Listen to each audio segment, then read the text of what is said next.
we can be the best team in North America. But unless we start beating these foreign teams, nobody's going to care about us. It was much harder to get to the Worlds this year, but we did. 제가 있는 팀이 우승할 것 같은데요. I think we can do it, like Taipei Assassins did. I want it. But I imagine it as a really big cup that you have to hold with both arms. I would love to be able to just try to put it out. I want to play the Korean teams again. I just really wanted another shot at them. So at Worlds, we're gonna get that shot and we're gonna win. 트래시 토크라고 하잖아요. 도발이 만나서 직접 패배시켜주고 싶은 그런 마음. You have to prove we are on par with the rest of the world. 现在在这里是因为想实现自己的梦想。We have entire EU on our backs right now. We present the EU and we have to make them proud. 14 teams. May the best win.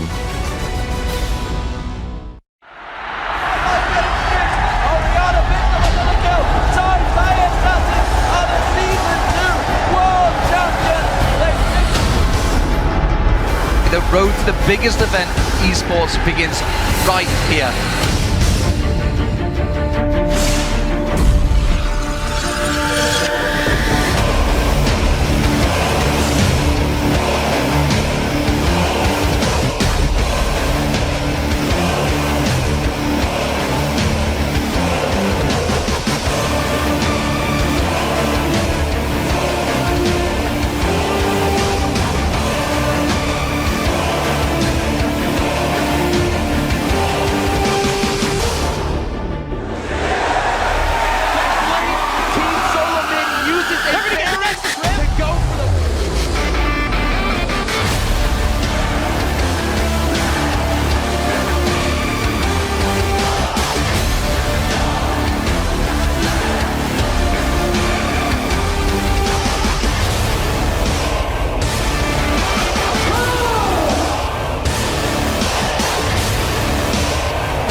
Welcome, ladies and gentlemen, to the League of Legends Season 3 World Championship!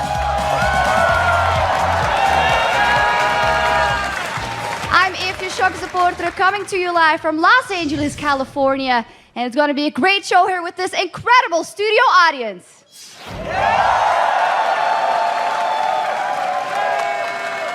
And over the next 20 days, the top 14 teams from around the globe will battle for the Season 3 title and the Summoners Cup.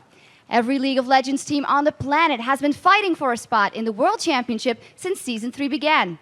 And today we kick off the battle for the title with 10 group stage matches, starting with the winner of the international wildcard, Gaming Gear EU, taking on North America's Team Solo Mid.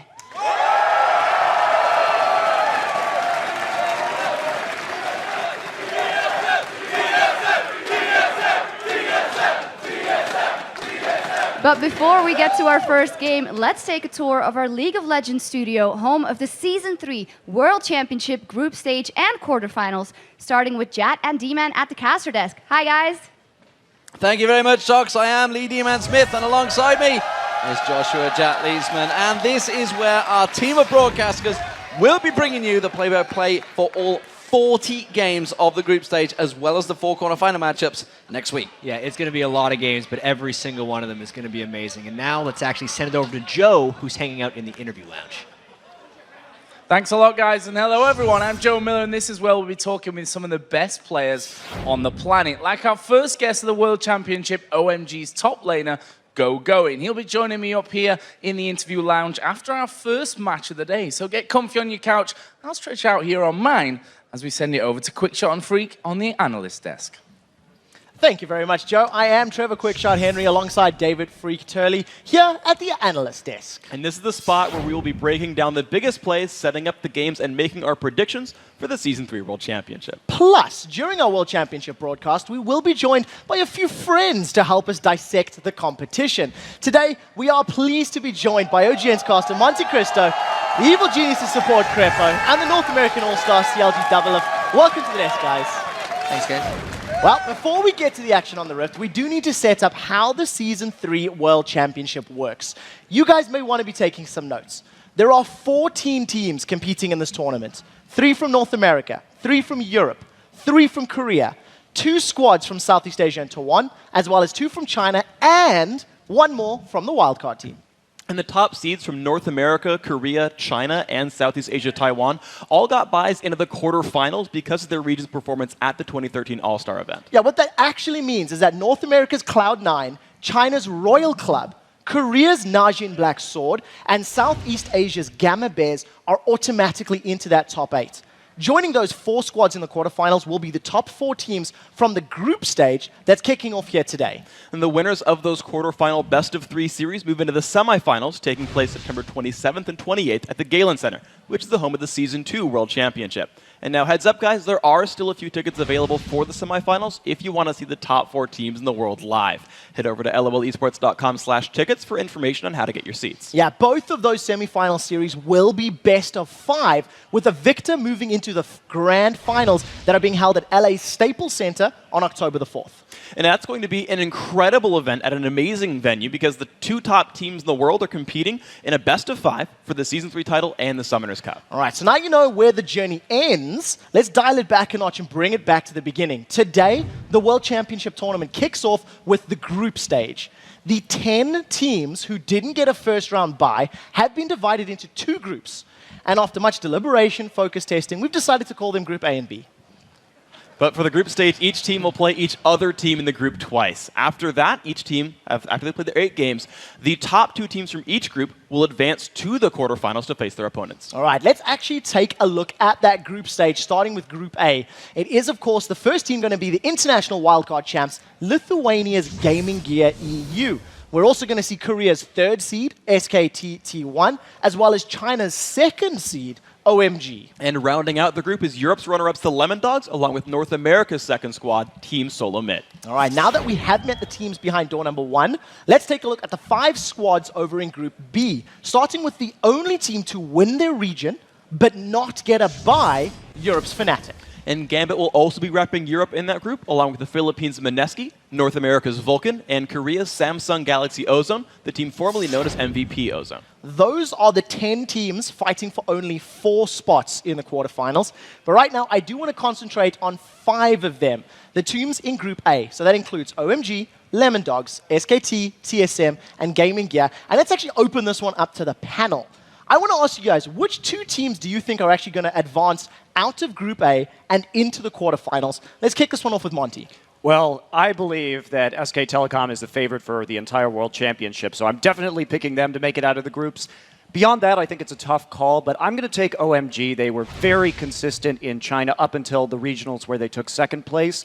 But Lemon Dogs is a big threat as well. Nuke Doc is a very good mid laner, but OMG, SKTT1 for me. Freak, what about yourself? So I agree with you that SKT is a really strong team, and they're one of my favorites for the tournament as well. But I think Lemon Dog's going to do a very amazing job. As you mentioned, Nuke Duck is an incredible player, and a team that held on and got 1st place in basically the group stage of Europe is going to hold on to the top 2 of the group stage here. I'm really glad Freak's repping the EU scene here, but I think I have to agree with Monte here. SKT1 and OMG are just two really strong powerhouses. I mean, Lemon Dogs have the tools to beat them, but my money is on SKT1 and OMG. What about yourself, Double? If you're 1 and 2, who's it going to be? Yeah, as much as I hate to agree with Monty, I got to agree with him this time for once, because he's right. SKTT1 is a Korean monster. There's no denying that they're just really, really strong looking in this tournament. And OMG, like, they've dominated the Chinese scene for so long. I think they're going to show like exactly why they did that. Okay, so I got another question for you guys. Now, you've talked about your 1 and 2, and you don't like agreeing with Monty. Let's see if we differ here. Who's your dark horse team in Group A, Double Lift? I think Lemon Dogs is really underexposed, and the Western teams and the Asian teams might underestimate them because of kind of like their funny name and the fact that they just lack exposure. You know, they're not a big name like Fnatic. They dominated Europe for so long. I feel like they are the dark horse. People will underestimate them, and they will potentially upset some better teams. Creppa? I completely agree with Doublelift here. Like, Lemon Dogs were undervalued and underexposed. Their top laner and their mid laner have a really interesting synergy that might actually upset all of these teams. Although they have this specific style of playing, but I think the Asian teams have really good scouting, as Monte can probably second me on that one. Yeah, and Lemon Dogs has a specific style of playing. I'm picking them for my dark horse too, and even though it probably has been scouted out, they were #1 in the EULCS regular season for a reason, and they shouldn't be underestimated here. So. Well, you're absolutely right. They shouldn't be underestimated. And you guys are all crazy because Lemon Dogs are going to take top 2. That doesn't make them a dark horse in the first place. To me, the dark horse is actually Gaming Gear because I think everyone's underestimating them very heavily, but they have the absolute potential to take games off people. And we'll have to see if they can make it work. The key to taking those games is going to be with the players themselves. And for many of the people tuning into this broadcast, they'll be seeing a lot of these teams and a lot of these players competing live for the very first time. So for those of you who have never watched SKT's world-class mid laner Faker, he's my pick as far as the player to watch is concerned. He's really dominated the Korean mid lane scene, and I think every mid laner in the world wants to tee up against him and see how they do.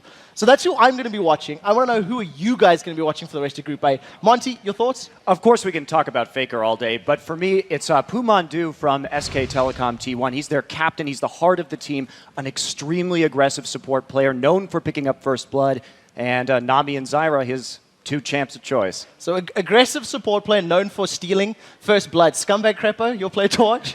Yeah, that was kind of my pick as well. Thank you, Monty.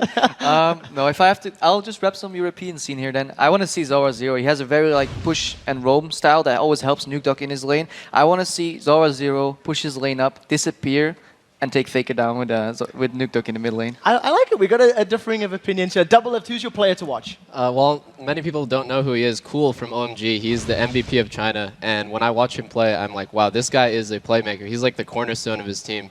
I feel like if Cool has a good game, there's no way OMG can lose. All right, well, for me, I got to go with another mid laner, though, but Reginald from TSM. I think that he will determine whether TSM does well or crashes and burns in the group stage here. So eyes are on him for the Group A North American Hope. A lot of pressure is going to rest on these players' shoulders to help their team get through the groups. And we'll be seeing those players get into action as soon as the Season 3 Championship kicks off with 5 games in Group A. Up first, the international wildcard champs Gaming Gear EU take on North America's Team Solo Mid. After that, it's Korea's SKT T1 versus Europe's Lemon Dogs. And the third game will be Team Solo Mid once again, this time challenging China's OMG. And that's followed by the Lemon Dogs trying to take a bite out of Gaming Gear EU, and OMG looking to take down SKT1. Then, after a quick reset here in the studio, Group B takes the rift for 5 more matches, starting with North America's Vulcan taking on the European champions Fnatic. All right, now it is time to put you guys on the spot and get your predictions on which teams will win the first 3 games of the day. Full disclosure here, we are actually going to be tracking all of your answers throughout Worlds, so good luck, have fun, and no pressure. Up first, Lithuania's Gaming Gear, who's coming into this World Championship group stage as a bit of an underdog, taking on North America's most popular squad, Team Solo Mid. So Freak, who's going to win it? So, although I just said that the dark horse was Gaming Gear and that they were going to look really good, I think there's like a small edge to TSM, but it's like 60-40. It's close. Monty? Yeah, I agree with Freak. I think this one's really difficult to call because we've seen Mazarin and Alanir's synergy when it comes to taking down enemy mid laners. Key to beating TSM is taking down Reggie, but I still have to say TSM for me too. I'm going to go with TSM. As well, I think TSM has the edge here, but like Monty said, if Mazarin has a good game, the EU mid metagame is so far ahead of the other regions. I feel like Mazarin can definitely beat Reggie. Well, we're going to have to keep our eyes on that one. The game will be starting shortly. Match 2 features a couple of the Group A favorites. Korea's SKT T1 and their incredible mid laner Faker versus Europe's top team for the regular season, the Lemon Dogs. Now, I want to do this one starting with Doublelift. Who do you think is going to take it? Well, SKT1 is just a monster, dude. They're too godlike right now. Like, it's too... I would say it's really ambitious to say Lemon Dogs is going to take this one, so I'm going with SKT. Creppa, you know Lemon Dogs pretty well. What do you think? I know them really well. They're good friends of mine. I'd love for them to win, but not picking SKT1 here would piss off a certain analyst out there. So SKT1. I think lemon dogs are great, but I got to go with T1 here. Oh, wow. All right, well, unlike you, Crepo, I am happy to stand up to Monte Cristo. I just won't this time. I think that the Koreans of SKT1, their individual play is too good, and they just won OGN Champions Summer. They're clearly on form, so SKT1 for me. So everybody's in agreement for the first two games. You're either going to be very happy or very sad as these results roll in. The third match of the day sees Team Solo Mid heading back to the Rift, this time against OMG. Now, they were the first team in China for most of Season 3, and of course they have that Chinese MVP that Doublelift was talking about, Cool. He's running in the mid lane, of course. So, Monty, your thoughts on the Chinese powerhouse, and we'll see how they're going to do against TSM? I think this is actually a really bad matchup stylistically for TSM because both teams really like to 5v5 fight. However, OMG's team fight is nearly perfect, and it has been for quite some time. So you want to beat OMG, you split push. I don't see TSM coming out. OMG for this one. Crepo? If you see who OMG has been playing the entire season, and they have like a team fight style, which TSM generally likes doing as well, early dragons, contesting that and all, I see no way OMG is going to lose this one. Ooh, strong words. Doublelift? As well, I think TSM will fall right into the Chinese metagame, which is exactly what OMG wants because they're the best at that. They're the best at team fighting, and TSM wants a team fight, which is not what you do to win against OMG. I think you guys are counting out TSM a little bit too much. No, to be fair, my pick is also OMG. I think they're stronger. But I think they're stronger in individual play, more so than on team mechanics. TSM's been team fighting longer than OMG has. They've got synergy there. They can actually play that game just fine. But I think they'll fall behind early, and that's why OMG wins. Well, maybe TSM will pull out something exciting like a Xin Zhao Annie bottom lane. We'll see. Now that you guys have heard our predictions, we want to hear yours. So hit us up on Twitter and tell us who do you think is the strongest team in Group A and why. Our Twitter handle is @LOL Esports, and be sure to use the hashtag Worlds. We'll be reading our favorite responses later on in the show, and if we pick yours, you'll win a Logitech G602S gaming mouse. Yep. Then when you're done making your champ selection, head over to lolesports.com and try to predict the outcomes of all of today's group stage games. Click on schedule in the top right, go to day 1, and give a thumbs up to the teams you think will be winning. We are going to be checking out your votes before every match, and I don't want to put any pressure on you guys out there, but you will be competing against the analysts all week long to earn the title of Best Prognosticator Worlds. And in some very exciting news, now you and your friends can see if your predictions come true as you watch the tournament action in high definition on your Roku box. Head over to lolesports.com for details on how to stream the Season 3 World Championship on your big screen with Roku.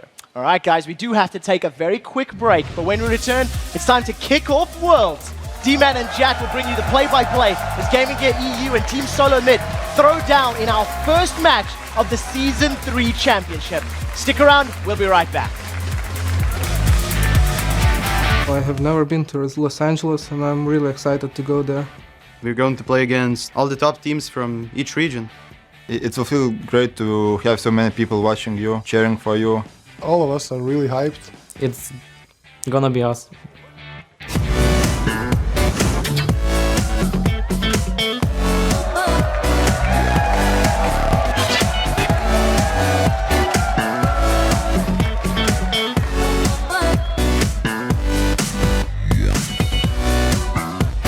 Welcome back to the League of Legends Season 3 World Championships. It's time for our first match of the Worlds. A group stage showdown between the international wildcard champions from Lithuania, Gaming Gear EU, and North America's Team Solo Mid. And for TSM, this is their third trip in a row to the League of Legends World Championships. But for the first time, they are North America's #1 seed coming into this tournament. Yeah, and after dominating North America in Season 2, TSM has kind of had an up and down Season 3. They had a great run at the end of the NALCS Spring Split where they took first in the Spring Playoffs, but then they struggled all summer until once again they turned it around and won when it counted. They made that run in the regional playoffs.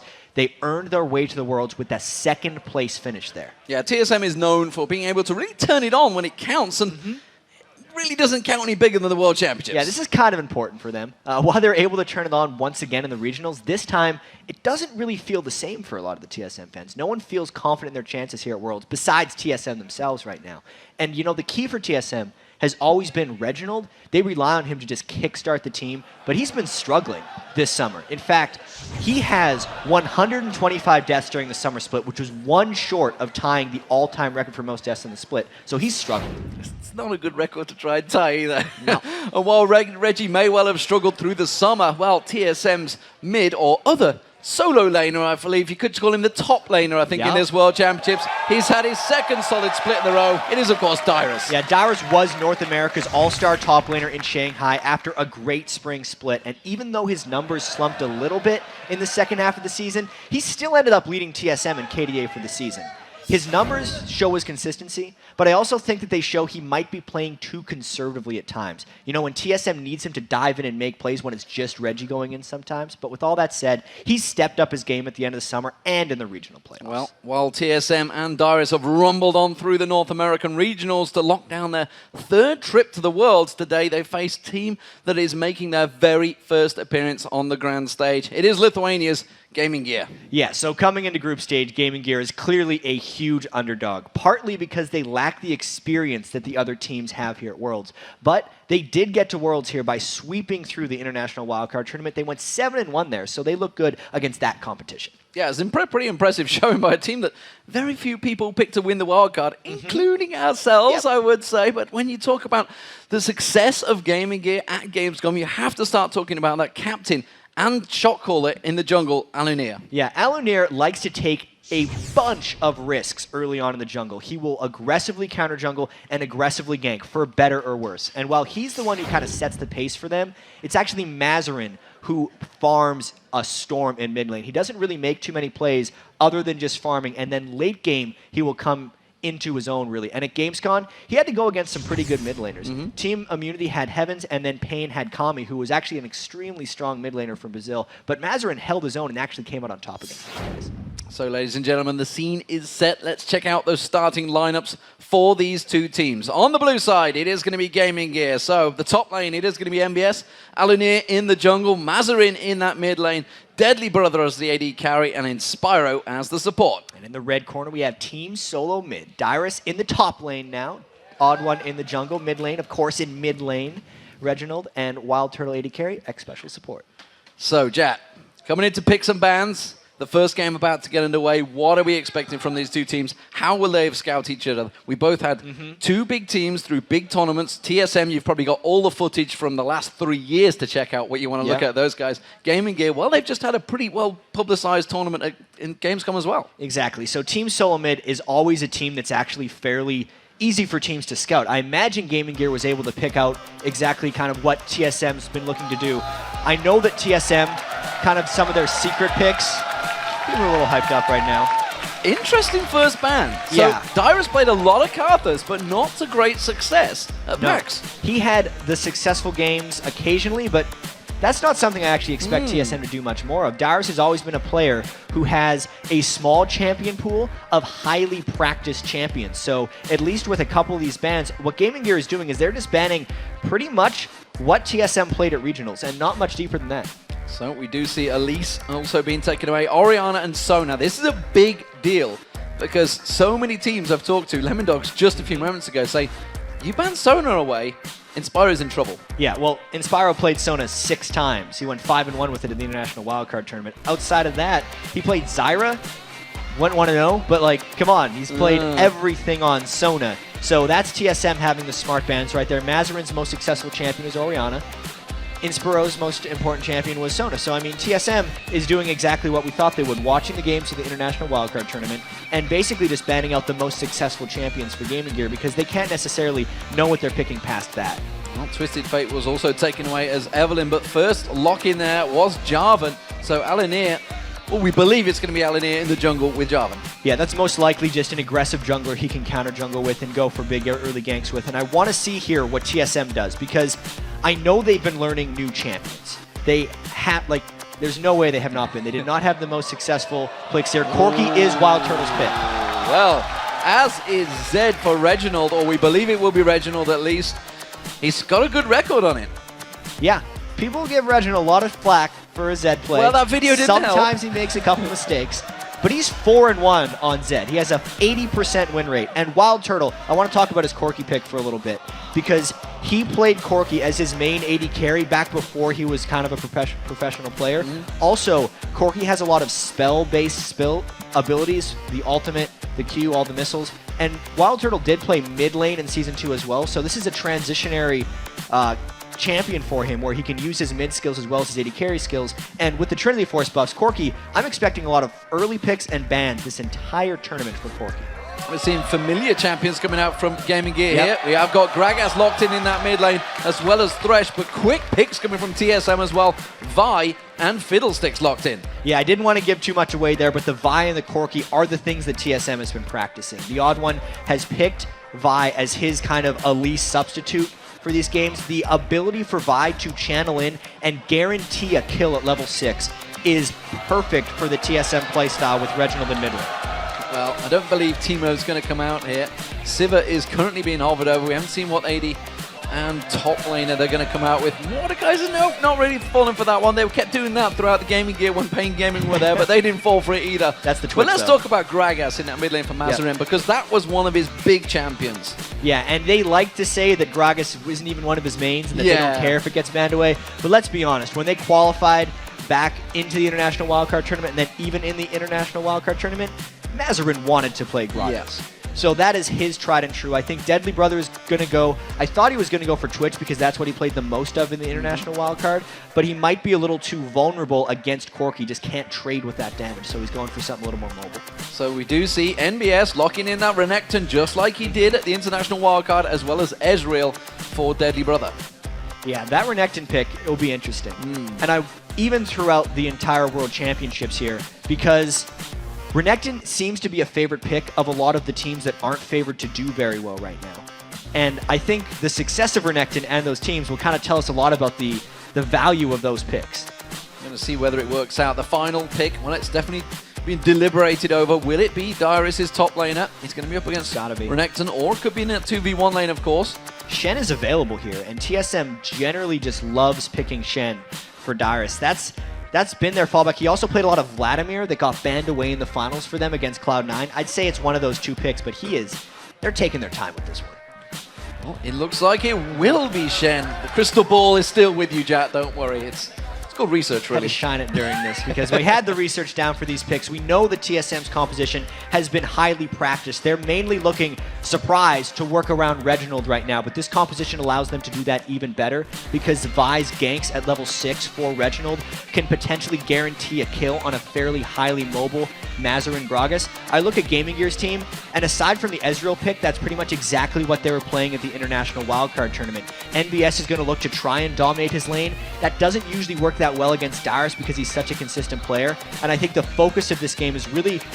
Normally it's the mid lane. I'm expecting to see Wild Turtle go crazy against Deadly Brother here, and if something pulls ahead for TSM, it's going to be that lane matchup. Yeah, I do feel that there's a lot of pressure on Mazarin's shoulders here for Gaming Gear. Alanir started things off. We'll see how those ganks work out, but a Zed is very hard to gank in that mid lane early on. Yeah, the Zed is very mobile for Reginald, and the Gragas play, we know Mazarin doesn't make big plays in mid lane. Gaming Gear in general doesn't actually have extremely strong laning phases. They're the team that likes to group up. So while the players load into the Rift, let's take a look at who you guys at home think is going to win this first game of the Season 3 World Championships. According to lolesports.com, well, no surprise here. 83% of you think that TSM is going to win their first game at Worlds.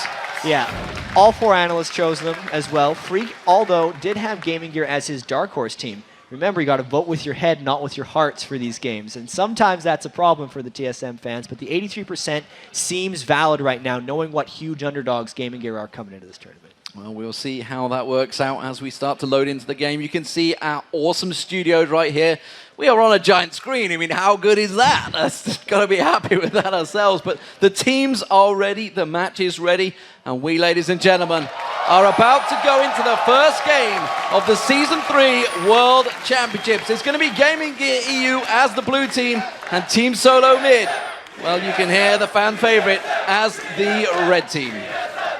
Home field advantage here for TSM. A lot of these guys that are going to be playing in this World Championship, some of them haven't been on a plane before. Some of them haven't traveled to the United States before, and that does give TSM a little bit of that edge early on. I think this team composition fits TSM and their playstyle very strongly. They have the double ninjas already, obviously, with Zed and Shen. It's going to allow Odd One to take some blue buffs as well and not fall behind in farm, knowing that Alonir is an aggressive counter jungler. These matchups, even though Gaming Gear has a team composition that kind of works to the style they played at the International Wildcard Tournament, just seems to favor TSM. There's certainly nothing going to be happening at level 1. They haven't even really gone too deep on the ward placement either. If you look around, they normally get that red buff ward placed in there, but neither team has risked just taking those couple of steps into the enemy jungle. So it does mean that the first couple of minutes of this game will be slow, but TSM are gathering for something here. Yeah, as far as international competition goes, though, Dyrus in particular has had very bad luck against Thresh. If you remember at the All-Star game, he got picked off at level 1 and died trying to scout. He blamed Doublelift for not checking the bush, but it's still something that TSM is very conservative about, knowing that they are the favorites in this game, knowing that the first game of the World Championships is so important for their momentum. They're playing it a little extra conservative, I'd have to say. Yeah, it does mean, of course, it's going to be a 2v1 in Spyro down that bottom lane. Reginald just taking a peek, keeping them in focus.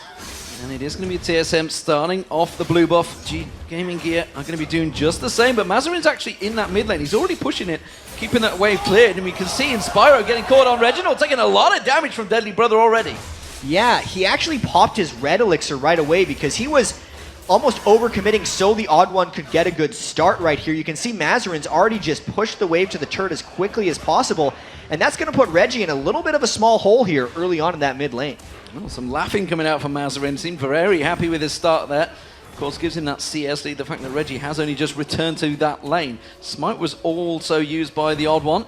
Well, Alonir hasn't used his, but he's just going to be going down that red. That's going to mean red will be a little bit slower for the Odd One in that jungle start. Yeah, no early counter jungling coming down. Also the lane swap, which I wonder how that's going to impact here. X Special in the top lane with Wild Turtle will be a strong 2v1 lane. The amount of damage that Corki can burst out onto MBS is quite substantial. I don't think they're going to be able to line up any type of tower dives, and it's going to be a little bit until Wild Turtle can really take off in this game. Both the Trinity Force user 80 carries have actually been picked in this game as well, which is something I wanted to talk about. The 311 patch here, Trinity Force now being cheaper, having the remade Phage, and also having 200% damage when you get those Trinity Force procs, really just buffs up Corki and Ezreal to some unreal proportions, and we'll see how they battle against each other in this game. I think Wild Turtle with the Corki should have an edge.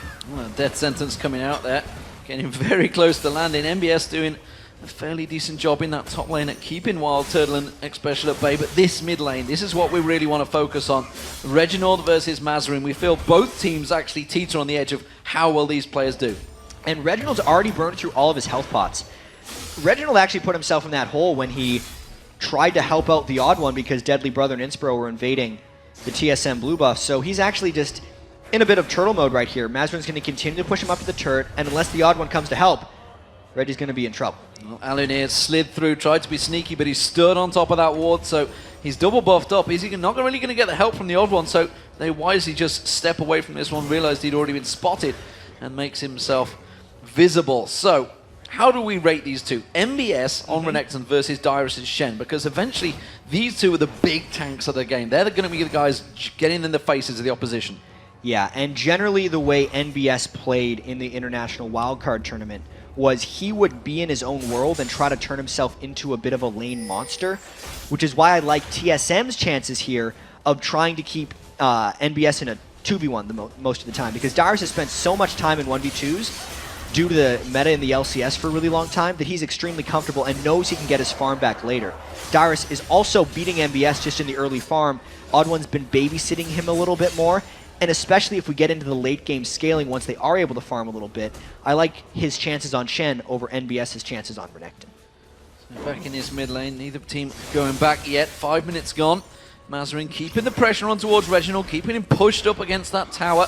It does look like Alonir is going to try and take advantage of this, come around, steal those wraiths. So they saw the Odd One was down that bottom. They know this is going to be a free steal. And this is actually safe counter jungling. This isn't even the aggressive stuff, because he's just using the knowledge that the Odd One effectively gave him. And this is actually a little bit of reactive jungling from the Odd One, which is something he needs to get away from. He needs to be more of a proactive jungler. because he's essentially getting told where to go right now. Reginald is low in lane, so he's pulling him towards the mid lane.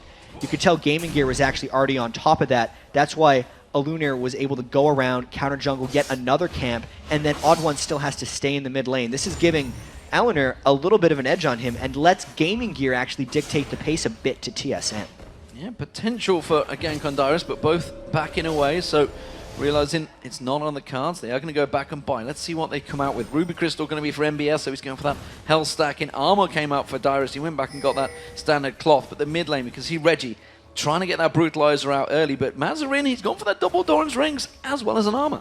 Yeah, he doesn't want to get level 6 spiked out by Reginald. He knows what the Vi Zed combo is designed to do. Gaming Gear has done their homework on TSM. So Mazarin's getting a little bit of extra health while making sure he can still clear waves with the spells. But the cloth armor is specifically to just guard against the level 6 double assault and battery to Deathmark combo that Zed and Vi are going to be trying to execute on him. Speaking of junglers, Alunir's taking a look down this bottom lane, and this is a potential for a gank. There is a ward in the bush in the river, though. That's going to give them possible to spot it, and they're already backing off. And TSM is actually going to be putting a bit more emphasis on pink ward control this game. Something I personally noticed when I was scouting a lot of the Korean teams is they pink warded a lot more than the rest of the world. Specifically, they'd get a lot of pink wards on their mid laner and jungler, but here TSM's kind of taken it a step farther. Odd One's already placed a pink ward, Reggie's got a pink, and even Dyrus does. Knowing that Dyrus has swapped off to the top lane, and knowing that TSM has so many pink wards, they're going to look to pink ward control around the Dragon Pit and then threaten with the Stand United from Shen to try to pull off a play. Gaming Gear kind of needs to see this coming if they don't want to concede a Dragon. And interesting, that's an early second back from Wild Turtle. I went back to make sure he got that phage out. So making sure he's safe in that bottom lane. Very secure play from TSM early on, and they know really the ganking potential that Gaming Gear have. This time, Alunir is snooking towards that bush, but again, look at that. They ping straight on top of him. They know his exact location. This could still be a little bit tricky, though. They get Inspiro. Inspiro's in all sorts of trouble. This could be first blood going to Team Solo mid. It will! It's the Odd One that picks up first blood. And check this out by TSM. Alunir was in the Wraith camp because they recognized people were level 6, and they were trying to predictably read TSM here and say, Reggie's going to be here with the Odd One. Let's make sure Jarvan's there for the counter gank.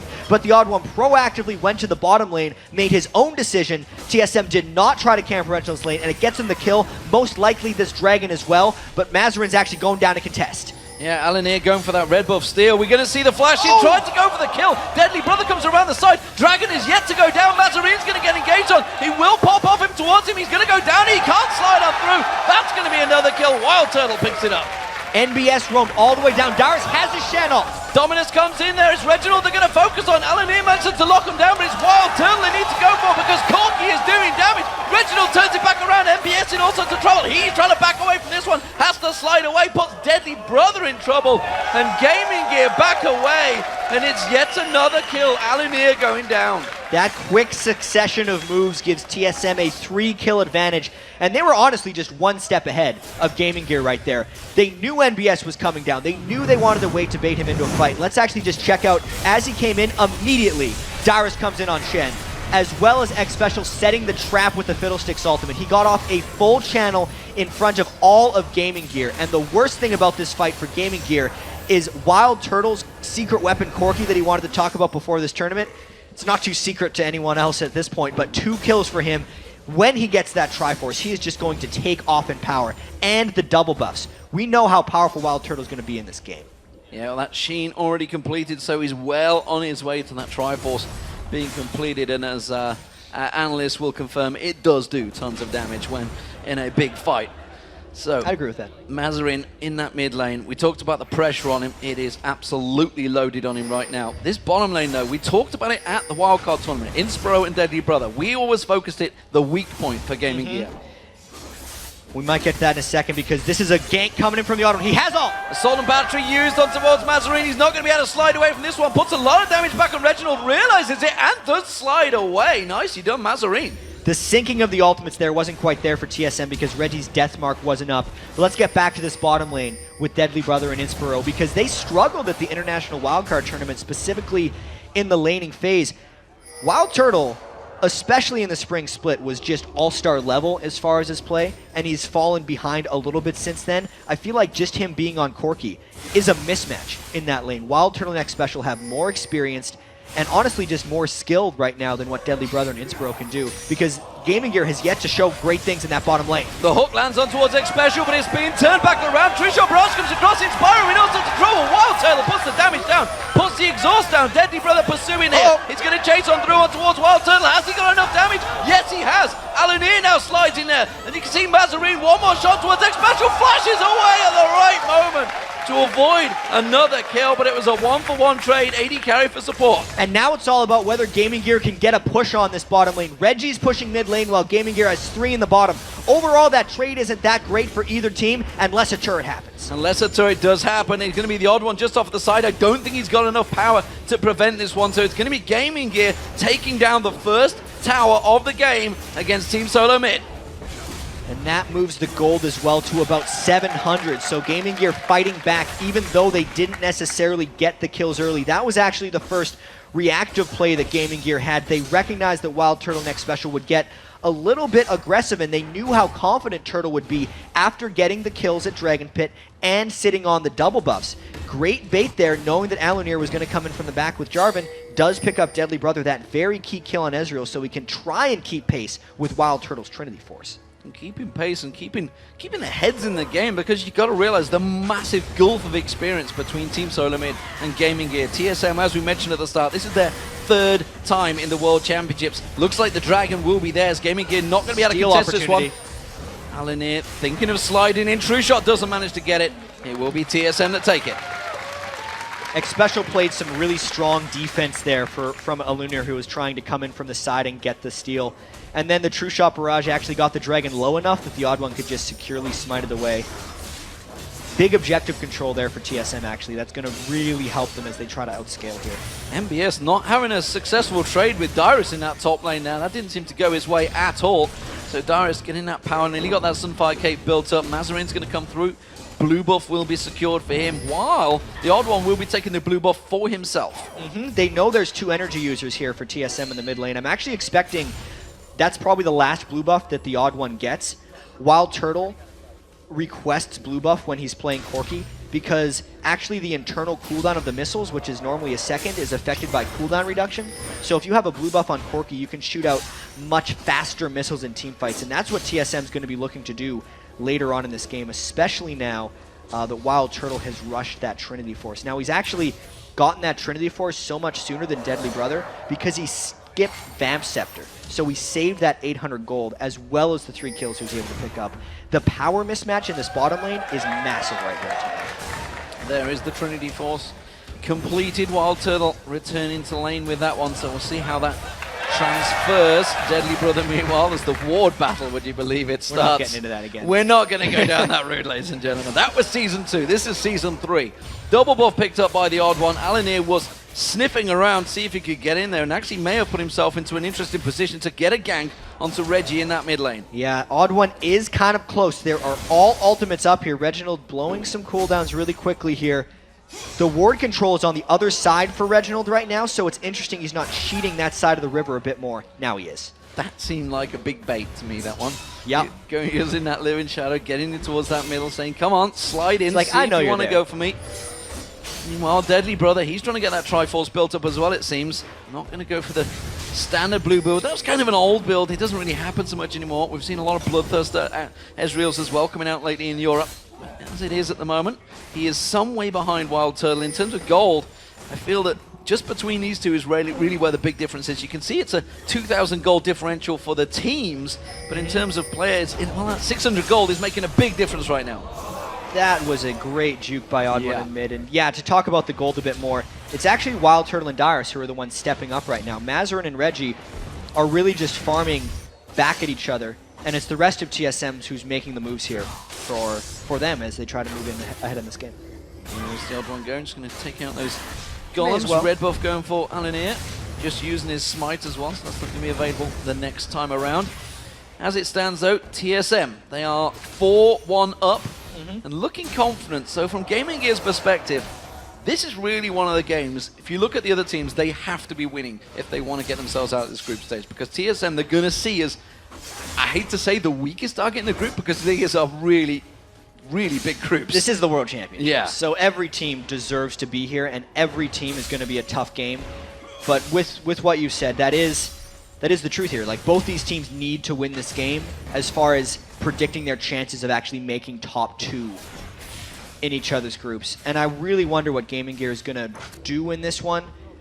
They excel in team fights, and when TSM is successful, it's actually through a lot of control.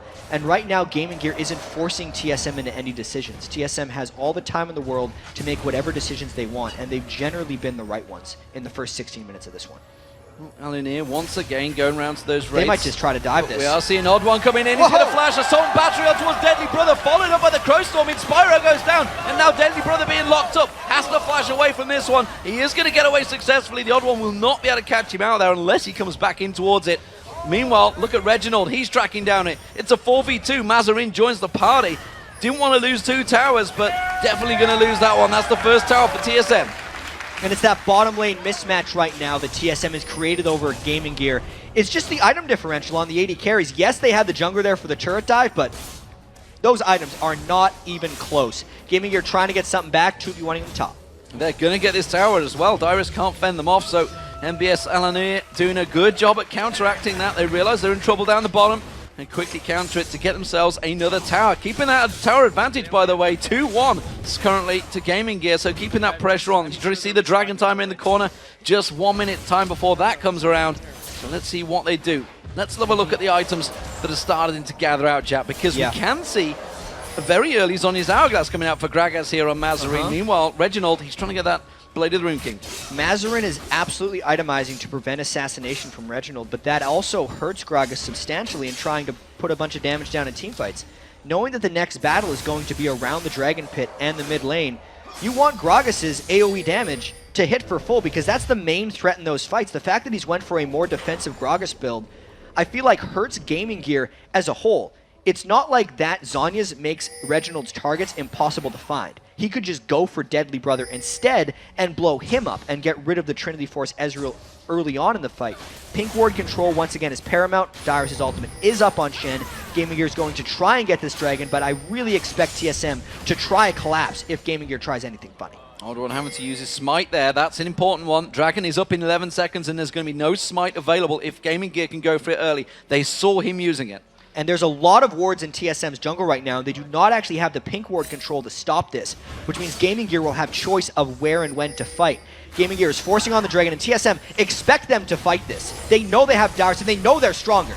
Crow Storm not available either, so Xpecial's not going to go for that one. There is the dragon going down, but Spyro's already been dropped. MBS taking low now down the side. That's going to be a Deadly Hunt Brother going down as well. The duo lane, all sorts of trouble. They're flashing away. Alinir trying to get away from Reggie, but I feel Reggie's got the damage to close him down. Tries to catch on towards him. MBS is being taken low as well. Mazarin having to dash through. Alinir, I believe, may have just about got away from this one. It's going to be a 2-for-0, but Dragon went to Gaming Gear. An incredibly risky call for Gaming Gear. They give up 2 kills for the dragon, which gold values alone is an even trade, but now the man advantage that TSM has in the other lanes is going to turn the tides for TSM. Well, the middle turret in all sorts of trouble. Mazarin having to back away from that one. TSM will be taking this one down, equaling things up 2-2 in turrets. But look at Reggie down that bottom. He wants to keep on pushing as well. TSM keeping that advantage, keeping that gold pushing. It's a 3k difference now. We'll see what that equates to in items. The blue buff being stolen away as well from Gaming Gear's jungle. Yeah, and they gave it to Wild Turtle. He's also got 5 kills up here. Reginald doesn't have energy to escape right now. Well, Mazarin may be able to lock him down here. He's going to have his ultimate available shortly. Does manage to catch the slowdown. Deadly Brother comes in. He will get the kill, and that is Gaming Gear. MBS in this top lane. He's in trouble, though. Has to slice through and avoids the damage from the Odd One. Reginald definitely over-pushed there in the bottom lane. The rest of TSM was nowhere near for his defense, and Deadly Brother just simply respawned and ran him down.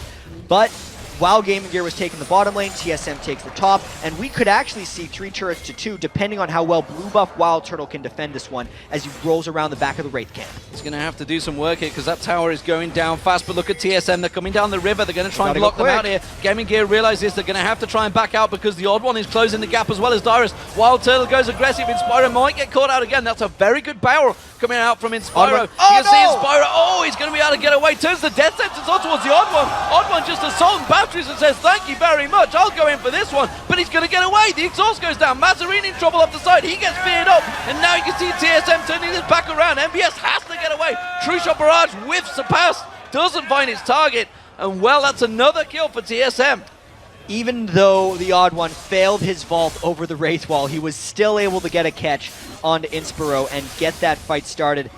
And I was talking to Wild Turtle about this Corki pick, and he was talking about how useful he feels when he plays Corki, because all he has to do is sit in the back of fights, throw his missiles, and get in an auto attack or two. And he was saying, you know, I don't even get a lot of kills when I play Corki. I just do a bunch of damage. He's getting a lot of kills on Corki right now, and he is a monstrous threat. He's going to be finishing that BF starting. He actually loves going Triforce to Infinity Edge on Corki. He doesn't care about the Vam sector because he's actually so far back in so many of these fights. The lifesteal isn't a big factor for him.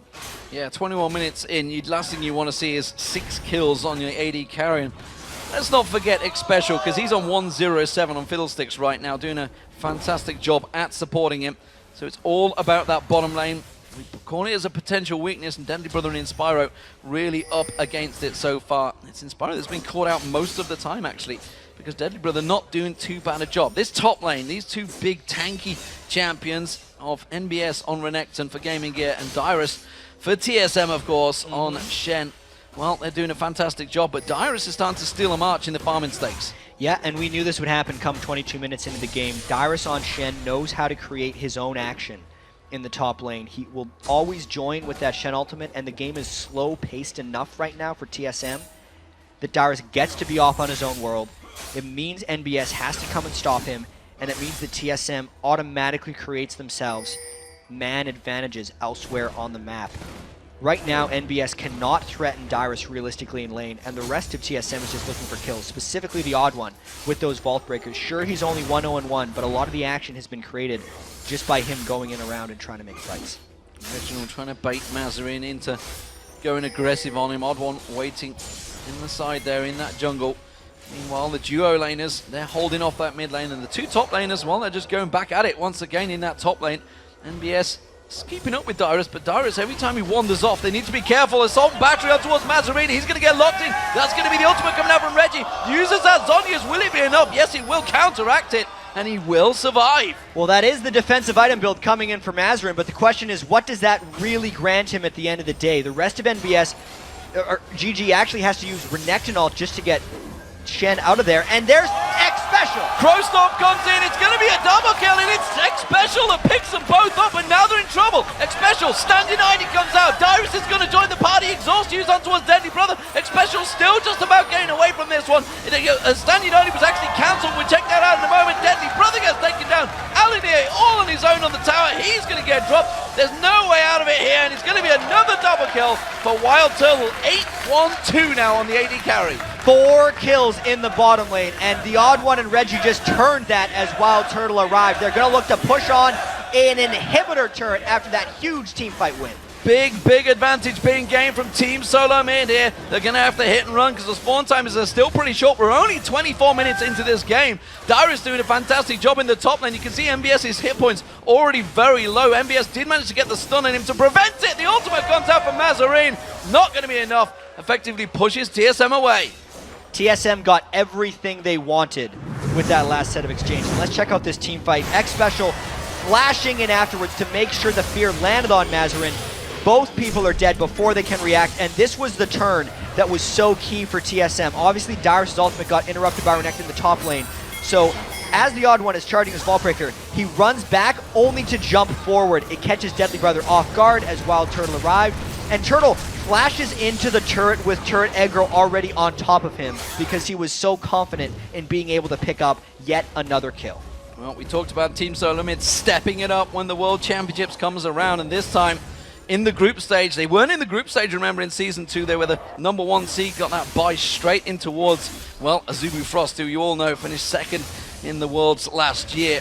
Can TSM, though, in the group stage this time around, start getting themselves some experience? Going into cold into that quarterfinal sometimes can be a disadvantage. Remember, this is a double round robin. These teams will be playing a lot of games before they get through to that quarterfinal. That could actually be a big advantage going into those quarterfinals. It's going to mean the teams that come out of this group stage are at least really attuned to the gameplay environment here. They're going to have played 8 games apiece by the time they get there, and TSM is really looking strong to start off 1-0, which for them is a huge improvement win-wise over last year's World Championships. The confidence that they might gain from this, knowing that they're such a momentum-based team, could be absolutely huge. I mean, Wild Turtle alone, who has slumped so heavily from the first split to the second split. He died a lot in this last split. In the finals against Cloud9, he was getting picked on. He had some atrocious games against Cloud9, but now that he's safe and on Corki for him right now, he is just destroying Gaming Gear almost by himself here. You can see Inspire is going to get locked on. Reginald comes in. Wild Turtle finishes him off. NBS now having to slice and dice away, but they are just getting picked off at will.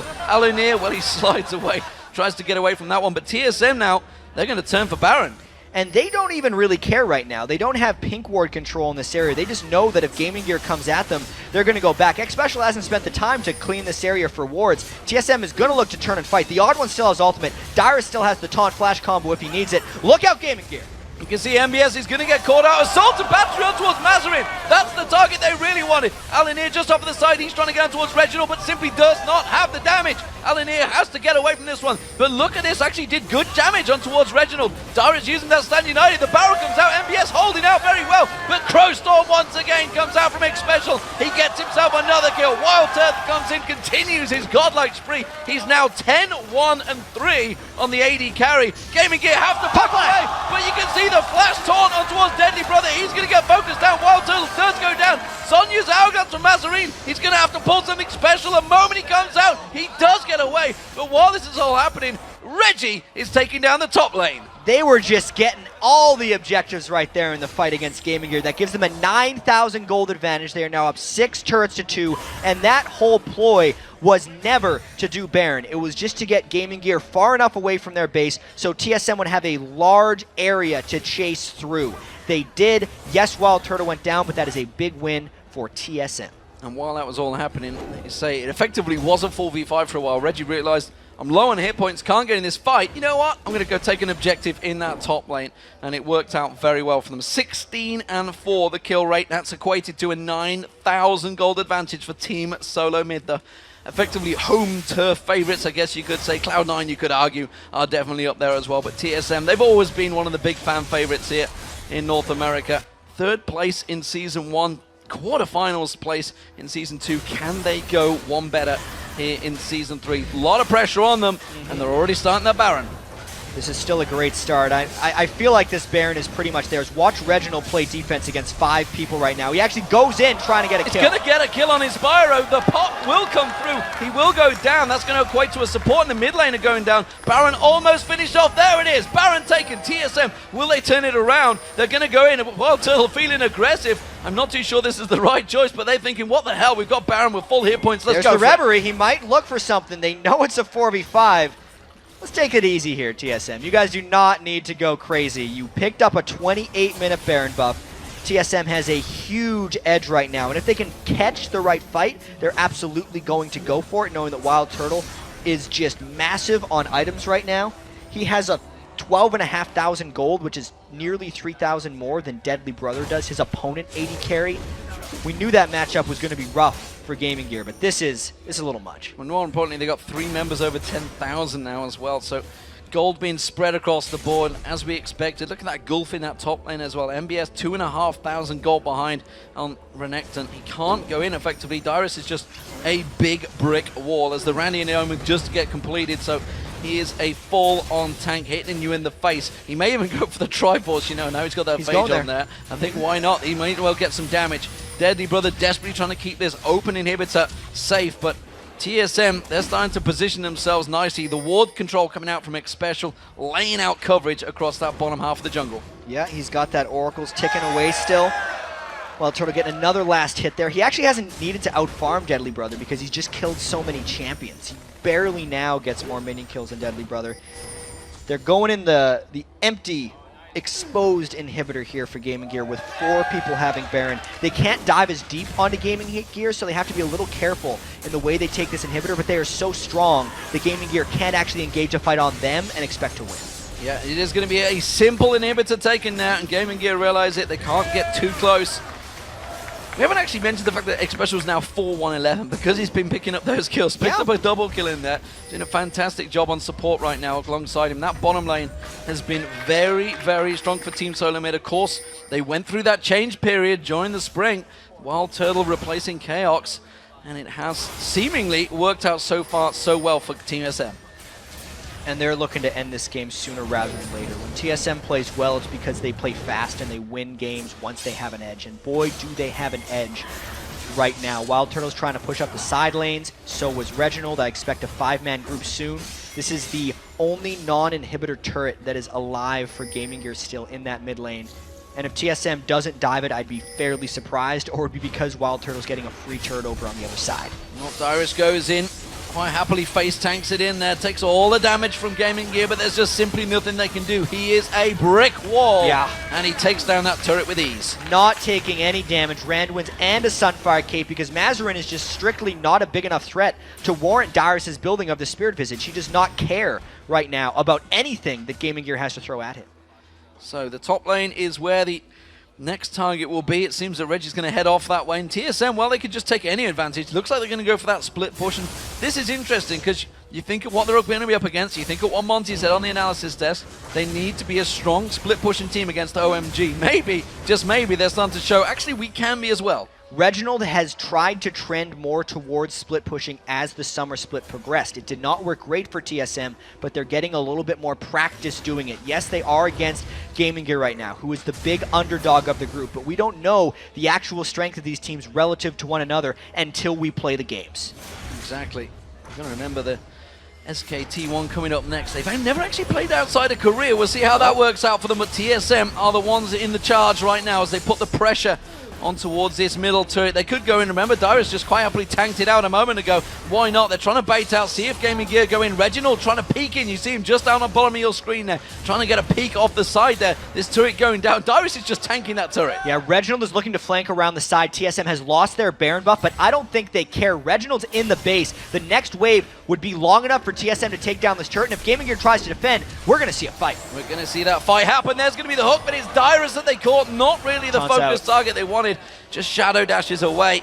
And Reginald, he's keeping those super minions pushing onto the Nexus. Nobody from Gaming Gear is dealing with it yet. Surprisingly, catching Dyrus, even though you don't usually want to hook a tank, was pretty much the only thing that was stopping TSM from going in on that one, because Dyrus was a little bit too low and a little bit too slow to catch the right initiation that he wants. But this is just danger time for Gaming Gear. The 11,000 gold lead, they're trying their best to clear the waves. There's the odd one. Odd one goes in. Vault Breaker on towards Deadly Brother. Has to get away from that. X-Special comes in with the Crow Storm. The hit points of Gaming Gear just dropping right down now. MBS is getting on towards there. X-Special's the only one going low, but the barrel doesn't even do that. That's going to be Deadly Brother going down. Reginald gets himself a second there. Now you can see a Luna flashing away. He's not going to get away from it. It's going to be the turret. That's the second inhibitor turret of the game for TSM. They may be able to turn this into an inhibitor. Full control for TSM. Once they have 2 inhibitors down, this game is pretty much well and done. It gives the best access to inhibitor number 3, and that wasn't even the cleanest fight for TSM coming in. Wild Turtle got focused, bashed away from fights frequently, and Reginald was actually the one to pick up his 2nd and 3rd kills of the game on Zed. For all the flack Reginald gets for his sometimes substandard Zed play, this will move him, if they win, to 5-1 overall on Zed. Pressure play from Wild Turtle, but quickly gets away straight away in towards the Dragon Pit. Secures that Dragon for TSM. 19-15, 5 in kills. 3rd Dragon of the game for Team Solo Mid. They have full control. The Baron will be up in a minute's time. Let's check out that fight. Absolutely. You can just see how close TSM was to just wiping the floor with Gaming Gear. X-Special got off a brilliant Fiddlesticks Crow Storm like he has this entire game, but Wild Turtle was pushed back frequently. Only he had turret aggro, then Mazarin knocked him back, and it was really Reginald who did the majority of the killing for TSM in that fight. Everyone from TSM then had to pull back onto the inhibitor because Gaming Gear was so close to their base, they kept going back and healing up. X-Special just throwing a little party of his own for Alunir there in the blue buff. Just keeping him away and making sure he gets those wards in. Alunir wanted to get that ward in towards the dragon, but wasn't even able to get close to it. And that does mean that TSM, they've actually no reason really to go for Baron other than they have full control. But the fact is, Super Minions are pushing in on towards Gaming Gear. They could just push down this front door. It really depends on how patient TSM wants to be right now, because they did the last turret dive without the Baron buff and it worked out fine for them. They're actually even stronger now, and if they just wait for Gaming Gear to send a defender to that bottom inhibitor, they would have a window for that, but they're just going to decide to do this with the Baron buff, D-Man. Yeah, 1 second, there it is, Baron is up, and TSM are going to pick this one up for free. Gaming Gear can do absolutely nothing about this one. They are stuck within their own bases and in desperate, desperate trouble in their first game of the World Championships. Team Solo Mid starting out strong here. True Shot Barrage actually was fairly timely there, but it was a little too late. I really want to see how the stage affects a lot of these teams coming in, because it's something we haven't talked that much about. Like TSM, even though they haven't had the best success on the world stage, knows what it's like to play in North America in front of a crowd, and they didn't have to travel very far for this event. Whereas a team like Gaming Gear, yes, they had the big tournament at Gamescom in Germany, but this is a whole new world for them, and they need to be able to step up to the challenge if they want to win a game in groups. And let's be clear, TSM know that the crowd is always going to be behind them in America. That is going to be the third inhibitor of the game going down. Bottom one has respawned, but that's not going to stand there much longer. Look at Dyrus. Deadly Brothers putting all the auto attacks on him, and just nothing happening right there. He's got over 4,000 hit points. Shadow Dash lands across. Inspire's just going to get dropped down by Wild Turtle. That's going to be Assault and Battery on towards Deadly Brother. Reginald just locking up and taking down. Wild Turtle picks another one down. Mazarini gets focused. Can't even use the Zonya's Hourglass in time. That is going to be surely the ace. Oh, onto the fountain. Wild Turtle tries to get on there, but Deadly Brother survives. It doesn't matter. It's Team Solo Mid that are going to take the first game of the Season 3 World Championship. Going for the next skill too. They got him. They got him, ladies and gentlemen. They got him. There he is, Dyrus the brick wall in that top lane. Another fantastic game against them. We talked about how big a player he can be for Team Solo Mid, but it was all about that bottom lane pairing. Wild Turtle and X-Special absolutely going huge in that game.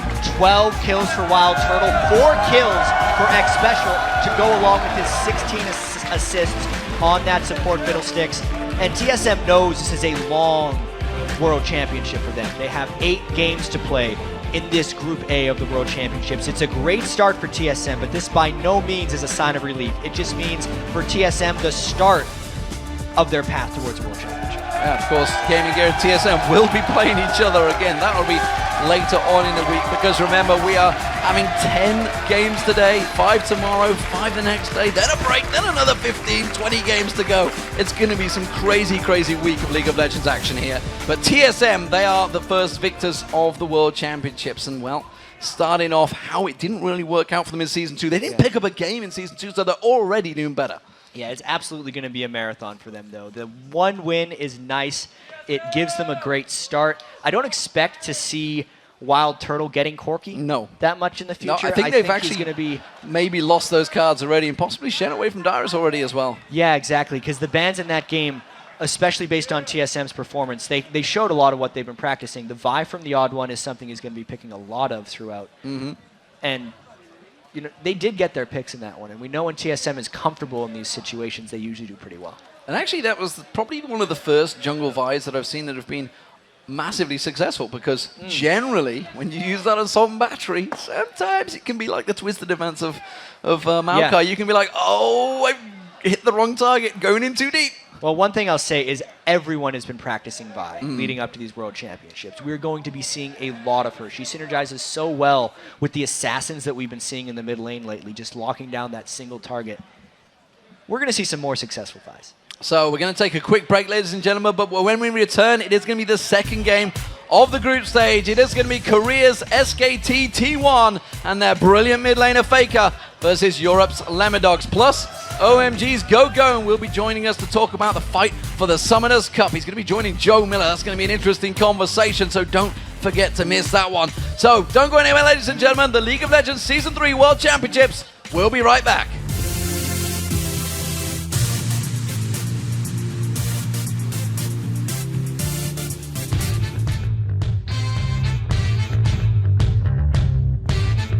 Welcome back to the Season 3 World Championship live from Los Angeles, California. Just a few minutes away from our second game of the day as SKT T1 take on the Lemon Dogs. But first, I'd like to welcome OMG's top laner, Gogo, into the interview lounge. First of all, Gogo, and thanks a lot for joining us here. You guys dominated LPL all season long. You won spring, you won summer, but fell at the very last hurdle, losing out in the end to Royal Club. Talk to us about your feelings after that game. Was it a surprise?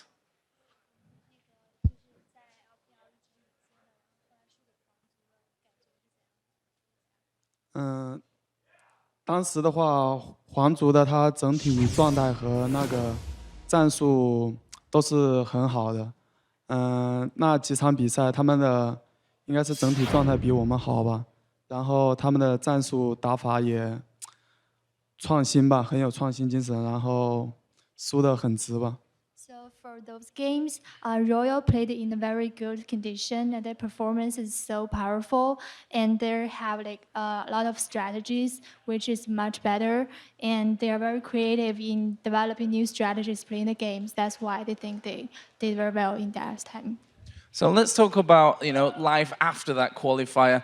It only ended on Sunday, actually, and you guys have flown here since then. You've had time to practice.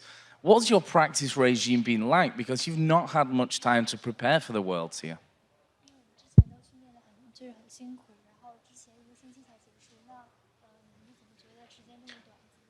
Microphone? Oh, sorry. 就是我们之前就是一直训练得很辛苦，然后到现在呢，没有很多的时间来准备，只有1个星期。你是怎么看待这样的呢？首先来这里就是为了证明自己拿一个好的名次吧，所以不管再怎么样也得保证好自己的状态吧。 Because for coming here, they really want the championship, so they are trying their best to do well in the game. So they are trying to adjust as much as possible. So in the short time that you've had, obviously flying in from China, where has your focus been in terms of your opponents? Because you've got the likes of SKT in your group, but you've also got the likes of Gaming Gear and TSM, so many different play styles and teams. Where has your focus been in terms of practice? 你们在练习的时候的那个重点是哪个队伍？我们会学习其他的队伍，就是借鉴其他队伍的战术，但是我们主要还是针对我们自己来训练吧。其实我们可能就是以我们自己为一个针对点来不断的加强自己吧。 They actually have studied and researched for a lot of different teams, but the most important thing for them is that to focus on their own team. That's the more important. So you have a chance now, because there are a lot of people back home supporting you guys, both yourselves and Royal Club. You have a moment now to thank your fans and give any shout-outs to all those millions of people back home watching. 他说，有很多的人来支持你们，然后包括皇族，然后你有什么要对他们说的吗？皇族，我们的兄弟战队一起加油吧。We want to fight together with the Royal Club. Yeah. Thanks a lot, guys, and good luck in your games both today and in the future as well. So, guys, we're going to get into our second game and send it over to Jat and Demon at the desk.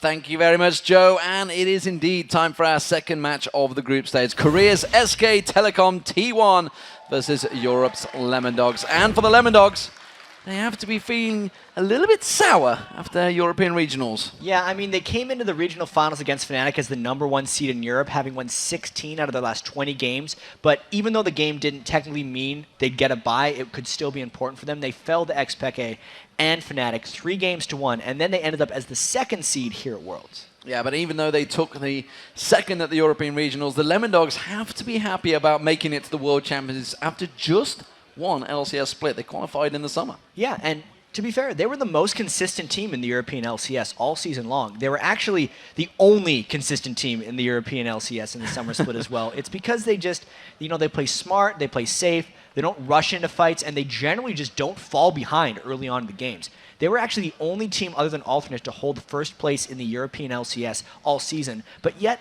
they were underdogs in the eyes of the fans almost every single game, Demon. Yeah, they had the fan vote against them. I think it was like 26 times or something by the time we were at Gamescom. The Lemon Dogs, well, they still won most of those games. They finished their first split in the LCS with a record of 18-10, thanks in part to their two big weapons, Nuke and Tabs. Yeah, let's talk about him a little bit, because Tabs is a former mid laner, and then he turned AD carry effectively for this team. And then he led all of the European AD carries with 137 kills, which was third in the actual European LCS overall. He's also the one who kind of invented the Bloodthirster Last Whisper Caitlyn build over in Europe. But then there's also their consistent mid laner Nuke. He's just solid all around. He's got an extremely deep champion pool, which is required in the European LCS. And he also just split pushes a lot for Lemon Dogs, which is required in the current game state right now. And today, Nuke and the Lemon Dogs will be looking to blast past Korea's SKT and their mid laner, Faker. Yeah, we got to introduce you guys to Faker if you haven't seen him already. His playstyle and SKT's playstyle is just built around mid lane. You know, it makes sense because he might be just the best mid laner in the world. He consistently wins matchups, actually, that he shouldn't sometimes. Like, he'd go Chalice of Harmony on Orianna and beat a Zed straight up. And it's generally, he's the carry if they win in the games. He actually won the MVP of the summer season when SKT won the summer season of OGN. Yeah, absolutely. So Faker not only won the MVP and Korea's Summer Championships, he also helped SKT win a place at the Worlds by finishing on the top of the regionals, Korean regionals. Yeah, they had to do a lot actually to get here just because they were slow starters in the point system they had over there. But you know, they're one of the favorites not only to advance out of the group stage, but also to win Worlds, as our analyst desk pointed out earlier, which makes sense since Korea is looked at as the strongest region coming into the tournament. And SKT just won the latest Korean season, beating the other Korean team in the group stage, Ozone, in the process. Well, coming off that summer season victory, SKT definitely is looking like one of the best teams of the tournament today. Faker and crew are hoping, though, to build on that momentum and make a home atop the world leaderboards.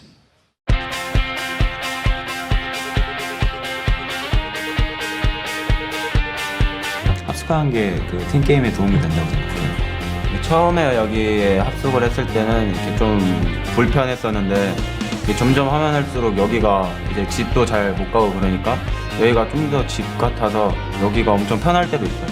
저는 처음 합숙해서 이게 좀 걱정이 됐는데 그래도 이게 그냥 좋더라고 같이 있으니까 팀원들이. 그 이유를 분명해야지. 빨리 친해지는 기분이라서. 처음 만났던 사람들이랑 친해지고 이걸 프로게이머로 하니까 그냥 사람들 많이 만나서 좋은 것 같고 저희 게이밍 하우스가 좀 많이 생활하다 보니까 집 같아요. 여러 번 사는 집이랑 거의 똑같은 것 같고 영화 보러 딱 한 번 간 적 있어요. 1년 동안. 1년 아니고 반년 동안 딱 한 번 영화 같이 보러 간 적 있고. 저희 팀 그 리더가 우리 푸만두 형인데 그 형이 사실 저희 팀의 권력자거든요.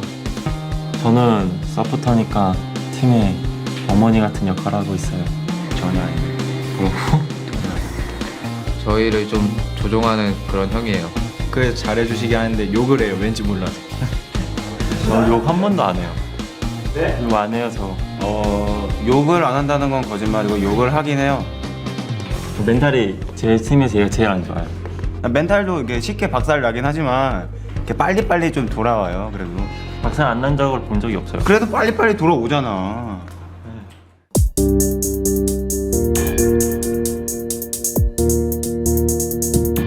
랭킹 1등 찍어가지고 섭외됐어요.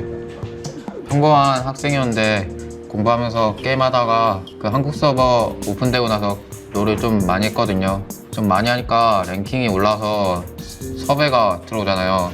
그래서 제가 제일 먼저 저희 SK텔레콤에서 그 확정된 멤버인데 그래서 그때부터 프로 생활을 했던 것 같아요. 스트레스 풀라고 얼마 전에 화분을 샀는데 2개 정도 샀는데 효과가 있는 것 같아요.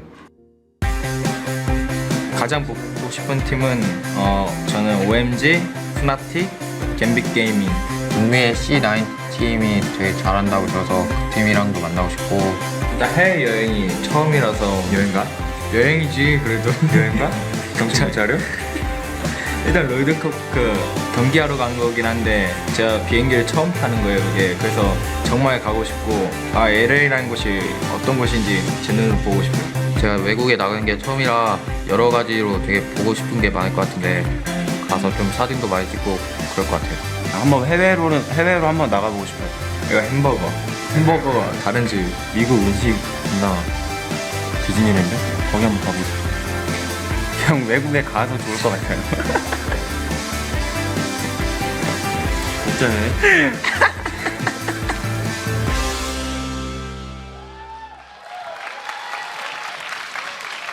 Well, let's see if they can keep it together. So let's check out those starting lineups.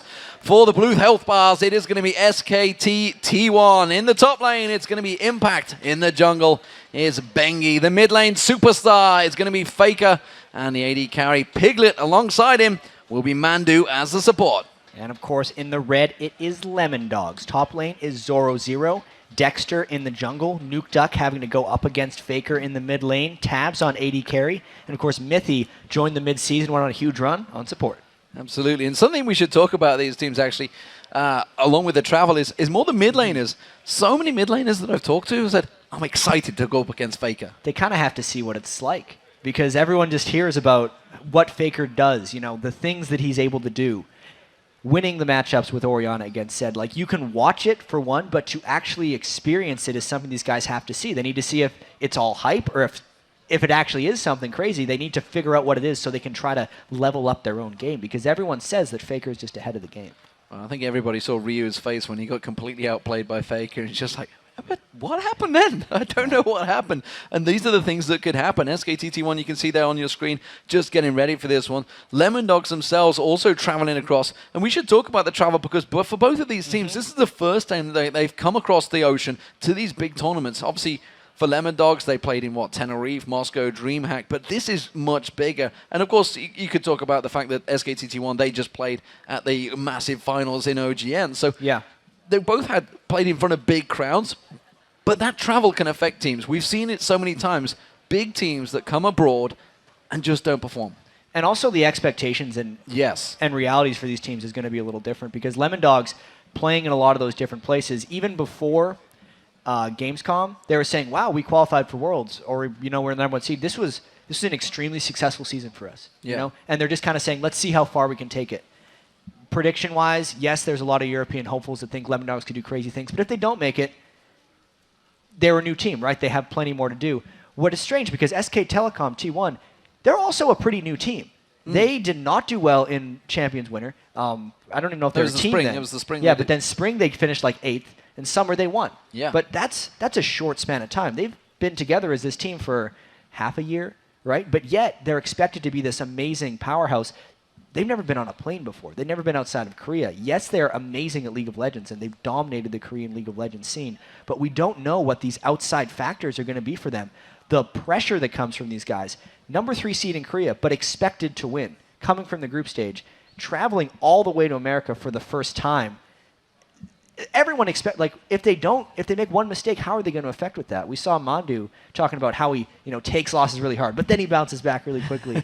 What's going to happen if they drop a game in the group stage? How are they would adapt? And I'm interested to see how those plants that they look after would handle and Did they bring survive them in the over? TSM house, because I don't think they'd last that long myself. But they seem to work out very well for them. Lemon Dog's there on your screen. There is Mithy. He is the man on the right-hand side, or pretty much the foremost full screen. He's kind of the mouthpiece of the team, and he's really been quite vocal throughout the season of what he thinks is good, strong. Yeah. And he is going to be the one that's been researching these. I can remember we had that second place playoff. Lemon Dogs were top. That was it. They'd finished. Everybody else went home. He stayed in the player lounge, the only person. Everybody else had gone. He was on his own. He stayed and watched all 6 games and just absolutely watched him. He's just such a big fan of League of Legends and just scouted those teams. And even though Mithy likes to say that it's, you know, a team effort and he's not the one that makes all the calls, there was a drastic improvement in Lemon Dogs when they picked him up as support. Near the end of the regular season, they went 14-4 after picking him up and secured the number 1 seed going into the European playoffs.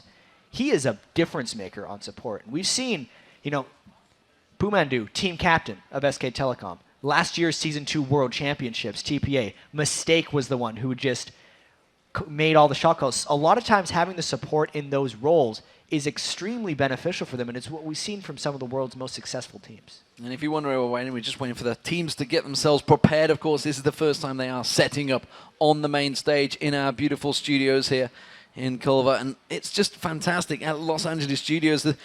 I was impressed by this. I got to be honest. I walked in. I wasn't sure what to expect because I was on studio group stage. Oh, okay, we'll see what this is like. Walked in. I was like, damn, you guys have done a good job. And all within about a week's build. It was a fast build. These guys, this crew has worked incredibly hard to get us to this stage, and these teams are sat ready waiting to go. You can see using the old white Microsoft mouse there, I can add as well, by the way. Well, he's got to be comfortable. I've always been interested by the peripherals. Of course, we can talk about Kerb. He's not here, sadly, but he used to use a trackball in the top lane. That's that's probably why he's not here. You know, it's all about just transitioning exactly. Oh, come on. You can do well with the trackball. He's top of the solo queue ladder. What have you done with that? But really, no. These players have to be able to just whatever's the most comfortable for them, right? Being comfortable with your gear is something that a lot of these players don't get to.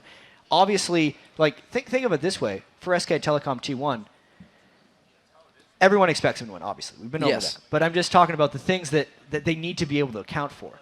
They've played at the OGN Studios, right? And they're always playing in those isolated booths. Sure, they have the soundproof headsets on right now, but at least setting up in what is a different environment. Maybe the desk is a different height. Maybe the chairs feel different for them. Any of these little things can make them extremely uncomfortable. And they have to take all that into account and then still make those amazing plays, which is kind of the most impressive thing to me about these professional players is think about how difficult it is if you went to like a friend's house and played League of Legends. You would play awful your first game. These guys, while they've been able to warm up and have their settings, they have to be ready to play on these gaming machines, right? And just perform world class. Yeah, I mean, they're fantastic gaming machines, but at the end of the day, it's a different machine. Everybody knows, like you say, if you go and play it elsewhere, you just generally do very badly. And then you blame, of course, all the equipment. Because what else are you going to blame? It's not me that's possibly gone bad.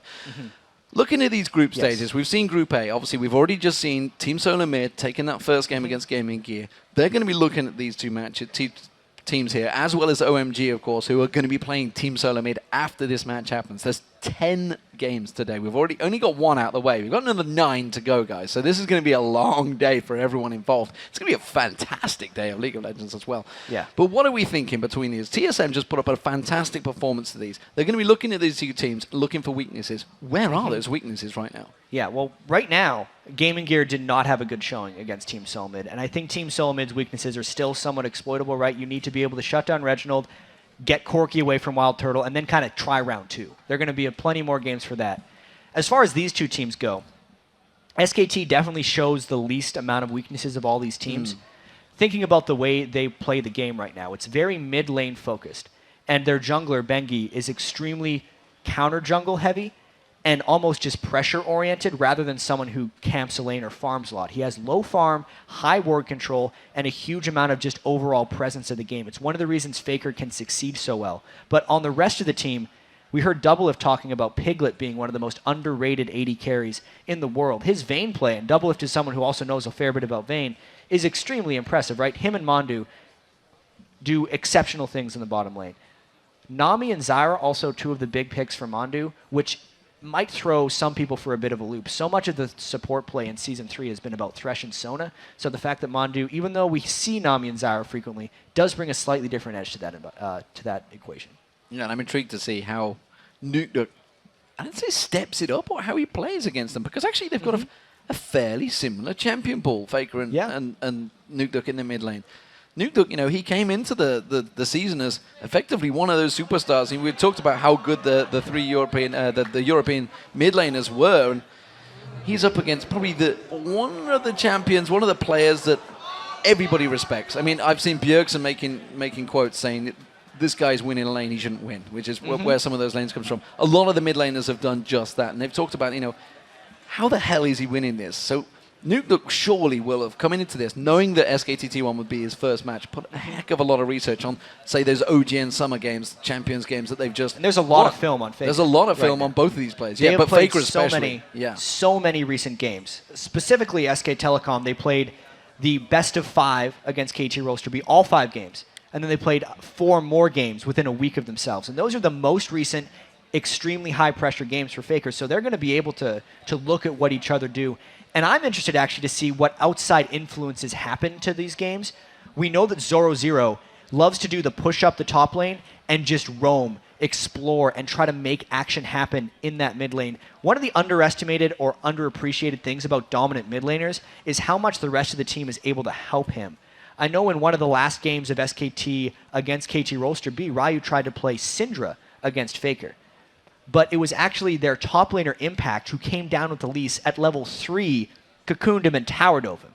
And that gave Faker the edge in that lane, and then he just kind of took off and destroyed the game as Faker would tend to do sometimes.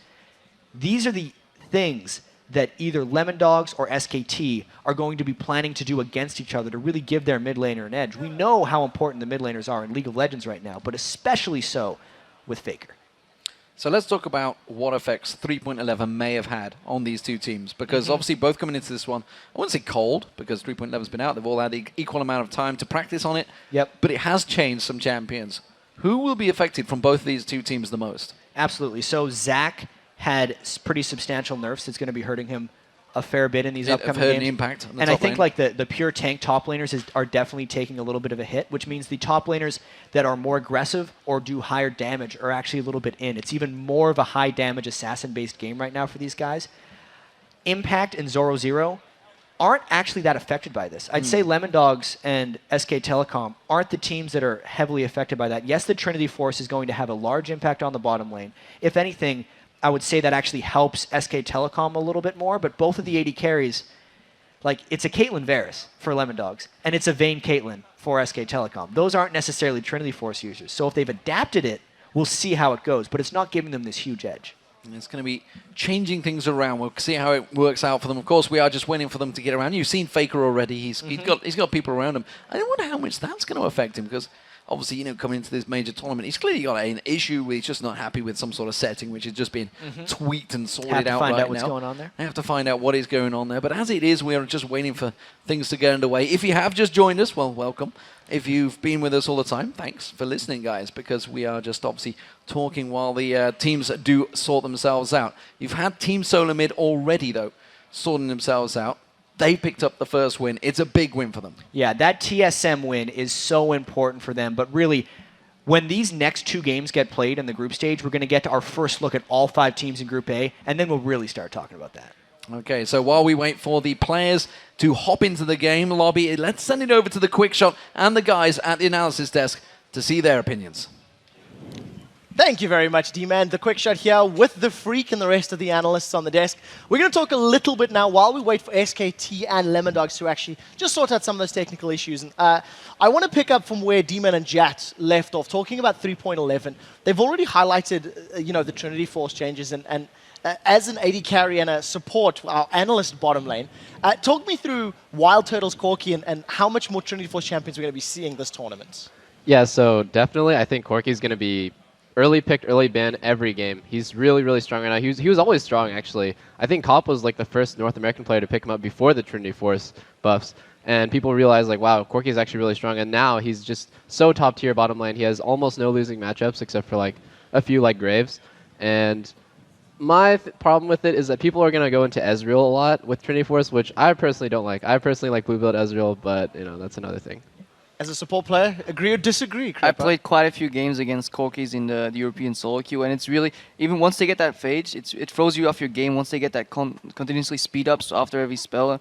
And it's really, really hard to play against that. You have to get used to it, and it just has a really early ramp-up time, and especially Korean teams will be able to abuse that. Yeah, I think actually the Trinity Force top laners actually have a really big impact as well, because you're seeing Jackson, Aurelia, and these types show back up into the scene. A top lane that was, for the most part, dominated by guys like Shen and Zach and Nasus and Elise, who are either tanks or casters.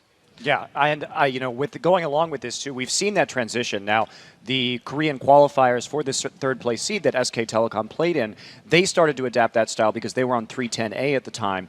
And so we started seeing Impact play some more Jacks and other carry top laners already starting to move away from that meta and pick up the new Trinity Force, or old Trinity Force bruiser tops. It's back.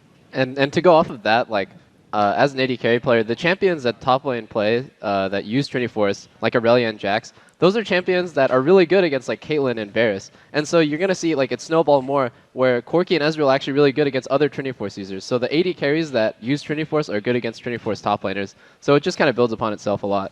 So let's step back a little bit. We've discussed the top and the duo lane. How does this affect the jungle or the mid lane at all? You know, we've seen this heavy assassin sort of meta game in play right now. Do the changes in 3.10, 3.11 affect the mid or your jungle at all? I think it will affect the jungle in one way, that certain champions who were really early picks in both viable positions, some teams were still picking jungle Shen early for the possibility to have that, or Zac really early and then just swap him out and put him in the jungle. I think pick patterns are definitely going to change with these item rotations, and then I can see a lot more emphasis just getting Zed early. Every team's going to want Zed this patch. What makes Zed still so good that over all the current patches he's still relevant?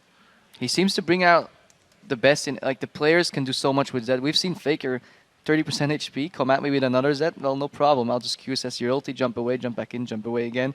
It's such a versatile champion with which you can do so much, especially in an assassin-based mid lane meta game. I feel Zed's going to have so much impact. One thing I'm actually surprised about with the sort of proliferation of Zed is that we're not seeing as many champions who are specifically good against Zed. Guys like, for example, Lissandra, who can basically self-ult and at least have some impact in the fight, right? Like, she can put the Frozen Tomb out, do a bunch of stuff, or just target stun the Zed, and then your team can kind of group up on that. Fiddlesticks, 3-second fear. Unless Zed rushes the QSS, he's going to have a really hard time doing anything in a fight. I'm surprised people aren't killing Zed quickly in fights more. Well, and to run with that, too, there have been a lot of theories about, are we going to see Kayle in this tournament because of the power of Zed? But I think mostly we're just going to see Zed bans, frankly. Well, I want to step back now, because if there was ever a time to pull out a new champion, a new composition, pull out something that's maybe a little off the wall from the current meta, now's the time to do it, right? Talking about Kayle, Kayle's can do very well against the likes of your Zed. What other kinds of champions could we be seeing very, very quickly, Crep? I throw that out there. I'm waiting for Soraka. Armor buff, silence, flash bananas. I'm hoping. We'll have to see if it works out. I am hearing that apparently the players are just about ready. So let's actually throw it back over to Demon and Jet for Champion Select. Thank you very much, guys. So the players are into the lobby and ready to start Champion Select. So let's get it on, as it were. Hopefully.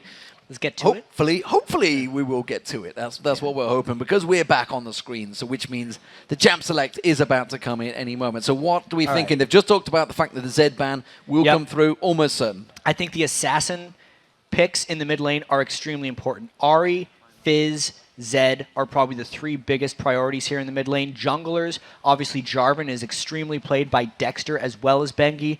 And then AD carry-wise, we're really going to get to see whether Corki is the thing to do this tournament for these two teams or not. Well, research has happened, it seems, and Fizz and Kennen being taken away from Nukeduck and Zoro, both champions they played heavily throughout Gamescom and the end of the summer split. Orianna being taken away from Faker, no problem there. Caitlyn also being banned out. Not going to let Piglet have that one. Yeah, so those are interesting bans so far by Lemondogs, because Faker, although he played a lot of Orianna, I still feel like he's most deadly on the Assassin champions. So they're just kind of generally banning out SKT's larger team fight compositions and almost maybe daring them to go more of a split style. I'm not sure. Not Shen being taken away. That kind of surprised me. Zoro not prolifically on Shen, but Zed. There is the final ban. No problem there. And Ahri instantly picked for Faker. Of course. I'm very surprised Ahri made it through these picks and bans. I was expecting Fizz, Zed, and Ahri, kind of the trinity of the mid lane assassin powerhouses right now, to just either be taken away or at least trade them back and forth. Because now Lemondogs, what are they going to play against Ahri? What does Nukeduck necessarily have left? He used to draw a lot of Fizz bans for himself, which he already has, but his Ahri is strong as well. Lemondogs of all teams got destroyed by Xpeke's Ahri during the 5-game set of the European playoffs. Very, very interesting that Ahri gets through. Well, has Tabs adjusted to 3.11? It seems he has. Boom. And he's locked in Corki alongside Thresh as well. Well, here's the thing. Former mid laner, Corki is actually kind of a pretty good AD carry mid lane, but he's obviously going to play him bottom lane. It will fit Tabs fairly well with that Bloodthirster Last Whisper build that Tabs popularized over in the European scene. That style of sitting in the back and basically just spamming your spells, using them well, obviously, fits him, and I think the Corki will as well. Yeah, not just spamming them out there. Bengi looking like he may well select Lee Sin here. Always excited to see a Korean player on Lee Sin, especially a prolific jungler. Ooh. Elise could get selected. No, switching back to that Zyra. Going between them. Which one are they going to go? Which one are they going to go? No reason to select that support right now because it's already been locked in the other side. And it will be Elise, potential top laner. Yeah, it looks like a top laner right there with the Lee Sin being picked in. Bengi can go jungle Lee Sin, and then they can just do top lane Elise, the higher damage, more threatening top laners as opposed to just the straight up tanks. That obviously leaves Twisted Fate open for Nuke Duck, and it leaves the Vi open in the jungle. So even though Dexter hasn't played a whole bunch of Vi, we know everyone's been practicing it. Whoa, indeed. Swain getting locked in for Nuke Duck. What has he pulled out here? Has he pulled himself a sneaky champion over Ahri in the mid? Swain against Ahri in the mid lane here. If he can get powered up a little bit, Swain is a bit of a drain tank against Assassins if you're not able to put him down. We saw a little bit of Swain at the International Wildcard Tournament of all things. That is extremely dangerous pick though. Well, what the crowd are happy about is Vayne being locked in for Piglet. And there is, of course, going to be Zyra alongside him. So those are the champion choices for SKTT1. What will the final pick be for? And of course, well, what else is Zoro going to play? He's going to play what he began the summer split with. It is going to be Malphite in the top lane. Wow. So we have the Unstoppable Force plus Vi combo right here, which means they pick one person and they get rid of that person. And that's probably going to be Piglet is what they're going to try to do this for. My prediction here would be in team fights, Lemon Dogs wants to power down Piglet and then hope Nuke Duck can live through assassination attempts from Faker. Faker lives for just eating supports alive on Ahri, which means if they're not putting enough immediate focus on Nuke Duck, and if Lemon Dogs could take down Piglet, Nuke Duck could then have strong things in teamfights as Swain. But seriously, D-Man, Swain in the first game against the World Championships, that is something new here. And I don't recall seeing Swain at all in the Summer LCS. I don't think anyone played him. I don't Certainly think so, not in Europe. No. And I mean, I look at SK Telecom's team comp, they pretty much got what they wanted. Yeah. Lemon Dogs didn't take anything away from them. They're planning to beat their strategy. Well, we'll see how that works out for them because this could well be an interesting one. So those are the teams selected out there. Well, Zoro Zero on Malphite along that top. No surprise there. What are we expecting from these two teams? These two teams, I'm expecting what has to be an aggressive game from Lemon Dogs. Even though they're a team that generally waits for other teams to make moves. If you're going to be going into a game with Vi Malphite, you're going to have to go aggressive. Well, while the players are spawning into the Rift, let's check out who you guys at home think is going to win this one. According to LollySports.com, well, you guys have been voting. 68% of you think the SKT will come out on top of this one. Yeah, and all the analysts chose SKT1 as well. Not as high as the Team Solo Midverse Gaming Gear thing, but no one's going to argue with you if you say SKT is the strongest team coming into this group. 68% actually might even be a little low as far as the chances go. Well, it's only approaching 11 p.m. in mainland Europe, so these guys have been up still voting for the Lemon Dogs. They've been trying, despite the fact they've not voted for them all season long. So Lemon Dogs, well, they've been the underdogs every single time they play generally in the European LCS, and they've generally turned them into wins. We'll see how that works out. We do have a pause in the game at the start, which is why we haven't launched straight into that. We are ready and waiting to go, though, Jap. We will be, and I can't wait to see the way these picks and bans interact with each other. Just specifically, how much focus gets placed on the mid lane early. Because Swain, if he gets a couple kills, can just turn into an absolute monster. And we know what Faker can do on Ahri because he rushes that Deathfire Grasp and is so perfect with the way he uses his spells to assassinate generally supports that it's basically over from there. So I'm expecting Impact's Elise to come down in the mid lane frequently to help out that matchup. And honestly, Dexter might just be camping that mid lane with Vi. It's really, so much of this is about the Swain versus Ahri matchup between Nuke Duck and Faker. But how much of a gamble is that? The Huge technique's gamble. taken Huge gamble. a huge gamble. Yeah. Swain versus Faker's Ahri. That is enormous. And you talked about Dexter. That is something Dexter will do. He will be camping that mid lane. We're Yeah. going to see Zoro Zero. He's going to be left on an island, generally in that top lane on Malphite. It's what he did throughout the start of the season. He was effectively, ironically, when I was on the bus towards DreamHack, the very first week of the Summer LCS, they were laughing and joking, basically saying Zoro Zero is the only champion you can actually play. Zoro Zero is the only champion you can play? No, Zoro Zero Malphite is the only Malphite's champion he can play. Yeah, I mean, he's going back to it in the time of needing comfort. We talked about all the different pressures for these guys. They've now traveled across the world. It's their first game of the World Championships. And guess what? They had a delay before the game as well, just to amp things up a little bit. And then they get through picks and bans, and then there's a pause. It's a good thing that he's on a comfortable champion. I don't know if I can say the same for Nuke Duck Swain, though.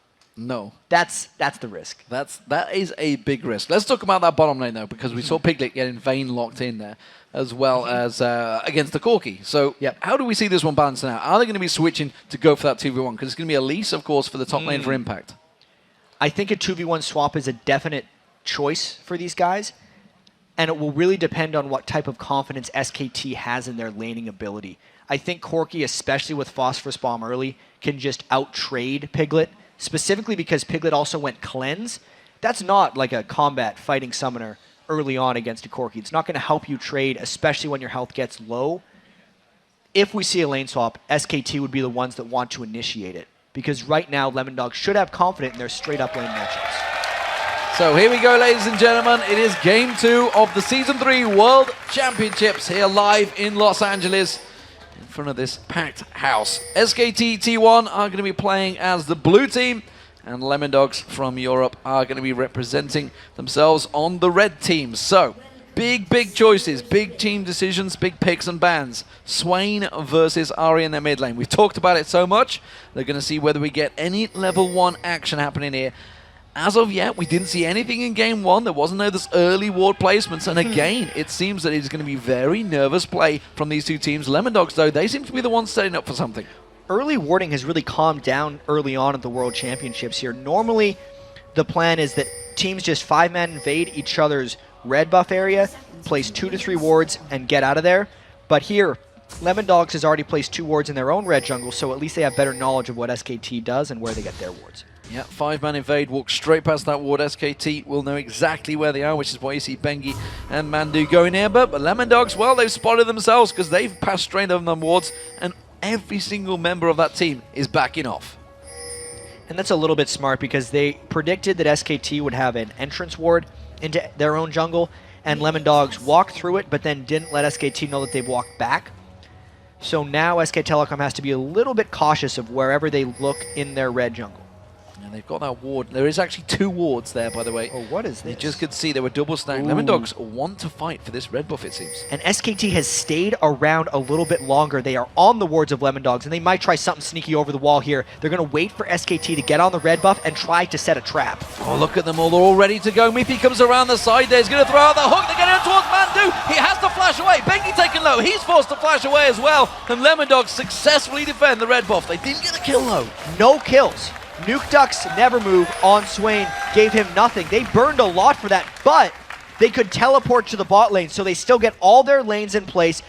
The big thing to track, though, is the summoner spells burn. Lemondogs' bottom lane has no flashes and no ignite, whereas SKT still has a flash and cleanse on Piglet. That'll be fairly impactful. So we'll see how that develops. Aggressive stuff already, and it does seem that the lanes, they did try and trade, but Lemondogs have traded straight into it. Mandu and Piglet in this top lane, taken low already. Mandu already under pressure here. Piglet's trying to return that pressure, but look at Mithy, trying to keep them lashes going. He's taken low himself here. Mandu keeping pressure on him. Very aggressive stuff early on here. They are ready to fight in this lane, and it is a slight edge to Lemondogs as far as the 2v2 matchup goes, but Mandu is confident. He's the captain of that team, and Zyra's early on laning is still extremely strong.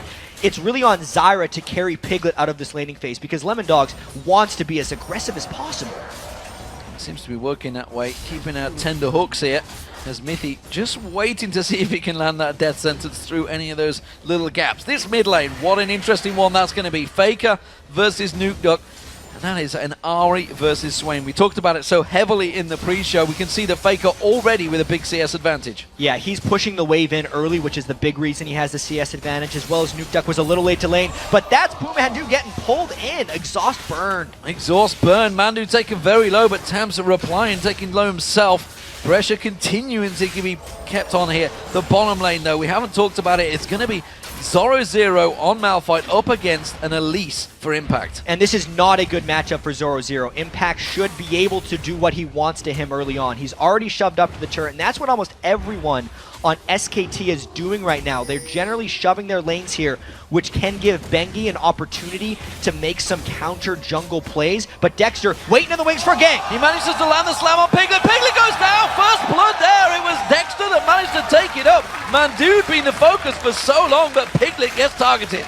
Lemon Dogs really making the moves here early on in the game. They're the ones that tried for the level 1 fight because they scouted and predicted where SKT was going to go at level 1. Then they recognized where Bengi would be in the game, and Dexter planned that top lane gank. It's a very bold choice by SK Telecom to 2v2 lane the Cleanse Vein against someone who is strong as laning as Tabs' Corki. Dexter trying to make as many ganks as possible happen now. Faker realizing what was up here. He's not going to get caught out that one. He's not going to get slammed either by Dexter. Instead, the charm will land and turns the damage back around.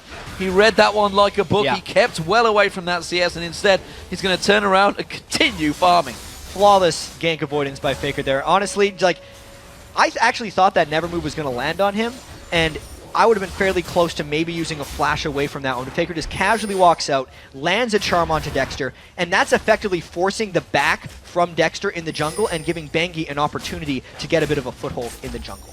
So Zoro0 has gone back. He's picked himself up a Negatron Cloak for that bottom lane, playing into the lane against Impact. We'll see how that works out as the game progresses. Bengi now finally starting to make himself active in this game. Of course, he was effectively bullied out of the first 5 minutes of that match from that initial play by the Lemon Dogs. We'll see how he comes back into this match.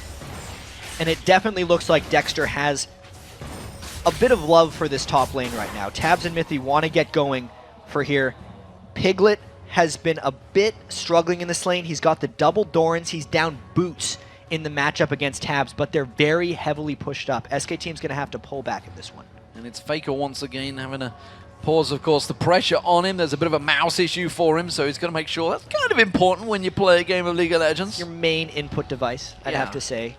We should be able to get this one sorted really quickly here for these guys, but man, what a start.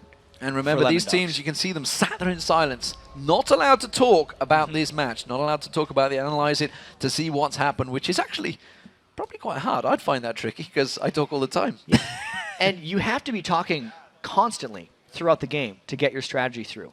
The main communication metrics for a lot of the most successful teams is everyone relays information to the jungler, and then he kind of makes decisions. Sometimes you have your overarching decisions coming from someone else and team fight calls coming. But yeah, everyone has to talk. So for instance, you know, need a ward here, just placed a ward there. You got to ping every time someone comes through. Constant flows of information, and then a pause comes and you're like, well, got to remember all that now. Gotta sit in silence, yeah, gotta remember where it all is. So let's talk about the opening 5 minutes that we've had here. First blood, of course, went to Lemon Dogs here.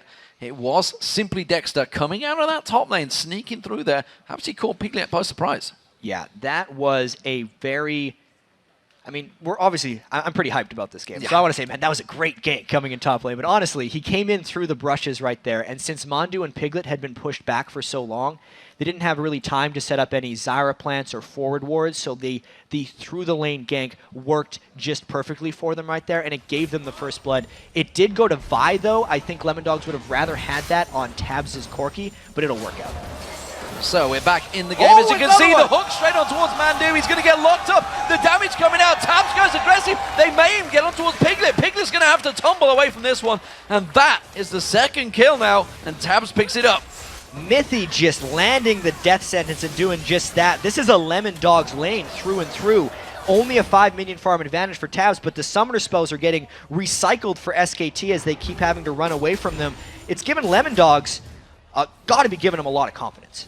Well, they haven't quite got the time for the blue buff. They are a little bit ahead on that one. It seems instead they want to get this man in the middle. Faker, he's actually quite far up his lane right now.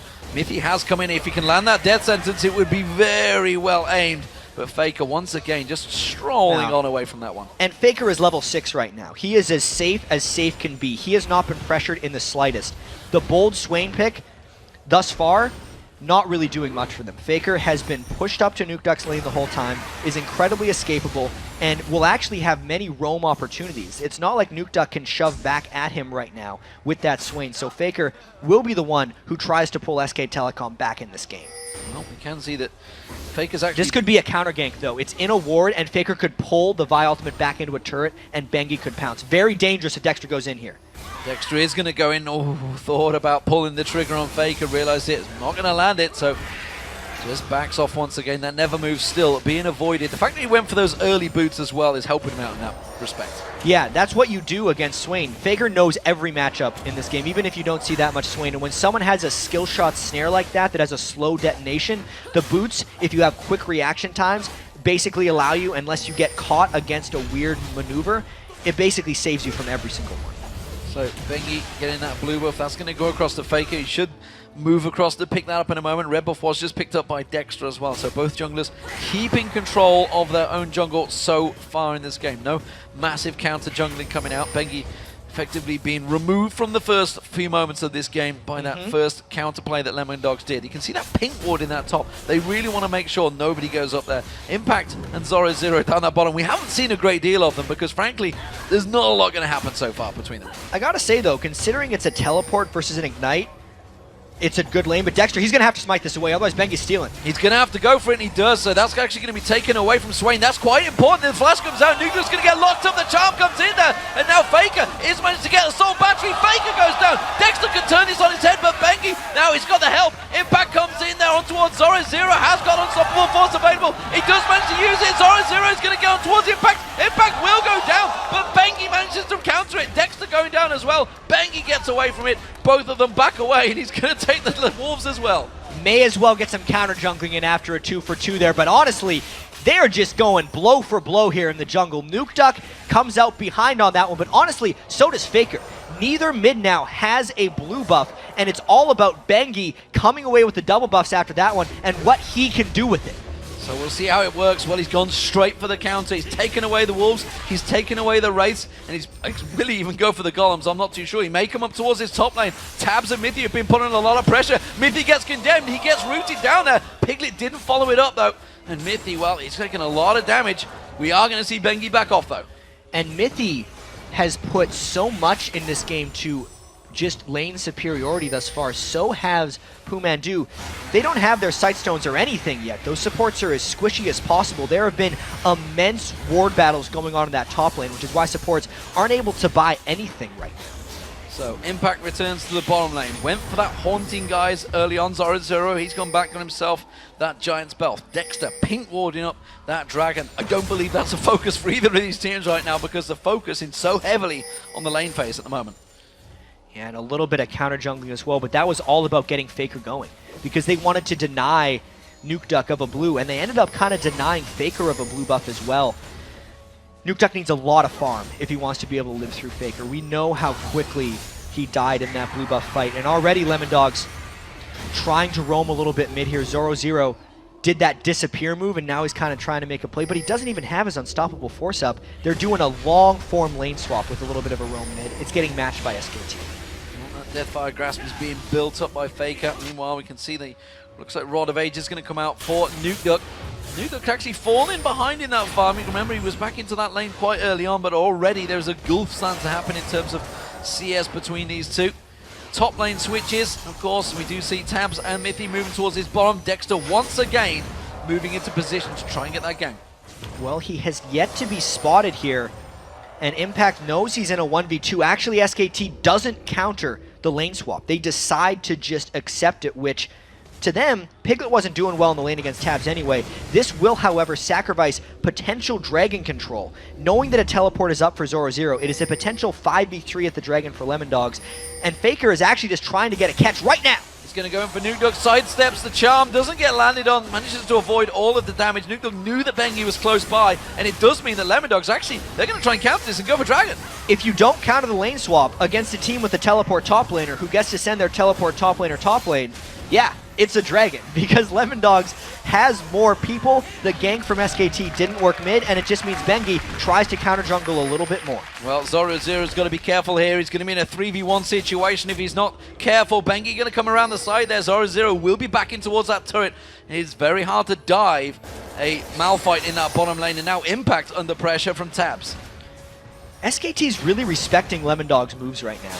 Just not throwing Bengi Qs and just trying to tower dive Malphite, not just going all out on Nuke Duck. They recognize that Lemondogs knows how to hit back because this is almost a 2,000 gold lead already. Well, Nuke Duck just walking in a straight line to avoid that charm wreck.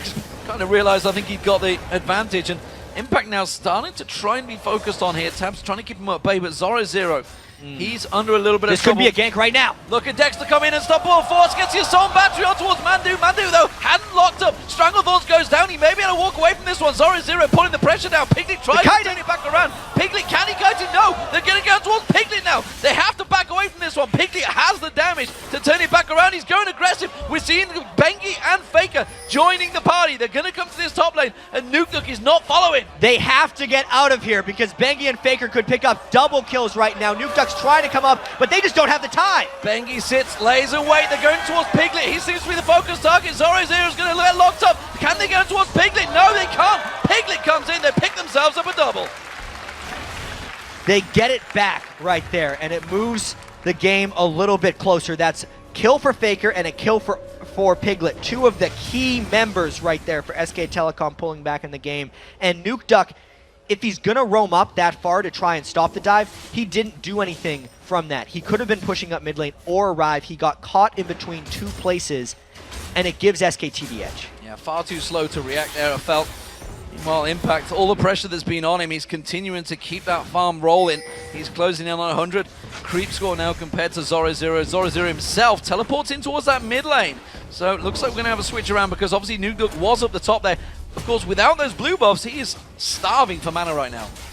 Absolutely. Nukeduck, he has to find a way to get farm in this game because even though they have a 1,000 gold advantage, the Swain pick will not have an impact in games unless he can just be in the fray, essentially just tanking the damage from SKT because Lemondogs' damage is so up front with the Malphite and the Vi. They need to take out Piglet, which means that Nukeduck needs to have enough power and farm to withstand the rest of SK Telecom's damage. Otherwise, Faker's Ahri is just going to roll over.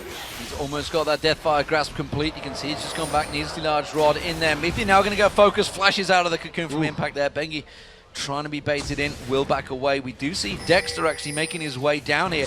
No ward coverage for Impact, so he's going to get in pretty much blind to SK Telecom. Yeah, Dexter does get pinged going around that ward, but he's just looking to get one of his own. Right now, the Lemondogs bottom lane is in a very weak spot, which is explaining that what seemed like a bit of a preemptive flash for Mithy, because Tabs is trying to get the last bit of gold before going back for his Trinity Force. They're not looking for any types of fights right now. So, blue buff picked up by both mid laners finally. Faker's had his for a while. Nukeduck just returning to lane, sidesteps the charm. And the orbs, making sure it doesn't get caught out by anything from Faker. Faker already heading north, though. That's going to have to surely be countered. Every time he heads away from that lane, Nukeduck's got to be looking to react. Yeah, Nukeduck has lost presence in this lane, and Dexter is walking on top of wards right now. It's a very dangerous time in the game, because since both mids just picked up their blue buff, both junglers want it back. That is the bottom lane turret, first one of the game, going down. Dexter comes around the side there, locking on towards their Faker. Not going to land his turn, the charm comes in there, and now Bengi gets on towards him. He can kick him towards the tower. Dexter in all sorts of trouble. He's going to go down. Faker picks up the kill. That was a very close fight. All credit to Bengi there for getting the kick into turret range. While all that was happening, though, Lemondogs and SKT got top turrets of each other, and this game has just gotten real close. 5-5 in kills, just 200 gold separating the two teams. Piglet keeping pressure on the top lane on Zoro, unable to really react to it. Look at the bottom lane, though. They're moving in towards it. Tabs and Mithy coming across here. Faker just keeping them away alongside Mandu. Lemondogs trying to put pressure on towards his mid. Tabs has no mana and no items right now. He's sitting on a Phage and a Mana Crystal. He needs to go back and buy items. That entire roam to the top lane was just wasted time, and they can't waste time against SKT. Well, you can see that the Blade of the Rune King was already completed by Piglet. That's why he's feeling so confident up against Zoro, who's still yet to complete that Sunfire Cape. Almost got it ready, but look at Piglet. Comes around, unstoppable force. Sorry, he manages to pin him onto the wall. It's not going to be enough damage, though. He's going to have to dive this one very deep. And Zoro, just avoiding it with that ulti. Yeah, but knowing that the unstoppable force is down is actually a defensive maneuver by Piglet right here. Dexter's looking to make a play. If he lands the Q, he might have enough damage, but man, that would be scary. That would be ballsy play. Piglet was out of mana, but basic attacks, Blade of the Rune King down, still he's going to be pulling out a lot of that damage in there, and wisely chooses not to go for that one. The call coming out. Faker just dodging out the side for that death sentence from Mithy. Lemondogs, well, it seems that they want to pressure this mid lane. Over the past 5 or 10 minutes here, SKT's been pulling back. A lot of it has to do with things that we can't necessarily notice. Faker's Only 17 farm up on Nuke Duck, but Nuke Duck has been pushed to his turret this entire time. And Faker's been able to make moves kind of side to side, as well as Bengi getting ward control within Lemondog's jungle. It's made farming very dangerous for Lemondogs, which means they've had to be a lot more cautious about the moves they make, and it's taken the aggression away from them. That's why SKT has been able to farm up a bit better in the lanes now, and it's basically forcing Lemondogs into making some potentially questionable decisions. Faker may go aggressive here in this mid lane. He has his DFG. Taking that turret to absolutely nothing. The rest of the team starting to come around. Oh, Mithy nearly caught out of position there. You saw 3 members of SKT grouping up around it. Dragon is up, and they're looking to make the first one their own. Yeah, this is not a Dragon Lemondogs can safely contest. There's not even a teleport up on 0-0 right now. If anything, I'm a little surprised SKT took it so quickly because they may have been looking to bait a fight in the Dragon area since they had such impressive ward control. So that's a Dragon apiece, and that is the middle turret going down. SKT move themselves into the lead as the gold advantage swings their way. 0-0 heading down south here, just going to ward out, keeping that pressure on that top lane. Impact is coming up to counteract him though, so he's not going to get any free time.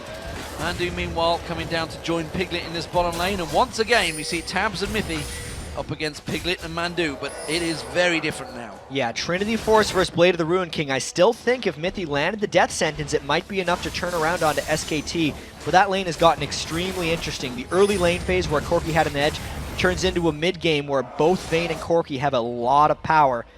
That may just be about where Vi or 0-0 go for ganks. The moment Vi passed that mid lane, the moment he went down there, you saw the bottom lane of Piglet and Mandu just backing the hell away from there. Side zones have been picked up by both supports, so keeping that gold flow going. We are seeing a couple of pinks being picked up by Mandu, and both the bot lane for Lemondogs is also backing off, so we'll see what they come out with. Nuke Duck, well, he got that Rod of Ages completed, went for that Negatron's Cloak, which is almost certainly needed up against Faker with that Deathfire Grasp early on. Top laners, we did see that Haunting Guys being picked up very early on by Impact as well, as those Source Boots. Now he's gone for a bit of health in there up against 0-0, who has now completed the Sunfire Gate. Absolutely. I know that Lemondogs has struggled a bit in the season if they're a little bit inactive. They will generally wait for the game to kind of lose around them if they're losing and know how to farm up. They're not the best at playing from behind, and their playmaking ability has been taken away. We can see already now SKT planning a 4-man dive with all their ward control. They're the ones looking to create action since Lemondogs is so defensively waiting back. Oh, I think Nuke Duck tried to bait that one, but he may well turn back around on him. Is he going to have enough coming out from that lifesteal? No, he's not. Faker pops that DFG and just pulls the trigger. Ignite as well to just stop the Swain healing, and that was a bait into death. And Dexter in trouble in his top lane. He can't go up against Impact in a 1v1, and that means that Bengi and Mandu just going to be taking away that blue buff. The tower going down on the bottom. It's now 3-1. All the outer towers are down, and SKT1 keep on pushing. And this is the reward for what SKT has been doing for the past 10 minutes. Every lane has been pushed up. They're slowly scaring Lemondogs off, creeping their wards into Lemondogs territory, and it's allowing them to make plays. So Impact keeping pressure on, and again, Bengi taking away those wolves. Every time he comes into this jungle, takes away those key gold items, just like Impact is doing right now. 70 gold rolling his way instead of Dexter's. And he's also taking away the Wraith as well. So the entire jungle of Lemondogs has just been pilted by SKT1, and well, 6-5 kills, 31.2k to 27.7, 3-1 in turrets. It is all on Lemondogs to try and react to this. And I don't know what their answer is for Faker right now, because Faker has 2 levels on Nuke Duck, and even though Nuke Duck was able to pick up a Negatron Cloak, Faker's finished his Void Staff at this point. He's going to be cutting through Nuke Duck's defenses right now. Him and Bengi are such a great tag team, just doubling up and finishing them off. You can see now his minion farm advantage is really starting to accelerate because he's scared Lemondogs out of their lanes and has really had free roam around the map. Well, Faker's just building up that power with that Void Staff as well. And the Source Boots he had early on. 0-0, you're caught, you're going to be completely captured. Having to use the Unstoppable Force to get away from this one, or will he just save it? You can see Nuke Duck coming around. No, because there's the Lantern coming out from Mithy to save his bacon. Thing is, that was Faker's burst without his ultimate right now. Onto who should be the tankiest person on Lemondogs. Knowing that 0-0 is now kind of out of the equation, it allows SKT to take even more territory from Lemondogs. This game could very quickly get out of hand. It's already a little bit, but SKT could actually look to make some big plays extremely shortly. Ooh, Death sentence being thrown out. Faker once again sidestepping it. Not once being caught out by one of those skill shots yet. Every time he manages to avoid it as the wards get cleared out across the Lemon Dogs jungle. And SKT starting to put the pressure across multiple points. And I've talked to the teams about, you know, the practice, the scrims they've been having since they've been here at Worlds. And that's the one thing they've said against all the Korean teams is that they just know how to keep the pressure on them the most. And right now, it's the pink ward placement by SKT. We just saw Bengi take the pink ward into Lemon Dogs' blue buff and get rid of Lemon Dogs' vision within their jungle. Look at the amount of wards that Lemon Dogs actually has in their own jungle. I count 2, which isn't enough vision considering you're against an Ahri, Lee Sin, even Vayne. Anyone who, if they catch you when you don't expect to see them coming, you're just going to die. And that's one of the big reasons SKT is keeping the pressure on. And the big thing I'm seeing from Lemon Dogs is just no burst damage right now. Nope. Other than Tabs, he's really the only one that could lay down some real damage. Nuke's going to keep on ticking the farm, but meanwhile Faker Piglet can just do burst damage and absolutely pop someone out of the game. And how would Lemon Dogs even find the burst if they don't know where SKT are? They're roaming through a jungle that is completely blind to Lemon Dogs right now, and all the playmaking Lemon Dogs was making earlier has gone away. They do not know what to do against SKT's onslaught right now. Well, I know what they're doing at the moment. Nuke's losing out against Faker. That was actually a closer trade than I would have expected, considering everything was burnt out from Faker there. On towards Nuke. Nuke didn't even use that Ignite. Zoro trying to bait out Impact, see if he can go towards him again. Trying to pull in. The rest of his team do come to help. Nuke at the moment is keeping Faker at bay in that bottom lane. And Lemon Dogs has to fully commit in order to find a fight. Malphite and Vi have to go in extremely deep together. And when they're now behind, nearing 5,000 gold, that becomes an increasingly dangerous proposition. And since they weren't pulling the trigger 4,000 gold ago, I don't really know what they're going to do now to pull the trigger and try to get back in this game. So, obviously at 25 minutes, the game is going to roll on. Currently, it's Lemon Dogs in a full defensive stance. They're holding off, they're keeping their inner turrets at bay. How is this going to roll through if this game continues the way it's going? Obviously, SKT going to keep on getting powerful, but have Lemon Dogs got anything in the late game to turn this around? It doesn't look like it right now. It looks like SKT is going to keep rolling, and I don't even know if we're going to get to a late game. SKT, during the Summer Season of Champions and also the Korean qualifying tournament, averaged 31 minutes and 50 seconds in their game. Average. That's a really fast game for most teams. We're nearing that point right now, actually. They've pilled up about a 5,000 gold lead, and they don't let things kind of go crazy. Maybe if Nuke Duck could get 5 or 6 items Swain, he could become that monster. No way SKT is letting that happen. They're going to look for Faker to catch someone with the charm, maybe Bengi, next Dragon, next Baron. They're just continuing to take these objectives on cooldown and build up their gold lead. This is possibly the problem.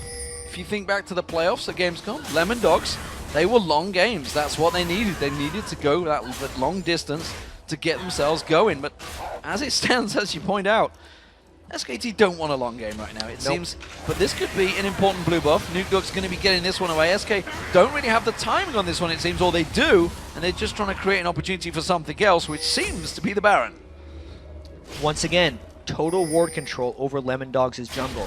If Lemon Dogs wants to commit, they need to do it sooner rather than later, because SKT is just slowly building this one up. But when they're using the Lantern in to help scout, it means they don't have clean initiation helpers.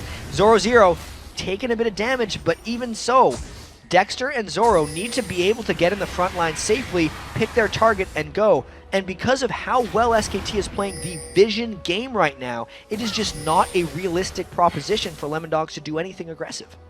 Dexter is trying to come in, but look at this. They're baiting in there. Piglet's going to be the focus, and he is going to get melted. Unstoppable Force was used out there. They're trying to get on towards Impact, but Impact has just repelled away from this one. Zoro's getting absolutely melted in the back there. Dexter comes in on towards them. Faker's going to be the target. They do manage to get Bengi down. Faker taken low, but he's not going to be enough. And Piglet joins the party. He comes around. Nuke Duck gets condemned on the wall, gets dropped down there. Tabs did take down Faker, but he's the last man standing. And that is going to be absolutely destruction.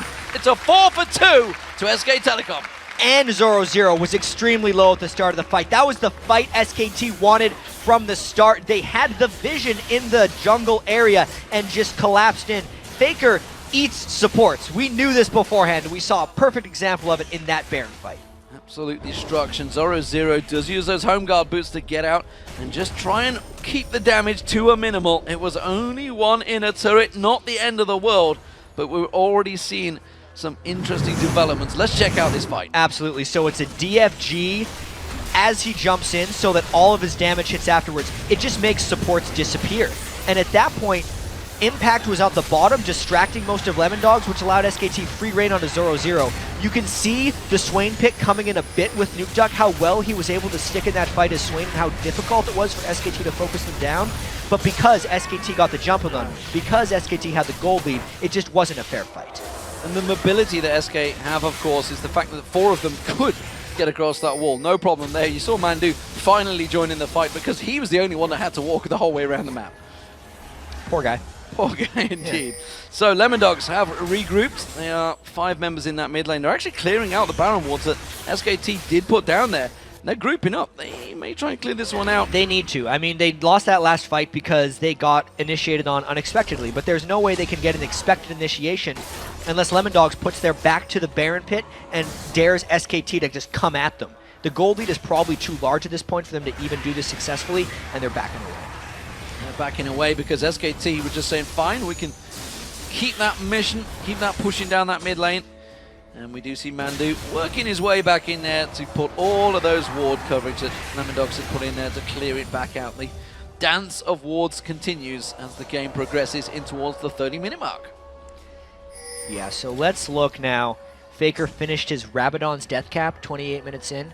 He has a measly 525 ability power right now. He's going to eat anyone he wants next as far as Ahri goes. Deathfire Grasp to that full Ahri combo. Spirit rushing in right after the DFG flies to get the full burst down. Nuke Duck Swain pick hasn't necessarily panned out because, not because it's not a good thing in team fights, but mainly because his lane presence was too low and it allowed Bengi and Faker to just take control of his territory and slowly SKT just kind of starve Lemondogs out here. And the difference is you can see Piglet not too worried about defense, going for that last Whisper next after the Phantom Dance has already been completed, while Tabs, he had to get that Spectral Cowl in there because he's so worried about how much Faker's been putting out. Bengi checking with that kick there, moves across, puts himself the pink ward down, and continues that wall clearance, taking away every little bit of vision that Lemondogs had just gained in that Baron pit. And it's pink wards on top of pink wards on top of pink wards. Faker, even though he does buy pink wards, is full on items now for the most part, so he's not buying as many. It's all on Bengi and Pumandu to get that ward control, plus the Oracles. Lemondogs, the same thing could happen again to them right here. They should just go before they get initiated on. Ooh, the hook on Bengi, but look at this. SKT didn't quite jump for this one around. They could well have gone on towards Mithy, like you said. They were all set up, ready and waiting to go. This time Nuke Duck is down the bottom in the mid lane alongside Impact. There's a lot of wards in that push right now. And it's patience by SKT. They know they have this play that works. Since Lemondogs has seen it work multiple times, they're like, all right, we're going to think about going for the Baron. They can tank it with Spiderlings and plants, not get too low themselves, and Lemondogs has to pull the trigger to go in, but the vision has been denied. They've got to go in. It's down to 2,000 hit points, but look at Dexter just getting melted. That is it. Jungler out. No steals coming here. SKT going to turn this one around. Tabs is going to be the focus target for good unstoppable force on towards Bengi. Mandu getting taken down, but Nuke Duck just gets melted out there. Tabs puts some good damage down, but Faker gets himself the double. 0-0, he gets caught out. He goes down, and that's going to be Tabs caught out. He just gets melted and destroyed. The moment someone gets focus targeted, their hit points are gone. And that is the ace for SK Telecom T1. So much damage comes out, so organized by SKT. Look at Dexter. He is gone. That was Faker. It just kills him immediately. And then Lemondogs is like, I guess we have to fight a 4v5 because they're already partway committed. 0-0 landed an amazing ultimate. Nuke Duck was in good position, but as soon as Nuke Duck went in to try to tank, everyone focused at once. They did not allow Swain's healing to take into effect, and then they land their skill shots, they flash in, they finish off Lemondogs. Great ace, and they get the inhibitor as well. Inhibitor goes down. Lemondogs up against it now. 15-9 and a 12,000 gold lead up against a Baroned up SK T1. So, all the power is with the Koreans right now. And the European team, the number 2 seed coming into this one up against the number 3 seed. But we all know SK Telecom. They are the current summer champions, and they are very strong. Would you believe it? Lemon Dogs are thinking of fighting for this one. They need to find out a lot more things to do right now, because things went from bad to worse to out of control for Lemon Dogs in the past 10 minutes, or even ever since they started the game so well. They got the first blood, and SKT just kind of took it slow, respected Lemon Dogs' playmaking ability, and then just turned it on, it seemed like. They flipped a switch and just played their game. Bengi got enough counter jungling down. Bengi got enough wards inside Lemon Dogs' jungle. And the clock just kind of turned there. So now we're at a point where Faker gets to kill whoever he wants. But after that, Piglet is still a huge threat. He's got all the move speed, nearing a full item build. Even the Furor boots, because Vayne is so reliant on move speed. It's too much for Lemon Dogs to deal with right now, knowing that they have to go all in with Zoro0 and Dexter Malphite Vi together, knowing that Tabs is front-loaded with damage and has built that defensive item in the Banshee's Veil. There's not enough power coming from Lemon Dogs to fight back against SKT. They just can't burst anyone down, and as you said, Faker can effectively kill who he wants now. We saw Dexter, the second most tankiest member of the team, just dropping without even being able to react out of that charm. Lemon Dogs do defend out this bottom inner turret. Whether they're going to be able to hold on is another matter. Faker wasn't with them, but he is coming around the side right now. Puts down the pink ward, but Mandu up the side there. We could see Faker coming around the backside of Lemon Dogs. Mandu getting ready and waiting. Could throw that Stranglethorns in the backside of them. Lemon Dogs realizing the dangerous situation they're in. He's going to go for it. The Mythic just about gets melted by Faker. Finally, just sidestep the last hit. Oh god, this is dangerous right now for Lemon Dogs. Even without the Faker ultimate impact if they land a stun. But it's actually Lemon Dogs who goes in. Zoro0 decides to go aggressive, assault battery on towards Piglet, but they've just got no follow-up. There's no damage coming out from Lemon Dogs, and I can see SKT1 just turning it around. Faker picks up 1, picks up 2, comes on through. Impact locks in towards it. Tabs trying to do a valiant effort, but he gets caught with the grasping roots. Piglet rolls on through. Mythy gets dropped. He's going to get taken down. Impact will get on towards him. Mandu follows on through. Bengi locks in there. That's going to be Nuke Dog. He got Impact down, but Mythy's the only man standing, and it was a triple kill for Faker. And the fight just kept going, and it was gone. Now SKT have the minions in the mid lane, getting the Nexus turrets down. This looks like a 35-minute win. That to me seemed like a bit of a crazy initiate. I think in that they realized that the goose was cooked, the game was over, and SK Telecom T1 will be taking their first game against the Lemon Dogs in this group stage. He got him! Faker got him, but he goes down to the tower as well. Didn't even get caught out. Just pads out those stats there. Feeling happy with that one. Job done for the man in the middle. It's all about the kills right there. 6-1 and 6 for Piglet as well. We can't take away from the rest of SK Telecom, but after a rough start against Lemon Dogs, they just turned it on. 60,000 gold by the end of that game, 16,000 advantage over Lemon Dogs. And the Swain pick was a gambit. That gambit didn't work. That gamble was attempted to work. And you know, it started out so well for the Lemon Dogs, and we talked about the confidence of traveling abroad early on. SKT1 must be on top of the world now, because frankly they were under pressure at the start. That very early play on the red buff, you gotta remember, there's first blood and the second kill as well for Dexter in that top lane seemed to work well. They started to build up a great advantage over SKT1, but the fact that they've now turned that one around and in such great style just will boost their confidence. They'll be thinking that's it, we're on top of the world now. In big games, SK Telecom is notoriously slow starters. Their best of 5 against MVP Ozone, they lost their first game, won the next 3. The finals of the summer season, they lost the first 2, won the next 3. In the regional finals, they lost the first 1, won the next 3, right? They didn't lose their first game this time. What happens now? What happens now, everybody else in the world is watching. That is the what happens now, of course. OMG and TSM, they're going to be playing next. They're going to be sat waiting in the wings watching that one. Where do you see the weaknesses in SKT1? Well, right there, it did seem like they were slightly vulnerable in the early game right there. Their early lane matchups weren't necessarily that powerful. Letting the Corki through and then not necessarily respecting its power because they gave up a couple kills in the top lane there. But then, obviously, their strengths just came well through and were able to finish them off. There's obviously, when they're the favorite to go in, you don't spot many weaknesses in a team. Maybe just don't let Faker have Ari. That was a mistake. So we've got to take a quick break, but when we return, Reginald and Team Solar Mid challenge China's OMG and their MVP mid laner cool. Plus the Lemon Dogs, well, their coach N-Rated is going to be joining us, and he's going to be talking about how his team's first time on the world stage has done. Not so well, it seems. Don't go anywhere, ladies and gentlemen, because Season 3 World Championships, live from Los Angeles. We'll be right back. TSM's going to Worlds for the third time, the only team that has done so. We just work really well together when the time comes and we need to focus, we do. Definitely if a team, North American team does well at Worlds, it'll send a message that we're not all useless.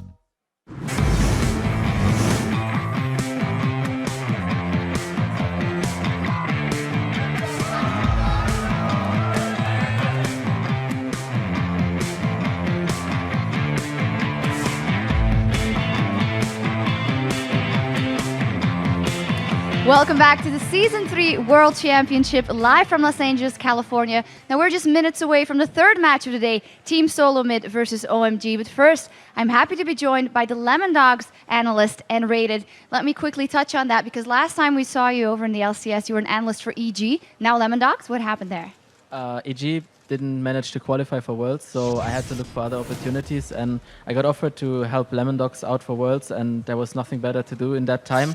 So Lemon Dogs is a really great team. I like every one of them, and having the opportunity to help one of the best teams in Europe right now is like such a big chance for me as well. So I came up and I stepped up and I did everything I could for them.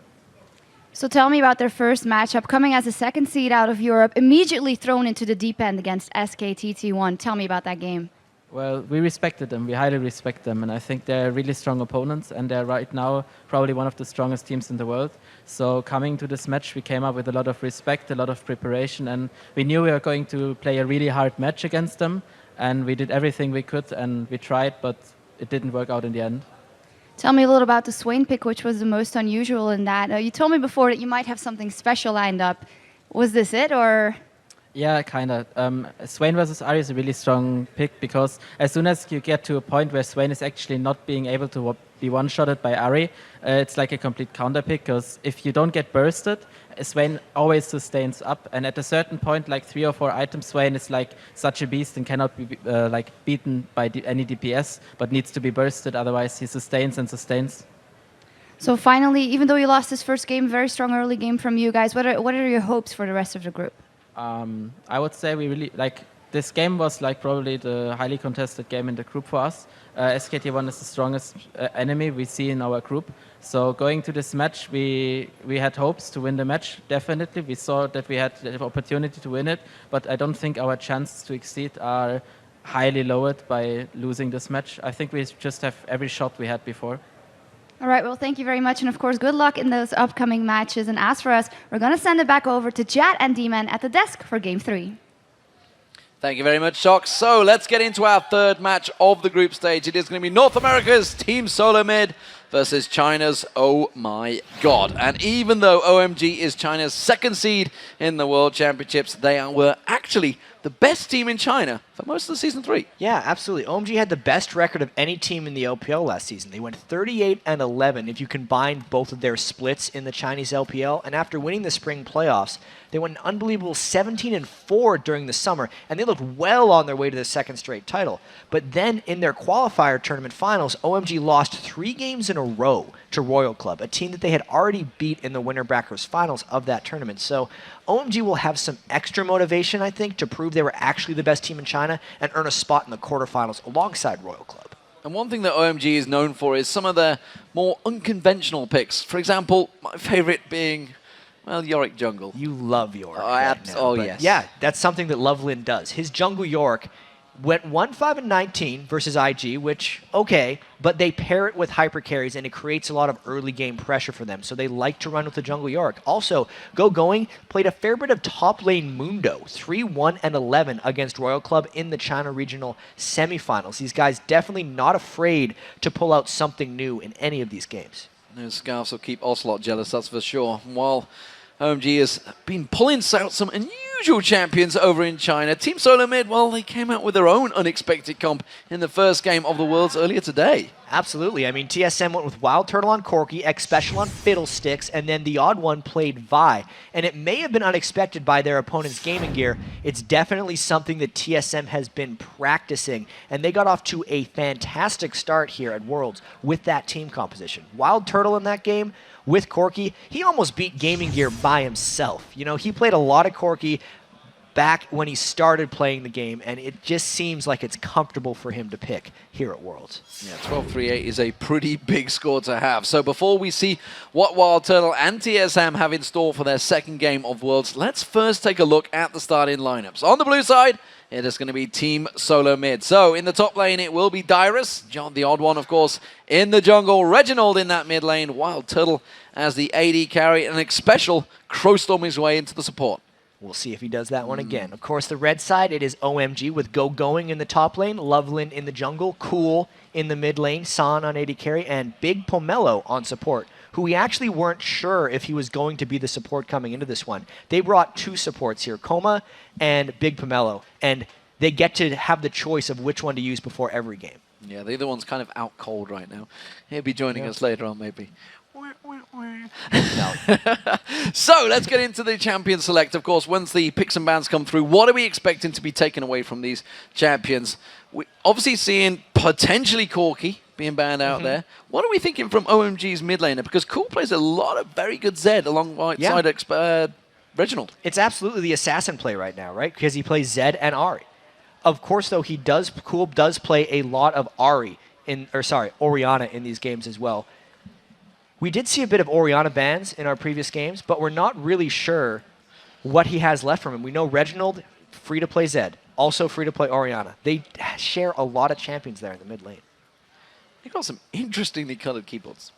Yellow and black. That's sort of Fits their matching team up with colours. them. It does fit their team colors, which seem to be red and black. I'm not too sure how it fits in. There's There's yellow in there. there. There's yellow There's in yellow there in there. somewhere.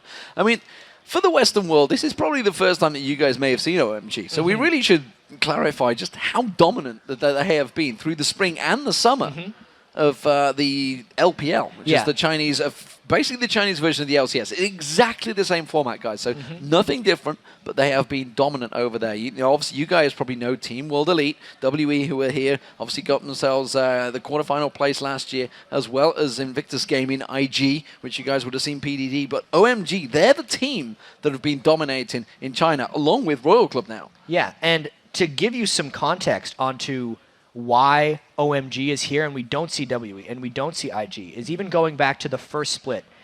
OMG was the first team to really embrace and excel at the 3v1 turret pushing kind of dive game, because so much of the game that IG and WE were playing back then was just farm focused. They wanted to get 400 farm on Wei Xiao and just let him carry the game on Caitlyn, or they wanted Messiah to do the same and carry the game slowly as well on something like Twisted Fate. But that wasn't a possibility against OMG because they were so good at forcing fights around the map and ripping the farm away from WE and IG, and it's kind of carried them through. Even though 3v1 turret diving isn't as crazy anymore, they have the confidence to adapt new strategies. The top lane Mundo, the jungle York, Royal plays support Annie, the other Chinese team that has the bye here. They play a lot of different things. It's a very isolated game they have over there. They really don't take too much influence from other regions, which is why when OMG came in with that 3v1 turret diving, it was so revolutionizing for them, and it's one of the reasons they were so dominant.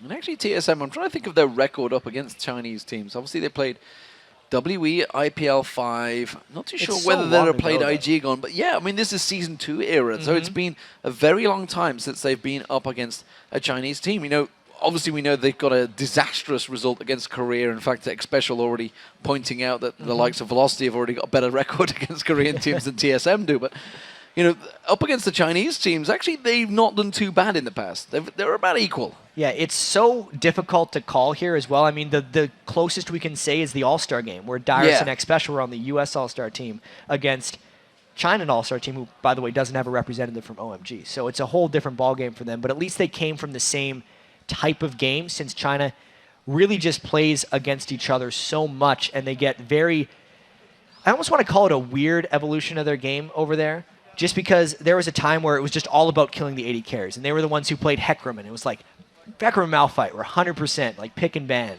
over in China, but in the rest of the world was, at least in competitive, saying, yeah, Hecarim's okay. Maybe he'll do something. But China was just really wanting to just ride Hecarim to victory over and over again. I'm not sure about this one. We have so much unknown about the strength of China in general, and specifically OMG. So let's look at the rest of the group. Obviously, we've just seen SKTT1. Clear favorites in the group now. It seems, they've just effectively, from a bad start, a shaky start, it's safe to say here in the World Championships, turned it around into a convincing victory over the Lemon Dogs. So they're looking very strong. Lemon Dogs obviously looking along in this one. They actually started off really well. Yeah. So up against the likes of TSM and Game & Gear, who we've already seen this morning, well, how do we rank this group now that we've actually seen? Well, we've seen 2 games. We haven't seen the final team play just yet. Sure. This is going to tell us the completion of it because OMG hasn't been seen yet. It definitely seems like the underdogs coming in Game & Gear are going to remain the underdogs.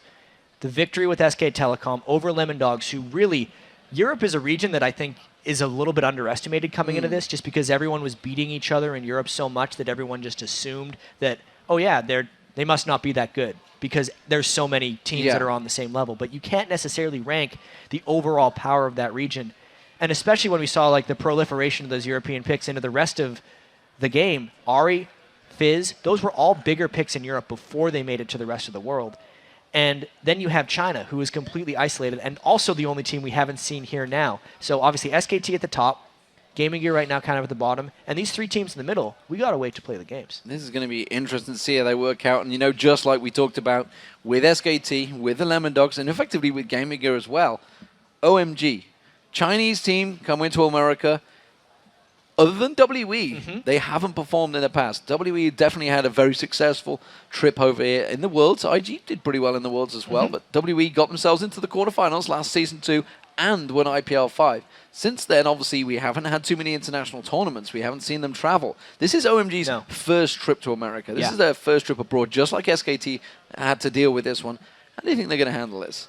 I think it's a bit of a shell shock at the start of it.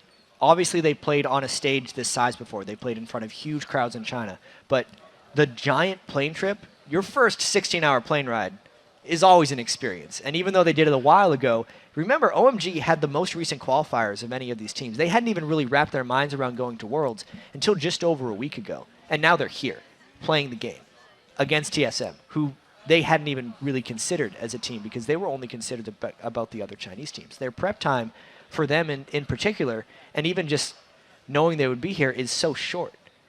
I really can't wait to see what they have ready and if they have a slow start. And let's not forget, their last competitive games, they got 3-0'd.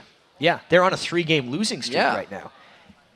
And that was a big surprise for them coming into this one. They play so aggressively. I mean, we talked about SKT's average game time in their regular season and playoffs at 31 minutes and 50 seconds.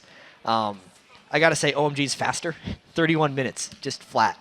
Royal, 30 minutes and 18 seconds. OMG plays quickly. They will just fight everywhere. And that's something we should point towards. If you guys haven't seen the Chinese play style, it's aggressive. Let's put it that way. This will be a fun game. You guys think Korea play aggressive? You wait till you see these boys playing. Because they tend to go all in. It's a little reckless at times. Reckless is one word I'd use. Yeah, if there's a turret, there's not a turret there. They're just going to go anyway. And it's actually one of the reasons they like the Jungle York so much, because they can put the ghouls down a lot of times and just go for turret dives. They do a lot of early gambit strategies just with that early York Ghost or the support Annie for Royal. They just turret dive at level 3 in mid lane with support Annie. We saw some jungle Aatrox coming out from Royal as well. I mean, all these things are about finding their targets and going on them. So I wonder actually if TSM is going to practice any kind of somewhat weird strategy, because TSM usually likes to play their controlled style and kind of initiate fights when they want. They're not the best at letting teams come to them. OMG's going to come to them if they're ready for it. Well, picks and bans are underway, ladies and gentlemen. And that first ban, thank you very much, is Yorick. Haha. Well, even though I personally don't think the Jungle York is that threatening, it throws them off their game. Because it's something that OMG would want to do. It's something that has been scouted by TSM, and it's gone. It seems that the odd one is being kept awake. Maybe not the usual gamer hours that he's used to, but the bans are coming through. There is the Zed, a bit of a respect ban being taken away from Reginald after game 1. And I wonder if Corki's going to get through here. TSM has definitely considered first picking Corki if it comes through. OMG obviously saw that first game, but they're banning out the other threats on TSM right now. Top champion from Reginald, Zed, gone. Top champion from Dyrus, Shen, the double ninja's gone. And Corky's available. Well, Orianna also taken away from Cool and Renekton. You talked about this earlier on when we saw MBS picking it. These are the teams that have been using Renekton in that top lane quite prolifically. Thresh being taken away, Corky is available for first pick for TSM. And the Renekton was a pick or ban in almost all of the Chinese final games. Well, there is Sona, the first pick. That's what they've gone with.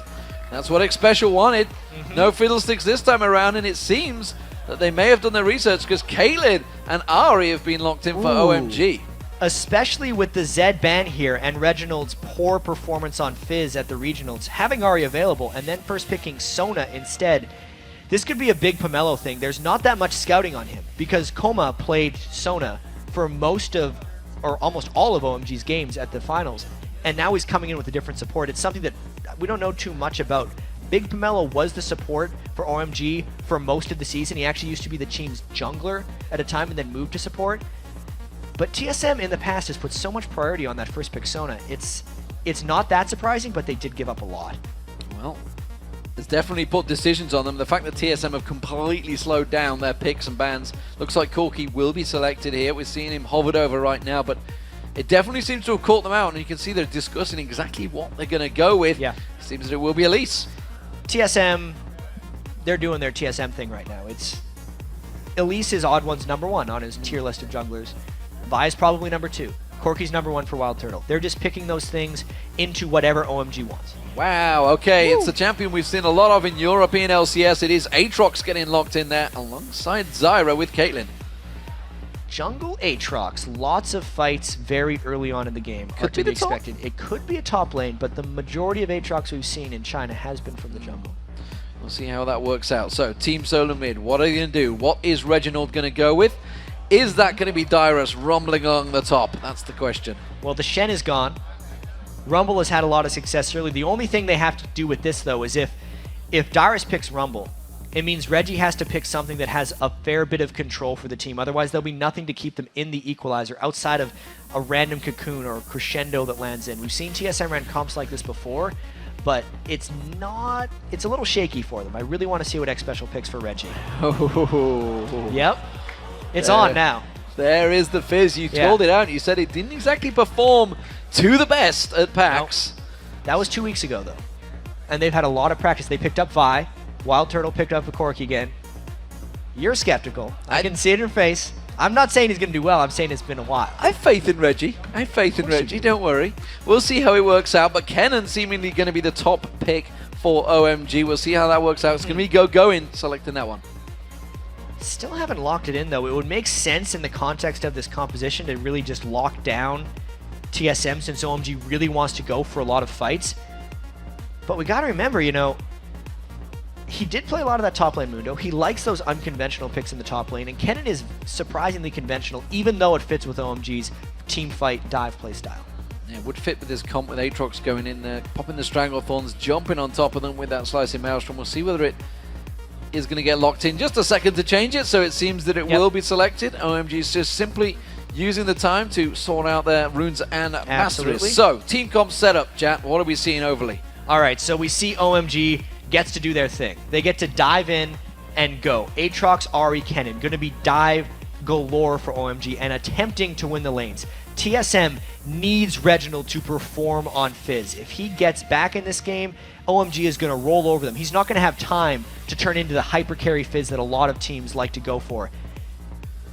He can't lose lane, basically. But as we saw in the first game, Corky for Wild Turtle. We didn't think he'd get it again. He got it again. He was a monster in that game against Gaming Gear EU, and I think we have to look for Wild Turtle to excel, and we have to wait for Dyrus on Rumble to wait for OMG to dive in and then use the equalizer. That's TSM's goal here in this game.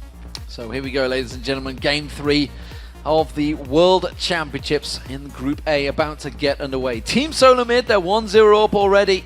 They're going to be facing off against OMG, their first game of the championships. We've already seen SKTT1 picking up a win as well. So while the game loads up, let's check out what you guys at home, who they think is going to win. According to LollieSports.com, 59% of you think that TSM will be taking their second game here at Worlds. Yes, and all the analysts chose OMG. A couple of them were saying, yeah, TSM's got a decent chance, but none of them pulled the trigger for some reason. A lot of the fans have the 59% fan vote as well. We know China is not necessarily that well known to a lot of our English viewers here because, you know, let's be honest. It's a very isolated scene right there. Hopefully TSM knows what's up against them. They're going to be diving. They're going to be fighting fast. And honestly, like, I think this is a very close matchup as well. Well, we know that TSM have done the research because Dyrus said they've got sheets. They had the sheets. They have sheets. All you need is sheets. Sheets and everything. So here we go, ladies and gentlemen. You can see the teams are ready. The Rift is loaded. And we are about to get underway for Game 3 of the World Championships here live in Los Angeles. TSM, they're going to be the blue team on your screen. And red team will be OMG coming out of China as the number 2 seed. So both number 2 seeds facing off against each other. Of course, TSM being the number 2 seed for North America. Summoner's Rift is loaded, Jat. And we've seen some interesting T-level ones. We saw Lemon Dogs go in heavy, get the ward down. And Chinese teams specifically fight a lot at level 1. They have no fear about where they go. Reginald is playing with fire right now. I'm not sure whether he realizes. He sees that San is there, but doesn't realize that Aatrox was so close by on Lovelin. Wild Turtles played a lot of Corki.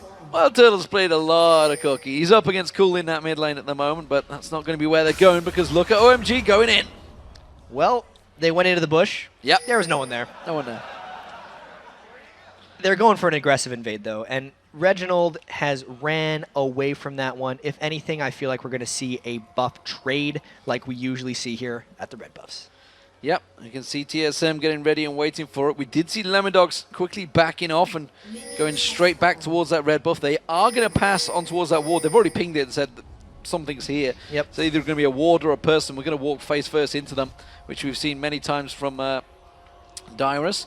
But as it stands, TSM are going to walk themselves straight around there. Ward placements go out, and it will be a standard red buff trade. So, overall, team comps. We've seen so much of this team from TSM. The Rumble works very well in the past, the Fizz not so much. And I want to see how much that first pick Sona plays into this game. Reginald's an amazing Ahri. He was undefeated on it in the LCS, and they had the chance to pick it first. It would have just meant that they give Sona back to OMG. Maybe it's because X-Specialist played so much Sona and Thresh, he didn't have any trust in his third-tier support, which would have been Lulu. But they gave up so much for that. Cool versus Reginald is TSM's choice for X-Special's pick. Let's hope it works out for them, because normally TSM is all about Reginald, and they need to make sure he's comfortable. He says he's comfortable on Fizz. Well, Dyrus is going to be in that 2v1, or is it going to be a 3v1? Because Lovelin This is the way already OMG ready plays. to go. Dyrus has the Doran shield, so he is a little bit more resilient to these turret dives, but that's a huge wave. Dyrus is level 1, and he has no help. He's got no help at all. He's got nowhere to go. He's going to get the Ignite down. Just managed to flash out of the slam from Lovelin. Gets a good catch on Big Pomelo. He's going to go down to the Ignite, but First Blood will go down. Lovelin's passive gets popped. Really well played by OMG. And honestly, Dyrus played that as well as he could have, assuming he gets caught under the turret by 3 people. Looking at TSM, they're like, let's do the same thing, guys. Go-Going's not there. OMG excels at the 3v1 turret dive game, and that's what they've been playing there. They get a kill for nothing because Go-Going just decided not to be there. Instead, TSM choose to try and stack. Remember, those towers are much stronger right now, so they're going to have to put a lot of pressure on towards that turret. Instead, they're just going to farm between the lanes and keep the pressure onto them from the minions. It's actually kind of cute. Go-Going is turning himself into a jungle cannon right now because that lane is not coming to him anytime soon. Lovelin doesn't need that jungle because he currently is returning to base from his successful turret dive. TSM will get this turret. It's just going to take a few seconds longer than usual.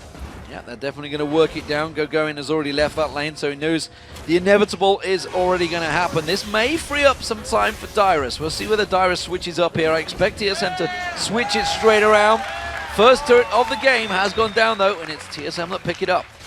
Maybe Dyrus sticking around and forcing the dive from OMG is going to work out for TSM in the long run. Let's watch how well he holds now, because they're not going to dive him again. They don't have the Aatrox passive. Nice dodge by Reginald in mid. Straight aggressive, playful tricksters and urgent strikes on towards Cool. Having to back away from this one. Pulls the Ignite down, turns it back around. Tries to put some pressure back on towards Reginald, but just out of range. So Reggie keeping up in farm with Ahri in the mid lane, which usually, even though Fizz is known as a counter pick to Ahri, not for the first 6 levels. Reginald doing a great job keeping up in farm against Cool, who is the star and has dominated all season in the Chinese LPL. And TSM, they kept the pressure on that top lane. They thought, fine, if going is not here, let's keep going. And they do push through. You can see half the hit points gone off that top turret already. Aatrox close by in this jungle. The bottom lane is almost low, though. Reginald taking those orbs. Cool having to throw out all the aggression. He's going to have to back away from this one. That bottom turret very, very low. But I feel Darius has defended it well enough. Yeah, it's going to be close whether TSM can get back in time with Corki and Xpecial to save this turret. If they can, then the turret for kill trade is worth it because they can swap the lanes back. Turtle is here, so is Xpecial. Big Pomelo and San pulling back away. That is going to hold at a 1 turret advantage for TSM. Successful trade working out for TSM. Reginald backing off. Cool goes back as well. We'll see what they pick up as items. Second Doran's ring for Cool, as well as the boots and the pink ward, keeping track of Reginald, who himself does a pretty much identical back there. Can't afford the boots though, went for that pink one instead. So the turret is 750 gold. First Blood is 400 for the killer, and then 50% of that in assist pool, so a 600 gold spike for OMG, which means with this 300 gold difference, OMG is substantially out-farming TSM in minions right now. Some of that has to do with the size of the wave that is reaching Darius' turret, but laning phase alone, the farm differential between Going and Darius is pretty big. Darius has to play from behind and use his consistency here to not make this turn into a problem. I'd be interested to see how much gold difference that is, because in terms of baited in minions, Reginald's going to try and back away, has to flash out there, does get slowed down, but it's not going to be enough, and he will get away from OMG's gank in that mid lane. Back to my point, what I was about to say is because he picked up a lot of those jungle minions, so that kind of a misleading number. Reggie is just deciding to continue to go in. It might cost him. Why did he go back in? Who will know? Because Lovelin picks up the kill. I have no idea what he was doing there. Being overconfident, for one. Cool pinged level 6 right as Reggie re-engaged, and it allowed him to turn it around with that Spirit Rush. Big misplay there by Reginald, going back in after his flash had already been burned. Was not expecting that one, as you may have noticed. San's going to put the pressure. This turret will go down, and OMG going to keep the pressure. Lovelin's coming down to this bottom lane. He's coming on towards Wild Turtle and Xpecial. They've already backed up enough, though, so they will be safe. And Lovelin actually nearly got closed in on himself. See, that red buff was left alone, and it's the odd one that clears out that wave. And this is the early game onslaught that we've been come to see, that we've known from OMG in their games. They just never stop doing this. They will go like this until the end of the game, and TSM needs to set traps. They can't just be lackadaisical and walk into things. It comes straight in there. Charm on towards Xpecial. He gets melted, and Cool finds himself another kill. Things are going well for OMG right now. They've traded the turrets back. They're getting the kills roaming that they need to generate their action, and the big difference between OMG and some of the other Chinese teams is they get the kills around objectives, and then they go for the objectives oftentimes. OMG is opening up a chance at a dragon. Next time they gank, I'm expecting them to go there. Well, aggression coming out from TSM, trying to keep them at bay there. San's been left alone in this bottom lane again, up against Wild Turtle. We did see Big Pomelo making his way up there. Big Pomelo, as we mentioned, substitute coming into this tournament. Didn't even play in the qualifiers. Instead, it was Coma, but he seems to have won favor here at 3.11 since they arrived in the United States.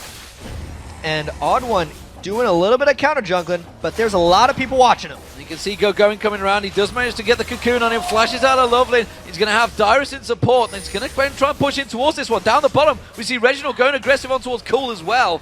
Good defensive moves from TSM.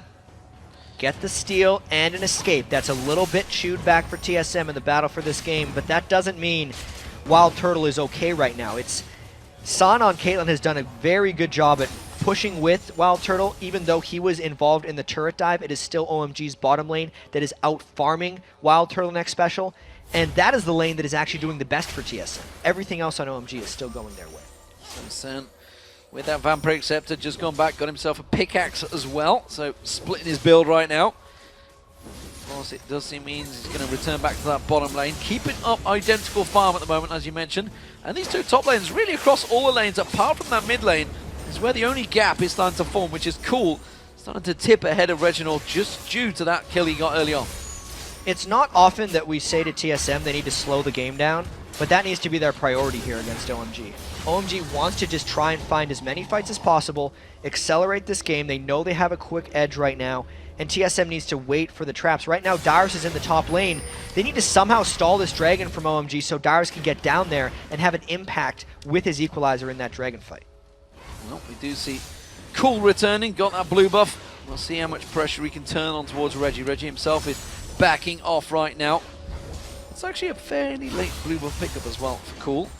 Yeah, go in this top lane with that big golem being stolen away. He's keeping that farm going. This is what we talked about. So it seems that Lovelin is actually giving up a lot of his jungle to him. Look at it between the two. That's exactly the way Lovelin plays. He only seems to look for fights and objectives. And if those fights and objectives don't come frequently, he's just going to be miserable in the game. But he's gotten a couple good ganks this game, so it's 22 farm to 52. But if we look at the gold, he's only down 150 to the odd one. And as a team, OMG is up 1.8k. So it is worth it in this game for him. But if the ganks continue to not come frequently and the odd one continues to farm, TSM will claw their way back. And he's given a 500 gold advantage to going over Dyrus in his top lane as well. Going actually, first item, Source Boots. Yeah, so he is just... That's mid-game Dragon fight to me. A lot of times you need the Zhonya's like quickly, but that's all part of a larger endgame build. Right now, he recognizes that like Dyrus and Reginald don't want to build any magic resistance at all because they're both damage dealers as well as far as the solo lane priorities go, and those Sorcerer Shoes are going to allow him to potentially spike one of them out in a duel. Well, speaking of aggression, TSM are trying to set up their own gank, but it seems that OMG are moving for one of their own. Reggie knows that Cool's been missing. Odd One sees their ward gets taken out, and this means Dyrus is actually going to roam down. Dyrus is very good at this back and forth game from top lane, almost always able to make a play in the Dragon fight. That's going to be coming down his face. Oh, they caught him! With Cool, and it's going to be Big Pomelo going down. The Odd One picks up the kill. Crescendo seemed a little over the top there. It's now down for a potential Dragon fight for TSM, but they do have a 4v5. Cannon and Rumble are both amazing in these mid-game Dragon fights. TSM is trying this on top of a pink ward, and knowing OMG, we might see a fight. I think they're going to go for this one. We see Going is coming down here. Lovelin's ready and waiting to dive straight in there and try and go for that Dragon Steel. Whether he can get the smite down in time is another matter. Reggie's going to get focused on. Cool comes in there. Equalizer burnt out. Lovelin taken very low. Tries to go for the smite steal. Not going to happen. Passive pop there. There's going to be OMG in all sorts of trouble. Dyrus taken low. Slicing Maelstrom comes on through, but Going hasn't got the damage. He's only got those Sorcerer's Boots. Dyrus manages to pick up the kill, but Cool finishes another one off. It's a 2-for-2 trade. Can they get more out of it? Odd One goes on towards Sand. Dyrus taken so low. The charm lands in there. It's a double kill. Sand comes in. Now the Odd One's in trouble. It's going to be a 4-for-2 trade. The Odd One is not going to be able to get out of this one. Or is he? No. Sand had the damage tick on him, and the assist timer did not wear off there for the Odd One. And that was, fighting without the Crescendo here for TSM really hurt them. X-Special would have had an opportunity to line up a 3-man Crescendo there, and it just wasn't to be. Lovelin kind of zoned, and Reginald tried to zone out OMG as well, but then once Going got in there, even though he died on Kennen, he got enough damage down that San and Cool were full health and could just chase down incredibly weak members of TSM. That was really just all about fighting without their Crescendo. You're trading supports anyway, and it was essentially a 4v4. And then the Odd One went down quite simply in that top. Sand, the passive doing its work. So 7-3 to OMG. They have the gold lead. They have the lead in terms of kills, of course. And it seems that the first Dragon of the game will indeed be going to OMG. Yep. Because TSM can't counter this one. OMG fighting around objectives and then getting the objectives down for themselves. They put themselves into a 4v5 because they knew TSM was in a bad spot. And then since they won the fight, they were able to get back to the Dragon sooner. TSM wasn't going to fight that one again. The Odd One once again going in, stealing that red buff. Didn't see whether he actually managed to get it. He doesn't have the red buff on him, so he didn't get it. He successfully backed away, and the entire OMG team moves up there and secures that red buff. They were hoping there was a fight up there. They wanted to find it, because that's been working so far for OMG. 7 kills in 14 minutes, not the most insane clip, but still, it's because TSM's not looking for their own. Look at the difference building between Cool and Reginald. That is a big CS gap. Going, trying to secure himself the golems at the top. TSM not going to go for it, but that is a big goal starting to develop in terms of creep score. Yeah, Deathfire Grasp already for Ahri means trouble. Yes, Wild Turtle got back with a little bit, 4,500 gold, but just the gold across the board, that's a 2,000 gold edge Cool has on Reginald right now. That's not the result you want when you give up Ahri and then counter pick it with Fizz.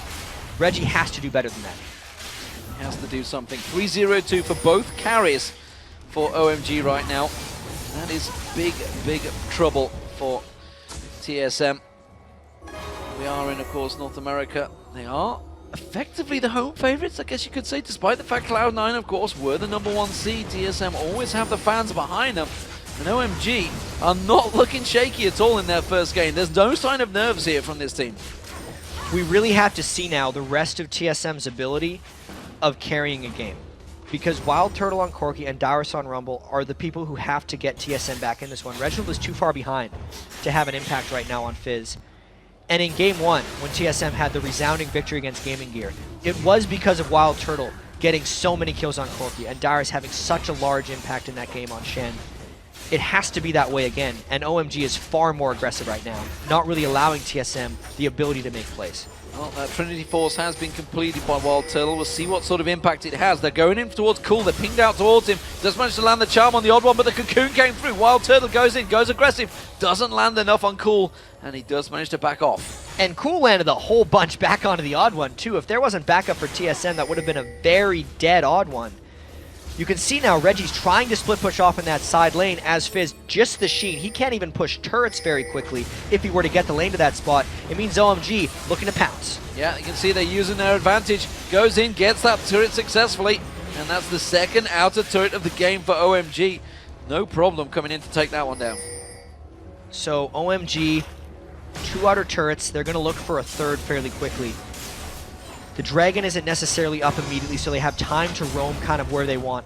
Reginald isn't doing, he isn't creating any pressure on the map right now in the bottom lane, so it's giving OMG free reign of wherever they want to go next to make a play. I'm expecting they're probably going to send someone down to clear off that wave that Reginald's finally pushed in, and then they're going to go for the third turn of the game, probably in top lane. A lot of respect I feel from going to go for that Negatron Cloak as his second item up against Dyrus. He's obviously feeling that, you know, this could go against me, so he's just feeling he can just keep on holding that lane. And here's another thing about that Negatron Cloak early, is Corki does a lot of magic damage with his Phosphorus Bomb and his missiles. So getting that doesn't just stop double AP, it's almost like a bit of a triple AP composition coming from TSM when you combine the odd one's elite damage with the Sorcerer Shoes and the magic damage that can be pumped out from Corki.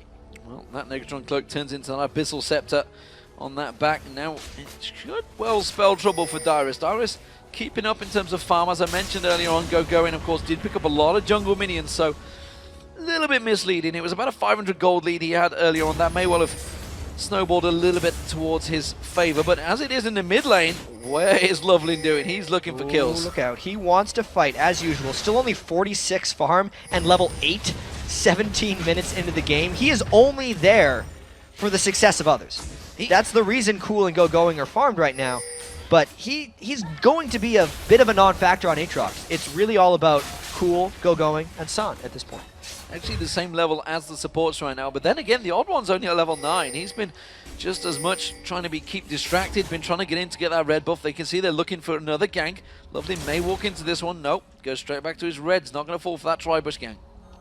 Instead, we do see, well, ward placements were put down from Big Pomelo. They were pushing heavily on that bottom lane earlier on. The Jews chose not to go that way. Infinity Edge has been completed by San now, up against obviously the Triforce of Wild Turtle. Still probably give the damage to Wild Turtle now, though.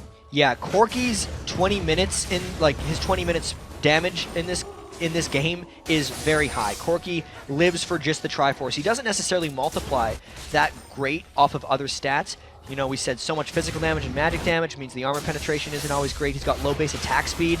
So the Triforce is really all he's about. This is a level 8 going all in on Dyrus at level 11. He's got backup, and he's already got backup now. Going comes around. Cool is there as well. The charm's going to come on through. The damage is being layered down. Lovelin tries to back away. Going is the one that picks up the kill with the Slicing Maelstrom. And OMG commits so much into taking down Dyrus, but the rest of the map doesn't have anything going on. OMG was allowed to commit that kill. Dyrus did a great job of avoiding it for a little while, but nothing else is happening for TSM. That was a brilliant move by OMG, getting it down. Wild Turtle Valkyrieing away from that Stranglethorn. So you can see the crescendo on towards Big Pomelo, but San is turning this one around on his head. Wild Turtle does get that kill. That's going to be the passive. Big Pomelo on towards X Special, and this is a 1-for-1. We talked about the power. It is very, very close. Oh, Odd One's there. He doesn't have ace in the hole, and the Odd One pounces to finish off the kill.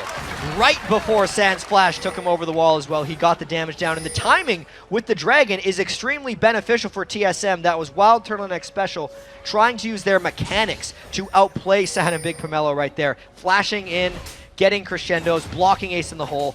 Very well played duel down there.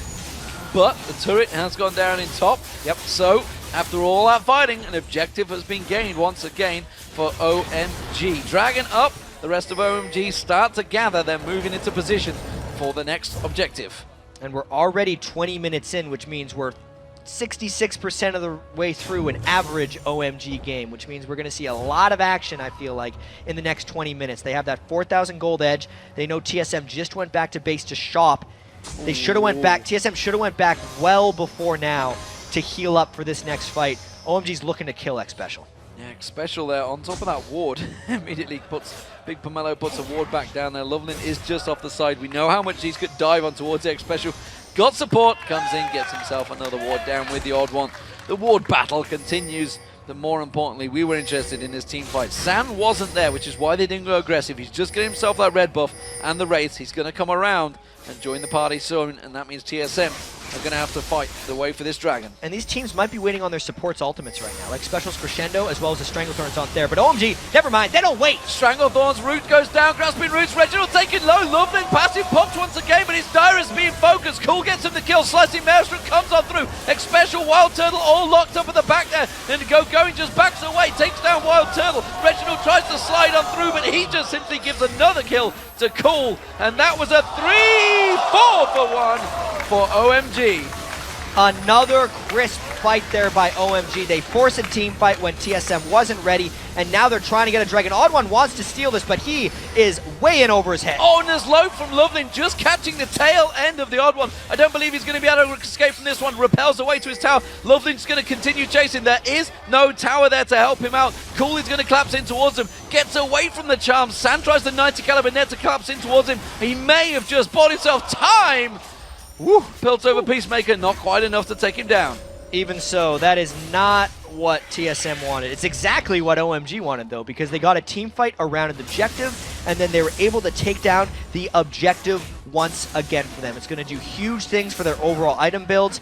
It means Loveland can still hold his own. He's got an ore item now for ages. He doesn't need to do much else on top of that because the rest of OMG is just destroying TSM in these team fights. And we go all the way back to that first pick. TSM talked about the sheets, the research they had done. They locked in that Sona. Did they realize that the support had changed to Big Pomelo from Coma? This would have been announced to them, they would have known it, but did they research it enough? Because at 046 for X Special compared to a 603, a 503 Coma, this is a big, big choice for that first pick. And at the end of the day, TSM chose Sona over Ahri, and they opted into this Ahri Fizz matchup. It is not come close to working out right now. Cool looks completely at home. He's very relaxed, playing it cool, one would say. DFG, Abyssal Scepter, he's just ripping apart TSM, and that Abyssal Scepter as well. You can see how actually both Kennen and Ahri have went for it. They might actually go for a dive here, but that's also for offensive and defensive purposes. You wouldn't think the double ores would be necessary, but it helps them live. Look out! The Odd One caught out and locked up. There was no doubt about that one. The kill even going to Loveland, which is going to help out those levels. He was under-leveled. He's caught out. Dyrus is going to come around the side. Passive not available, and Loveland will go down. Good counter. Jungler for the jungler, and TSM trying to mount a counterattack. The blue buff is actually on Wild Turtle for an extended missile siege, and this is a very large gold lead for a fight that TSM may be looking for. It's a dangerous proposition. They know the Ahri ultimate is down, and they might look to siege down this turret. See if they can land any shots on towards Cool, dodging out from those big rockets coming out from Wild Turtle. The big bomb's not managing to land through. The Odd One is back up. Loveland will be up shortly. And they are back in towards a siege and holding off this mid lane. It's OMG that's now going to be able to turn the tables a little bit and kind of siege down. If they land a charm from Cool, they can generally combo that into a Stranglethorns and just probably burst down someone from TSM. The gold lead really speaks in the items right now. It's an Infinity Edge and a Phantom Dancer for San. Wild Turtle's Corki, while it has been effective and farmed well, isn't enough to take on the game alone. Darius's equalizers haven't been able to catch OMG in any positions because OMG just jumps right over top of it or dashes through. And the Fizz versus Ari matchup, we talked about that. Yeah, and the problem is that TSM, while they've got 7 kills, 3 of them are on the odd one. They're not on towards Wild Turtle, whereas you look at OMG, Cool on 504, San on 416, both the important carries that you need all that damage on have been getting those kills. They've been gifting them the kills, I guess you could say. Yeah, I'd say especially for OMG's team comp, the kills are exactly how they want them. You want your mid on Ari to be the most farmed, second is 80 carry, and then you want Ken third so he still has enough power to go in there with the Slicing Maelstrom. 7,500 gold, and objective focus is going to be coming out from OMG right now. TSM has already put a few wards around the Baron area. OMG's going to want to be going in there with some pink wards or an Oracles. They actually don't have that many pink wards. They're going to have to clean this with Oracles, which they feel safe doing just because they have such a big lead. So OMG clear out those wards around the Baron area. You know what? For the speed and aggressiveness that they had early on, they've definitely slowed the pace down here. And this may suit TSM. This may actually give them that respite that you said they needed. Because see, Lovelin, though, he's off on his own. He needed those levels, and he's getting those levels now. You can see he's got himself up to level 11, caught back up with the odd one in terms of leveling. Cool, meanwhile, he's off down that side, continuing that massive farm advantage he's got over Reginald. 244 CS to 160. That gold is, look at that. Oh, it's a gold. It's nearly 4,000 between the AP mids. That is not what you need if you're TSM right now. Having a 4,000 gold advantage and 2,000 just in the bank right now for Cool means it's not even a matchup right now. It is just Cool chasing down Reginald and doing what he wants. Reginald cannot make an impact in this game. 26 minutes, still no Lich Bane. He rushed to Zani's Hourglass, which build path-wise I do not disagree with, but he's this far behind and still with no real threat on Fizz. Fizz, at this point, the game would have to go 40 minutes before Reginald can have a large impact, and that's not what an OMG game does. Well, OMG setting themselves up for a pretty easy inner turret take here. The moment TSM trying to collapse around it, finally Wild Turtle comes in with those bombs to clear out that minion wave, but a good chunk of health taken off that turret, already below half.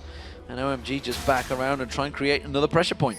One thing about playing against Corki is Corki's turret defense is extraordinary.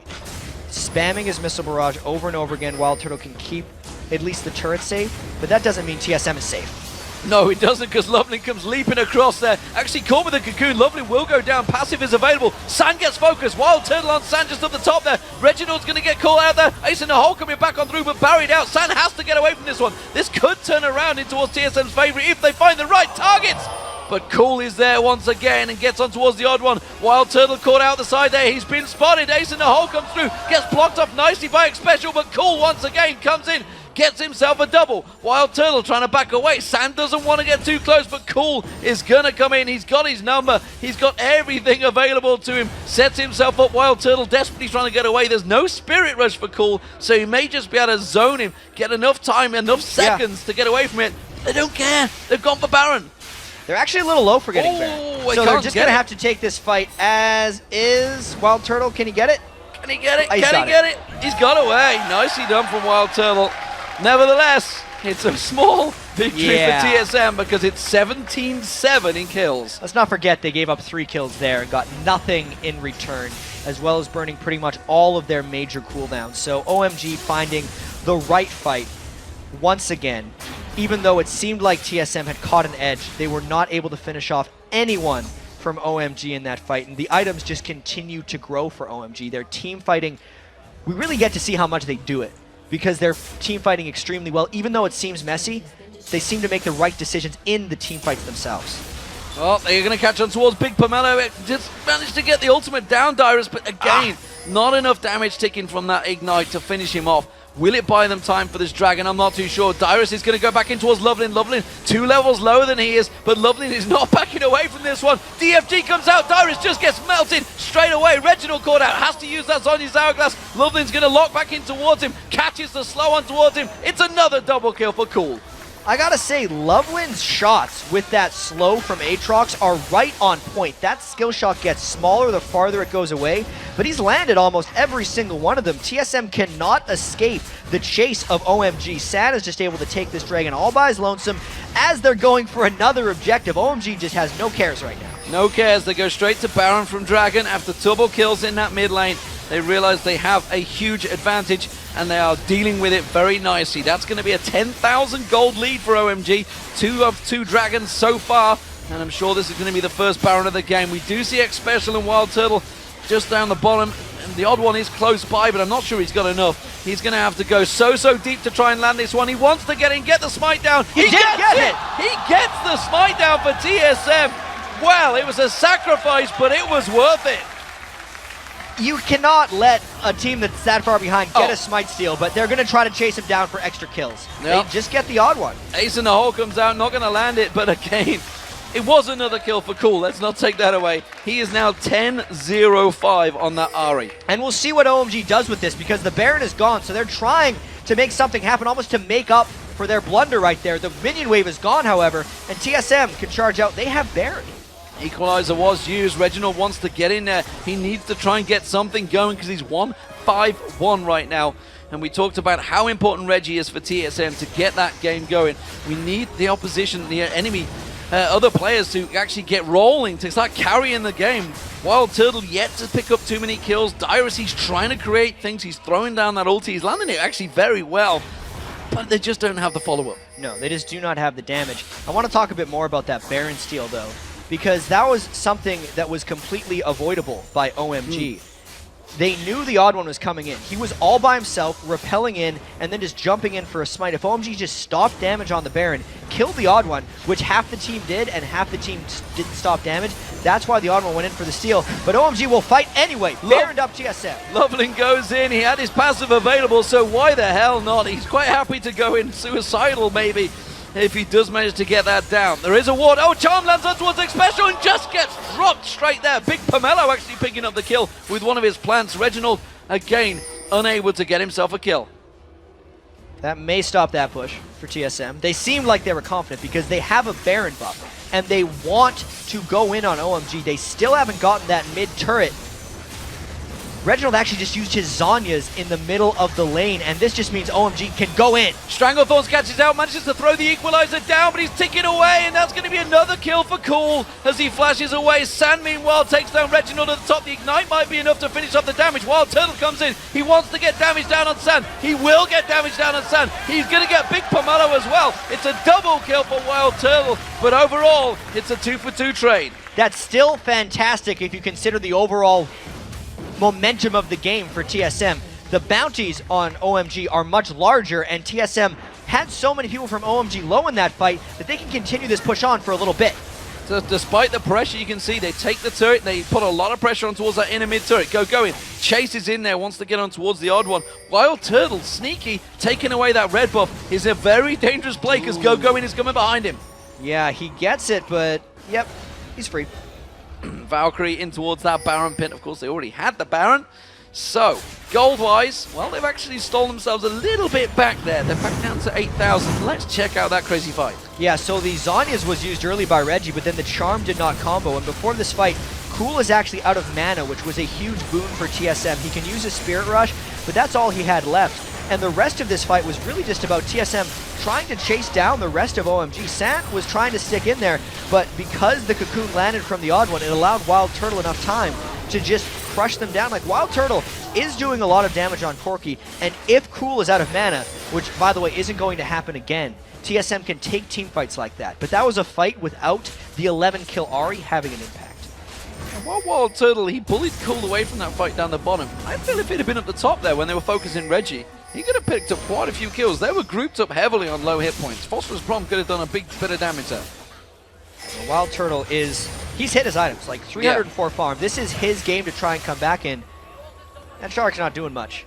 unless you're going to go in with it. And now this just means OMG has a bit of confidence. Maybe it's a trap, but OMG doesn't care. Oh, Cool is going to get taken low. Wild Turtle trying to put the damage down. Equalizer. They killed him! Dyrus manages to get cooled down. Big Pomelo now going to get focus. Going tries to turn it. Puts that Sonya's hourglass down. Is the ultimate going to be enough? Reginald comes in. He gets himself Big Pomelo down. Dyrus is getting on towards going. He's going to go down. The odd one picks it up, especially with a crescendo. They don't have the follow-up, and OMG are going to turn this back around. Ace in the hole comes in from Sand. He takes down Dyrus, and TSM, while they landed a lot of kills, they still went 4 for 3. This game has become a bloodbath now. The biggest fight we have seen. Watch how Cool actually goes down to Wild Turtle at the start, which honestly gives Wild Turtle a bit of overconfidence. He sniped him with that missile, but then Turtle, Valk flashes in to a cannon.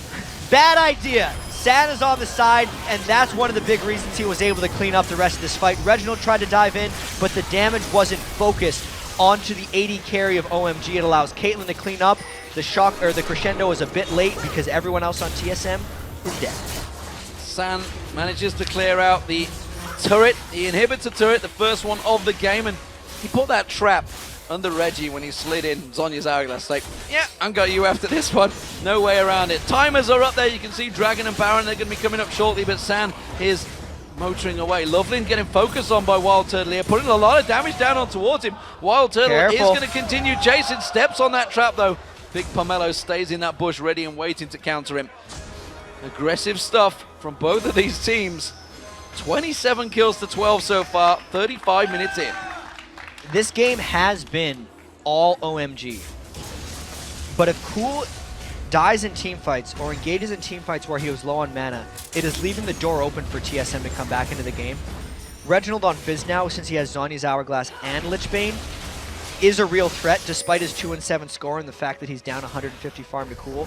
You can't compare them necessarily because Cool is clearly much greater, but at least Reginald is a legitimate damage dealer. San and Cool are obviously the big priorities for TSM, but if they can catch them in these fights, in these very chaotic fights, TSM still has a chance in this game because 10,000 gold is a huge amount, but 35 minutes into the game, it's a whole lot less. TSM have managed to land that cocoon on Loveland. They're coming around the side, actually OMG pushing down. Remember, there's no tower on that inhibitor turret, and TSM out of position here. OMG realize it. They are going to drive on through in towards that middle lane, try and catch them out the side. Big Pomelo running interference, throwing down those plants. TSM going to come around the backside of them here. This is so dangerous for TSM. They are basically giving up their inhibitor for a chance at a fight against a team who loves to fight. OMG trapped now inside the base. Something has to happen. The poke is going down. Someone's got to initiate here. X-Special has that crescendo available. No flash though, so he's going to have to land it perfectly. And TSM, well, they're in between OMG. They really want to poke it down. Loveland is being poked slowly. Those rockets are doing work from Wild Turtle, but OMG choose the right path, and they just head off to the left-hand side. Safety. TSM lost their inhibitor in that. They did not want to engage in OMG without a big advantage, and now TSM's hoping something happens. Cool. Spirit Rush down, going in. Spirit Rush comes across. He doesn't actually manage to pop X-Special, so that's going to be his ultimate down, and TSM realize they may have an advantage. They're going to push for that turret. There is a lot of hesitation from both teams right now, and OMG is normally very decisive. This could be a turn for TSM, and this no Spirit Rush, Cool's 11 kills are a lot less impactful. Remember that equalizer from Dyrus could be impactful. They do catch on towards Loveland. Dyrus is going to keep on chasing down. Does manage to land that equalizer across most of the OMG, but they haven't got enough damage. He doesn't want to follow it up. Instead, they keep him away. They got the turret from it, though. Equalizer does not really hit, and there was no attempt for TSM or ability to follow up. They're now actually trying to clear with Oracles despite not having an Equalizer. There is still no Spirit Rush, but this is an immensely risky move by TSM. This is dangerous. No Equalizer against the Slicing Maelstrom. This is crazy, crazy play. Stranglethorns goes down. They managed to avoid it. And TSM back away from that Baron, trying to force some tanking, but they have taken a lot of damage from that Baron already. Going, taking a lot of damage. OMG are low. Cool Spirit Rush is up in 3 seconds. He is low on mana, however, which happened in another fight TSM fought. These teams are honestly pretty close right now. Gonna go in, but he goes straight into a crescendo. Oh, go, gets taken down. OMG are gonna get low. Lovely taken low as well, but they can see the Spirit Rush coming through. Big Pomelo comes across the side. Sand manages to get the damage down. Wild Turtle is still alive in the back. Now he's taken down. Dyrus is gonna be the last man standing. And OMG with a triple kill for Sand. Take them down. 5-2. San was untouched in that fight. Cool distracted so many members of TSM, and then Going and Loveland were just dogpiling on top of Wild Turtle. Nothing was to stop the full item 80 carry Caitlyn San from ripping through, and that's going to be the team fight that finally ends the game for OMG. You can see the Nexus turrets, they're getting broken down. It's going to be 38 minutes, 49 seconds. It's a very long game for OMG in terms of averages, but it seems that OMG will be taking down TSM in game 1 of their match. And you can see that's going to take TSM to 1-1. A great start for OMG. So we wondered coming in if OMG or the Korean teams would have slow starts because they haven't been out of the country. It's their first time playing here in North America. That was not a slow start from OMG. It was a slow finish, but they definitely finished off TSM with that. 11 kills for Cool, 11 kills for San. Really just on-point team fighting throughout the game for OMG. They're looking strong. And my question is, we do as much research on these teams as effectively the team should be doing more. I guess they shouldn't have been seeing it way more in depth than we'd be looking at it. We knew what was coming from OMG. Did TSM? Yeah. Once again, everyone's going to be questioning that Fizz pick from Reginald right here because Reginald has had so much success on Ahri. He knows better than anyone how strong Ahri is and what an impact she can have on a game, and they gave it up. They chose Sona instead. And obviously, in a game where your team dies a lot and you're losing, if you're trying to make plays on a support, it doesn't work out. But 0-8 and 11 for a first pick Sona, when you're giving up Ahri, has to be questioned. And Sona was a champion. The reason we're harping on about this point is Sona was a champion that was picked 6 times by OMG, but it was by Coma. They replaced Coma last night as substitute, and Big Pomelo stepped in. The teams would have known this. They'll be aware of it. Did they research the change? It's a really tricky choice there right now for these guys, but that's the state of the game right now for TSM. They're 1-1. They effectively need to be able, if we're assuming that SK Telecom is the strongest team and people are expecting them to get out, these are all games TSM has to win, and these games OMG has to win as well. Well, it is a very strong performance. So, Jat, we've seen all 5 teams now. How do we rank them out there? Because OMG, we know they're going to be crazy aggressive. Would that work against SKTT1? Oh, that's going to be another game. Juicy to game, watch. I That's believe, a to juicy watch game that as one. well. All of these, it's the World Championships. All these games are a little bit exciting, but really... That is today, by the way. There's so many games today, guys. It's coming up. It's coming up Yeah. soon.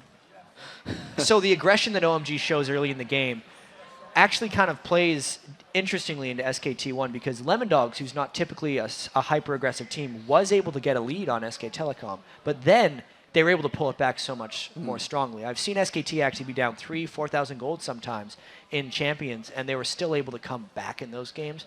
And OMG, even though they are objective-focused, I don't know if they're that good at smelling out base. I mean, that was a 32-kill game for them alone. They gave up 14 themselves. Like, these are bloodbaths, and I feel like it's dangerous or difficult to go into a bloodbath with a team who controls map vision as well as SK Telecom. Yeah, 46 kills in total in just under 40 minutes, so a pretty aggressive game. Overall, I'm seeing Game & Gear, they were the underdogs coming into this one, and now it seems that they definitely are. You've seen all the teams play. TSM obviously beat Game & Gear early on. TSM, I wouldn't say got manhandled by OMG, but they definitely got a good clip around the ear. They came back a little bit at the end, but that was often due to just OMG's being a little bit over-aggressive. And when you get 32 kills in 38 minutes, you're going to be a little over-aggressive sometimes. Yeah.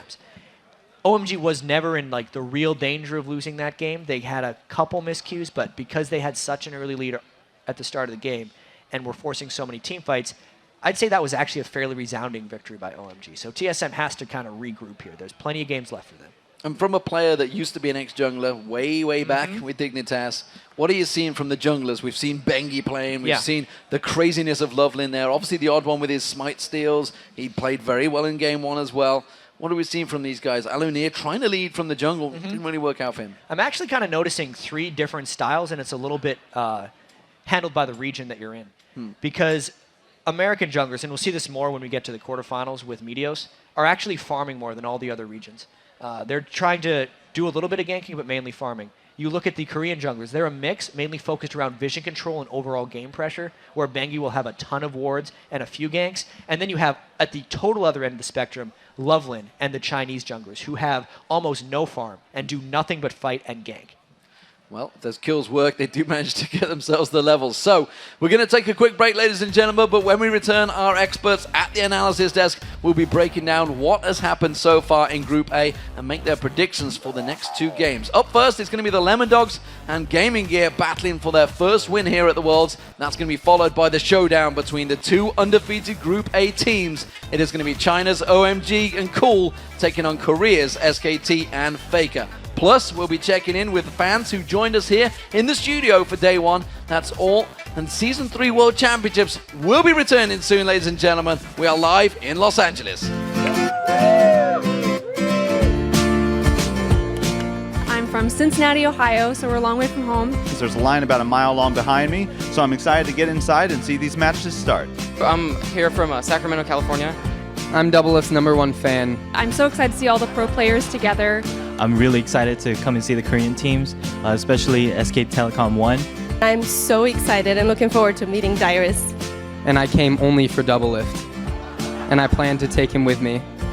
So to be here in the audience live is just going to be great. And yeah, I'm really excited. Oh, actually, I gotta go. They're letting people in.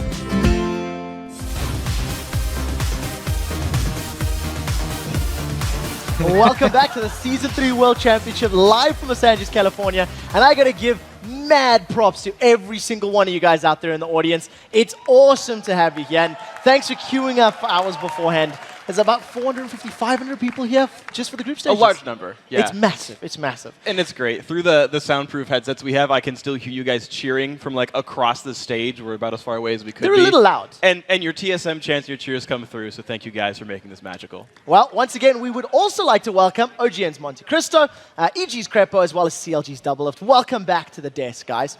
Now that we are 3 games into Group A, let's take a look at the standings. Tied for first place is China's OMG and Korea's SKT T1, while Team Solo Mid is sitting in 3rd at a 1-1 record. And rounding out the very, very early standings is Gaming Gear and Lemon Dogs at 0-1. But with 7 games left to play for those teams, we still have a lot of league to go before we can crown a Group A winner. Yeah, so I want to open this one up to the panel, and before we get to our next couple of matches, let's actually take a look back at those first 3 games, starting with the inaugural battle of the Season 3 World Championship, Gaming Gear versus Team Solo Mid.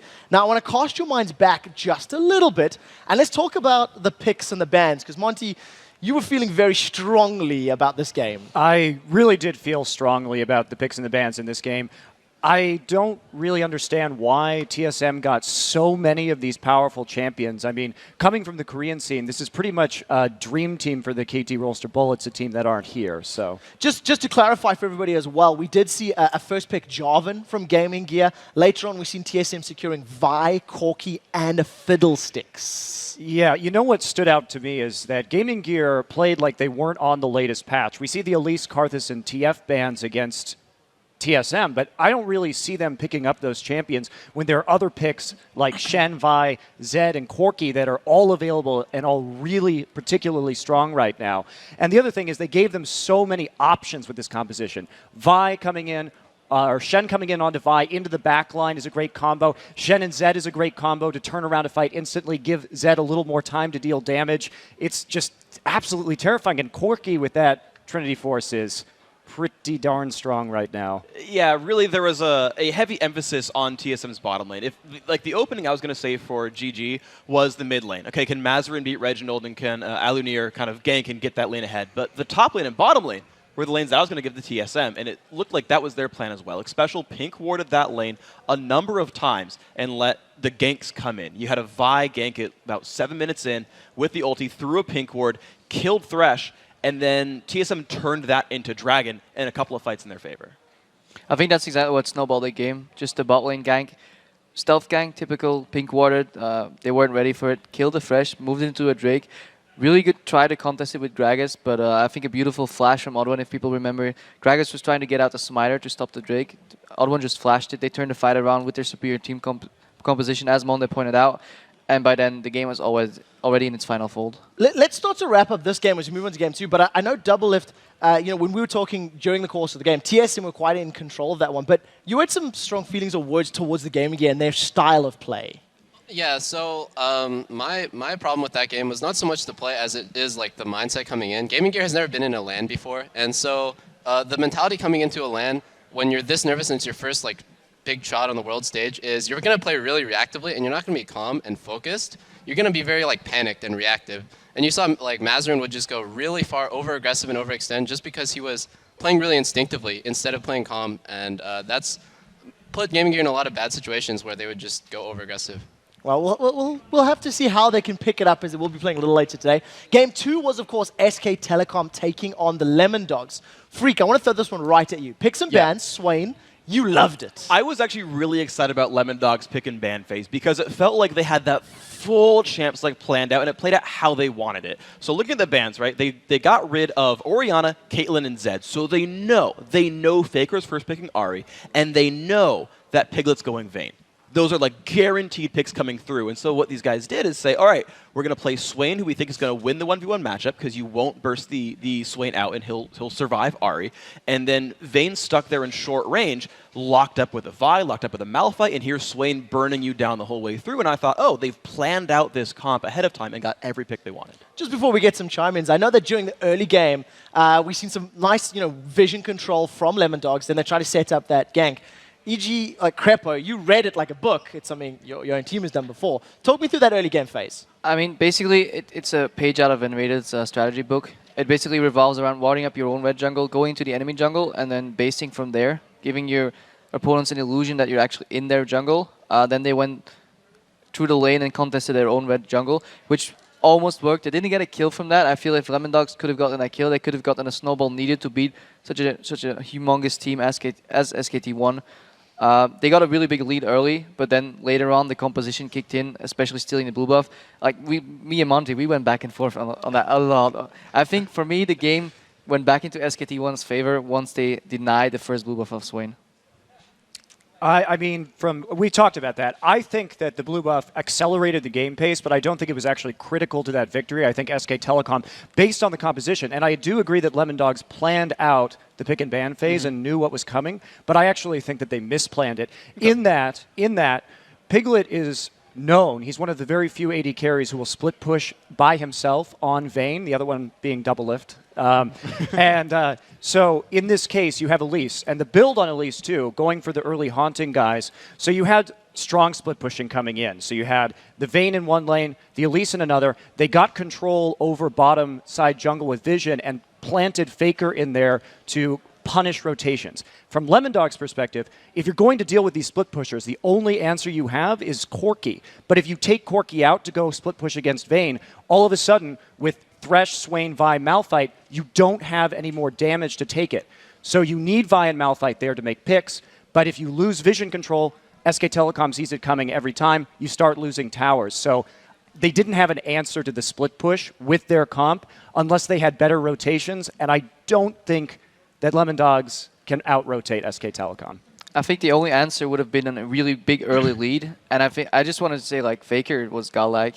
Every chance, Lemon Dogs had such a lead, it just wasn't big enough, and Faker denied them every opportunity to get a bigger lead. Okay, Vi's ganking me, you know what, I'll jump out. That's what a normal Ahri would do. No, Faker would just put a charm in his face, put him under the tower, and he drew so much attention to him, and he just outplayed every fight. You could see it every fight. He would jump away just right before Malphite ulti came, Vi ulti landed. He just decided that game on his own.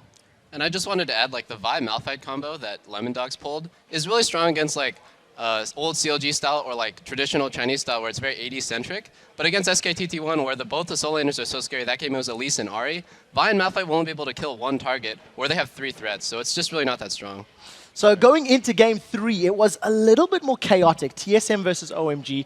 During the course of the picks and bans phase, Double Lift, you had some strong words about the assassins that TSM were picking, and it was going to be difficult for them to kill OMG. Yeah, I definitely felt like TSM had a very assassin-heavy team comp with Fizz and Elise, and I believe their top lane was Rumble, who I kind of consider an assassin as he's a backline disruptor.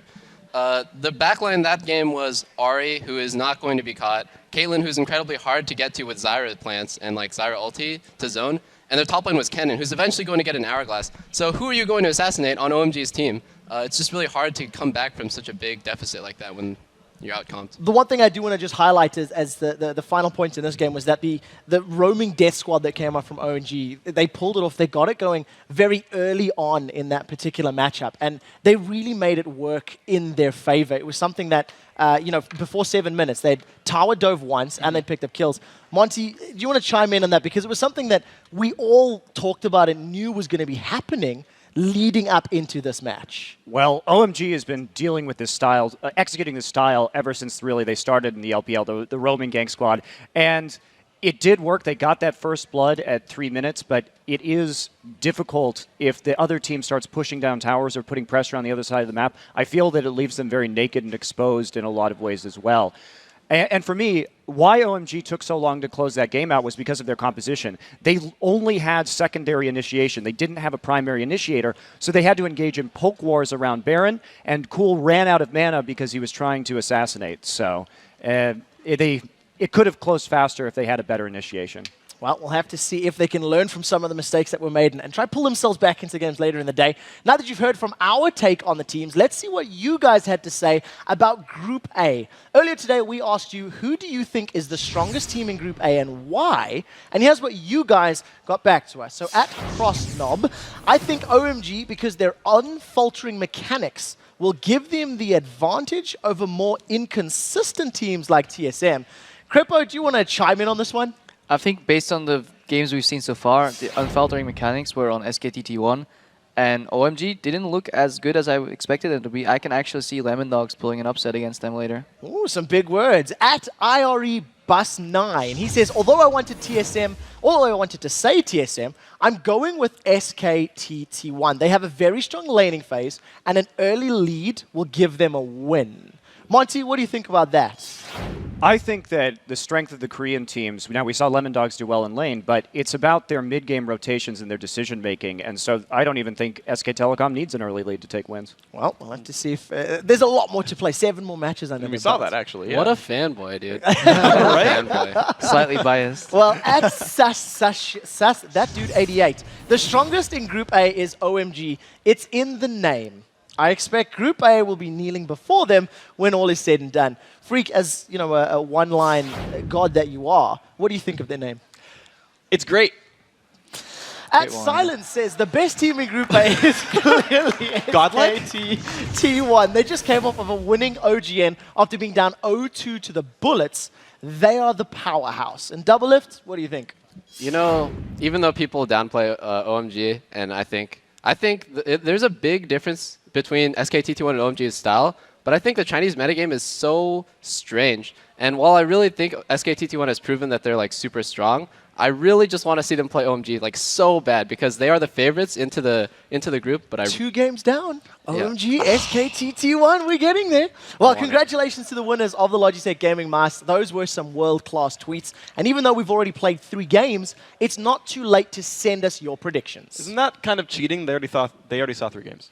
It's not cheating, it's research. So ignore Freak and send us those predictions. We're at LOL Esports, and remember to use the hashtag Worlds. Well, and once you're done sending us your research picks, stop ignoring me and head over to bit.ly/worlds1, and that's the numeral, not the word, and answer a few questions like, which region would you most like to see host next year's World Championship? It's easy, it's fun, and it'll help us level up the LCS as we rep Season 3 and move ahead to Season 4. And let's not get ahead of ourselves. We're only 3 matches into the Season 3 World Championship, and we've still got 7 more games to go just today. Coming up next, it is Europe's Lemon Dogs taking on the Wildcards Gaming Gear EU, followed by China's OMG battling Korea's SKT in a battle of the MVP mid laners. Double is nodding off on the side. Cool versus Faker. And after that, Group B takes the rip with North America's Vulcan taking on European champions Fnatic. Then Europe's second Group B squad Gambit throws down against Southeast Asia's Mineski. Followed by that is Korea's Ozone looking to knock the air out of Vulcan. The last 2 matches in this incredible day of action feature Mineski taking on Fnatic, and in the finale, it's Gambit battling Ozone. All right, guys, after the first 2 games of Worlds, let's see how you've done with your predictions so far. Since all 4 of you picked the same teams in our first 3 games, you're all tied at the top of the standings with a perfect 3-0. And while the viewers went with TSM in the last game, are now 1 pick behind. So we're beating the viewers. Yes. It's now time to put those perfect records on the line and pick the winners of the next 2 games. starting with the Lemon Dogs taking on Gaming Gear. I think I know where you're going with this one. One of these teams is going to pick up their first win of Worlds. Let's kick us off with Freak. All right, gotta say Lemon Dogs, they were my pick for top 2 in the group. They're gonna show it here. I think they looked very good against SKT. SKT is a better mid game, but Lemon Dogs just throughout, I think, are the stronger team. I have to say, Lemon Dogs is impressing me as well, and I'm having some reconsiderations about picking them or picking OMG over them, but Lemon Dogs for me as well. Buyer's remorse. Well researched. Crepo, who's next? After some really good research, as Monte said as well, I think Lemon Dogs are going to take this one pretty easily. Double lift? Yep, short and sweet. Lemon Dogs has impressed me in just one game. 4-0. There's no variance yet. No variance. Now, next up, it is going to be OMG versus SKT.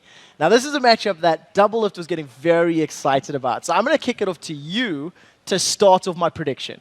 You know, just because I said SKT is going to hit #1 in the group, I have to vote for them because they are the favorites. But it's going to be so close. I know it's going to be really close. I really just want to see the Chinese meta clash against the Korean meta.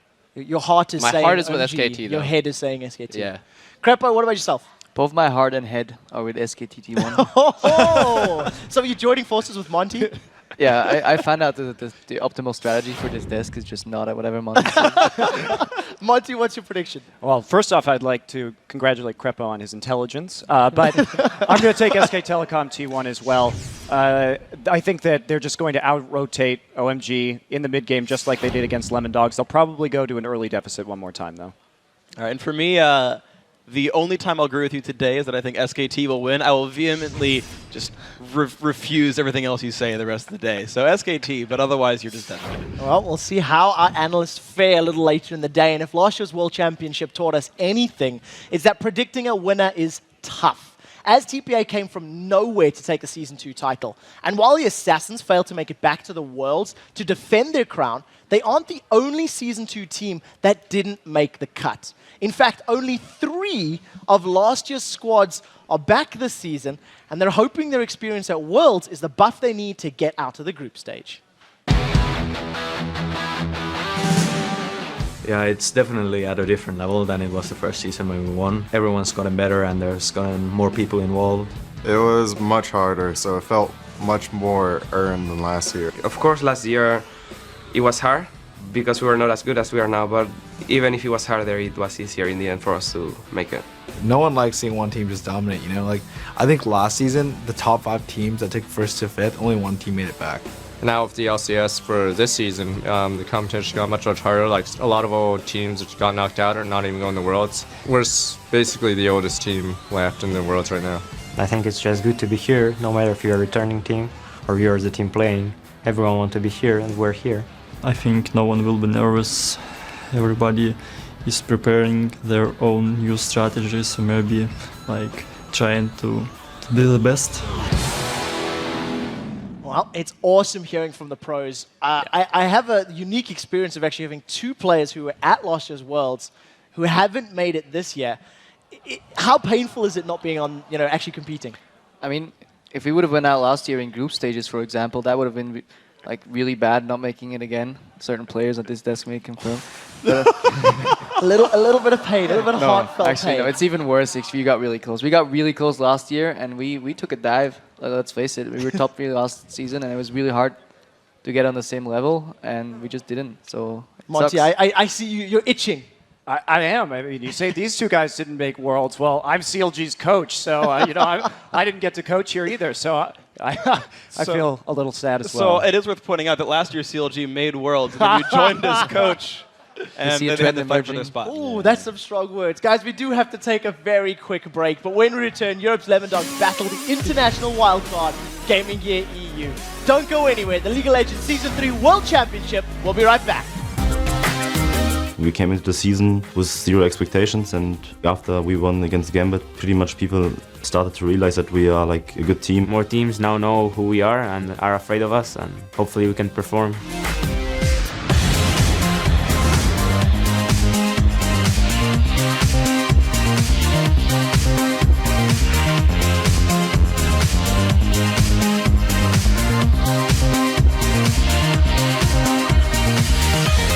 Welcome back to the group stage of the League of Legends Season 3 World Championships. I'm Rivington Bislam III, and joining me in this broadcast duel lane is Sam Kobe, Hartman Kensler.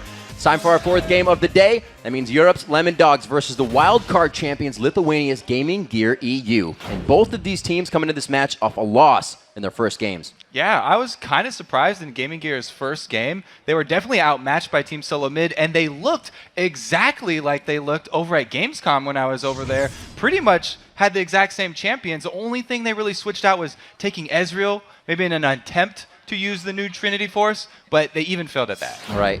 And while Gaming Gear fell to TSM, Europe's Lemon Dogs faced off against the Korean juggernauts, SKT, in their first match. So we've seen two different matchups here. So the Lemon Dogs actually had that nice level 1 plan that they talked about already with their analysts and rated coming in, and they got a good early start, but they weren't able to hold on against SKT. I mean, once Faker started assassinating people, they were able to split up Lemon Dogs and really play their game plan. So we're just about to see what plan the Lemon Dogs have in store for Gaming Gear. But first, let's check out today's starting lineups. On the blue side, it's Lemon Dogs. In that top lane is Zoro0, Dexter in the jungle, Nuke Duck in mid, Tabs on AD carry, and Mithy on support. They're all looking pretty relaxed. And on the red side, it's Gaming Gear EU. NBS is up top. Alanir is in the jungle. Mazarin is mid. Deadly Brother is the AD carry. And Inspyro is the support. And we've been actually seeing a bit more Vi in the jungle as we've been seeing these games come out, which is really causing the initiation for the Assassins to be a little bit more frequent to go in because they have a bit more safety as well. So a lot of aggression coming into the Worlds here. Yeah, setting up these junglers that have very high kill potential with their ganks, extremely popular right now because everyone likes to get their lane snowballing extremely early. And we'll have to see the picks and bans here. Remember, as we were saying, Lemon Dogs kind of go on that first level strat of the flashing over the wall when they played SKT. So we'll see what they have here for level 1 scouting. First picks and bans, though. Now, Lemon Dogs is a team who said in multiple interviews that they really pride themselves on their ability to adapt to the new patches. They feel like they figure out the new quickest champions that are very strong really quick. Right. And they also, like I said, brought in that new analyst and rated. So they have a lot of thinking to do before they even get to the games here. It looks like they are going to go with similar bans against Gaming Gear, definitely targeting that Orianna for Mazarin. Like their coach for Gaming Gear said over at Gamescom, you know, Gragas isn't really one of his mains. Yeah. Orianna definitely is, though. We have the 100% picked ban on Orianna going throughout all 4 games we have so far. Ken and Twisted Fate Zed also seeing just almost permanent bans. We've seen a few Kennons, but the Elise highly contested as well. It's actually going to be the first pick coming in as Lemon Dogs are on the blue side to start. Yeah, I mean, we talked about junglers with early kill potential. Elise is the epitome of a jungler with early kill potential. The CC that she brings, as soon as she hits level 3, she has all of her abilities. She can execute you.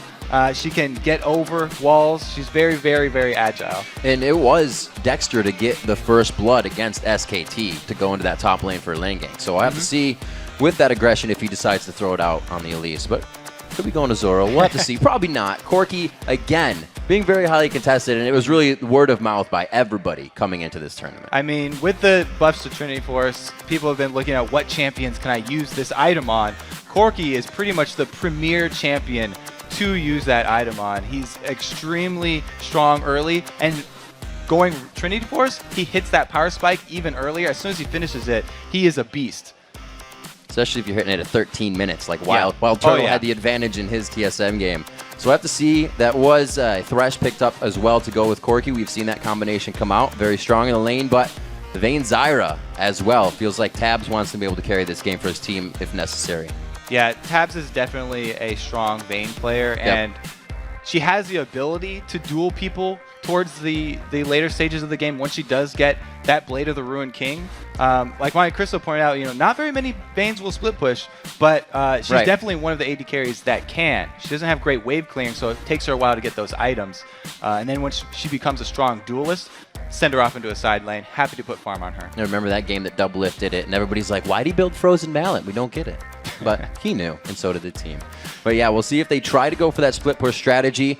We do know Gaming Gear likes to go a little bit harder in the early part of the game, so that won't affect the split push as it happens later. So Lemon Dogs may be able to work around that. Yeah, and Lemon Dogs, after playing SKT1, it seems like they are taking a little of that SKT1 flavor here. One thing that I really noticed about SKT1 is they, in their games, they focused a lot on the early game dueling potential. Like Lee Sin is amazing early game. Elise also. Those two have pretty much the best early game executes. And then like we said already as well, Vayne, one of the strongest duelists for AD carries. Lemon Dogs here going with a very similar style as they're mousing over some more assassins. And we have to, we've talked about it, the casters and the analysts coming into here. This tournament revolves around a lot of the fact that mid laners are the power of a lot of these teams. Yeah. In Assassins in 3 and 11, that just helps them out even more. So that's a good point. In the last game, Lemon Dogs, they used Swain as their mid laner. That's not only is that uncharacteristic for Nuke Duck himself because he loves assassins, but also, it definitely really didn't pay off there. So being on Ahri, he's going to be much more at home. Definitely more his playstyle. So we see the Zac being picked up as well, which is probably going to be going to Zoro in that top lane. He's been known to put it out. Zac has been actually shied away from due to the whole Bloblet change, but we'll see if he can really put up a big fight with it. Those probably things won't be fly against off that everywhere Renekton. now. It's hard to keep control of them.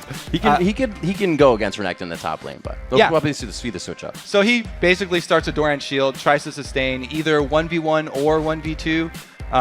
The thing with the last game as well, they also went back to their Malphite for him before in the top lane, and as D-Man pointed out, that was something he started the EU split with, but he was 1 and 3 on Malphite in the EU split, so that's the only champion that Zoro had actually a losing win rate on, and he'll be much more comfortable on this Zac. And we do see the Renekton being picked up again, and actually the Fizz coming up right there. So we'll have to see what they decide to do as we get into that. All right, well, the teams are heading into the Rift. Let's take a peek at who you guys think is going to win this matchup. According to LOLesports.com, 85% of you think that Lemon Dogs are going to come out on top. And all the analysts said Lemon Dogs as well. So I think they have quite a good run coming into this one. They're bringing out not much of a composition that they did before, but GG is. They have that Renekton, they have that Jarvan. They're kind of trying to go for the same thing. I mean, I talked a lot about Lemon Dogs here, but Gaming Gear are making some adaptations this game. They there are a few. A couple more things. They went with the Fizz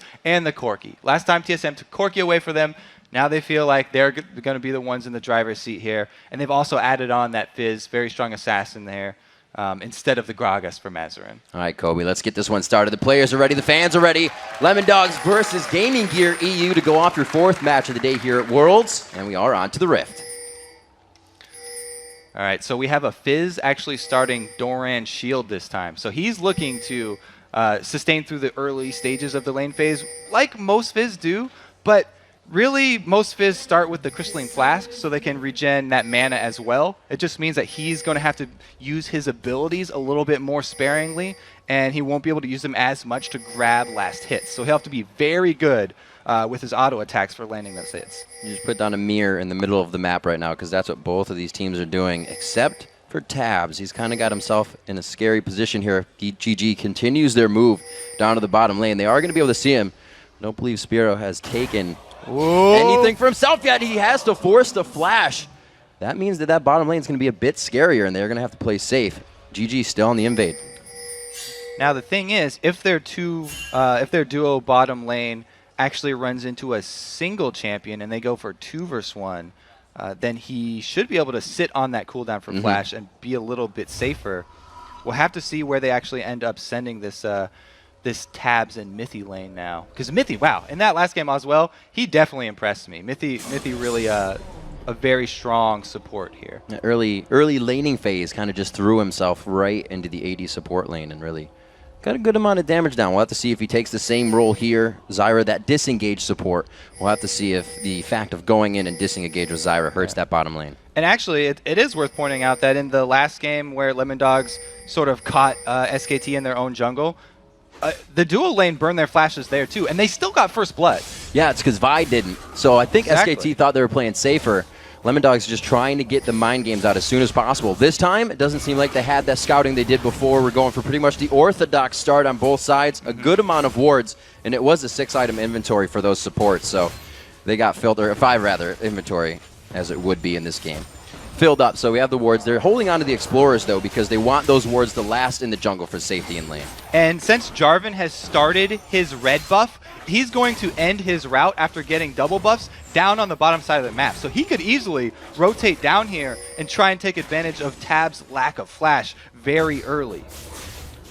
There's no wards up in the bottom either. So Al-Lanir really right now has to make a choice. And if he goes down bottom, it's going to be dangerous here for Lemon Dogs. Well, he's not going. They do land to see hook, what though. we have. This is scary for Tabs to be diving in here. The exhaust is down, but they got the damage beforehand, so they're not too afraid of the engagement now. With Tabs' flash down, LD still being very aggressive in the bottom lane. He's got another pink ward left here as well for Thresh. So he could actually go clear out the one. They saw Mithy just put this one in the side lane bush here, looking for the Jarvan to come over. Maybe Al-Lanir actually is unaware. He's just going to go right in there onto the ward. Hatching that pink ward right there. Yeah. That's all right. So only a little bit of time spent down bottom. At least he gets the head away right at the beginning of that one. 3.5 minutes in, obviously seeing that these lanes are matched up. We talked a little bit about that top lane, the Zac and the Renekton. They're going to pretty much be on an island with Al-Lanir creeping around here. He was seen, and we can see Dexter making a move actually too. Looks like Al-Lanir trying to get some counter jungling off, but he knows he doesn't have time because Dexter's walking right through the lane, and he comes for the gank now. It's going to be tables turned on Ahri. Keeping good eyes on everything around. A little bit of harass here, and it will be the damage from Nuke Duck to turn back on Al-Lanir. It's really not going to cause him too much trouble, but they are making sure they get the damage down that they can, and that means Mazarin went in for a bit of aggression here as we're looking at the bottom lane. Yeah, those plays right there are the types that... oh, here we go, a Cocoon onto Mazarin. Those plays are the types that we saw from Faker that Crepo was pointing out, where Ahri's not just leaving, she's getting damage on the jungler, making him pay for the time spent middle. It's almost like assessing the car accident you're going to be in. Can I get out of this safely? And if I can I do it in a nice way? And 4.5. What? This game is really going to have a slow beginning as they have stacked up with the 2 versus 2 lanes and the 1 versus 1 very even up there. They're also very similar compositions with the beefy top laners, neither one running teleport, so they're just going to be smashing heads up in that top lane, whereas the mid lane has both of the assassins, and as soon as they hit that level 6, then we'll probably see some action up there. Mithy and Tabs are playing this bottom lane great as well. Like we said, with that flash down, really avoiding that early quick Q burst of Corki in the lane, and Spyro not looking too good right here. Goes down below 100, and it's going to be the quick kill, but it actually goes over. First blood to Mithy with the 2 assists going on to those carries. Beautiful tower dive. Elise is one of the best junglers at pulling off those tower dives because she can drop tower aggro, but she didn't even have to. Trying on the answer! Oh, the flash and the pull-in! He gets the kill on Mazarin. Amazing play by Nuke Duck there. That was so good from Nuke Duck, and he almost wants more. If he had a little bit more mana, he would be chasing Jarvan right now. This reminds me of something that Crepo was actually talking about very early. He said, you know, Mazarin, although he came up with big plays at Gamescom, he looked like sort of a regular, very high yellow European mid laner. Wow, Deadly Brother taking a lot of hits here. Nuke Duck just showing that he has he's on another level. There was a very beautiful flash to get the backswing of the Orb of Deception to kill. And Lemon Dogs is completely playing together. You push out Mazarin that hard, you know the jungler's going to have to be somewhere, so you see Tabs and Mithy still being ultra aggressive in the bottom lane. Zero doing what he does, like, you know, Crepo said, like anybody from the EU casters would say. He's going to sit up there, make that lane his own until he become a bully. At this point, when your bottom lane is getting kind of chunked down very low, and they were this GG team was the first ones to have to recall, then you have to start worrying about dragon control here, as Gaming Gear's bottom lane are going back for a second time after shoving into the turret. Tabs and Mithy feel like they have a really good handle on it. You do overall look at how the game is flowing. 1,000 gold in the lead of Lemon Dogs, a level in that mid lane at 6-5. Mazarin still waiting to get his Chum the Waters ultimate up. And we'll have to see what his team decides to do there. With that, it does give him a pretty good zone towards Dragon, but it's just too much disengage for LD, so GG's going to have to find a different way back in this one. And Nuke Duck, after getting that first blood, has just rushed the Negatron cloak after his dual rings. Pretty smart. So he is not afraid of this Fizz all-in right now, and he's going to try and bully Mazarin and increase that CS disadvantage. Oh, he goes in. He just used Trickster. That's going to leave him quite open. He's forced to flash. The Orb of Deception comes back, catches him on the tail side. Almost gets hit up by Chum the Water a few times under the turret, but another kill. The focus on Mazarin and another 5 minutes for his flash to be down. And now he's looking to go contest this red buff. Al-Lanir has a few more seconds, though. He's able to get it. Dexter wants to contest. Dexter is going to be able to contest. He may have the movement here, but it was actually MBS to make the move first. Zoro still in lane, so it looks like they are going to get away nicely with that. Yeah, that was good communication. Zoro calling out the rotation, and Dexter, having used both of his spells right there, couldn't have any more bursts left in the chamber.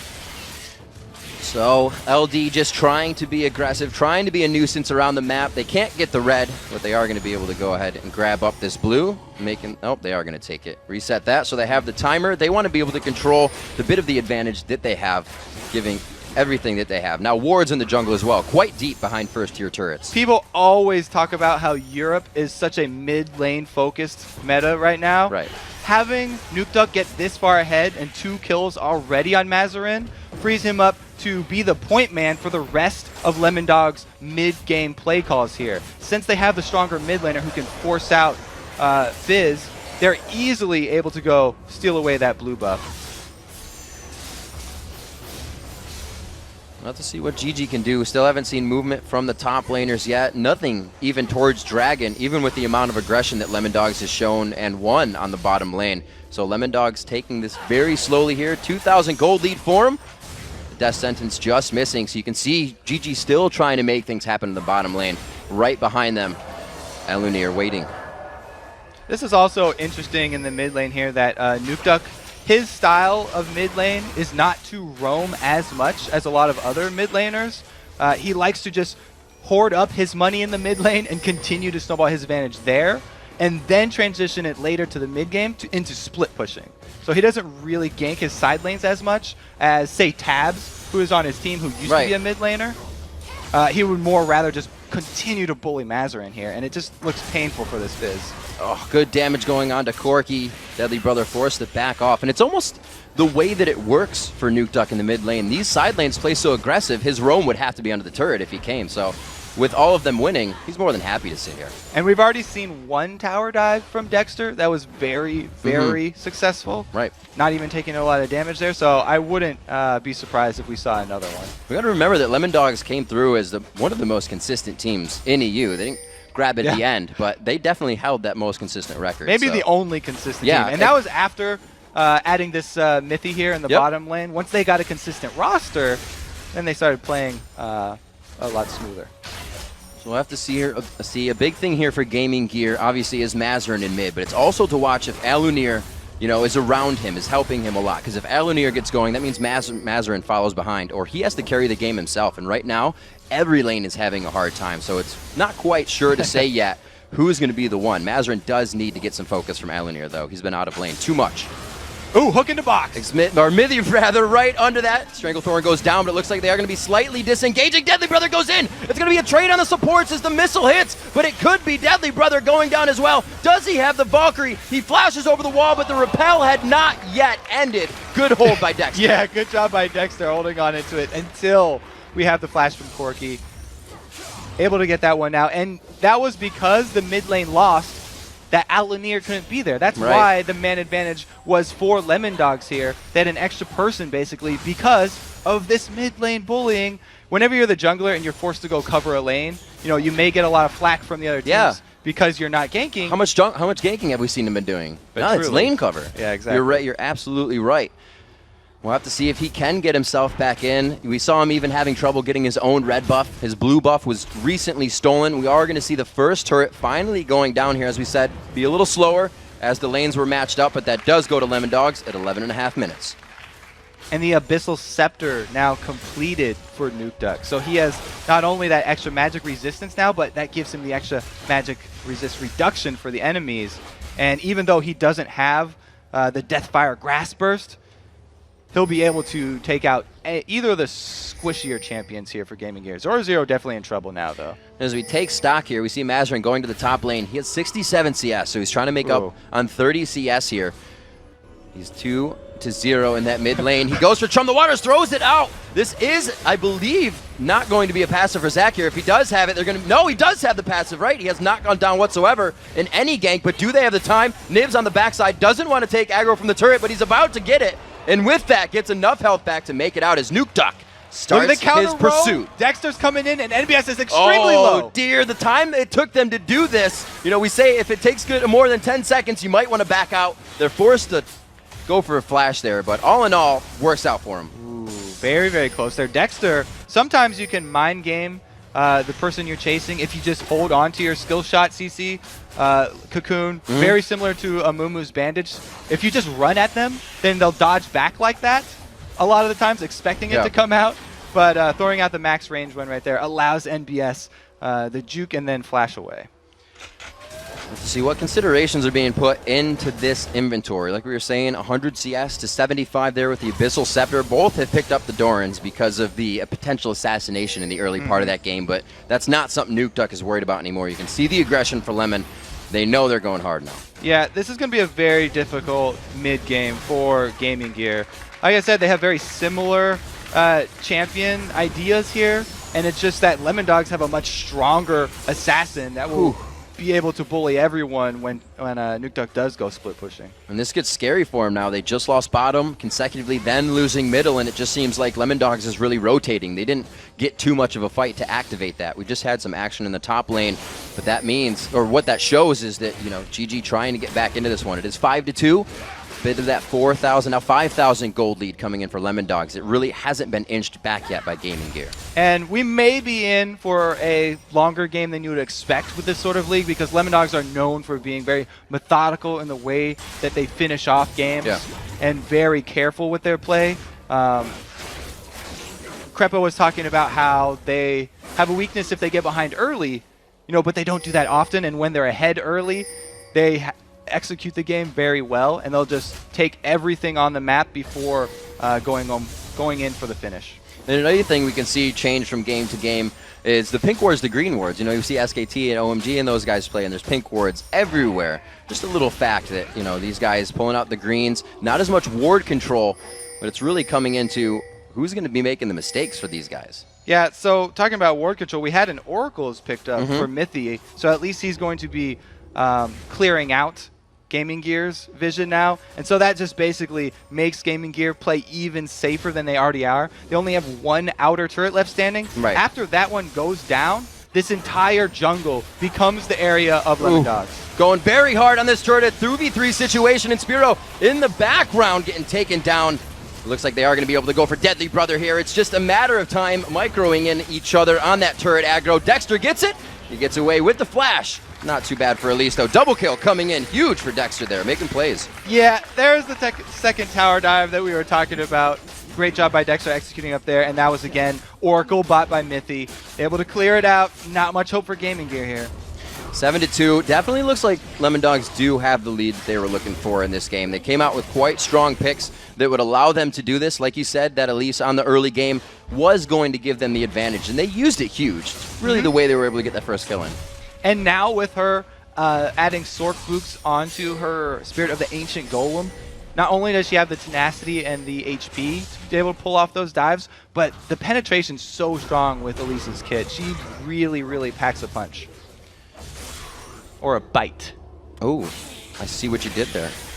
So we'll see the Abyssal Scepter, as you said, finished, and to follow that, the needlessly large rod. So the power to be coming out here for NukeDuck. Still waiting to finish those tier 2s. Everybody's sitting on their tier 1s pretty much at this point, with the damage being the one to come out. NukeDuck looking for another fight. He gets Chum the Waters. This should still be in his favor, and Mazarin realizes that halfway through. One last Spirit Rush, but the Trickster and the flash after. The orb misses, but it's only going to be an auto attack and a whip to the face by the 9th tail. So that's another weakness of Fizz. If you use your Playful Trickster for the area of effect damage to clear a wave, then that opens up your weakness. That's your escape, and NukeDuck does a great job capitalizing on that. Mazarin goes down once again, and it's more damage onto this mid turret. And again, we really haven't even seen a Cataclysm coming from Alunir, and it's not his fault. He's just had no chance to not be guarding a lane. The lane hasn't been the gank for him to come in, as we've been saying. It's been him to soak up experience, which junglers like to do, but they want to be able to participate with their team. So it kind of reminds me of Makuza's rules of solo queue jungling. Never go gank the losing lane there. So he really did not want to make an appearance in that Fizz lane middle. It honestly can make things worse. Yeah, if there was a 2 versus 2 situation, they would both get greened. So we see the Sheen coming out here, Fizz trying to get to that Lich Bane as soon as possible. Still gives him a scary amount of damage that has to be respected. We'll have to see. 12 to 11, he's still one level below. 10 to 9 in the jungle as well. Looks like all the other lanes are seemingly matched up. 8 to 2 here at 18 minutes, and now it's an 8,000 gold lead. And you can tell how confident Lemon Dogs are. They even have their Vayne tabs is going Bloodthirster. Something that, Double Lift used towards the end there in the playoffs, but even after, he felt like he regretted it a little bit. He really loves the Blade build, but Bloodthirster, it gives you pure damage for taking down turrets. They go right onto NBS, knowing they have that definitive power to just take one person out and be out before the team can rotate. But it's not going to be enough to take out a Renekton, especially when he's a lifeguard. Keeping everybody safe. They are going to guard the turret, but now it's Nuke Duck split pushing. They're kind of spreading GG thin when they can't afford that right now. Like we talked about, Nuke Duck is a very scary split pusher at this point. All that you can really do is try and CS a little bit under turret. Even he is going to get tower damage here. You can see the siege clear okay for now until that power is a full team of 5. GG able to hold with 3, but look at that damage on the turret. It's held, but it's going to go down eventually. Still moving in tabs just on the back line. His positioning being very good all game. You can see him letting Zoro get up to that front. He was tanking the turret, but still being the 80 carry that he needs to be for his team.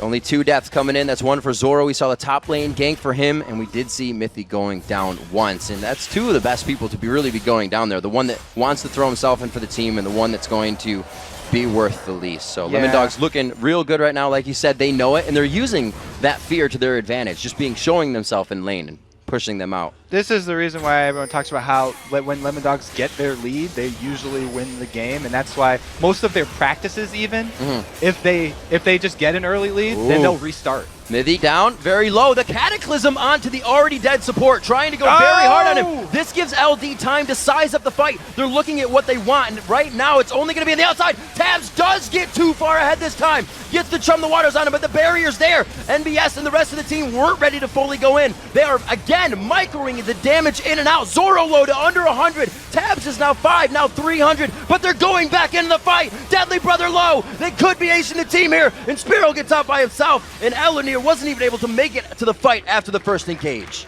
Gaming Gear had just been bleeding money all over the map, so they had wanted to try and make their play. They got the kill on support at least to start that one off, and were able to turn it into another on tabs, but they still end up going down. Yeah, Zyra, great ultimate right there, delays the rest of the team so that they're able to take out Alanir here, almost chunk him all the way down. He has to exit the fight with that Thresh Lantern, and that leaves them basically in another 4 versus 4 situation, even though they were the ones who came up with the first kill. And Zoro Zero feels confident because he does have that passive available. Now it's just up to the rest of the DPS from Lemon Dogs. Chunking down Mazarin enables them to have the confidence to finish off Deadly Brother. That's really one of those fights that you use your ultimate first, and you better use it right, or the other team's going to come back even harder. You got to hit them real hard the first time. Yeah, so, I mean, Mythy did a great job, even though he was first one to go down there, got off the Stranglethorns in the perfect area to delay the rest of Gaming Gear and allow his team to clean that one up. So a game that might have been just slipping through the hands of Gaming Gear, now definitely in the hands of Lemon Dog, but not yet over. The mistakes can still be made. The inhibitor turrets are up, and that's really the last defense here for Gaming Gear to try and funnel Lemon Dogs into that circle of right in front of the base and get the attack. You can see Alanir trying to get himself out here. Nice cheeky move. Keeps himself safe. I mean, that was the Deathfire Grass there from Ari, so at least they've got it on cooldown now. You see the whole team. They are still leaving Nuked up by himself, so that split push will continue to come into play. You see the rest of Lemon Dogs staying together, actually going for the 1-3-1 a little bit as they start to rotate towards top lane in the end. And Gaming Gear, at least now they do have that Trinity Force on Corki, so the hope is there. Maybe they'll be able to turn a bad tower dive around. Might get some surprise damage out that Lemon Dogs has not been seeing. We are 5-0 in turrets. Turrets also mean map vision, so they are losing a lot of control over the jungle when these turrets go down along with the vision. 11-4, the gold lead continues to go up here at 22 minutes. Still very early into the game. This is when we should really be seeing everybody ramp up, but Lemon Dogs is hitting their peak right now. Oh, and Lemon Dogs going for the classic EU Baron towards the end of the game. this is really where, if Gaming Gear want to take something, they have to do it now. But Nuke Duck in a one-man army is going to hold off the team. He takes down Deadly Brother to about 100, but he is able to help with the help of Zoro to grab that kill on his Spyro. And they keep going in. Mazarin, a good attack onto Nuke Duck here. This is a lot of damage they won't have for the fight. A very good kill in the shutdown that Mazarin needed that gold. The rest of the team to follow in. Zoro, Zero, and Dexter. This team has so much ability to chase. The repel coming in, the elastic slingshot, and the chase coming in from Vayne's passive means that these guys will not be making it out alive. Woo, Tab's going to finish that one off. They probably won't dive that Corki because he still has his gap closer. But right there, it was an early smite from Dexter, but you know, there was no hope for Alanir getting in there. Very desperate now for Gaming Gear. Lemon Dog slowly just kind of going through this one now. Wasn't really a game that they tried to come out with as they did scouting in their game against SKT. We saw 3 flashes burned in the beginning, and then the flash burned by Dexter to get the kill. Again, Dexter came out big in this game for his team, but they played it normal in the beginning, and they matched up the lanes. So we've seen 2 different play styles from here of Lemon Dogs really, well, not working out for them, but giving them a lead in the beginning of the game. This one they were able to hold. Yeah, and when I said Lemon Dogs take everything on the map before they finish, I meant everything on the map. They had just cleared out the buff. They got Baron into Dragon just for that extra gold lead, just to stack it on top, fatten their wallets. And now, the blue buff at least will be secured here. I don't know. Nuke Duck really wants to steal it, but he doesn't even have vision on it. This you can't assume. You can't assume. Oh, wait, very close. Oh, it didn't go. It was coming on the backside. He almost grabbed it. They get a small win. But to stand there by himself, that's not what you want the other AP mid to be doing. You cannot give him that kind of freedom. He should be at least warded, but that's not even what they can do right now. Gaming Gear looking to get a few out into their jungle, where their turrets would usually be. So they have one actually right outside their base to come out, and another one just outside the wall, making sure nothing comes over the wall at them, because we know Nuke Duck can take out one of these guys very quick. So Gaming Gear, this whole bracket, or this whole group is really looking very hard for them now. As after this, they're going to have to turn their sights towards SKT1 and OMG. The road is not going to get easier. So if they want to get back in this, they're going to have to make their stand at their inhibitor turrets. You have to believe, Riv. You have to believe. Have to. Coming in, well, they need to take a few more effect of their advantages. The bottom lane had a Vayne flash down, and we only saw a few of the death sentences thrown. Like, that Thresh lane should be going in quite hard. You're against the Zyra, but once that Zyra misses the grasping root, it's kind of like the Blitz Fist being down. It's kind of a trade-off situation. And Mithy and Tabs did very well for having a Vayne flash down very early. That's actually a pretty good point. You know, Alanir actually, after the blue buff, even though there were no wards down bottom yet, he went to do his wolves first, and by the time he came down to do the Jarvan sneaky gank into that bush, lantern, that's when the pink ward was just placed into that bush. Still trying to get a bit of aggression, but see, that being down now allows a few taps onto the turret. Tabs taking some good damage there.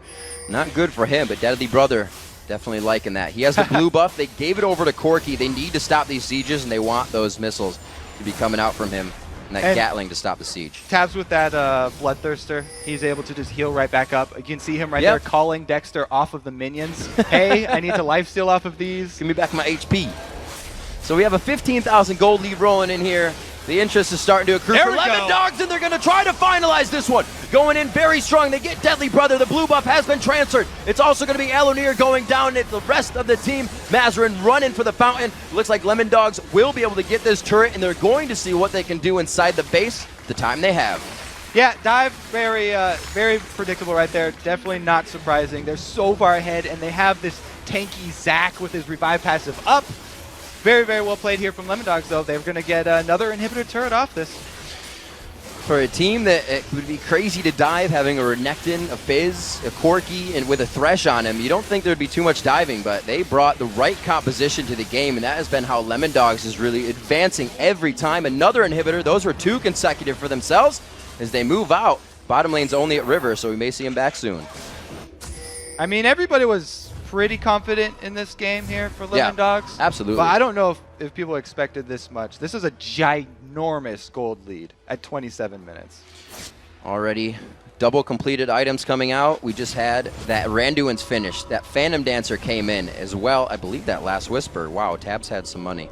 Also, the Shirelli is coming in. Ruby Sightstone's out for both sides, so we can see that wards are still being considered, and they need to be, but all of those wards on that side of the map right now are Lemon Dogs. GG can see inside their base. Yeah, it's extremely rough for them.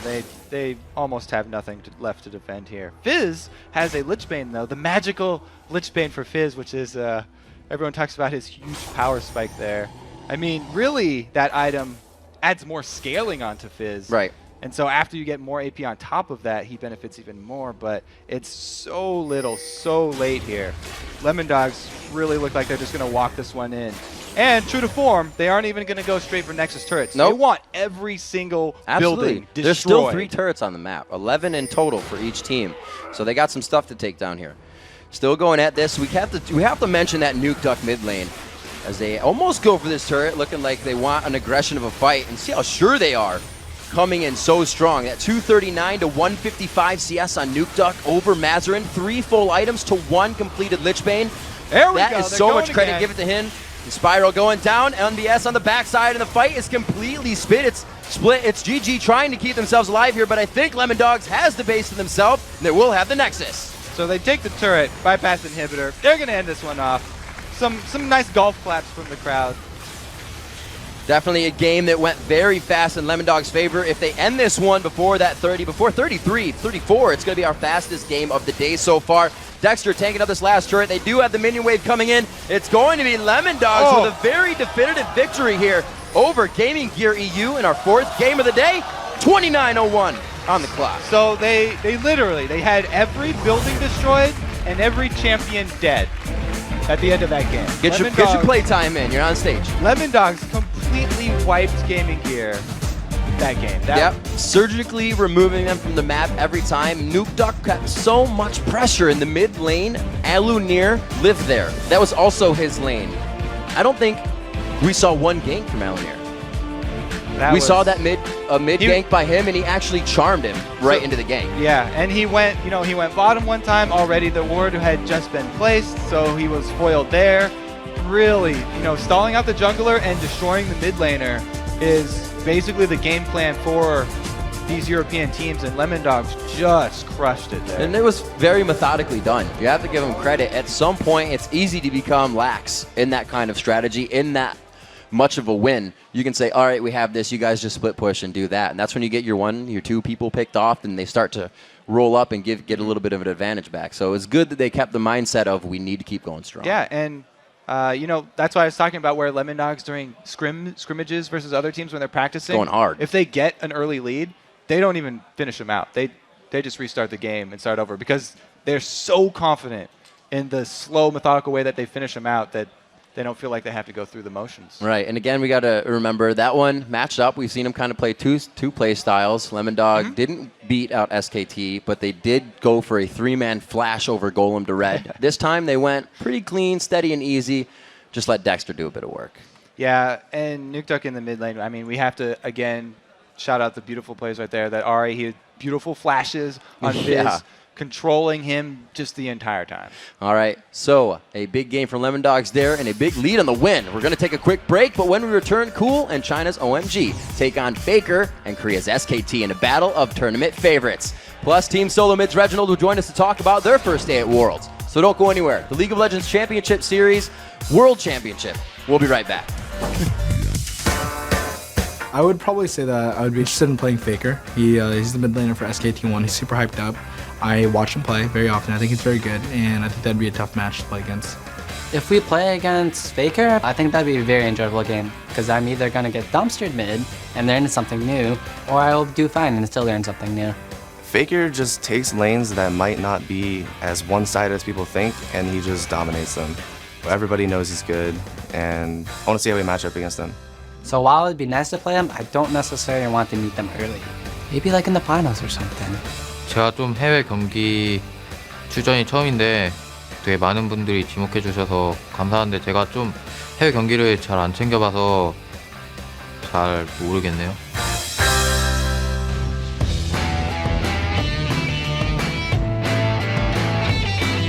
World Championship coming to you live from Los Angeles, California. Just minutes away from the showdown between OMG and SKT T1. But first, I'd like to welcome Team SolarMint's Reginald to the interview lounge. First of all, Reginald, let's start at the very beginning of the day. You've obviously played 2 games up until now. Your first match was against Gaming Gear EU, the winners of the wildcard tournament. Did you fear them coming into today? Did you have them down as a possible upset and an underdog? Yeah, so we didn't watch much of Gaming Gear, mainly because they came from the wild card, and so there weren't many VODs of them. So we just came in, and we didn't want to take any team lightly. But anyways, the match went kind of wrong at level 1. Like, I got chunked really hard, and then I went middle, and the Gragas was already level 2. Mazarin played really well middle, and we got a couple kills up. We got Dragon and managed to close out the game. They played fairly well, and yeah, so the second game against OMG, I just fell behind. The nerves got me. I was really nervous, and so we lost. But they're really good, and I just think that we just need to step up our game a little bit, and we can probably get them back next time. Talk to us a little bit about that one, because I'm just asking the questions that the community wants to know here. What was with that Sona first pick? Why not Ari, for example? Yeah, so with the Sona pick, we just wanted to pick something neutral, and we saw them get Ari, and I naturally picked Fizz into it, and I thought that I could do really well against him in lane. And there were a couple times where I thought I could kill him, but I was too nervous and I was too scared to go on him, mainly because we didn't know where Aatrox was, so I was kind of scared. I didn't want to die, and because I was scared, he naturally just got a counter gank on me and killed me, snowballed the lane, and put out a lot of pressure. He played really well, and I did not play that well. And Turtle played really well in that game and kept us in the game, but I just kept missing my ultimates, didn't play well, and they closed out the game and got Baron and won. So moving on from that, then, what needs to change for you guys if you're to, get back on the winning streak, so to speak, after winning against Gaming Gear? So I definitely think the biggest thing is really nerves. Like, you have to go into a match really calm. You have to keep your composure, and the biggest thing is really going in and playing reactionary. Like Double have said, when you go into a new land or you're new to lands, you usually panic, you play reactionary, and those were one of the games where I panicked and I played reactionary. Haven't played like that for very long, like since 2 years ago with my first land, and it just kind of hit me. We're at Worlds, I need to do well, and the opposite happened. So, I mean, I just need to just focus, stay composed, go into my match, and just try my best. So speaking of that as well, this is obviously not the first time you're at Worlds. This is your 3rd time at the World Championships. What's different about TSM this time around? So, I mean, I think the biggest thing going into this event, I would have thought that I would have been calm and composed, because the first LAN ever was Season 1 Worlds, and it was at DreamHack.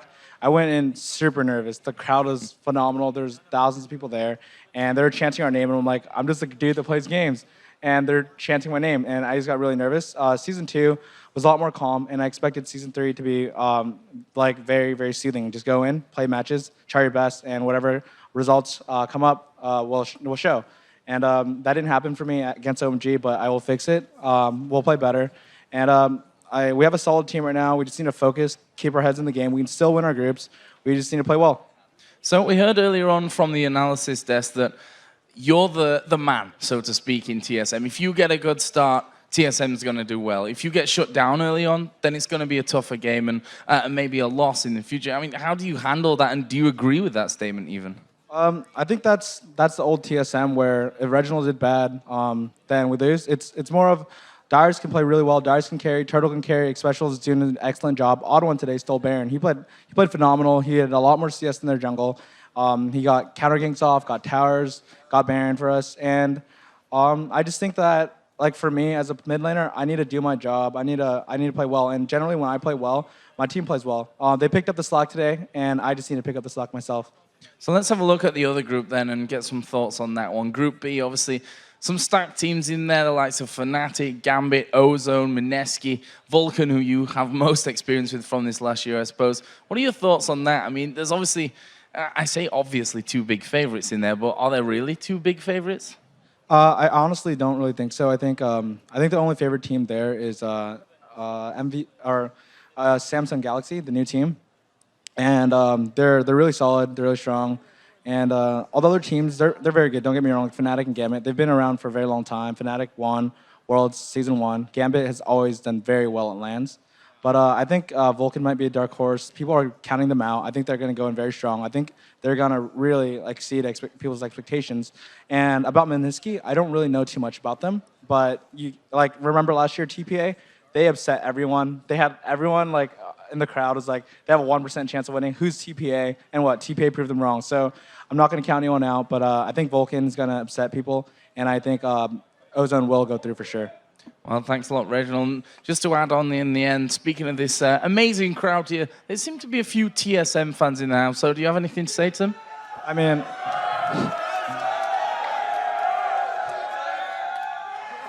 so I just want to thank all the fans to come out here to support us. We had so many fans come out for Season 2, and we didn't do too well. We lost. Season 3 here. We are 1-1 right now, and we're going to try our best. We don't want to disappoint you guys. We're going to absolutely try our best. And I just want to thank you guys so much for supporting us, coming out here, and just cheering us on. Thanks a lot, Reggie, and good luck in your games later on as well. So we're going to head over for our next game to Kobe and Riv for the next game in the group stage.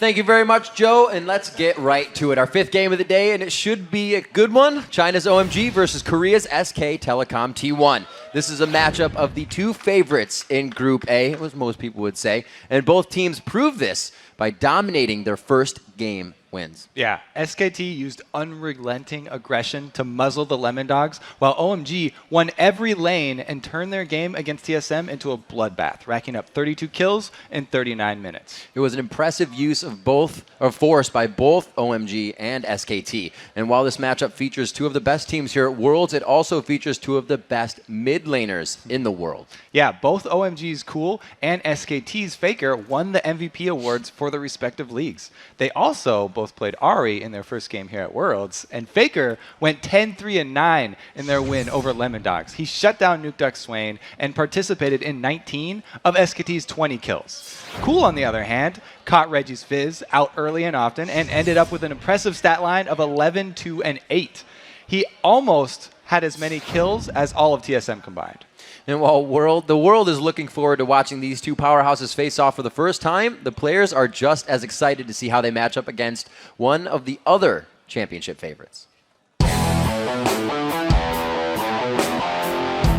我觉得今年的话，中韩比较的有看头吧。 OMG 팀 사람들이 인터넷이나 말하는 거 들어보면 중국에서 잘한다고 그런 소리만 듣고 있어요. 我之前也看过一些录像，就觉得这个队伍没有明显的短板嘛。 자, OMG 팀은 중국에서 되게 세다고 평가받잖아요. 다른 팀들보다 더 좀 위협적인 팀이 될 것 같아요. 韩国的他的个人实力会比较强，然后我们中国是比较注重团队配合吧，可能会稍微好一点。 그냥 운영이 좀 더 우리나라가 섬세한 것 같아요. 每个队伍都有希望吧，今年我觉得每个队伍都很强。 저는 LA에서 소환사컵을 들고 싶습니다. And I think that's pretty much the same thing our analyst Des has been saying too. The Chinese teams have great teamwork because they fight all the time and they always want to be in your face. They definitely do. Yeah, so let's see. Let's check out the starting lineups because that is just moments away. On the blue side, it's OMG. In the top lane is Going. In the jungle, Loveland. Mid lane is Cool, San on AD carry, and Big Pomelo on support. On the red side, it's SKT T1. Impact is up top. Bangi's in the jungle. Mid is Faker. Piglet's the AD carry. Supporting is Pumandu.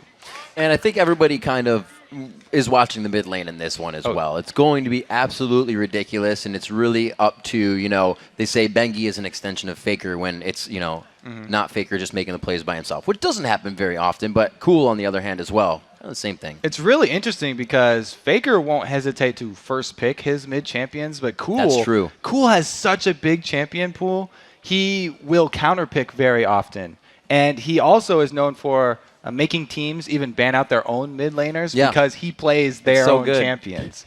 Another thing that people haven't really talked about, yes, these are the 2 MVP mid laners. These teams also both won their seasons before coming here. OMG was 17-4 in the summer LPL, and then SKT also just won Summer of Champions. All right, so we'll have to see what these 2 have for each other. It is OMG on that blue side, first ban, first pick.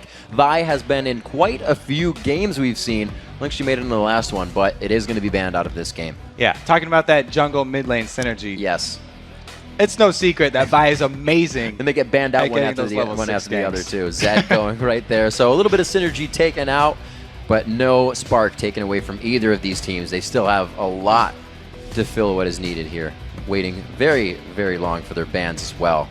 Taking these into consideration. I was going to say Ari's left up here, another assassin on the board, but she gets taken away as well. So You we're can't down think to it, they're Fizz just going to make you wrong. for the assassins. But like I said, both of these mid laners play everything. Faker doesn't have to just play assassins. He plays farm-heavy champions, area of effect, control champions.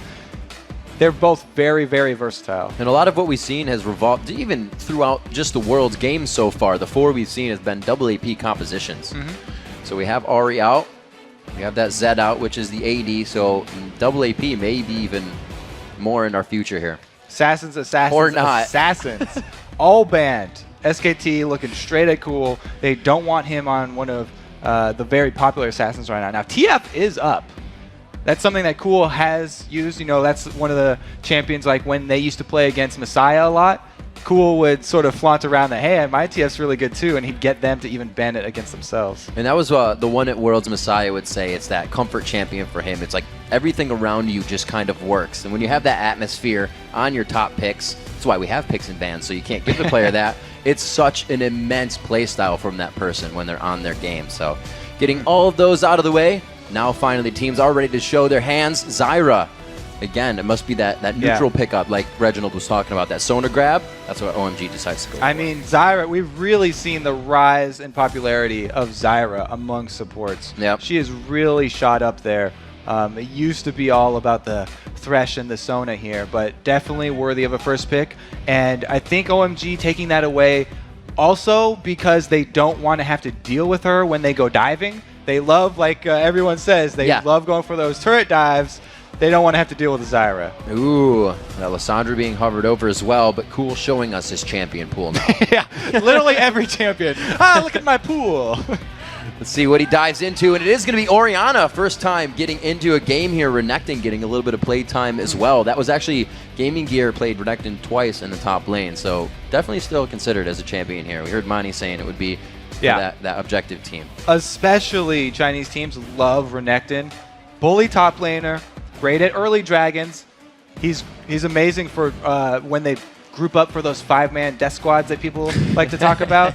The Chinese teams especially, they'll use the top laner to start off a lot of the action, having him roam down, dive mid for the first kill. Right. That'll be hard to do against Faker, as we've seen, but that's a general idea. Get a very strong top laner early, have him come down, create action. So we have a bit of a protection safety comp here from OMG, which means they can fight more. That's probably what's going to happen. We do see that Pooh may pick up that Nami, very undefeated record for that. And very undefeated huge record. Also, the Kennen picked in, which makes me very happy. Yeah, the 100% there for Mandu on that Nami is impressive. And it was also 100% pick banned up until the finals, Monty said. Yep. So definitely going back to one of his favorite supports, as they've already taken the Zyra out. Let's see what they continue. Vayne being left up quite a bit. We've seen it play somewhat of an impact. We haven't seen the Vayne win game. It hasn't been because of Vayne. It's been about the composition, really.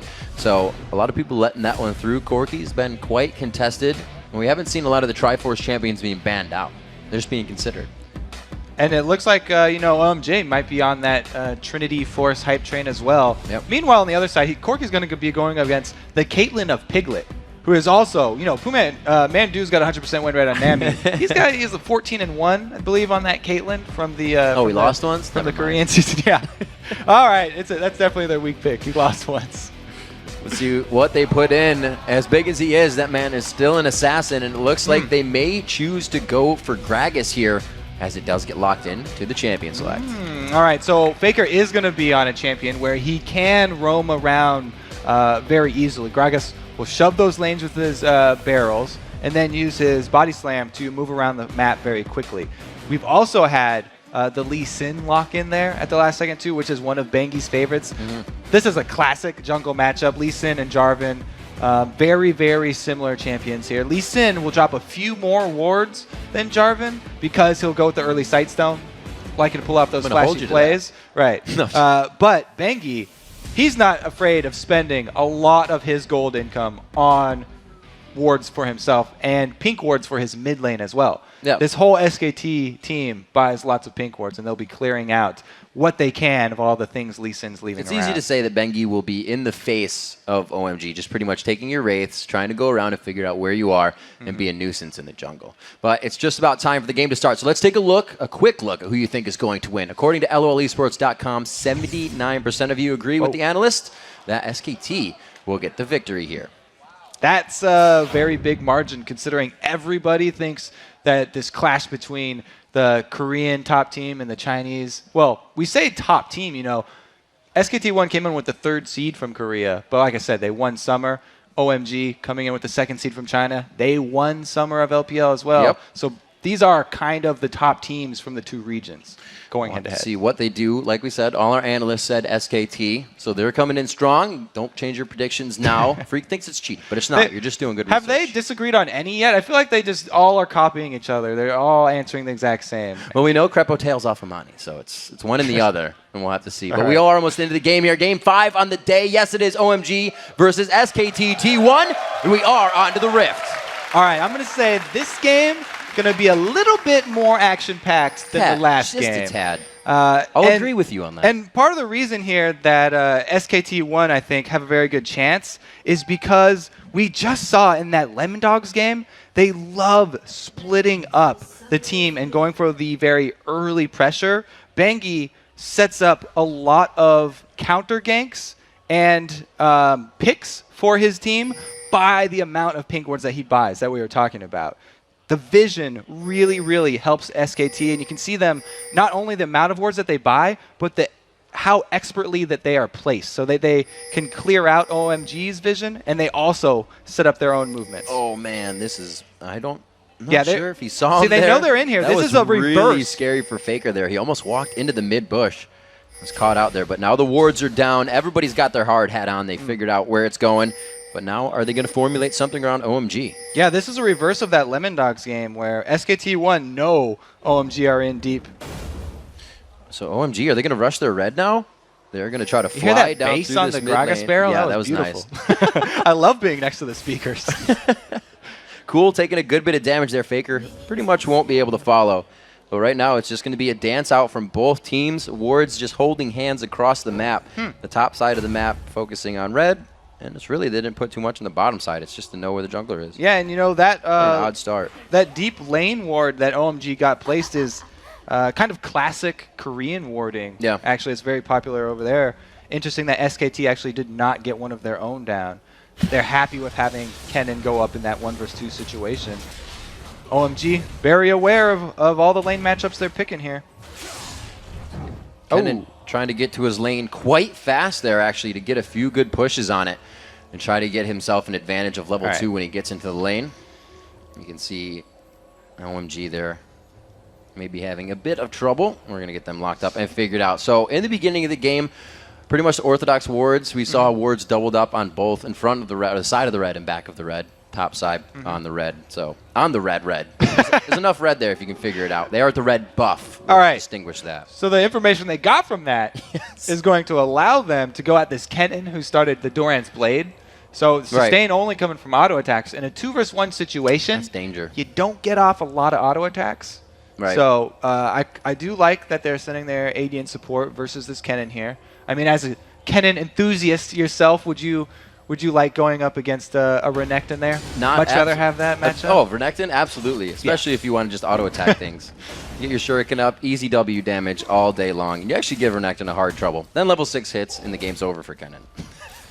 2 minutes in, we'll have to see what these guys have. See if that kind of threw them off their guard. It looks like nobody's trying to do anything too crazy. But Bengi over here, getting himself in the jungle again, over the Dragon Wall. Looks like he's going to go for that red buff. But he was seen. So they pinged him out, but they don't really have anyone there to not collapse too much to work because Loveland's doing the exact same thing here. You know, both junglers are aware of each other's movements here. And the interesting thing is that going on that Renekton did the wolf camp, so he's up 1 camp at least on Kennen already before he went all the way down to his lane because he just figured, I'd get zoned out anyway. It's a Caitlyn with a Nami there. Nami's so scary when she can get side bush control. Yep. Those bubbles, the Aqua Prison, you can dodge them if you see them coming, but man, coming out of the jungle, or coming out of the brush, very, very, very hard. We'll see how Poohmandu and Piglet play that bottom lane for them to get that control. Oh, what do you know? Already level 1, they knew they had impact back. Forced to flash. You don't take that rush as Ken into level 1. It looks like he's going to be going down very fast to San there, and it looks like they may be able to continue. Bengi trying to help. This would be a double buff transfer. Oh, he hits the Q. He follows the Sonic Wave, and he gets the safeguard out as well. They've just stolen double buffs. We talked about this being classic Chinese meta before in the OMG's earlier game. They again pull off another beautiful 3-man tower dive. They had already forced Kennen back once because he was on the Doran's Blade and he wanted to come back with a ward to prevent this situation, but he was just too slow. And OMG, even this time, without a revive passive jungler, with Lee Sin instead, don't hesitate to go for it. Double kill this time, though, and it gives them a huge lead. They're not going to 4-1. Oh, Loveland wants more. Loveland will take him out by himself here. Loveland No, he not won't. enough. No, he won't. No, Bengi just he on the won't. outside. And they said, wait a minute. That's too good. Hang on. All right. Let's take a picture. We had a lot of action there. They want to take stock of what's happened. San has sort of stopped moving there on that Corki, so that's probably what the pause is. And he's inches away from giving Loveland somewhere to safeguard 2. Right. Don't think he's going to be able to get there in time. SKT1 look like they're getting back a kill right here, and possibly that, well, if they get the kill, they'll get the double buff. And this is Bengi making the right moves now that he had to be flashed out of that. He did go down, and this is Sans mouse problem as well, to update really quickly. We're getting that fixed out, so you kind of need your mouse as an AD carry, or anybody on the map. But we saw Bengi coming back there instantly, knowing that a kill happened in that lane, and some say, you know, the solo queue mentality, if the lane's losing, you leave it. But he came back, and they may get something off of this now, of that persistence. Yeah, that's a really, really unfortunate time to pause it there. Oh, well.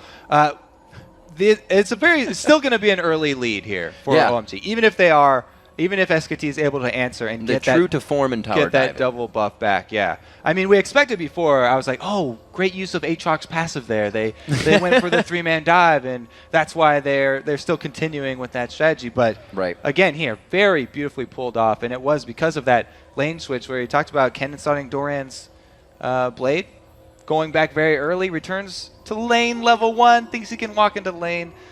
Very good job of OMG capitalizing. And that has to be attributed to the early wards, too. If you see that, know your Kennen's coming with the Dorans, they probably focused on that immediately as well. So just putting all the eggs in the right basket for that chance. That's why people go for those lane wards by the second turret there, just out of turret range. All the way back. So that you can't kill it, but they'll see where you're going. It's a few extra steps, but if you get it, you see what happens. So we have to wait for these guys just getting on sand, making sure that mouse works great. Perfectly for Corki to get it. He's already got a double kill, so he's trying to carry the team onto this one, but that was because that red buff steal right after it going top lane was huge coming out of Lee Sin, and they were just able to grab that kill in a matter of seconds, not really allowing any of the other team to react, which means now mid lane kind of has to worry because the jungler's getting kills. We already see level 4 Lee Sin in the top, so it's going to be a little bit of every lane for him to get somebody an advantage, and that's going to be pretty big for them. Yeah, even the duo lane, when Renekton hits 6, he has pretty good all in there when he has his ultimate. As long as he's able to slice and dice to dodge the Aqua Prison, they have a pretty good chance of turning something around, even down in that bottom lane, just considering how fed Lee Sin's getting this early. We see these compositions for late game. I know Monty always likes to point out, you know, Gragas on the red side, good for Baron steal. We've seen it before, and it does absolutely happen. It's great to use that as well. But the Gragas and Jarvan composition has been coming out quite a bit. You section somebody out and get the Cataclysm, and we've seen it more than once already at Worlds here. So it's interesting. They have Gragas, who's going to split the other team apart, and then impact on Kennen here with the area of effect damage. So if they actually split them apart into like a 2 split and a 3 split, that would be ideal, because you want a couple people for that slicing maelstrom, but not too many. So it'll be very interesting how they can combo the Don't want to waste all the good shocks. Oh, okay. So they feel like they're ready. We did have Big Pomelo get into range for that safeguard. So the day was saved here by the support. Big Pomelo able to get those few steps that San could not. And a really good job. They're able to capitalize that with the turret as well. Good damage on the going in the bottom lane. Wow. Knowing they can pressure quite hard with that vision in the top. So they're going to see if San got everything matched up. So he has to try that, right, when it comes out. It's not like he can play during pause. So when it goes in, pretty much testing it for a little bit. They got themselves out. They're not talking during these pauses as well. So they weren't formulating who was going to take that safeguard. They weren't formulating who was going to go for the next kill after the flag toss on either side. You know what Loveland was thinking there, though? He was like, somebody get over here now. I've got about 1 more second to live. Just glare over at your support. You better he was like, move. Come to me, run over here. Yeah, okay. So yeah, we got to stop standing up, too. This is they're getting ready. So with that top lane, we did say that leaves the double kill coming in big for San. And he's going to be on Corki. We saw what happened when with TSM versus Gaming Gear. Wild Turtle got that Lich Bane, got the Triforce 13 minutes, and there wasn't really coming back for Gaming Gear. So that's definitely something to note, too. When Gaming Gear had, they were going Trinity Force builds. They had Ezreal, Deadly Brother was sneaking a Vamp Scepter in there before he completed his Trinity Force, and actually delayed his rise in power a little bit. Yep. So I think that San, with getting the first 2 kills like that and this huge lead, especially with the global gold from that turret, going to go right for that Trinity Force, try and get that thing as soon as possible, and then they're going to start that roaming death squad that the Chinese like to pull off so much, and make use of that early power from the Trinity Force Ezreal. No, I'm not sure. Corki. Right. I'm not sure if Kennen actually hit level 2 in that fight. So what do they do now? Yeah, he's level 1 still. Yeah. Can you go back to lane? You can't switch him out of lane because then you're putting him in more death. He's always going to need help, or is that the lane you're kind of like, good luck, brother? So now comes the point where got to look at how they left the minions. If the Chinese team was very careful, then it won't be pushing too hard. I think it is headed toward SKT's side. So SKT have this decision right now. Do we freeze this lane, just try and last hit at the very end of the minion life, or do we try and shove it back in and then get it as far as you can bring go? Kennen back down. Usually, you'll like to, if you can, defend the dragon and defend your other objectives.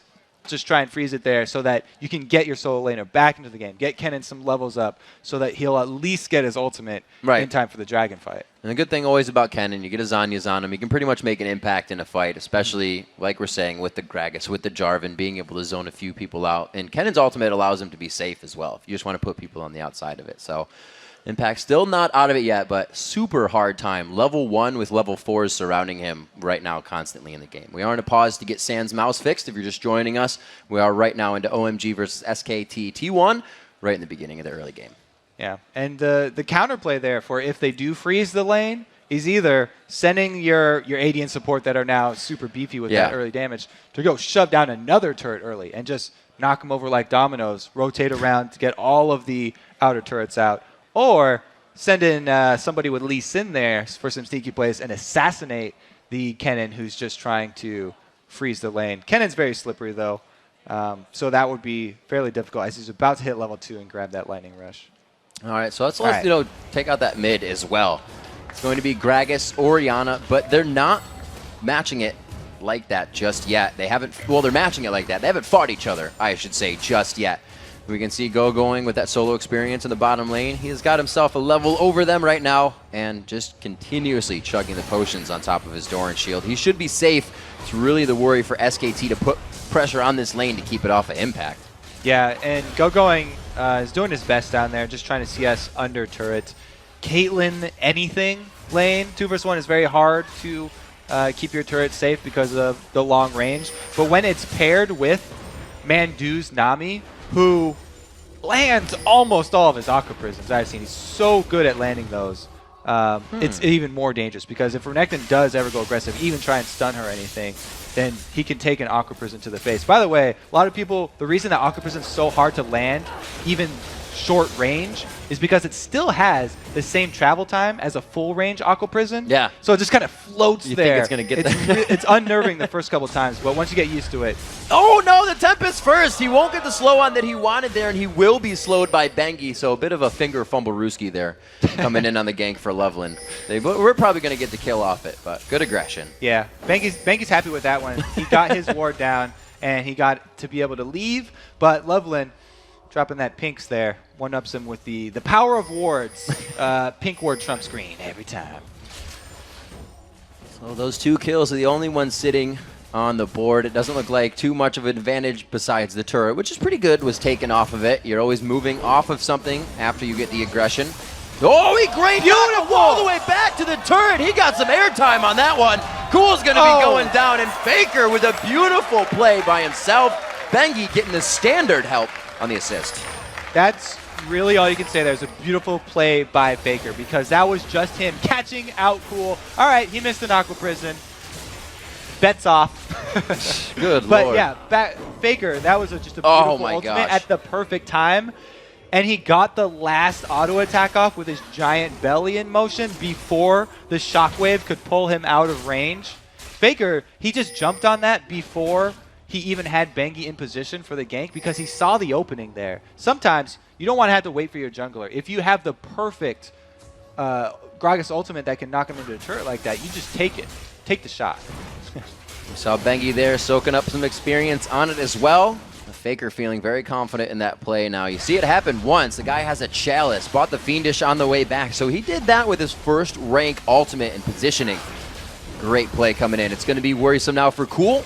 Cool wasted flash on that one and his ultimate, so he's got safety to come into that lane. Going pressuring onto Impact, and this is still 6-4. I'd figure Going would be going a little bit harder on Impact right now, but it looks like he's giving him an easy time. Hey, he got the level 6 there. Yep. Goes into trade after he's built up his Fury. That's really when you want to go aggressive there with Renekton, when you can get off 2 empowered abilities. Oh, I thought Faker was going to go for a steal. He stays back off. Good smart move by him. The blue going over to Cool, which definitely needs right now. Getting his farm out with the ball is going to give him the distance and safety from Faker, who wants those kills over and over again. Pink wards being placed all the way down the river and just above as well. We can see that's going to catch this right here. Faker that we're going back up. I just want to note right here. This is what I was talking about. It's not about how many wards you buy. It's about where you place them. Yep. Bengi, every pink ward he's placed so far, killing a green.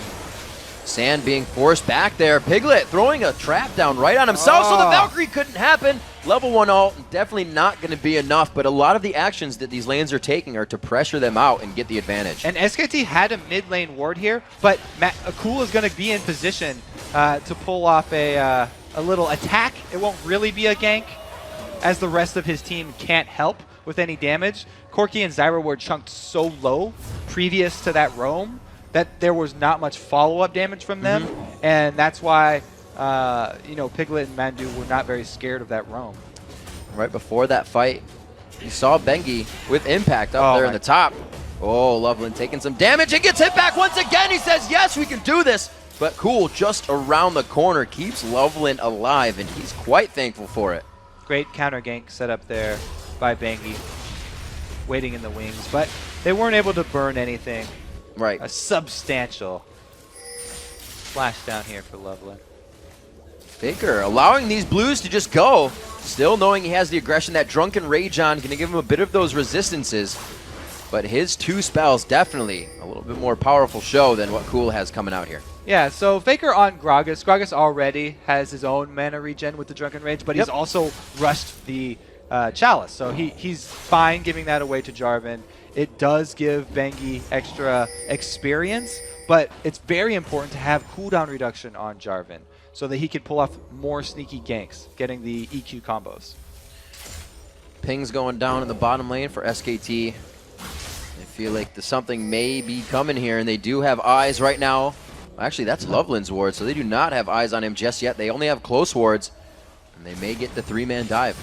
So this is a little bit more dangerous of a turret dive, but we have dual level 6s. Quite big. Where's the Aqua Prison to come out? Piglet goes down. Stranglethorn can get him just on the edge. Is there a kill there? The barrier comes up, and it's going to be the resonating strike from Loveland.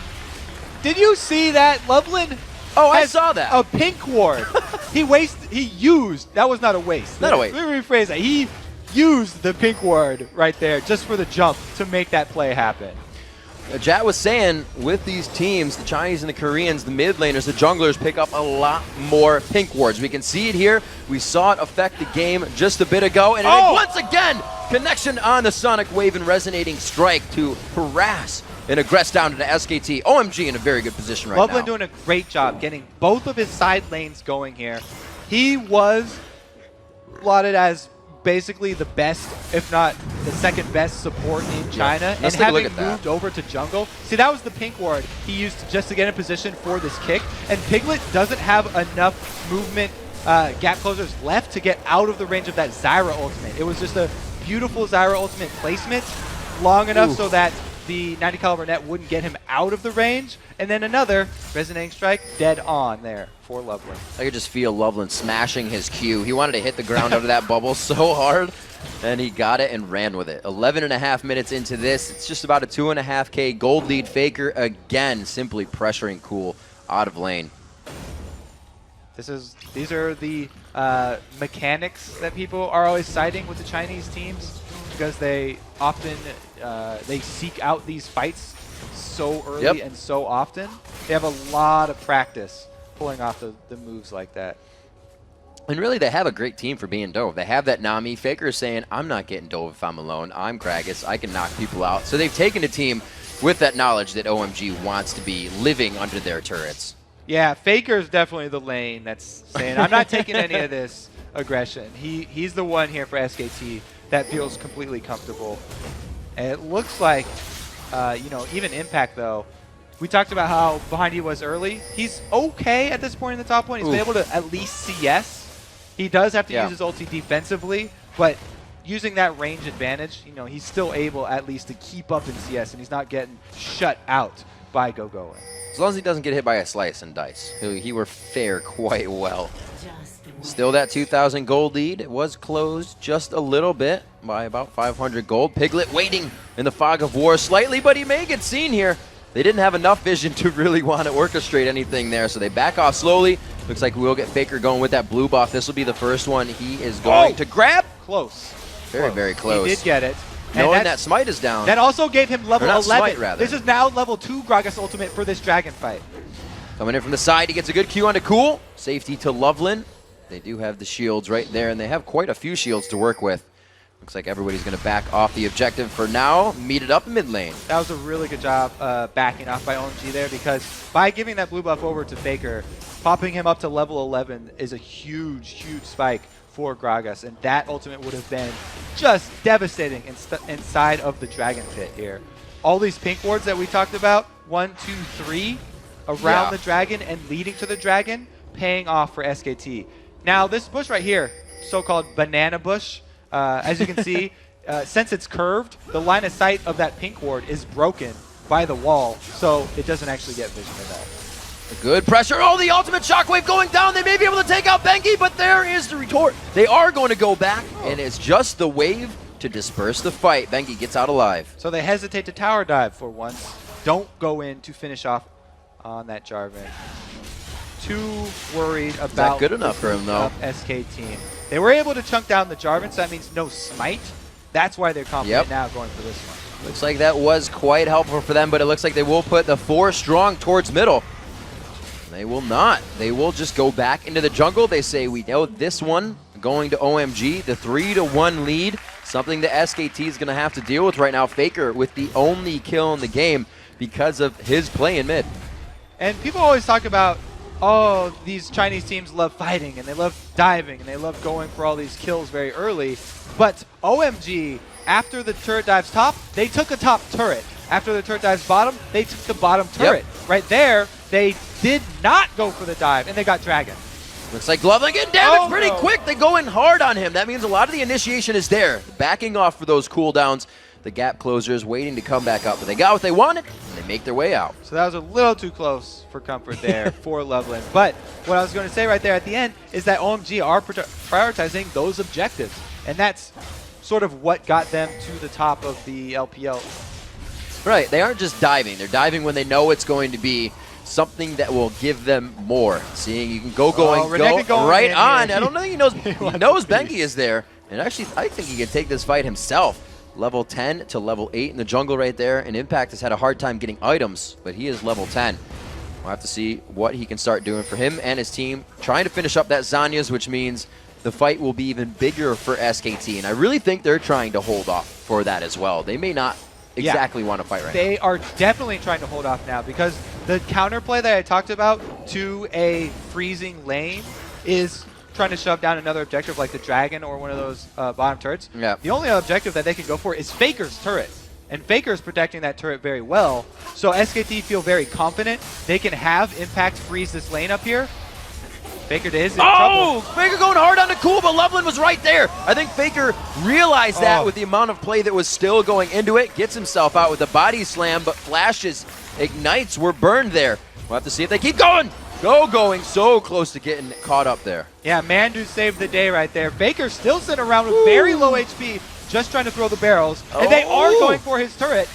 They're taking so much damage off of going really deep here. Finally getting the turret, but they're answering back with a bit of their own.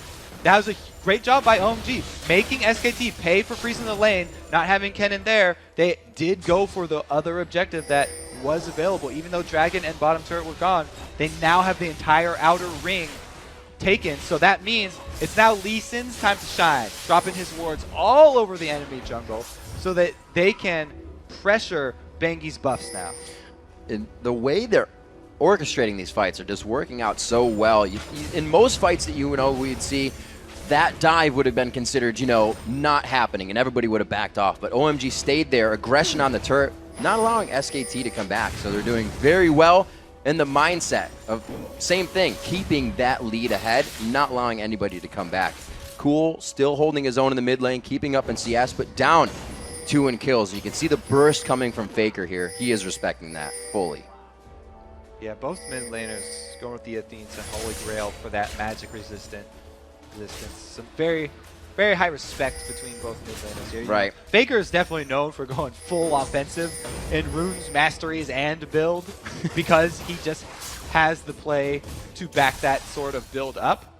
He has gone a little bit more defensive this time around, getting the early magic resist, but now straight into that needlessly large rod. So the kills slowed down somewhat. OMG not really on the dive anymore, seeing that kind of defensive composition come about here from SKT. They are still getting the turrets, but the dives aren't as big.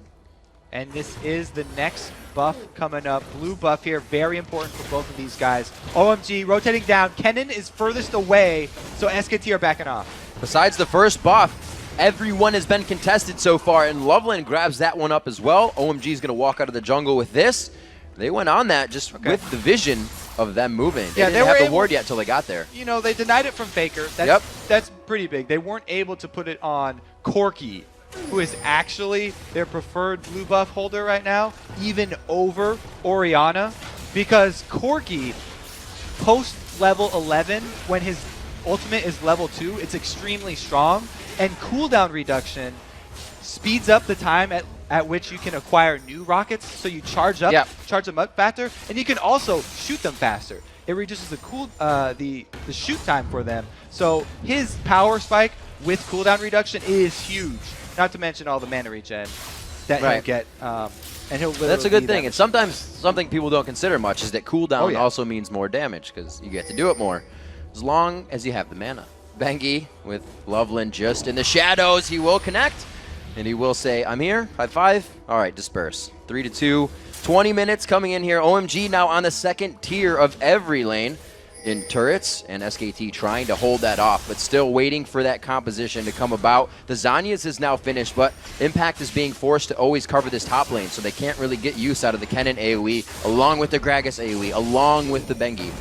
So they're waiting for those fights still. Yeah, and it's really, that top lane is just Impact just scratching for CS, just trying to hold off this Renekton up there. He's been able to get himself, back up to even. Yeah, what's been done? He's fared quite well. But the minion wave is always pushed to the turret, and it allows OMG one lane that's continually pushed, so they get the vision, and they constantly have the pressure on that top turret, enabling them to make moves in this bottom side jungle. They're just taking complete control of the vision over here. Setting themselves up for another double blue buff situation. 20 minutes into this game, some fantastic CS over on Cool. Cool. Face check. There it is. As the shockwave come in and the Strangledorn pops them up, but there's not enough to finish. Oh, he flashes the wall. The slicing maelstrom to enter back into the fight. This is Impact getting himself in. The Zanya's coming into play, but is there the burst damage to take him out? There is. They finalize the kill. Bengi's in and out of his own cataclysm. Piglet on the outside without the range to get the damage down yet, but now they're able to kite. Gogoing trying to make his way into the fight. Loveland, oh, gets taken out by the left side barrel. The hook barrel from Faker, the no-looker. Gogoing still in pursuit of the fight. Bengi very low. Piglet trying to kite as much as he can. Cool just on the backside. He's not shielded. Gogoing. Throw the shield on him. He didn't have it. He put it on Sand. Oh my gosh, but they still come up with the kills. What? Okay, so they sacrificed the life of the Croc there for Sand. Yep. Sand was able to pick up another kill. It was a good choice off of that. It was a good choice. In retrospect, yeah. Okay, so let's take a look. Faker had checked with his barrel. That's why he was confident walking into that. But Loveland right there, he tries to jump 2 inches to this ward and Faker hopping over the wall. Right now, Impact is going to just get bursted because Loveland already landed his Sonic Wave. Yeah, and then again, the no-look Faker barrel over there to finish off Loveland. It was very well played by SKT. They need to get trades even, because they are behind at this point. So they're looking to try and get some way to even just get a few more seconds on the clock here. Oh man, both teams clawing each other's eyes out in that fight. Both of the kill scores going up. 32,000 to 28,000 right now. You see that 4K gold lead coming into play that OMG has held pretty much all game so far, and it started with the pressure on Impact in the top lane. They needed to find it somewhere, and they did. We'll have to see if it's enough to take the game. It's been such a beautiful battle of vision in this game because both of the junglers have been putting so much emphasis on their wards and clearing out the opponent's vision so that they can come up with all of these insane picks. And Loveland's just done such a good job of going for his tower dives after he has knowledge of Bengi's movements so that they don't get turned around. Both times his turret dives, he was just a step ahead of Bengi. Before Bengi could arrive, they were able to pull off the kill. And he's just been so close to being able to counter that. All the they're playing us a song right now. I swear. 23 minutes into this one, everybody's getting their ping fingers out. We'll have to see what they can continue to do. Nobody wants any part of the map, but they sure are pinging it a lot. So they're saying, don't go there is the word. There's a stop sign they've covered it with. Looking at the items here, Triforce to Infinity Edge now. Piglet getting his Caitlyn into position to really start carrying the game. But the fights are always moving. None of the AD carries have had a big impact. And right now, the AD carry here for SKT's got his Infinity Edge. Yep. So Piglet at least will have the possibility of coming in with some large crits. Well, there's some attacks. Up till this point, it's been all San. San getting an early double kill and turret because of the very strong early gank there from Loveland. Just meant that this has been his show for the first 20 minutes. His show at OMG's jungle. They're moving around constantly to make sure there are no wards. They're not just saying, we own the jungle, we may escape on a ward and they'll see us. They're making sure there's nothing there whatsoever. And the wards that SKT has managed to get by them are by Dragon, or ones that aren't affecting the game right now. And OMG have had Renekton up top split pushing for the most part, and keeping Kennen up there is a pretty good trade-off because then they don't have to deal with the slicing Maelstrom disrupting their squishier targets. But now even, they've had San split pushing down bot because he is so strong in that Corki right now. They're feeding even more minions onto him, trying to get him up to Cool's level. Faker still with his team's only 4 kills and a participation in 19 out of the 20 in their first game. So Faker, like Monty said, Faker playmaker. It is a true story. It is a true story. It is also risky having all your money on Gragas. Yeah, it's true. We've talked about that. If Gragas misses his combo, his ultimate, if he just misses his ultimate or only hits, say, one person with his ultimate, even if he doesn't miss, they can still lose that team fight because so much of the money is concentrated on Faker. If Faker does not hold true to his name and he does not perform amazingly with his ultimate, then it's going to be very, very hard for SKT to come out in one of these team fights where OMG, with the way that they execute them so beautifully, are not going to let that lack of damage go. We see our first, not attempt at Baron, but that thought. They are getting some wards down, making sure everything is clean, cut, and dry at the objective dance. A minute and 50 left for Dragon. It's gone back and forth so far. SKT, looks like they have their levels up as well. A lot of 15s, level 11, level 10 in the jungle. So these fights in the favor right now of SKT with the gold lead and a bit of that level lead. And it's getting very scary for SKT now because Going is getting so tanky that he will be able to dive to the back line. He's going to be just going after Piglet with the objective of just disrupting the auto attacks from the Infinity Edge Caitlyn. If he can get her running most of the time and just disrupt the auto attacks that are coming from her, then the rest of his team is not going to have to worry about that much damage. It's just going to be the AoE magic damage. Ooh. Wow! Yeah, and that's how fast it happened. Okay, so that happened. There's no more support on the table. Beautiful job by Cool. Faker even tried. So this is the thing, though. He used his Shockwave. Yep. So yep. That is at least a cooldown, a very important cooldown that won't be here for OMG. It is a very big cooldown because a lot of what happens with SKT is displacement, is allowing your team to pinpoint that one person. So if Cool can't ring them back in and allow his team to get to safety, they may not even want to fight this one either. We can see him clearing the camps. Loveland actually has worn a path in the jungle. He's not been fighting anybody lately. He's been clearing wards with an Oracle. And I guarantee he's made that money back so far because he is left and right. SKT the bad spot. They do want to engage. Strangledoring goes down. That is a huge dissonance and ball movement coming in from Cool. But they all get pushed back. Cool just went for another ride, and now they may be able to engage. Piglet, Faker, and Impact now grouped together, but it's Going coming in. The Shockwave misses. Everybody was out of range of Going, but the damage is still there. OMG is putting fear into SKT. Now Piglet's really far in front here. These guys still trying to engage / back off, and they finally figured out that they don't want to fight anymore. It's 2-1. Loveland's down, and that's really been an impact of their playmaking. Okay, so SKT right there, what they were looking for is an opportunity to get back in this game by picking someone off, and that's why they went for that fight overextending. The reason that they did that is because of all the work that Loveland did clearing out the vision in this lizard side jungle for them. They had no idea that Renekton and Zyra were going to come from the top and flank them. They were just looking at what's in front of them with all the vision that they had, everything, all the information that was available to them. They felt like this was the point for them to make their move, get back in, but because Going had not recalled and he was still there, they were able to turn it around. All right, Kobe, so I got to say it right. Lee Sin did pick up the Sightstone, and he is going to be putting more wards down than Jarvan. So you got me there. I gotcha. He also is getting more Oracles. Yeah, that's a guaranteed as well. However, Jarvan has the aura item. So he's bringing to the table area of effect magic resist and a little shield. Yep.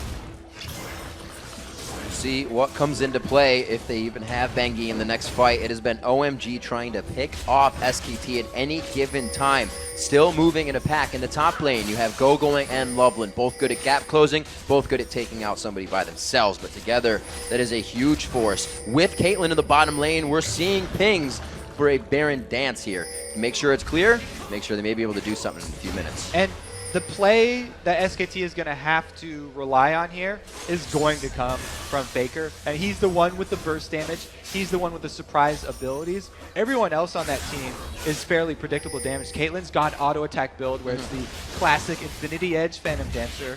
That maximum potential damage. Yeah, the later game crit damage there. Just wants to be constantly firing auto attacks. And Kennen has, true to most Kennens, has rushed that Hourglass, which is not a huge damage spike. And it also, while it's safer, it does root you in place. Give the team a little bit of time to assess the fight, as well as let Kennen's cooldowns get out and come up. But that's going to be a big focus when he goes in if that Greg Assault cannot disperse. A lot of things have to happen for SKT here to get into these fights.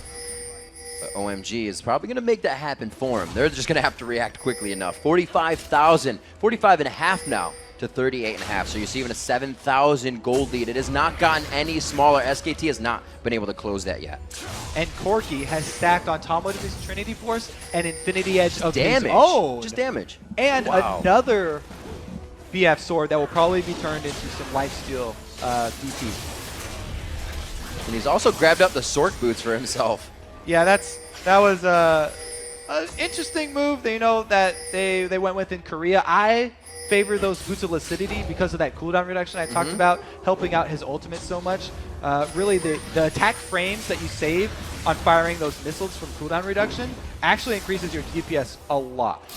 All right, we'll see what he can pull out with the Sork boot purchase. Looks like he may be trying to finally go for a Vamp Scepter after that. Get his Bloodthirster in, because he does not really have too much sustain right now other than what he's running in runes. You can see him standing back very far. The team may be spread out, but you can see he's still behind the line of offense that his team is creating. Looks like everybody to move around. I think they're playing each other right now, saying, you're not going to do Baron, we're not going to do Baron, let's just farm things. Well, OMG look like their game plan is continually pick people off. Right. They don't feel like tower diving as we've seen like they did earlier in the game. Yeah. They only pulled that off because they felt so confident in Loveland's ability to predict where Bengi was. At this point, the tower dive is very risky. They know that they have a very good lead, and they don't want to just throw it away under a turret. So they're doing their best to just use the vision advantage that they've already gained to continue to increase their gold lead and open up the opportunity to, again, catch more people from SKT off guard here. This is really going to turn into a point where someone makes a bad rotation, and that few seconds is going to cost a Baron, or that will be the dive, or that will be the turret. I mean, you have to consider the longer a game ever goes for a losing team, it's almost helping them out. And yeah, it really is. The gold leads mean less, as people always say, as you get later and later into the games, because the relative difference in power gets smaller. The reason that they have Faker continually coming down here to clear out this bottom lane, which is furthest away from Baron, is because Faker is Gragas, like we talked about his mobility. He uses his body slam to immediately get out of vision of OMG. Even though he's not up with the rest of the team at Baron, he's not in OMG's vision. So they don't feel confident enough to go for that Baron. And that threat of a Gragas ability combo steal is so big. Red side Gragas, like you said, one of the scariest at stealing Baron. It's right up there with the red side Lux. Or the Janet Tornado. Or the level one, the level 1 Janet Tornadoes coming from Bloodwater. 33 minutes into this fifth matchup here at Worlds. It is OMG versus SKT. If you've missed the first part of the game, it has been quite back and forth. The kills have slowed down up from a level 1 engagement on Impact in the top lane. They went at him twice as a level 1 cannon, and that has just built this game up to now. 33 minutes in, a 7,000 gold lead that OMG has been able to work off of that. Faker has had big plays in mid, but right now it's about this Baron.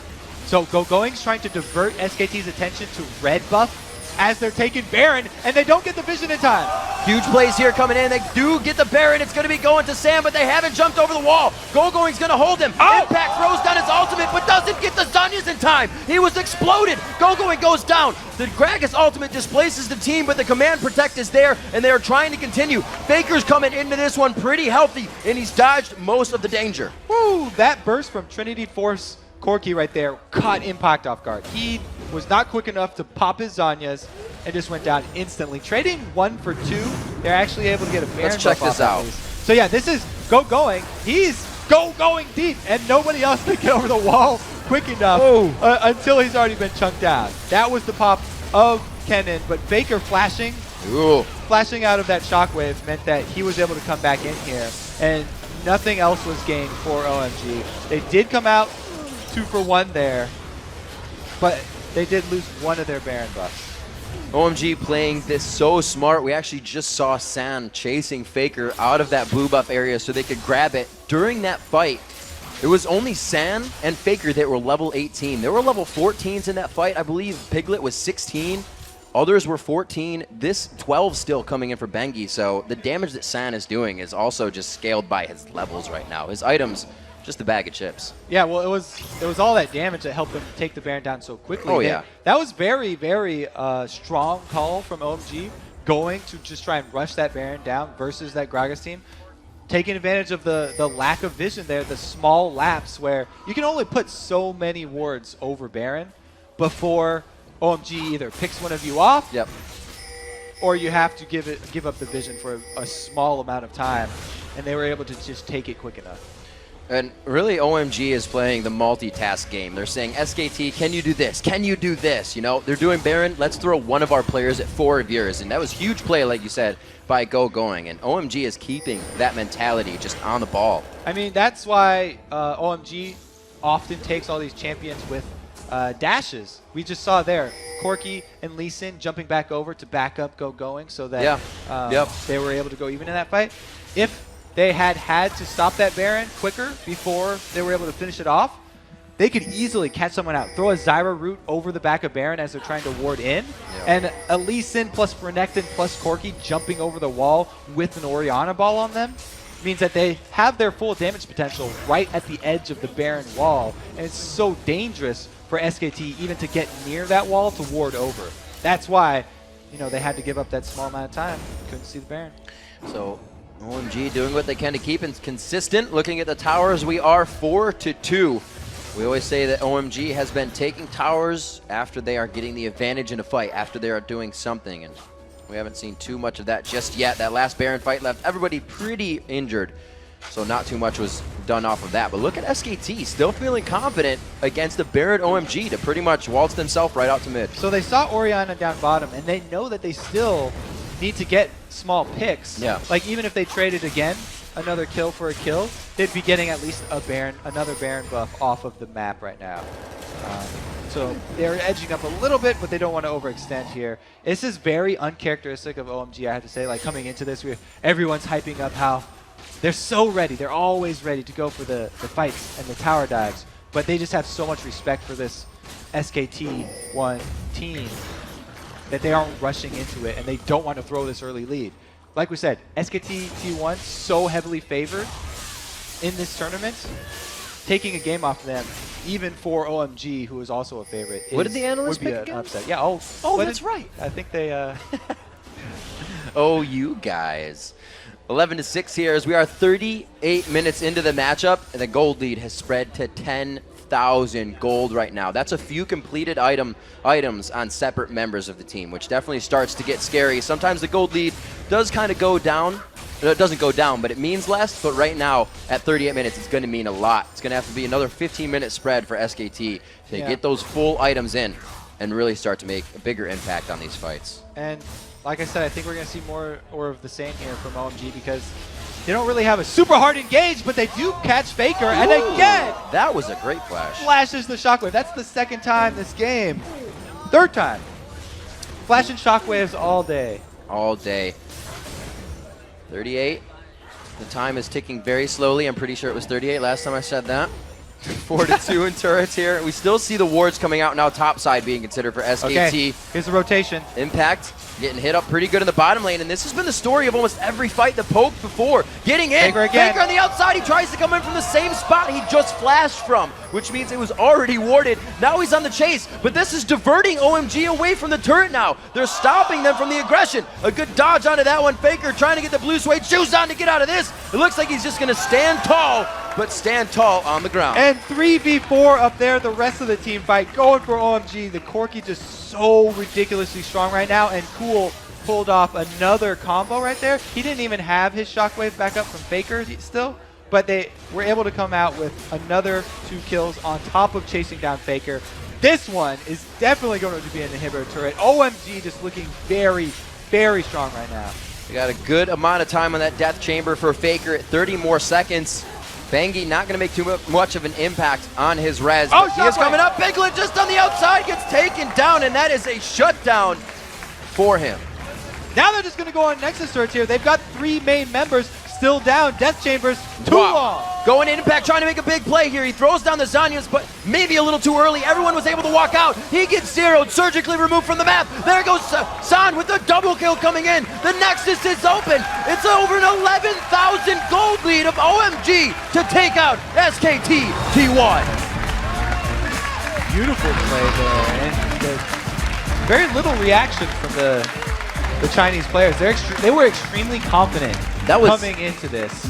Methodical. By all means, they did not change their mentality at once. That was the not playing reactionary and playing logical mentality that Doublelift has been talking about. Especially with junglers, we always talk about reactive plays. versus proactive plays, Loveland, you gotta tip your hat to him. Getting that game started off on the right foot for his team with the double kill, first blood, and first turret up top. Really set them up with a huge lead in the early game. I was surprised that there wasn't a lot of focus put on Cool coming out of the jungle as well for them, because he got killed by Faker early. So with that happening, Cool was getting going. I was like, oh, they're going to focus Cool, or they're going to help focus Cool to get him going. But everybody on OMG did well. It allowed them to just keep moving around. Lee Sin was able to continuously just batter down on SKT. Seemed like SKT weren't able to focus the usual amount of resources towards Faker as they usually are. And it was because everywhere else was just getting battered in by OMG. Faker was the last one with an outer turret standing. That's true. And after everything else was taken, when OMG finally focused all their efforts onto the mid lane, they finally picked out even Faker and were able to roll that one in.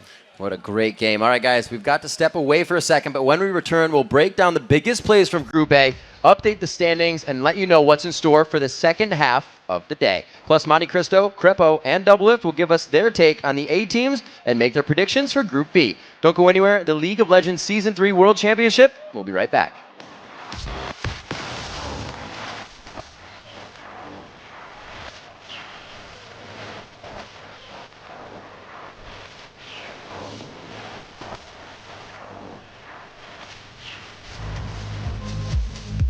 Welcome back to the League of Legends Season 3 World Championship. We're halfway through our epic day one here in Los Angeles. And to help us break down the action, I'd like to welcome once again Monte Cristo, Crepo, and Doublelift. Welcome back, guys. Let's look back at games 4 and 5, and let's kick off the Lemondogs versus Gaming Gear. This was a very one-sided victory. What do you think, Crepo? I just think Lemondogs outclassed them in each and every role. And it's basically one of the best teams in the LCS to another team that didn't make it into the LCS. Monty, what do you think of that? I think it's actually a pretty big morale booster for Lemondogs as well. They did have trouble closing against SK Telecom with an early advantage, and they did very well against Gaming Gear in that regard. Yeah, it was very one-sided, so we don't want to harp on about that too much. The one thing I do want to talk about is OMG's victory over SKT T1. Yep. This was a game that actually nobody on this desk was expecting or anticipating, and we were all we were heavily discussing it. Doublelift, what was your take on that previous game? I was just so excited to watch the Chinese and Korean metagame clash. So the first thing and the most important thing I want to talk about is Cool versus Faker, the battle of the MVPs mid.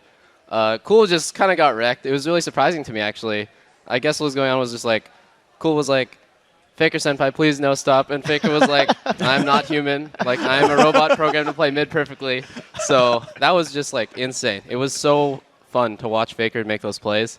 But obviously, the Chinese metagame of just when you get ahead, you group 5 and you stay ahead, I feel like that's really strong.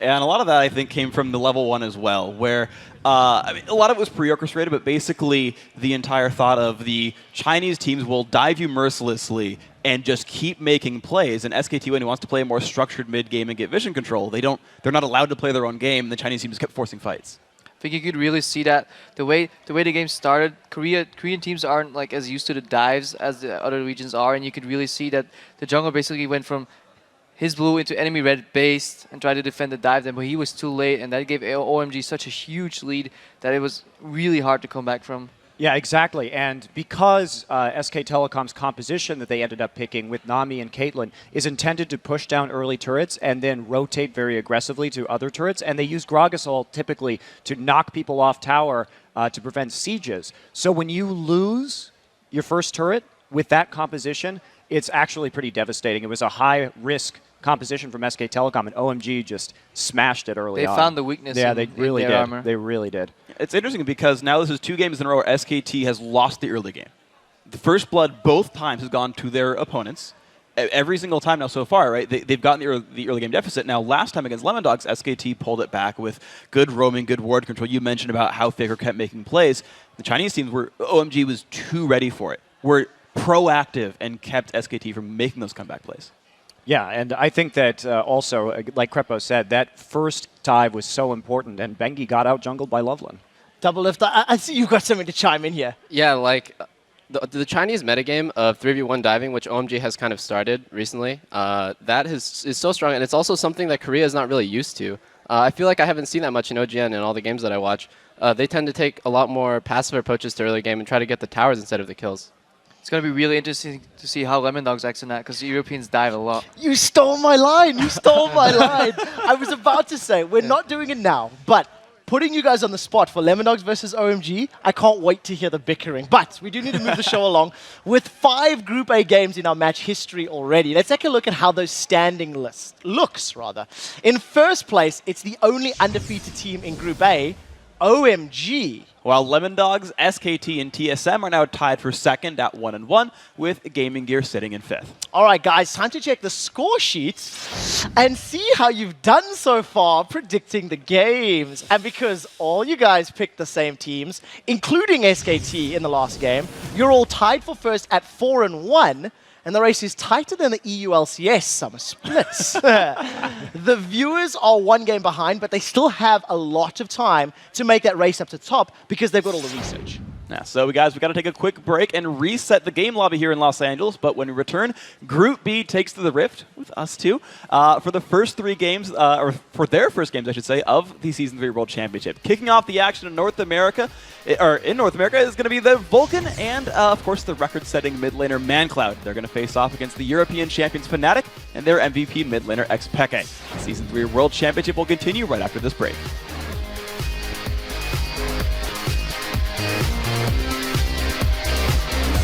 Welcome, ladies and gentlemen, to the League of Legends Season 3 World Championship!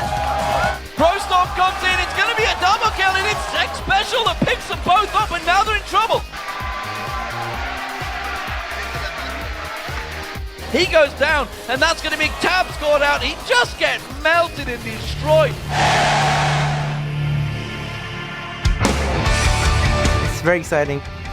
We're the only team from the Philippines that qualified in the World Championships. We knew we had the potential in us to eventually make it to Worlds, and we're very proud of that.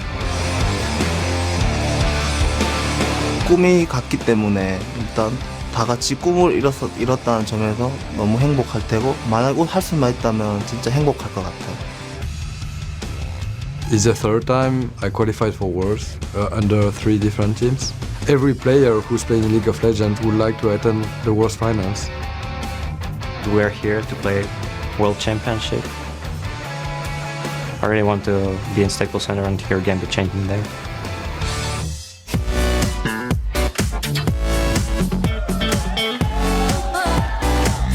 Welcome back to the Season 3 World Championship live from Los Angeles, California. I'm Rivington Bizen III, hanging with Sam, Kobe, Hartman, Kensler, and we've rotated our dual lane to the analyst desk for the second half of the day. Joining us at the desk is OGN caster Monte Cristo, Evil Geniuses support Crepo, and Counter Logic Gaming's Double Lift. We've already had a great time here at Worlds, but if you're just tuning in to the broadcast, let us bring you up to speed. Today we're kicking off Season 3 World Championships with the group stage of the tournament.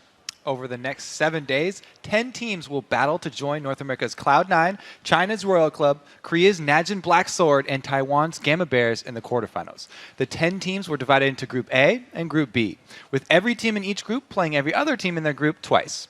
Earlier today, we had the first 5 matches of Group A, and spoiler alert, we're about to give you the results. Absolutely. After their win over SKT, OMG is sitting on the top of the group, of the standings, with a perfect 2-0 record, while Lemon Dogs, SKT, and TSM are sitting at 1-1. And in last place for now, it's Gaming Gear EU. But there are still 6 more games for each of the Group A teams, so this race is far from over. Yes, there is, and it is now time for those teams from Group B to take to the Rift for the first games here at Worlds. The 5 teams in that group are the European champions Fnatic, Europe's 3rd place squad, Gambit Gaming, Southeast Asia's Mineski, North America's Vulcan, and Korea's Samsung Galaxy Ozone, the team formerly known as MVP Ozone. All right, so now that you know the teams, let's talk about the games. Out of those 5 squads, gentlemen, which 2 are most likely to advance to the quarterfinals? Monty, take it away. Well, of course, my first pick is going to be Samsung Galaxy Ozone. I think they're a strong favorite in this group. But this group is a little harder to call for the 2nd place team, but I find it very difficult to bet against Gambit. They may not have looked the strongest in the EU-LCS summer split, but when they have a chance to boot camp, we've seen the great things that they can do. So I'm going to have to go with Gambit for my 2nd. right, so going with Gambit over Fnatic. Crepo, your decision? I'm going for Ozone and Fnatic, and I might even give Fnatic a chance to get first in this group. All right, why is that? Why do you might give them a chance? Fnatic is a really annoying team to play against if you've never done it before. You can read up on it as much as you can, but they have this really distinct play style, and Pekka just performs on lands really well, and I think if he gets momentum going in the group stages, he can do really, really well. All right, I'll take your word for it. As everyone said, Samsung Galaxy Ozone, it's pretty hard to argue. They are they will make it out of this group. But Vulcan is my pick, not only for the NA Pride, but also I think they're really great at getting ahead early. And that's just something, like when they don't get ahead early, they lose, but they always get ahead early. Right. You know, I gotta agree with Double Lift here. Ozone first pick, and then Vulcan for the second pick, just because the reason they get ahead early is up to Xsmithy, the most improved player in North America, pretty much as a whole. And, he's just done such a good job having an early effect, kind of like we just saw from Loveland in the last game. And I think that he'll be able to do that again. All right, so we're finally getting a little diversity here. We got 2 EU, 2 NA coming out of the top 2 to finish for these guys. All right, so now that you've heard the picks, give me your choice for a dark horse. So you guys, you've heard each other's picks there. What are your dark horse picks? Crepo? I'm going to be for, since I didn't pick Gambit and I picked Fnatic over him, it has to be Gambit. As Mona said earlier, you can never rule them out when they boot camp. And if you do that, it's going to come to bite you. So definitely my dark horse being Gambit. Nani? Well, I agree with Crepo. I think Gambit, and they're coming out as a third-place team from Europe, and so they are a bit of a dark horse in this group, but they always deliver at these international lands. And so this is why you choose them kind of top and your dark horse. Yep.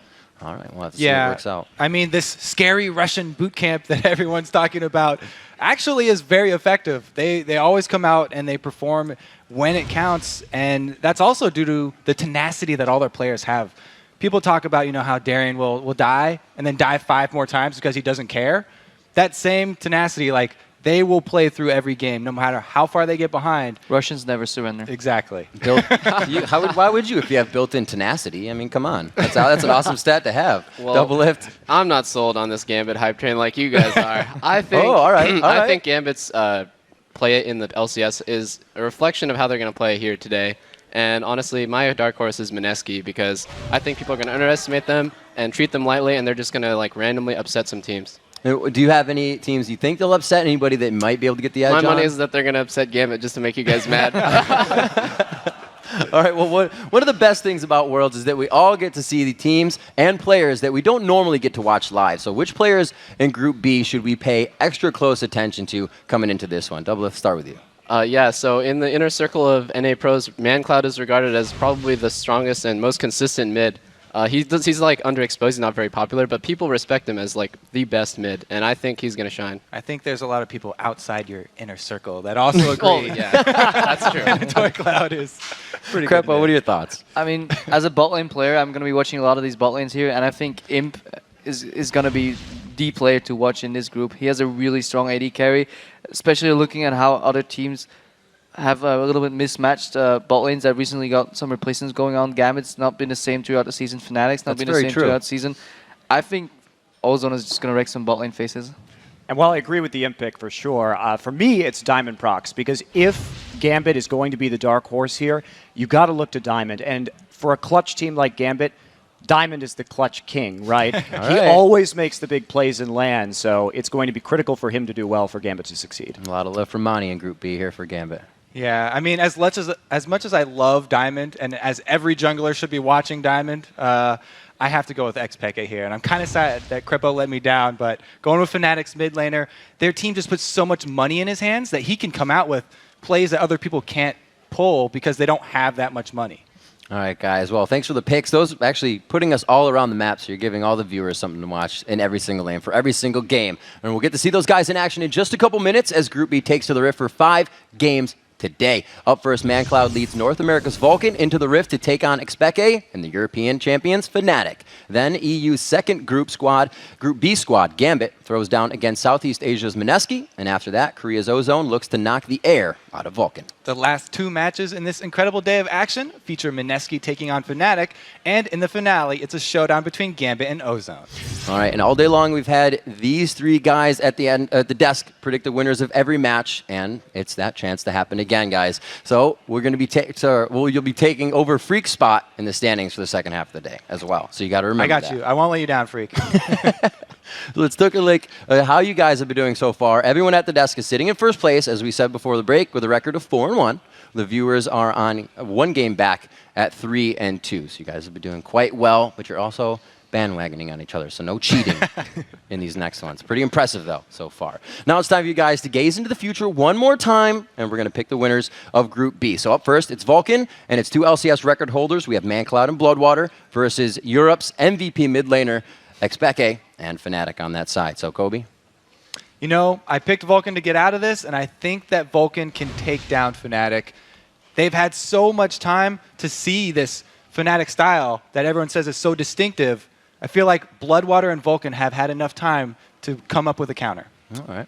I'm going to say Fnatic with this one. Doublelift always says how Vulcan is really good at getting ahead early. Fnatic is actually really good at playing from a loss, and they can stall games in the mid to late game really hard and just do some weird stuff. And even when they're behind, they will hide in that brush with 5 people and just pick you off. They're really annoying to play against, even when you have a lead. And I just think, as a team, they're going to be more solid than Vulcan. And I agree with Crepo here. Fnatic's playstyle is so unique. It's not really something that you can practice against unless you play in that region, so it may catch Vulcan off guard. And again with Crepo, Vulcan has a notoriously weak late game, so if Fnatic can take it there, they can take it home. All right. You know what? Screw you guys. I believe in Vulcan. Okay, like I think they've been practicing their inability. They're called Vulcan throw bargains for a reason. Like I'm gonna be honest, they can't close out games. But I believe that in these last 2 weeks, practicing for Worlds, they have fixed their problem. You know, Manny, that's a very good point as well. These teams get to watch each other, but they don't get to play against each other. It makes a big difference. So the second game in Group B features Gambit, who tied for third place at last year's Worlds, versus a bit of an underdog in this group, Southeast Asia's Mineski. How do you feel about this, Monte Cristo?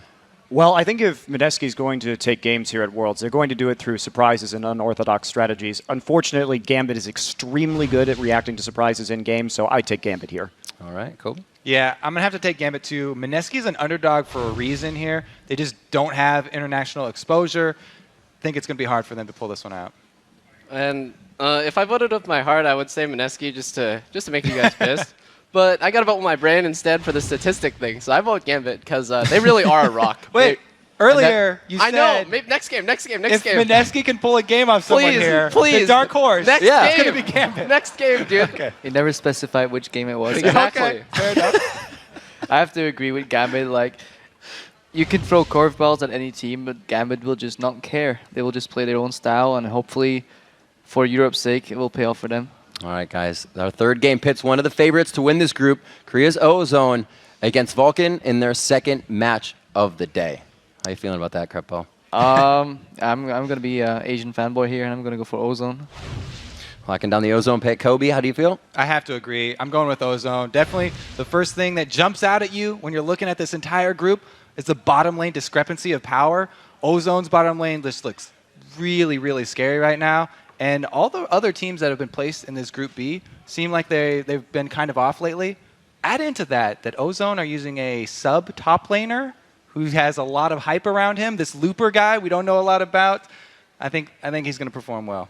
Yeah, and it's worth noting, I agree with Ozone as well, but I've never seen Looper before. He's never played in Champions in Korea, so he's a big X factor, but I'll still take them. And to add on to the bottom lane, I also think, as much as Xmithy's improved, there's a mismatch in the jungle because Xmithy is still pretty much Dandy light. So okay, so good joke, dude. Xmithy's just as good, if not a little better than Dandy. I think Xmithy's so good. Oh, so Peter, you didn't make it to Worlds, so you're practicing your stand-up career now? Oh man! Are you practicing your Korean national betterment?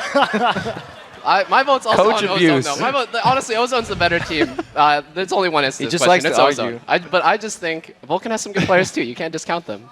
All right. Well, that was definitely heard, and we have these guys. You've heard what your predictions are, but now we want to hear yours. So hit us up on Twitter and tell us, who do you think is the strongest team in Group B and why? So we're still at LOL Esports, and be sure to use the hashtag Worlds. We'll be reading our favorite responses later in the show, and if we pick yours, then you're going to get a Logitech G602S gaming mouse. Then head over to lolesports.com and pick the winner of each of today's matches. There's 5 left. Just click on the schedule in the top right, go to day 1, and vote for the winners. Vote for the winners. And remember, you're competing against these guys at the desk, so vote with your brain and not with your heart. Double lift.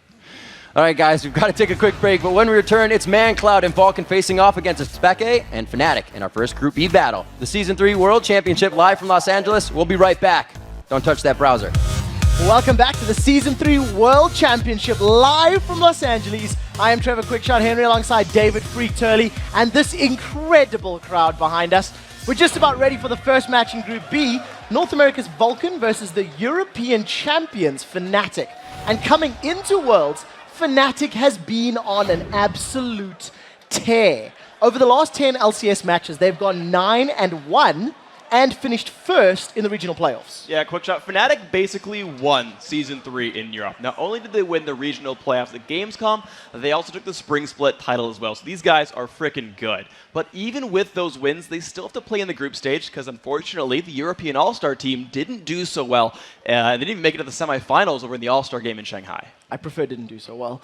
Even though they have to fight through the group stage, when you mix Fnatic's current confidence with their veteran lineup, it makes them a very tough draw for other teams within Group B. Exactly. Back in Season 1, Soaz and Yellowstar were on second place against All Authority, whereas Cyanide and Peke won the frickin' thing on Fnatic. These guys are very experienced. They're a very, very good team. And even Yellowstar has been actually to all 3 of the World Championships. He was on AAA back in the first one, he was on SK last year, and here he is on Fnatic. So veterans to world competition. Yeah, just a little bit of experience there. We'll see if it helps him out, because even if the members of Fnatic want to get back on top of the world, they've got to need another MVP performance from their mid laner Xpeke. Peke played absolutely great at Gamescom.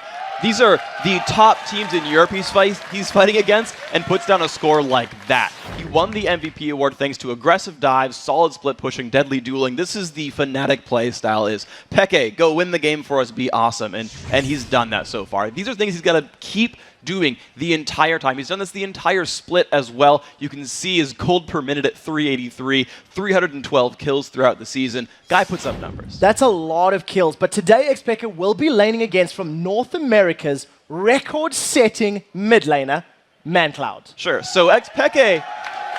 That deserves a cheer. That deserves a cheer. Absolutely. So Peke got the most kills for Europe last split, but ManCloud set the record for most kills in a single LCS split on either side of the pond, in either split, 167. And pretty much everyone in North America considers ManCloud to be the best mid laner in North America. So this matchup, a mid lane focused European team against the best mid laner in NA, is an awesome matchup. Now, of course, assisting ManCloud in this game is their shot caller and record setting support player, Bloodwater. Now, Bloodwater earned a place in the record books as well. And there's the crowd cheer for him as well. 337 assists in the summer split.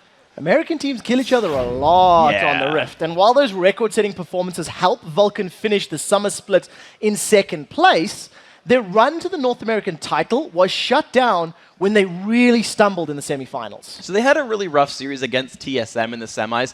Then they had to fight for the third and final spot there against Dignitas. And they did really well. They actually bounced back and took Dignitas down with a 2-game sweep. So they got that last spot in the Worlds. And honestly, Vulcan, that loss to TSM didn't look like Vulcan. They looked a little weird in that match, so I think if they go back to standard Vulcan style, their early game leads they're used to getting, they're going to do pretty well. They've got momentum off that 2-0 win. As long as they're practicing well, they've got momentum going into this fight against Fnatic. Yeah, it definitely feels like the pressure may have gotten to them. And for Psycho Sid and the rest of the squad, they know that a win against Europe's champions Fnatic would be a big step towards establishing North America as a much improved region here at Worlds. Fnatic is a really consistent team. They bring out some good things. Like, I feel like I can learn a lot just playing against them. Yeah, I'm still interested in playing the American teams because now people are actually saying that US is better than EU, and yeah, I want to see for that myself. I think Vulcan is pretty good. In my opinion, their best player is their mid, Mandatory Cloud. Some of the EU teams have said that Cloud9 is the only good team in NA, so we're going to try to prove them wrong. I think Fnatic right now is a really strong team, but their team isn't as strong as it's supposed to be. I think they'll definitely be really tough. Fnatic is one of the more entertaining teams to watch. I don't actually watch that much EU LCS, but when we watch Fnatic, they have really unorthodox picks, and they have a really good mid laner. XPK, he's fun to watch too. They actually finished top 2 during the LCS, so I hope we'll do well against them. There's a lot of respect in that video between both teams, and I kind of get the vibe they don't know how they're going to match up. It's really interesting to look at because we've seen now, even just looking back at Group A, how good the early games were against SKT1, who people thought was like, oh my god, they're so good, of course they're going to crush. And then you had early game leads come out anyway. And Vulcan, this early game strength team, can pull that same thing out here. And we heard the analyst desk talk about how, well, their late game's not as good, so maybe they can't close it out. And then Fnatic's got this crazy Peke split push. They've got to make it to late game. They've got to make it to late game. Let's take a look at those starting lineups for this game. In the blue corner, it is going to be Vulcan. Psycho Sid up in the top lane, Xmithy in the jungle, ManCloud as your mid laner with Zuna, and Bloodwater as your AD carry and support. And on the red side, it's Fnatic with Soaz in the top lane, Cyanide in jungle, Xpeke in mid, Pushu the AD carry, and Yellow Star on support. Well, ladies and gentlemen, we're about to jump into Champion Select here for both of these teams in just a moment. This is a massive matchup. This is something that we've been wanting to see for a while. EU versus NA, a lot of the threads and the talk has been going back and forth. Picks, both of these teams are fairly different in most of the other lanes, but there is some contested picks in that mid lane. Yeah, so the mid laners both play a lot of heavy assassins there. Ahri, Zed, Twisted Fate even in there as well. The only real difference is that Peke plays a bunch of Kassadin, and that's one of the other sort of standout picks that might separate these teams. But you've got some pretty shared stuff there. And there's the Kassadin ban. Vulcan knows it's not something that we play, it's something that you play. But also the AD carry lanes are pretty similar as well. They've both been playing recently a lot of Ashe and Varus, playing sort of utility-based AD carries, but also to add on to one side, the Caitlyn in there for both these guys. It's the Tristana that's actually unique for Zuna. That'd be an interesting pick to see if it goes into the ban phase. So my question now, how does Psycho Sid adapt to the new patch, 3.10, 3.11? We know he likes to play a lot of the Shen, a lot of the Zac. Yeah. He's even played a bunch of Cannon up in the top lane. Are we expecting a Cannon from him or maybe something different? That's what I was going to start pointing to, is that he can play both the tanky frontliner guys who plays the main tank, let Xmithy play more damage, or he can play the guys who fight a lot of Jace, a lot of Kennen. We've seen from him in the past, Elise as well. So honestly, he's one of the more versatile top laners, and I think he can roll with the punches with any given patch. Well, we'll have to see how the rest of these bans go out. Kassadin, Ashe, Shen, and Zed have been removed. A lot of these really being quite targeted comfort bans for most of these players, but Ahri is still up and available. ManCloud and Peke both value their champion as it gets taken away, and I'm very interested to see the Twisted Fate, because I know, again, both of these mid laners like to run it, and Xpeke has actually played it recently as well, even after the changes. Yeah, it's interesting because I want to know how their champion pools have spread out. Most of these guys have started to play Fizz as well, and there's actually a lot of good viable assassin options there. I remember actually Nuke Duck learned Talon because he's like, well, they keep banning out my other assassins. I'm going to go learn another one so I can't be banned out. There is, in fact, the TF ban you pointed out. So now it's a lot of mid lane focused bans. The Shen removed from Sid. But Zuna still has all the AD carries he wants to play. I would not be surprised to see him grab Tristana. There's honestly a world of options there for the first pick in the mid as well, because you'll see how these teams shape up their strategies, and it's going to be Orianna. Safe pick. I mean, yes. We see Orianna's, it doesn't necessarily reveal anything. It's not necessarily super weak to many things in lane, and the question is now, what is Vulcan really thinking? They've locked in their mid lane, and now they've left everything else up and open. Do you think this is let's see what Fnatic does and respond? So it does a couple of things. So first of all, Orianna does pretty well against assassins because she can defend herself very well. Also brings a lot of teamfight utility, and she can turn people who aren't great initiators like Lee Sin, which we just saw OMG use, into real initiators. They can dive in and say, well, it's ball delivery. You don't have to play something crazy. Evelyn the same way. They can start fights even though they're not hardcore stunners. One thing I do want to highlight about the Fnatic roster that we've seen Cyanide doing many times during the playoffs was he was running that jungle Aatrox. Yes. He ran to it. EU really embraced Aatrox as a champion, and it tended towards the jungle towards the latter parts of the season. And we have seen Soaz playing many Elises in the past as well. So that Elise pick, it really could go either way for that Fnatic squad. And it's such a strong choice for Fnatic to do, is to allow themselves the option. I remember actually, if you look back at SKT1's most recent game, they picked Kennen and then waited because you can run it in the mid lane, you can run it top lane, which they ended up doing, and giving yourself that option is so important. But the Sona steal I actually really like from Fnatic. Not only is it one of Yellowstar's better supports, but it's the go-to support for Bloodwater. For those who don't watch the NA scene much, that is basically his go-to support. It's a bit of a steal, though he's happy to play Zyra as well. But that does give some more control to the Fnatic lineup if they run like an assassin mid without CC. You have to feel that both of these teams are maybe anxious in this game. They're really taking their time. This is definitely one of the slower pick ban phases that we've seen all day long. As the timer runs down, we are seeing that Vi locked in conjunction with a Corki. So Corki is now 6 for 6, unless my memory is faulting me on the day. Trinity Force really making a viable, and Vi, I know you quite like the pick as well. Yeah, these are champions that have shown up recently. Vi, without any changes to Vi at all, people were like, you know, champion we forgot about after she got nerfed was Vi. That champion's awesome and she's really powerful and she's finally back into the scene. Hardcore initiator, another good ball delivery champion. Now she can initiate by herself with the Vault Breaker and the Assault and Battery ultimate as well, but just having her on the same team as Orianna means you can lock down a backline target for real and get rid of it. And that's just an important thing to have.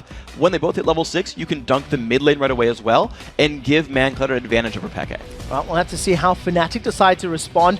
If that is a solo lane Elise, it could also be jungle. Jarvan for the likes of Cyanide. Cyanide and Smithy, both of their sort of preferred junglers are still all up and available. The Lisa and the Jarvan, things like that.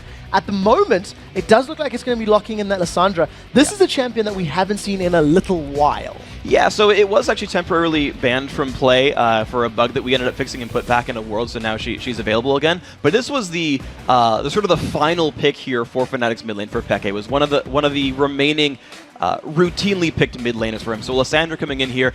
Honestly, I like the matchup against Orianna because you can self-ult and dodge the Vi Initiate. You can self-ult and dodge the Shockwave as well. You can turn the lane into a farm lane. And then Lissandra's roaming is better than Orianna. So Peke will actually be able to make more moves than Mancloud can make throughout this game. We've also seen Soaz playing Lissandra during the course of the regular summer split as well. So, you know, this could be a situation where Fnatic are leaving their final pick to be the top lane counter, or the mid lane counter rather, if Cyanide's going to run that jungle Elise, which he's also done before. So I'm just seeing so much versatility from Fnatic.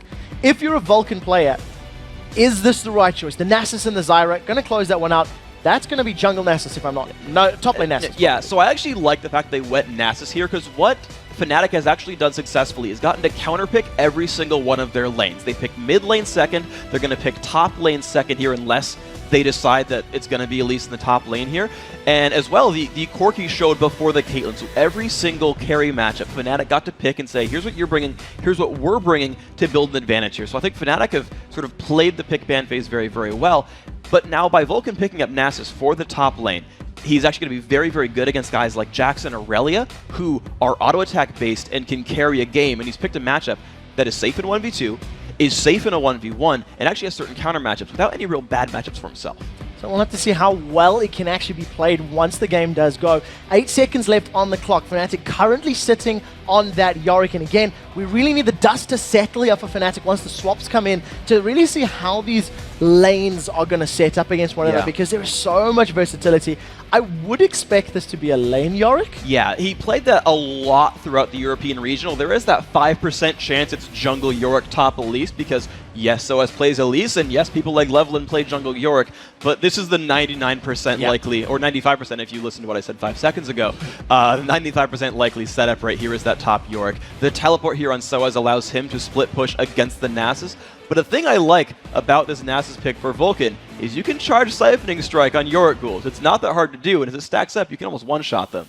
So Sid's going to be a very farm Nasus, and against an auto-attacker like Caitlyn, very susceptible to Wither. It's going to be very difficult for Soaz to maintain control over Psycho Sid's lane. Both of those top laners running teleports. We'll have to see how they can impact the rest of the map. And while the teams spawn into their bases, let's take a look at who you guys actually think is going to win this matchup. According to LOLesports.com, 74% believe that Fnatic are going to lock down the win. So this is interesting now because we had different votes come in from the analysts. For once, we finally decided on different people. Yeah. So Monty and Crepo picked Fnatic here. Kobe and Double have picked Vulcan. So if you guys are right, then you're all going to tie the NA analysts up there with Kobe and Double getting it wrong. We're finally going to start breaking up that top of the standings. They're 4-1 right now. We'll have to see who is going to pull ahead. Make sure you guys keep voting. Head over to lolesports.com and actually vote for who you think is going to win. We are playing this awesome minigame all throughout the worlds. As we're loading up into this game, Vulcan versus Fnatic, this is the first game of Group B. Are we expecting any early shenanigans from these teams? Early shenanigans, it's hard because there's not the best ganks early on from Vi. You can force the issue. But as we saw from TSM against Gaming Gear, they actually waited until the Aubin hit level 6 and then just pile drive the bottom lane. Though as we saw from Lemon Dogs, you can force things early on. If anyone really makes the early move, I think it's Cyanide, because Elise is a great early ganker, and you have pretty good follow-up from Peke on Lissandra as well. Well, we'll have to see how well Cyanide can make that Elise work. Remember that Vulcan are on the blue side of the map, Fnatic on the red. And as it starts out, both teams posturing themselves towards very defensive, almost doorman duty, making sure that neither team is able to invade the jungle and get any sort of early vision down. It's interesting because both teams have very good brush checking. You've got the Spiderlings from Cyanide. You see it jump out right there. Allows them to run into this brush. So Fnatic safely got a ward in, but this isn't like the Lemon Dogs or SKT early ward games where they got heavy wards on the enemy red buff and then dove in. Vulcan, a bit of a later invade here, but that will also get spotted by Soaz. Well, Soaz playing a little bit of guard duty. He's going to back away as Psycho Sid, Zuna, and Bloodwater move themselves in. Peke is off to the side, though, so if there were a couple more members of Fnatic, I may have tried to pinch them in instead. Vulcan with a little bit of a later ward. This time, not exactly on the red buff, but it'll give them information of as and when Cyanide's moving through his jungle. What's important now is actually where the lane matchups go, because we've seen early games sour based on where the two men sort of like the 2v1s go and where the junglers end up starting. So I want to look, and it's Psycho Sid being given a 1v2 in the bottom lane. Because of the ward put down right above the Lizard camp here, they knew Fnatic's duo lane was down at the bottom, and they said, we're going to crush Soaz 2v1. Sid, just survive with Spirit Fire bottom lane. We'll deal with you later. Well, we'll see how effectively these 2v1 lanes match up. As you can see in the mid lane, both of our champions, Mancloud and Xpeke, are battling it out. Yellowstone push you. They've moved themselves in. They're challenging Psycho Sid and Smithy here. This is a 2v1. Red buff was secured by Smithy, and they're going to get away. Cyanide forced to flash over the wall as an invade from Vulcan is now applying a lot of focus damage down. Cyanide, 200 HP. That's a flash forward from Zuna. 100 HP, 50. First blood secured. That's in Zuna's back pocket. He now has a red buff to back it up. Peke rooted in place, down to 110 HP. Zuna's trying to chase. It manages to pick up the kill. 2 early kills for Vulcan. And that's what happens in 2-on-1 lanes. You pressure the buff if it's getting started with only the top laner there. You can build a numbers advantage. Vulcan, they defended it because it was a simple 2-on-2. No one else tried to stop. But Vulcan grabbed Mancloud to the top lane and said, you're going to make this a 3v2 and get us the lead. So a great start here for Vulcan. Now I do want to highlight there that a teleport was used by Peke in the mid lane. Soaz actually swapped to Ignite at the last second. So he does not have that map presence available. Just so we can keep tabs on that one. And Cyanide now, without his red buff, is now going to try and solo off this blue himself. Smithy secures his own blue buff and will continue the rounds around the jungle. So what's interesting now is Soa's going to have an even worse time of this lane. Smithy got a very easy clear and hit level 3. Cyanide is behind and on the wrong side of the map. If Vulcan just wants this turret, Soaz must give it up. So Soaz is going to at least see that Smithy is coming. Vault Breaker gets charged. Soaz gets smashed down. And you see those denting blows hurting really much right now. And Soaz loses 50% of his HP. Zuna and Bloodwater left uncontested. They're damaging a lot on this top tower. And what's funny about this is Vulcan won't lose their bottom turret for this because Cyanide hasn't left his own jungle and because Nasus is actually very, very good at 1v2. He has a point in Spirit Fire early on. He can keep his turret in much better shape. He can leave the lane and teleport back, and he'll be in good shape. Well, we'll see how well Psycho Sid can farm up At this point in time, there's nobody from Fnatic responding to this top lane. At 4 minutes, 10 seconds on the clock, this tower is down to a couple hundred hit points, and it looks like Vulcan are just going to continue denying the CS and the golden experience from Fnatic. It was a very important choice here for Vulcan. They could continue to siege the top lane and keep pressing that advantage, sacrificing the bottom lane turret, because the thing to remember is Sid's turret now is down to about 1/3. A dedicated 2v2 won't necessarily keep that turret alive for long because Caitlyn Sona can keep pushing. Even if Vulcan lane swaps back to the bottom, Vulcan might just want to... that's a little tricky by Zuna. But they actually might just want to stay up here and trade turrets despite everything. Well, we'll see what they decide to do. That tower is very, very low. Does get taken down. So before 5 minutes on the clock, Vulcan with a very, very strong early advantage. Doublelift mentioned it. He's talked about it all day long, about how Vulcan are so good at getting an early lead. But we've seen Fnatic over in EU play from behind many, many times. Smitty's coming down to this bottom lane, may step over a Caitlyn trap, does manage to avoid that snap trap, and Pushu and Yellow Star running a little bit of interference now, trying to be a bit wary of Smitty's positioning. Yeah, so now it's important to note what the map state is right now. The bottom lane turret only has 650 health left on it. It's very fragile and being shot right there by Fnatic. And there you can see, right, even though the dual lane is swapping back, this turret is dangerously low, potentially picked up right here by Pushu. Yeah, 1 or 2 more auto attacks should be enough. It's down to 1 auto attack. Pushu was pushed away from that lane thanks to the roots coming down by Bloodwater. And now we are going to see this 2v2 matchup for a little while. I imagine if Fnatic do make a concerted effort, it shouldn't be too difficult for them to claw that tower back.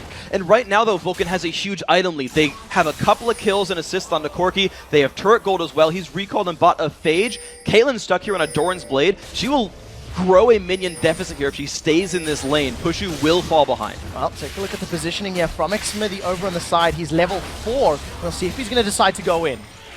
Pushy right now, just last hitting some of the plants. Honestly, that minion wave died too fast. If they can re-clear this wave in time, they could have gone for it, but Cyanide showed back up. There's no way they can dive that anymore. So Fnatic at least holding on for the time being.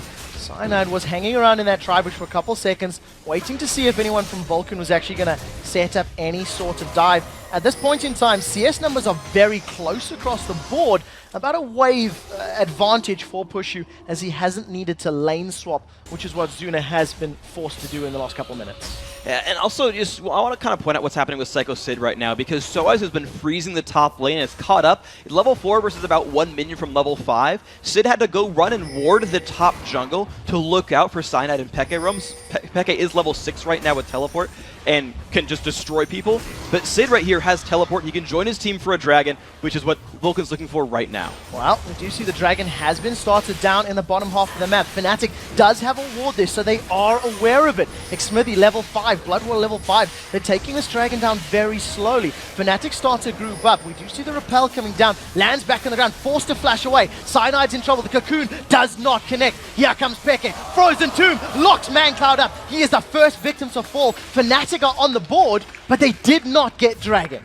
They did not, and they let the Nasus stay in the top lane in a very pushed lane and just shoved Soaz to his turret. Of course, a cash positive for Vulcan right here, but as we always know, they have to keep the pressure on. They can't let that Fnatic late game get scary. Well, we do see Soaz and Psycho Sid bashing against one another. While we've got a brief moment, let's talk about this lane Nasus. Oh, we do see Pushu taking some damage in the bottom lane. Freak, I remember we were discussing the siphoning strike farm on Nasai in games that we're seeing. What sort of rate should we be expecting on that Q-Stacks? Okay, so everyone knows the whole 10 minion kills per minute mark. If you break that, you're amazing and are farming minions really, really well. I want to propose that lane Nasus can get 15 siphoning strike stacks per minute, and jungle Nasus can get 10. And I'm happy to tweak those numbers as time goes on and we learn more about how these players play. But I want to keep track of 15 per minute and see where he goes in this game. And just remember that of normal minions, 10 minutes. That's going up by +3 per siphoning strike. And on larger minions and monsters, it'll be +6. Psycho Sid right now is at +66. So we always like to keep tabs on those siphoning strike stacks, as it were. So as in Psycho Sid, they're not paying each other any attention at all. That is the definition of a tanky bruiser farm lane. Yeah, exactly. You have the early Doran shield here for Soaz, wants to take less damage from auto attacks. There's the push finally from Fnatic. They have so many minions here, but Vulcan, doesn't matter, the minions are theirs. There's the push lane from Caitlyn and Sona. When the turret's that low, you're going to get it eventually. It's a matter of time. And Vulcan, of course, going to lose that, but they're still going to try to build a farm lead. The top lane, we talked about it being a farm lane as well. That's happening so far. Well, Smithy charges up this Vault Breaker. He was toying with the idea of jumping on Peke, but did decide against it at the end of the day. Backs away cleanly. Once again, Psycho Sid, he's basically pitching a tent and frying some s'mores right now because he stayed there so long. 44 CS, Negatron Cloak to his name, finally backed away. And Fnatic, you can feel the tension in their gameplay right now. They're not willing to contest or fight because of that early advantage that Vulcan were able to accrue. And Vulcan just now have the ability to dive themselves. Smithy is level 6 on Vi, and Mancloud's Shockwave is up. They've rotated Bloodwater to the mid lane here. The opportunity to just force kills here from Vulcan is around, but it's interesting, they're actually waiting. They're saying, you know what? Let's get Zuna huge. Let's wait on Trinity Force before we make any major moves. He's freezing the bottom lane. The rest of his team is putting pressure elsewhere and buying some time for him. So Vulcan are actually content to play a bit patient here. Well, see how well it works out for them in the CS numbers once again, sitting fairly close across the board. Soaz with a small advantage over his opposite number in the jungle. It's Xmithy with a tiny gold lead as well. Only 100 gold separates the top ends. It's actually very, very close across the board. 500 gold for your AD carries. It's not a massive difference at the 10-minute mark. So this game could not be closer. Zuna and Bloodwater now with a couple seconds of uncontested damage on this tower. Yellow Star does not even have his crescendo yet, so the potential of jumping on Vulcan is not there. And I've got to say, I'm impressed with Fnatic's play so far. As you mentioned all the gold numbers, you've got a Vulcan squad who are up a dragon and a kill, including First Blood, and are only up 1,200 gold for that.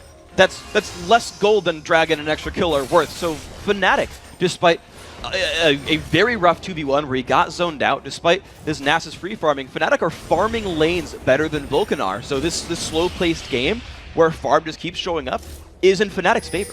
Well, we'll see how well they can continue to grow that, to close the gap and maybe catch up to Vulcan as far as gold is concerned. Soaz now really pushing this lane quite heavily. He doesn't have any wards in his inventory, so does need to be a little bit cautious of staying this deep in Vulcan territory. But I do want to highlight the pink wards, you know, littered across the red buff jungle area of Fnatic. That's quite a lot of pinks invested this early on.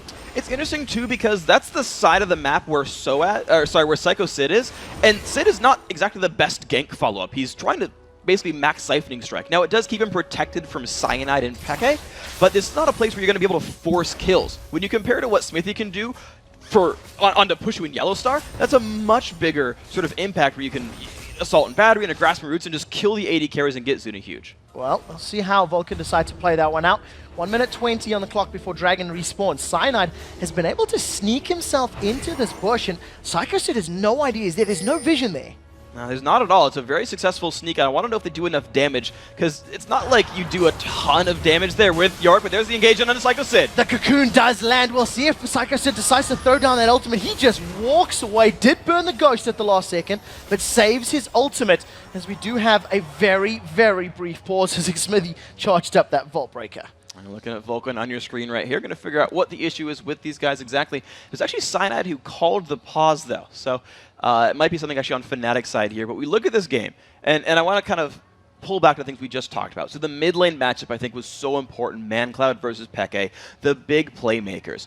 To sort of solidify that Mancloud point, not only did he have the most kills of any player in any split, he's also the only mid laner in NA to have more gold per game than their AD carry. So you think about all the teams in NA, you know, with Reginald, with Link and all that, doesn't matter. It's only Mancloud who's actually out-farmed his AD carry counterpart in top laners as well. So he's a huge focus. And he started the game at 1-0-1, a free kill, a free assist.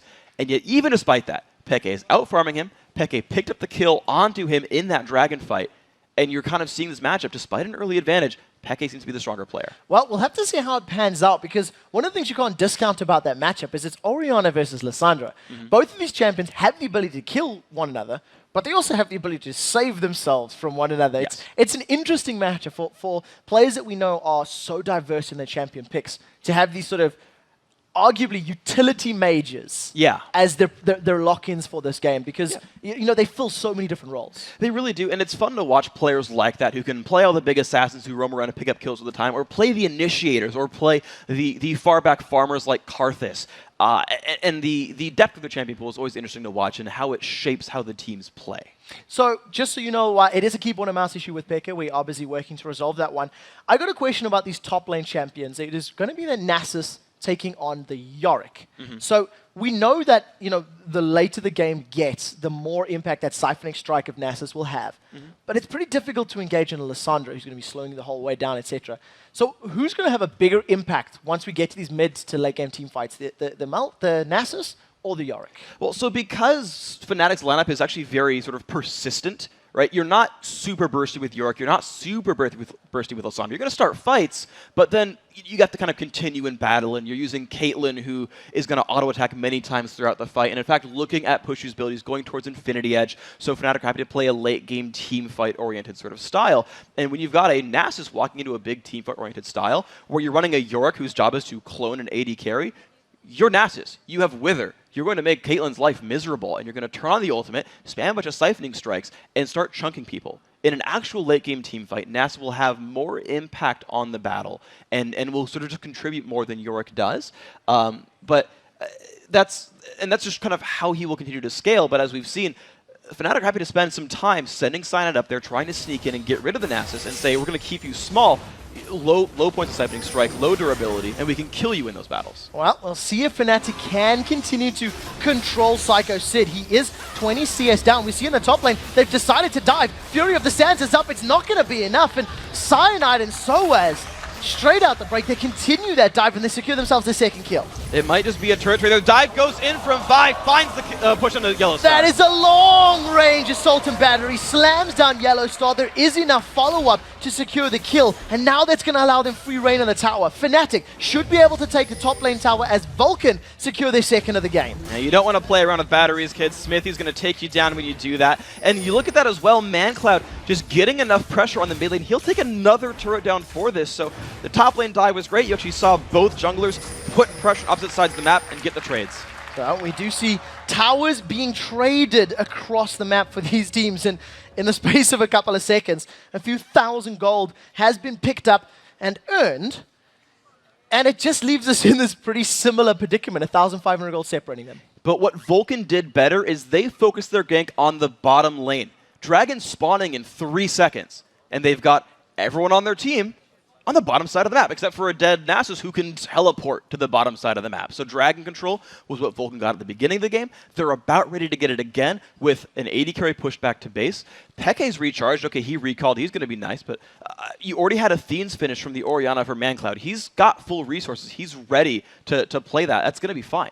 So I believe we do have actually a replay of that team fight that just took place a couple of minutes ago. So Freak, talk us through the specifics of this top lane dive. So it's basically Elise just diving right in there, and Psycho Sid ultimately has nowhere to go. There's actually a lot of persistent damage output here with all the voidlings they can, or the little spiderlings and all the ghouls they can summon. It's basically a standard dive against someone who has burned their escape tool. Nasus has no innate escapes. Cyanide's first gank forced the ghost to get burned a little bit maybe prematurely. I don't think he necessarily needed it, but with that down, they know there is nothing Nasus can do. Not only was it a 2v1 dive, they had all the ghouls, they had all the little spiderlings. That's just a numbers mismatch. It wasn't fair at all. It was like a 15 versus 1. They had a minion wave too. Yeah, see, Fnatic, they need the numbers to win fights. They don't fight fair. But it worked out, so that's what matters. In terms of kills, it's 3-2, so Fnatic are a little bit behind. We are still working on that keyboard and mouse issue, guys, just so you are aware.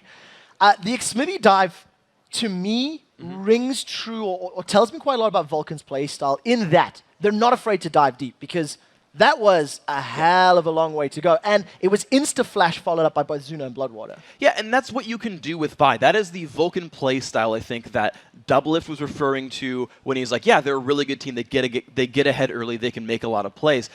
And he says that Smithy's such a good jungler. These guys are willing to make plays. They've picked initiators, right? That's why you pick Vi, is to go start fights. It's what Lemondogs wanted to do in the first game when they picked the Vi and Malphite, is they want to go in and force the issue and disrupt what the other team tries to do. Fnatic wants to play this late game where Pekka gets huge and split pushes, and Soaz is too big to deal with as well, and they get their just late game awesome phase where they outplay their opponents. And Vulcan's job is to disrupt that, is to get in there and start fights. So there is one thing that I am a little concerned about this Vi pick as far as the Vulcan composition is concerned. The champions that he's going to want to be slamming into the ground, if he decides to go for pushes Caitlyn, that's probably just going to get hit by an Omen of Death and come back to life. Elise should be able to repel away from it. Sure. Lissandra should be able to ult herself, or eventually Hourglass, as I know it's what Xpeke likes to build. So surely that limits Xmiti's options for team fights and targets? Well, here's what's interesting about it. So you're right that he's probably only going to go for Caitlyn, and sure, she can get revived, whatever. But think about, this is Fnatic we're talking about. This is Fnatic who splits up all the time. And Pushu's not going to have a Lissandra and a Yorick sitting on top of her at all times. She's going to be unprotected. And you saw exactly what happens right there when it's just the Sona there. Crescendo's not enough to keep her alive. Or Fnatic no longer plays their own style, and Nasus goes and runs around and split pushes with teleport and says, someone's got to stop me. It's not going to be Caitlyn because I'll beat you 1v1. Maybe it's Peke. Sure, then you no longer have any engage. But if it's ever so as, oh, there's the whole reason you tried to defend Caitlyn. And so basically Sid off on an island over and over, scaling up to infinity, getting super tanky, not being able to be removed, and then Smithy on the other side removing people. That's kind of the Vulcan game plan. It actually covers for a lot of the Fnatic gameplay. And it fits Vulcan pretty well. They've left Sid on islands many times over the course of the split. Guys, while they do work on Xpeke's peripherals, let's send this one over to Riv and the guys at the analyst desk to hear their take on the game. Thank you very much, Quick Shot. And right after it went away from us, I'm pretty sure all these guys were like, wait, come back. Pick up the bat phone, get things going. Because those picks and bans started a pretty big ruckus back here. And we're going to start with Monty because your Psy was pretty deep in that situation. And you almost want to change your pick now. Yeah, I mean, I really don't like it when Fnatic plays Yorick. It's a weird pick in this composition, especially against what they saw. And you remember they had a lot of time to select that top laner, and so is a very versatile top lane player. But in this situation, when the Nasus is picked up, the Caitlyn is going to get withered, and then who do you revive? They have no damage. They have no damage here, and so I'm very concerned about Fnatic from the pick and ban phase. Monty's such a sore loser, dude. Yeah. Anyways, That's what I was gonna I go believe with. in Vulcan, dude. This is Vulcan's game to lose after there's such a strong start. I feel like if they pull the Vulcan throw buckets, they're going to lose. But if they play solid and they've worked on their throws, they're going to win.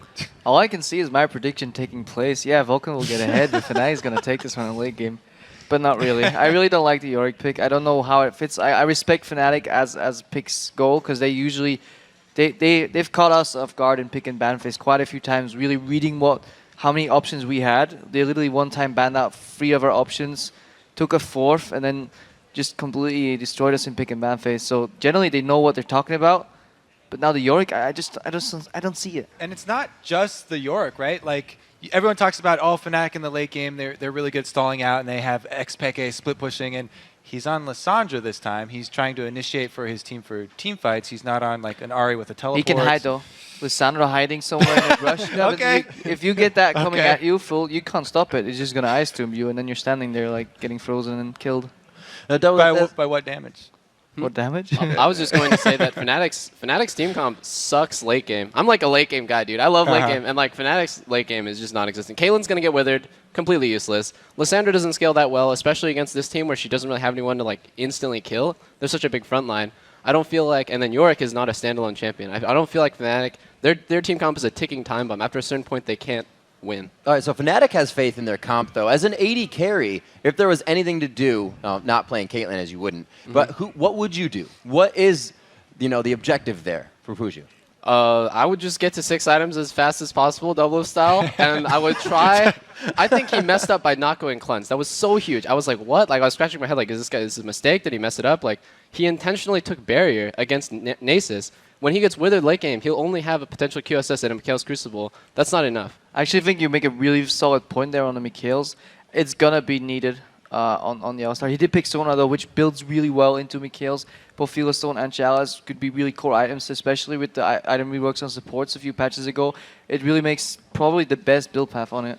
All right, and Monty, earlier you were saying, you didn't like the pick. What would have been a good pick for Fnatic? I mean, I don't know what SOAS's champion pool right now. Okay. So it's, I mean, pretty much anything I would agree with Crepo. Anything at all. Except Yorick. But one thing that I've noticed here about Vulcan's evolution actually is when CLG has played against Vulcan in the past, they frequently pick compositions that do well in lane but have initiation problems in the late game, and so you can kind of wait them out. I really like that Xmithy's picked up Vi here because that solves a lot of these old issues so that they can continue to press their advantage. And the issues have been solved as well on the desk. It looks like they have that peripheral issue all fixed up. So let's send it back over to QuickShot and Freak, the broadcast booth, for the rest of this game. Thank you very much, Arun. We're about to jump back into the game. Just to give everybody an update, it is, of course, Vulcan versus Fnatic. Yep. Game 1 in Group B, but Game 6 of the day. Yes. So to recap, the analyst desk said that, well, 2 had predictions that Vulcan was going to win. 2 said that Fnatic was going to win. The audience thought that Fnatic was going to win. But if you trust the analysts, Vulcan can't lose this unless their arms are really, really strong. So here's the second Dragon. Right, they got the gank at the bottom lane right before Dragon spawned, making it a well-earned Dragon. Yeah, so that's going to give them a close to 3,000 gold lead right now, unless my math is completely terrible. And it does work out. There we go. Psychosid continues to farm up his siphoning strike. It's over 120 right now, so farming up relatively well, not quite hitting that 15 per minute, but to be fair, he was in a 2v1 lane. Right now, Fnatic group up as 4 members trying to focus down this mid turrets. And they've got some pretty good pressure here. They brought in the Caitlyn as well, even though she didn't go for the Bloodthirster build that we tend to see. She did go early Berserker's Grief, so her attack speed plus straight attack damage. Oh, the Shockwave! Oh, massive damage. Yellowstar does manage to get away, though. Now we see Soaz diving onto Mancloud. Stranglethorns throws up Pushu, probably the most valuable target. Forced to flash over the wall from Zuna. Now Soaz is the target. His armor has been broken by those denting blows. Zuna throws down the Phosphorus Blonde. Expected manages to flash out. Everybody is still alive. How are they doing it? We do see the Vault Breaker, but backwards from Xmithy. Fnatic turn tail and book it, but make it out cleanly. Did Psycho Sid do much in that fight? Like, I'm trying to remember if he actually came down. He certainly didn't ult. He didn't teleport. Pretty sure he just farmed a bunch of minions and Vulcan won that with a 4v5 with a turret on their side. And that's kind of the issue, right? Fnatic, their only engage is... Yeah, okay, there's a blue buff still. Their only engage really is Peke. He didn't use any of his major engagement tools. They sort of realized that they couldn't really kill Vulcan under their own turret, and it was weird that they tried, because Vulcan can just kind of blow you up with shockwaves that you just saw. It looked like some miscommunication from Fnatic. They were sort of half in, half out after taking that damage, but they made it out cleanly. They didn't give up any more kills, and I guess that's really what counts at this point in time. But this is so weird. Vulcan has hit a huge power spike right now. They've got the Trinity Force done on Corki. He is going to be ready to kill people. He's off on the side, ready to jump in.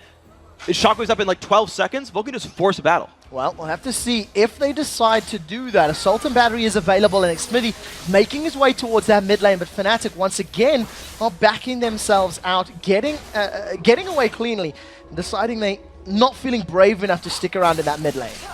So this is interesting, actually. So Vulcan, despite hitting a power spike, despite having the Trinity Force, having a clear lead, they're not trying to press a major advantage. Smithy picked up his own red buff again. They could have given that to Zuna and said, let's go Siege. Trinity Force is done. You have a blue buff. You can spam rockets. Like, if Vulcan wanted to push, my god, they really could right now, and they'd get turrets out of it. But as the analyst desk said, there's not necessarily a late game hope even here for Fnatic, even though it's their normal gameplay style. And if Vulcan just wants to say, great, everyone hit 6 items and we'll win because of our champion selection, then they're happy to do that too. And because they have the lead, Fnatic can't stop them. Well, we'll have to make sure Vulcan don't get caught out of position. Yeah. It is something that we have seen them doing in the late game during the course of the NA Summer Split, and it's a mistake that will cost them dearly against a team like Fnatic, who truly do play the map very well. You can see that Fnatic are still remaining split up for the most part. They grouped up in the mid for a couple of attempts, but now they're sticking to that sort of 3-lane CS control right now. And this is going to be just their standard styles. Get Nasa's huge. He's got the Spirit Visage done. And what's interesting, actually, is you've actually now got a slight lane mismatch. Because Psycho Sid is in the bottom lane, but fighting against Pushu. And Pushu is an AD carry. Now, we said, oh, but he's got Wither. It's so powerful. He'll shut down Caitlyn. But not at this stage of the game. He doesn't have any armor on Nasus. He doesn't even have Wither maxed out right now. He's actually only got 2 points in it, 2 in Spirit Fire with that max siphoning strike. So if he actually battles Pushu and Yellowstar can force Sid out of lane. Well, we'll have to see if Fnatic decide to press that advantage. As it stands, Pushu still has not completed a major item. BF Sword and Pickaxe is all he's working with. Peke, on the other hand, Seeker's Arm Guard plus that Negatron Cloak.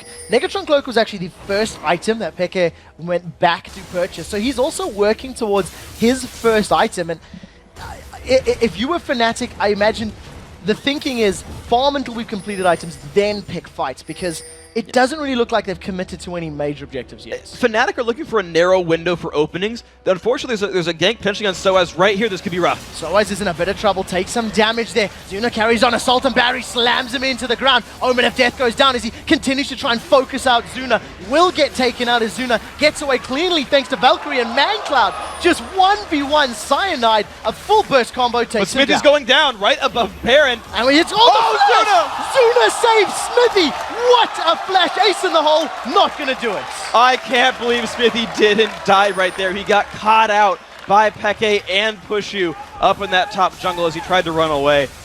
All right, so what I was talking about before though with Fnatic was, so the analyst is saying they don't have a late game potential. They're down in gold right now. Fnatic needs to hit item breakpoints, important item breakpoints, like it's Abyssal Scepter, maybe Zhonya's Hourglass, maybe Muramana combining, or Infinity Edge being done, and do something with a small item ledge and hope you can challenge something. Well, we have to say that Vulcan right now extending that lead, 6,000 gold. This is a replay of Cyanide just getting taken out. Yeah, he's alone, didn't have flash up right there, no jungle camps to go to as well. And here's like Smithy, right, gets rooted up, gets stunned as well. Smithy has to flash, and then just look at this. This is glorious. Oh! Barely gets it. Zuna's a man. This has to be the first time that Zuna's caught some damage skill shot that hasn't cost major objectives. So well played to Zuna as now Fnatic group up in this mid lane. They really want to get this tower down, but they're not committing to it. And look how diligent Vulcan are at getting back to there in time. As lanes start to break down and the map gets more and more spread out, it's easy to sneak turret kills. Vulcan are not letting that happen. Psycho Sid knows when roams are coming his way. They've got 2 to 3 wards in this right-hand side jungle, now 4 on that quarter of the map. They're not letting anyone get caught. They're not letting any pushes succeed from Fnatic. Well, Vulcan once again heading to the Dragon right on time. This would be the 3rd of the game, if memory serves correctly. Psycho Sid backs away, and thanks to the vision that he had done for his split push, and secure that one uncontested. Fnatic, you're way too late in the party, and it's already gone. And this time around, they don't catch someone on the way out, so no side kill picked up. And just watch at Vulcan's game plan. They're doing this over and over and over again. Psycho Sid gets a lane up to the enemy turret saying, someone duel me, because no one can. And the only guy with teleport is Peke, and Peke definitely can't duel him. There's the nice job right there by Peke, managed to steal away the blue buff. But basically Vulcan are living in their jungle, and whenever they need Psycho Sid, he'll show up, but until then, stack in the queue. I think you'll find that was Xpeke securing his blue buff, because Smithy was trying to steal it. At this point, it's his. At this point in time, Vulcan have just got complete map control. They'd focused the top off, now they're focusing the bottom. They've backed away to continue farming, and Psycho Sid over 300 damage on that siphoning strike at 20 minutes.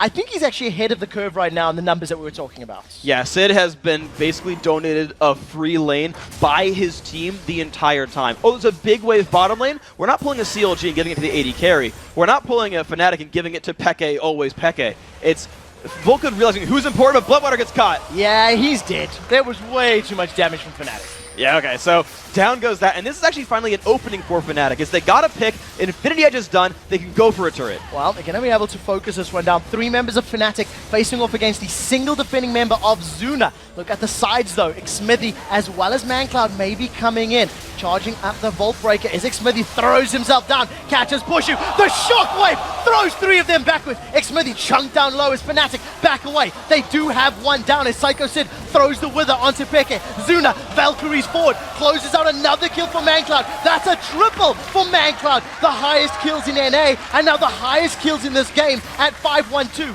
Vulcan aren't done yet. Wither goes down. The Ring of Frost locks them up as we do see Peke flashing out cleanly. He does get the ice shots down. Command attack, dissonance, attack.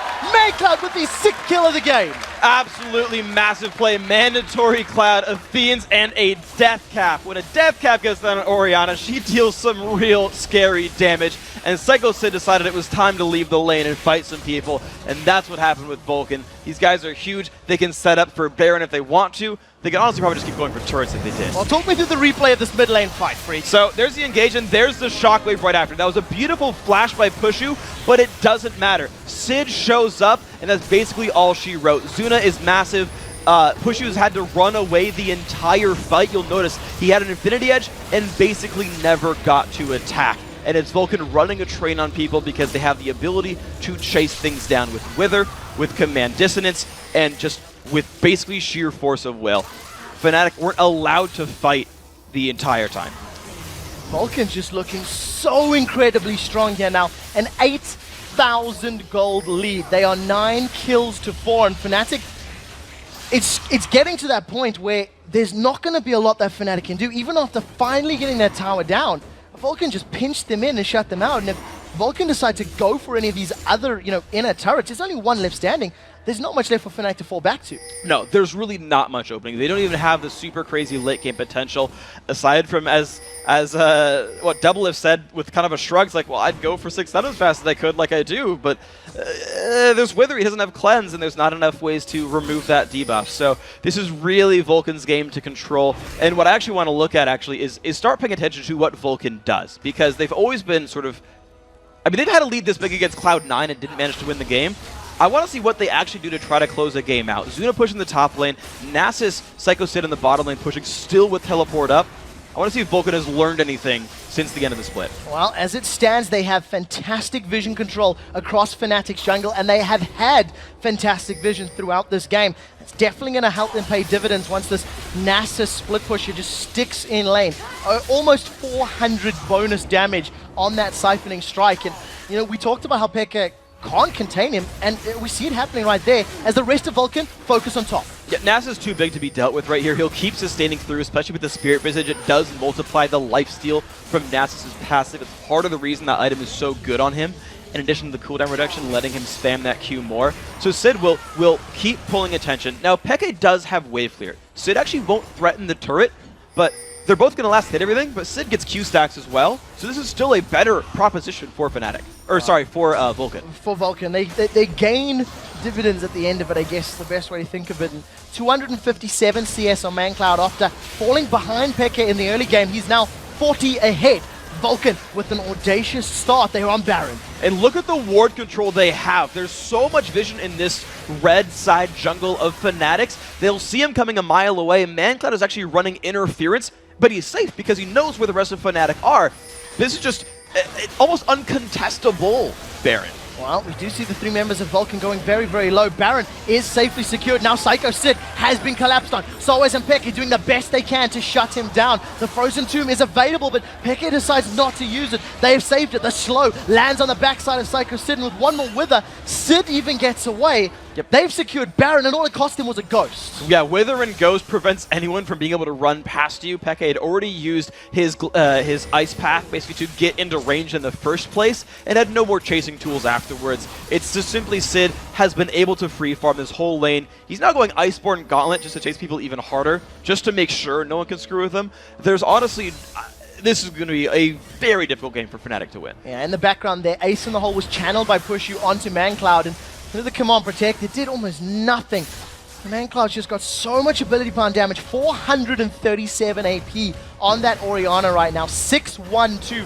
We talked about how important these mid laners are going to be, and a 6-1-2 ManCloud versus a 0-2-3 Peke, it's definitely, ManCloud that's flying high. Yeah, he's doing a much better job with his team. The 1-on-1 initially did go Peke's favor, but basically ManCloud's team set him up for success. They just did a better job of running the map. They ganked the bottom lane, went for Dragon. Ganked the bottom lane, went for Dragon. They've secured objectives so much better, and I think they played the lane dance better as well. They got the turret earlier on. Soaz was down to a very early deficit and never got to challenge Psycho Sid. Nasus normally doesn't have the best early game, and Sid got to skip that by saying, well, your early game got worse. Well, this is the point in the game where traditionally Vulcan have shown more weakness in their gameplay than anywhere else. Closing it out and getting past those inhibitor turrets. And, if you do cast your mind back to that Cloud9 epic comeback, it was those inner turrets and the inhibitor turrets that caused Vulcan the biggest problems. But when Cloud9 won that game, it was basically with Ashe and Zed.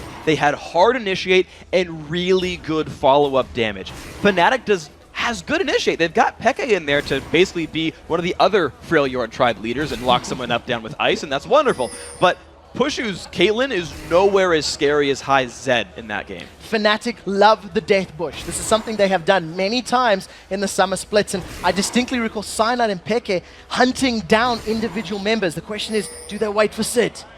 They're The vision gonna try. is there. They're hiding in the bush. Crescendo's available. They've collapsed on him. Psycho Sid's going to do the best he can to get away. Crescendo locks it up. He turns his focus away, and 4v1, not even Sid's going to get away. But Vulcan's pushing the top lane right now. Fnatic has to recall right away, but they won't show up in time. This should be Vulcan's turret. Well, we'll have to see how defensible Peke can make this turret hold. He's got good wave clear. Tower is down to half. He's decided not to engage yet. The siege minion is all that stands, and Vulcan secure the tower. They've lost one. It's a Zuna 5v4. They have to gets go. caught out. Cyanide decides not to collapse in. Vault Break is away. Cyanide's considering landing the Fangs, but decides against it. And what you see, Peke, he didn't chase either. Soez gets dropped down. That's a shockwave not available. Stranglefall is used to zone out Fnatic, and Vulcan look like they're going to get away. Fnatic could not find their way in. The only initiator they had was Peke. They didn't follow up on the cocoon that Cyanide had landed. That was like the one option. The hardcore went for a single kill and traded a turret out for it, an inhibitor turret out for it, which is not a good trade for Fnatic.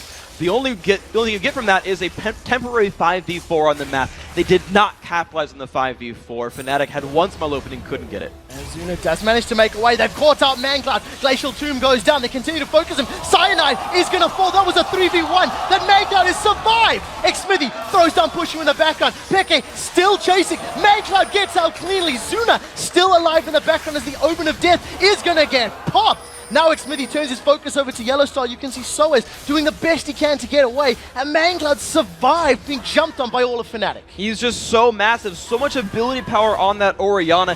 I mean, that's basically just a gold lead at work. When you've got hundreds of shield from that, to look at it specifically, it's 240, yeah, 240 plus 198. That's a gigantic shield. And honestly, Fnatic not having any gold for damage items, they can't break through that. Ladies and gentlemen, 30 minutes on the clock. Vulcan are 12-5 up. They have a 15,000 gold lead. And it looks like Vulcan should be able to close this one out. They've decided to play it safe. Backed away with all three inhibitors down. I don't know if they needed to play that defensively, but they're going to choose to do that. Let's take a look at that last fight. So Mancloud gets locked up, but look at that. Pushu is zoned out. There have been zero auto attacks from Pushu. He got the ulti off, but then got jumped on by Xsmithy. Peke did not get any gold. He can't solo Mancloud. You saw literally zero auto attacks come out of the AD carry, the Infinity Edge Zeal AD carry. Of course you're not going to kill Orianna in that case. Mancloud just went man mode in that team fight. He's 7-1-4. 11 out of his team's 12 kills he has been involved in and participated, and he's just doing so incredibly well. Look at the gold, 14,500. That is immense. Yep, he's got 3,000 more gold than Zuna. Zuna's been picking up the scraps of farm, but Mancloud's at 326. Even though that side lane farm went to Psycho Sid and he would slow push, it's Mancloud getting everything. He's on a playmaking mid laner like Orianna and making plays. Well, double super minions are now pushing down both the top, middle, and bottom lane. Fnatic only have 2 towers that stand between them and a Group B defeat. And it's going to be Vulcan just waiting, biding their time for the minions to aid them in knocking over those last 2 obstacles. And they're looking to close the game out. They're not even bothering setting up wards in the red side jungle. The Barons in 1 minute, they don't care about that. They respawned, got full health and mana, got items with all their gold lead, and are looking to close it out with this push. Well, see how effectively they can. The super minions in the side lanes are now making it up. Shockwave once again pulls Soez backwards. He uses the Omen Death on himself. Now a 10-second timer available. Take a look at the damage from that siphoning strike. Now that the Ghost of Christmas Past is down, Vulcan turn their attention to the tower. That is a massive chunk from that siphoning strike of Psycho Sid. He's taken down the first tower. The minions are bashing away the second. Vulcan are going to do it. Vulcan are going to pick up game 1 here in Group A. North America has drawn first blood against Europe at the World Championships. Absolutely great play right there by Vulcan. The crowd standing up, cheering for them. Really good play by these guys. And it was only like a 31-minute game. Vulcan actually did a pretty damn good job of actually closing it out, building off their early game lead, and pushing it through. Every single question that we posed about Vulcan's gameplay, about Vulcan's control and ability to close it out, has been answered resoundingly in that demonstration. Yeah, they did. They made, basically from second one, better choices than Fnatic. Champion select. Yep, better comp right there. No great early game sort of focus there for Fnatic. No great late game focus for Fnatic. Whereas there was a clear plan here for Vulcan. They had a late game contingency plan with Nasus. They had initiation power right there. The crowd cheers for the playmakers on Vulcan. Good comp, good play by Vulcan. What a fantastic game. You know, from the get-go, right out the gate, Vulcan, they came out swinging. They got those early kills. They pushed the towers down. They had complete dragon dominance. I don't think Fnatic touched a dragon.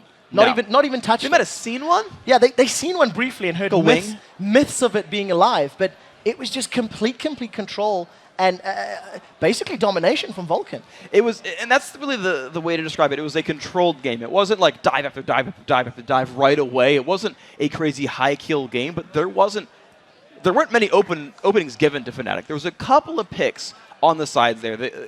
Smithy kind of got caught out after cleaning up a kill on a Soaz, and he barely escaped, and that was the Zuna flash that kept him alive. You got the catch on a Bloodwater in the middle of the game where Fnatic basically tried to then push as soon as Sona went down, but never did Vulcan actually give them more than a small handhold to claw back into the game. One kill was never turned into anything by Fnatic. One of the things that I was very impressed by Vulcan's play, in terms of their playstyle, Psycho Sid does tend to be left on that sort of island. He does tend to play the sort of supporty type top laners, in terms of supporting the rest of his team. Mancloud and Zuna being the carries, as it were. He played such a good role at drawing Fnatic's attention and controlling the movements on the map because of his vision control and his split pushing. He was never, ever in the wrong place at the wrong time. Yeah, that's the top lane teleport style. Is you're going to pick someone who can build tanky and still be useful, which is Nasus is great at, Singed as well, and he's going to be constantly a threat. He doesn't have to push fast, but he needs to make sure he has some kind of presence that someone has to deal with him, which he did with Nasus. Shove the lanes down, start putting major damage on the turrets, and started pulling Fnatic apart off the different sides of the map, and allowed the rest of his team, which was a very cohesive four-man unit, the rest of that Vulcan squad could make plays. Well, ladies and gentlemen, we are going to be jumping to a very quick break, but when we return, Gambit Gaming and Mineski take to the rift for their first fight on the world stage. Plus, we'll be joined by Ozone support Mata. Don't go anywhere. The Season 3 World Championship. We'll be right back.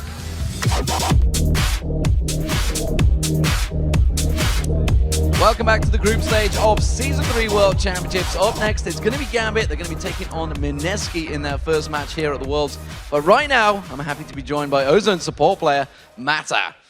So, Mata, first of all, welcome here in North America. I know you guys have enjoyed your trip over to Los Angeles, but there's been a change in the Ozone team since you came over from the Korean qualifiers. It's Looper has stepped in, I believe, for Hom in that top lane. What has started this change? 마타 선수 미국에 오신 걸 일단 환영하고요. 미국에 오신 후에 그 로스터의 변화가 있었다고 난 얘기가 있는데요. 톱레인에 옴무 선수 대신 루퍼 선수가 들어왔는데 그 이유가 무엇인지요? 저희 팀이 이제 선수를 한 명 더 늘리게 되어가지고 어떻게 하면 더 전략적으로 팀을 운영할 수 있을까 해가지고 오늘 루퍼 선수가 대신 나오게 되었어요.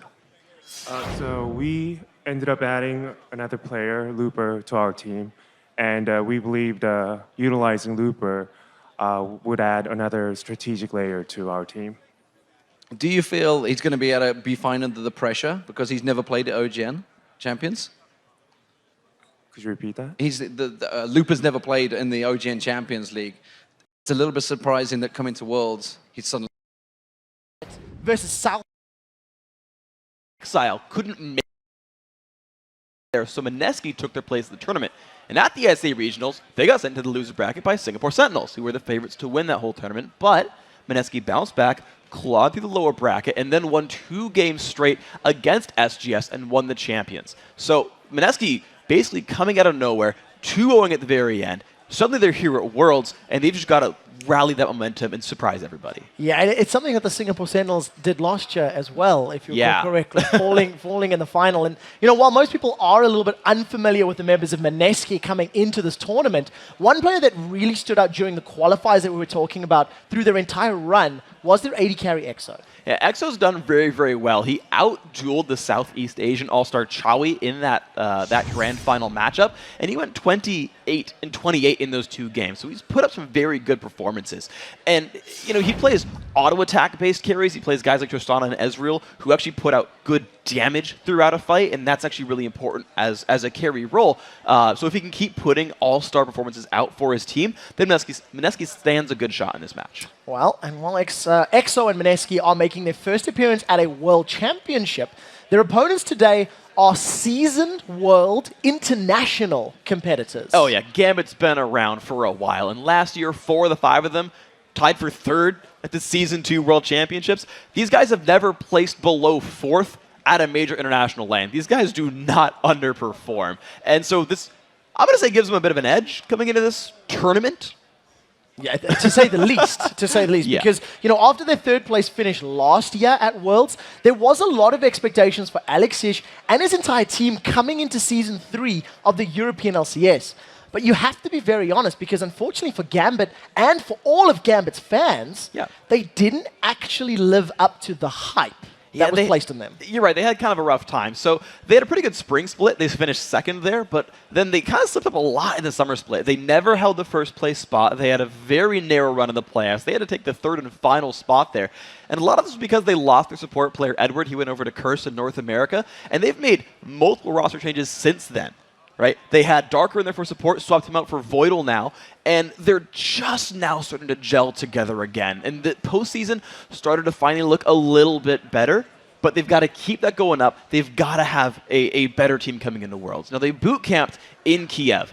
They boot camped in Kiev, and they had a very strong final week of the regular season. They took top 3 in the postseason there at Gamescom, so they are improving, but they've got to make a big push here in the postseason. Yeah, one of the things that really stepped out is they did continue that very good play over in the playoffs, and they have continued that boot camp, and we haven't seen how well they've been doing since then. And, you know, one of the major improvements that came out of this specific boot camp was the incredible play of their duo lane of Genji and Voidal. And the reason I really highlight that is because they stepped up their performance on the Rift during the last couple of weeks.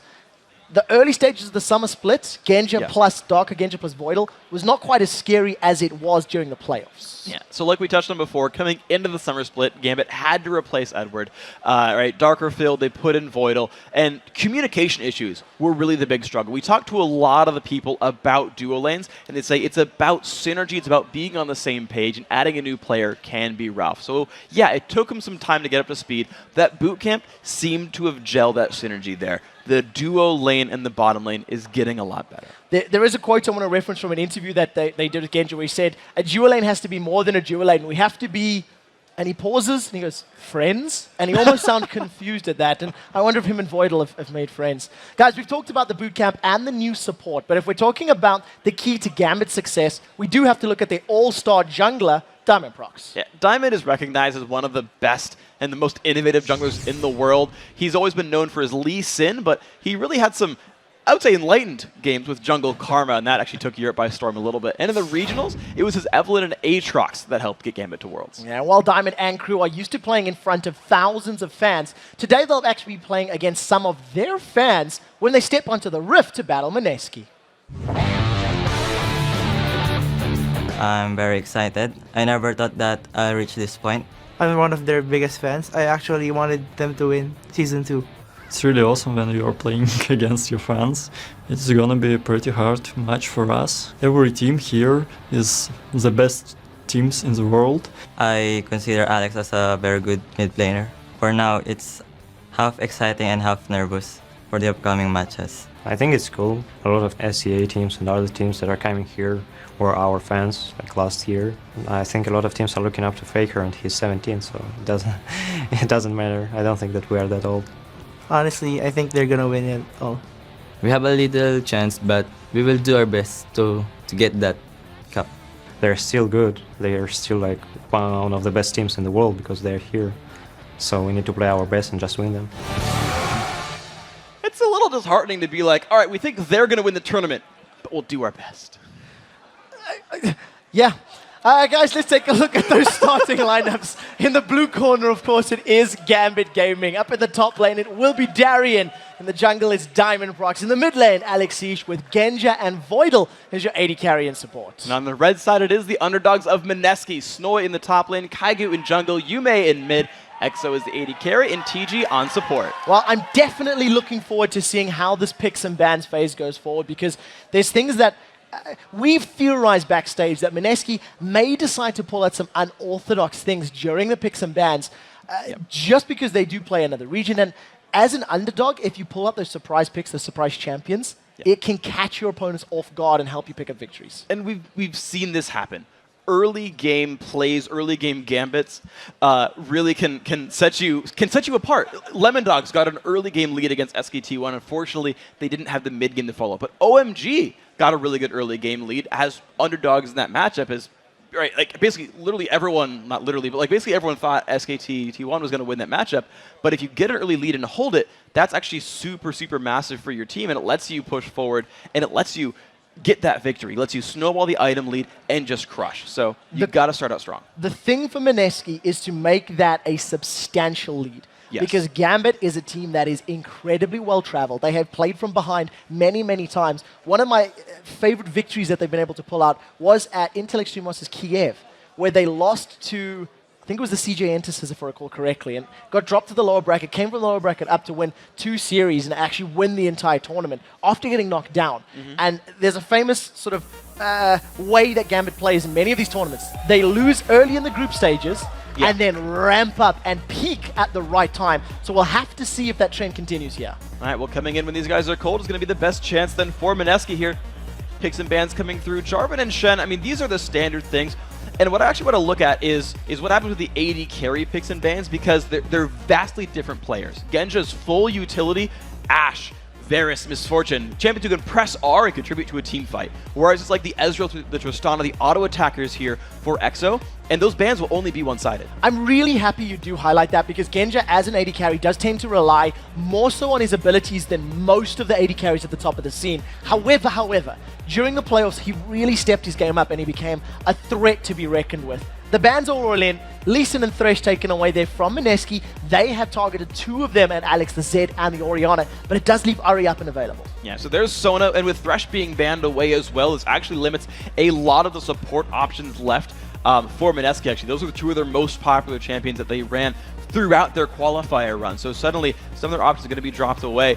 But it's interesting kind of when you look at the bans here for Gambit, they've banned away champions that they like to play. Thresh is Voidal's most played support. Lee Sin is what Diamond's known for. Jarvan, another champion he plays a lot, but they're basically not respecting Mineski's champion pool, saying your pool's smaller, we've still got more to get back on, even if we ban our own stuff. It'd be interesting to see where Gambit decides to throw either the likes of Evelynn or Aatrox. Aatrox, a champion that we've seen in Darian's hands, we've seen in Diamond Frox's hands, and of course Eve. I mean, if you think back to the All-Star game, he was dominant on that jungle Evelynn, and it's something that Gambit like to trend towards. So we'll have to see what they decide to go with in these next couple of picks. The one thing you have to think about when you play jungle Eve is, do your lanes have crowd control or your ganks are useless? Now, thankfully, Renekton is still here, as is Aatrox still here for the top laner Darian, so that he can actually follow up on Evelynn ganks to force kills. So that is one thing you're going to have to consider when that champion comes through.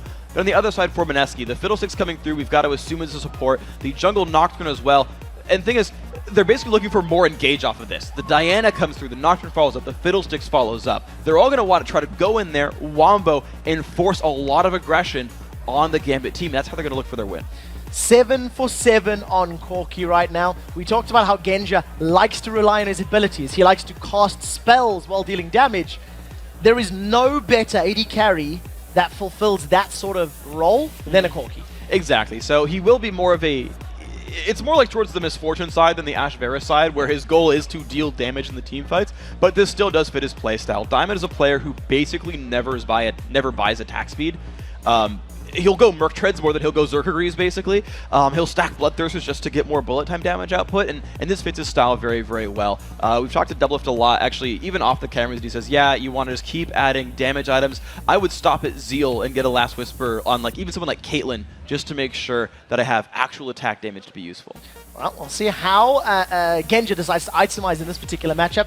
Mineski have followed up their next 2 picks with a Diana and Ezreal. So this little combo of Fiddle, Nocturne, Diana, there's a lot of sort of dive-in potential that's coming up. Yeah. And that's going to be Diana versus Ari in that mid lane. That's a matchup that we don't see all too often, but is sort of there. It's on the fringe cases. Yeah, it's interesting because both laners have really good push potential and both have pretty good kill potential. They're both able to dash in there, start a battle, crowd control their opponent, and if you get follow-up from your jungle, that's a very likely kill to come through. So it's going to be how well do these guys actually play the matchup.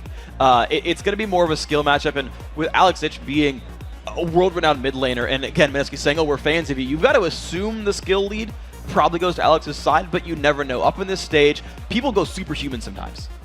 Well, it's a big stage. It brings out the best in people when you're sitting in front of this crowd and there's so much to play for. You just get completely in the moment. Now, we do see the Gambit composition with Renekton and Aatrox. They have really rounded out the sort of mobility. They've got a great in-your-face sort of potential if they want to do pick those. If they do want to pick those fights.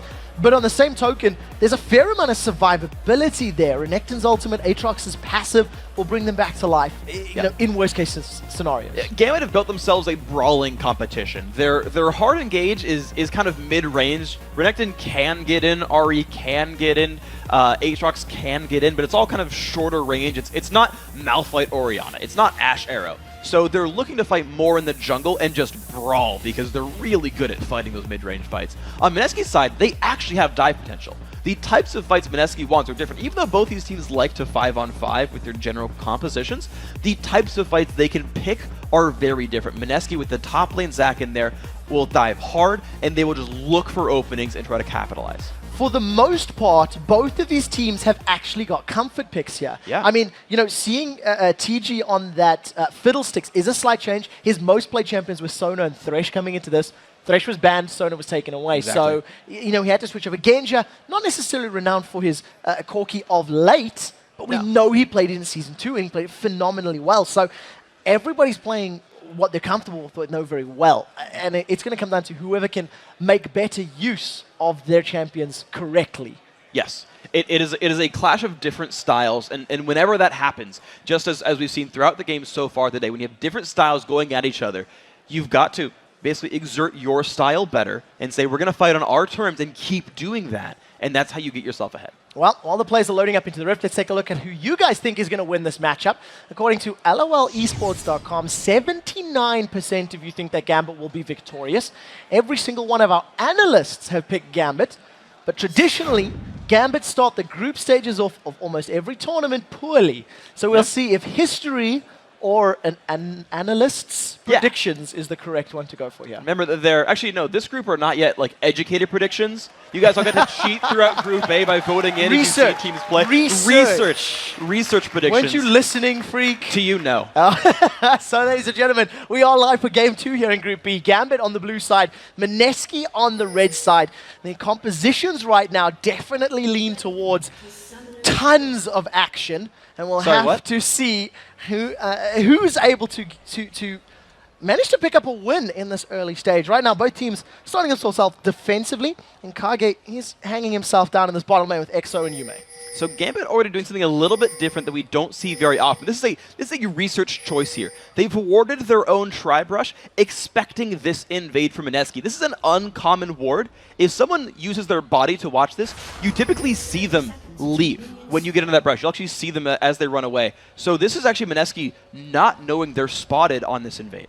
Well, they are going to be stood right on top of that ward. Gambit will be saying, we have done our homework, and there will be little grins across the faces of the Russians as they are fully aware of their opponent's positioning. Now, they are setting themselves up potentially to trap. We'll have to see how they play this one out. As I say that, Meneski advance forward and Gambit immediately back away towards their opponent's red buff. Meneski with some early vision. This gave Gambit any wards they wanted. They knew all 5 of Meneski were the bottom side. Meneski had to be very careful about their invade paths.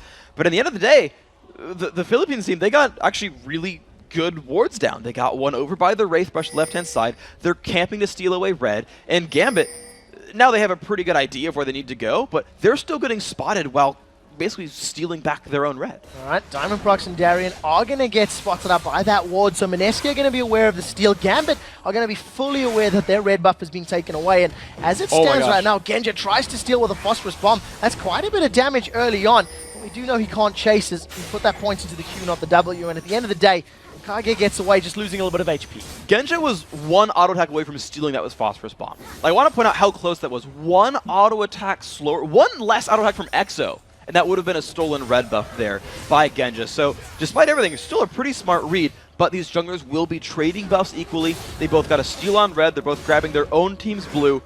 And with a standard duo lane bottom as well, you likely won't see early jungle pressure because it's hard to force things when you don't have crowd control in your lane yet. Well, we'll have to see how it works out right now. TG trying to trade with Genji. And, you know, at the end of the day, damage looks even, but Voidal's going to be able to heal that up in the not too distant future. He does hit level 2.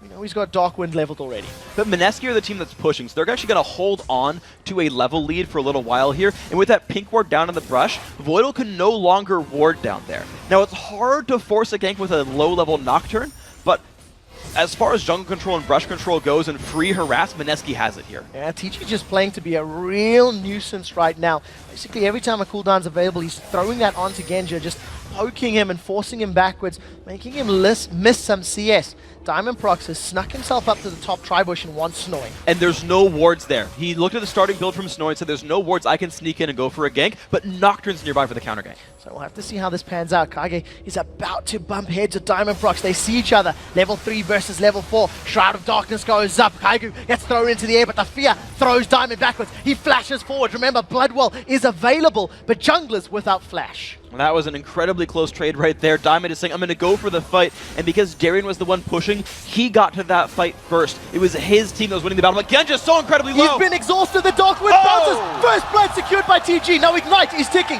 Voidal tries to chase him down. 70 HP as it wears out. And Mineski with the first blood big play. And there's the level advantage at work right there. Genja still level 2, pretty weak barrier. And Voidal, because of how late he leveled up, only got so much time to pump healing into his teammate. Voidal has plenty of mana, but not enough time to keep Genja healthy. Well, we'll see how this pans out. Exo right now, 23 CS to 14 as he decides to back away and starts to recall. Now, I want to highlight, Exo played Ezreal an excessive amount during the playoffs, and he built what we call the sort of Elementalist build. I don't know if it still applies. I don't know if it still applies. I almost want to wait to see what he buys as he just recalled. So it looked like a Trinity Force build right here, but he actually had been going Bloodthirster into Static Shiv into Iceborne Gauntlet, and he was just, you know, applying elemental damage the whole time around, which isn't a thing in League of Legends, but don't worry about it. And it was just interesting and thematic, but I'm going to expect it's the standard Trinity Force style, but having Trinity Force earlier is going to be a pretty big lead for him. Yeah, we'll have to see which of these Trinity Force AD carries can get to that item first and make better use of it. Remember back to the Analyst Block segments, Double Lift was quite outspoken that Ezreal with Trinity Force not quite as awesome as Corki with that Trinity Force. It's a 600 gold lead for Mineski, and basically the early game has gone their favor so far. Yeah, so what you've seen with Genja is he needs to kind of keep his lane alive. Now, typical for Genja, he gets 2 to 3 Doran's Blades anyway, but he's been forced to pick this up just to try to survive and get stats for the lane, whereas Exo's already on his way to Trinity Force, has the longsword, has boots as well, so he won't even die easily. And now both junglers, though, on opposite sides of mid, looking to turn this fight around. Alex gets pulled backwards by the Moonfall, but that's massive damage. Once Diamond Prox joins in, Ignite is ticking away. Alex secures a kill onto Yume as the Bloodwell passive throws Diamond up into there. Kaigu is going to use that Shrine of Darkness to block a spell, but cannot stick through the sustained damage, and a successful gank by Diamond. The burst damage coming out for Diamond, so much right there, forcing the kill. The bottom lane, honestly, for Mineski at this point, won't be able to win anymore, I don't think, just because there's enough sustain coming out from Voidal. He's already got 2 points in his heal right there, and Genja's not going to fall over anymore. But the mid lane is now what's important. So the bottom lane is frozen and whatever. They're just going to farm for a while, and their mechanics will determine minion farm scores.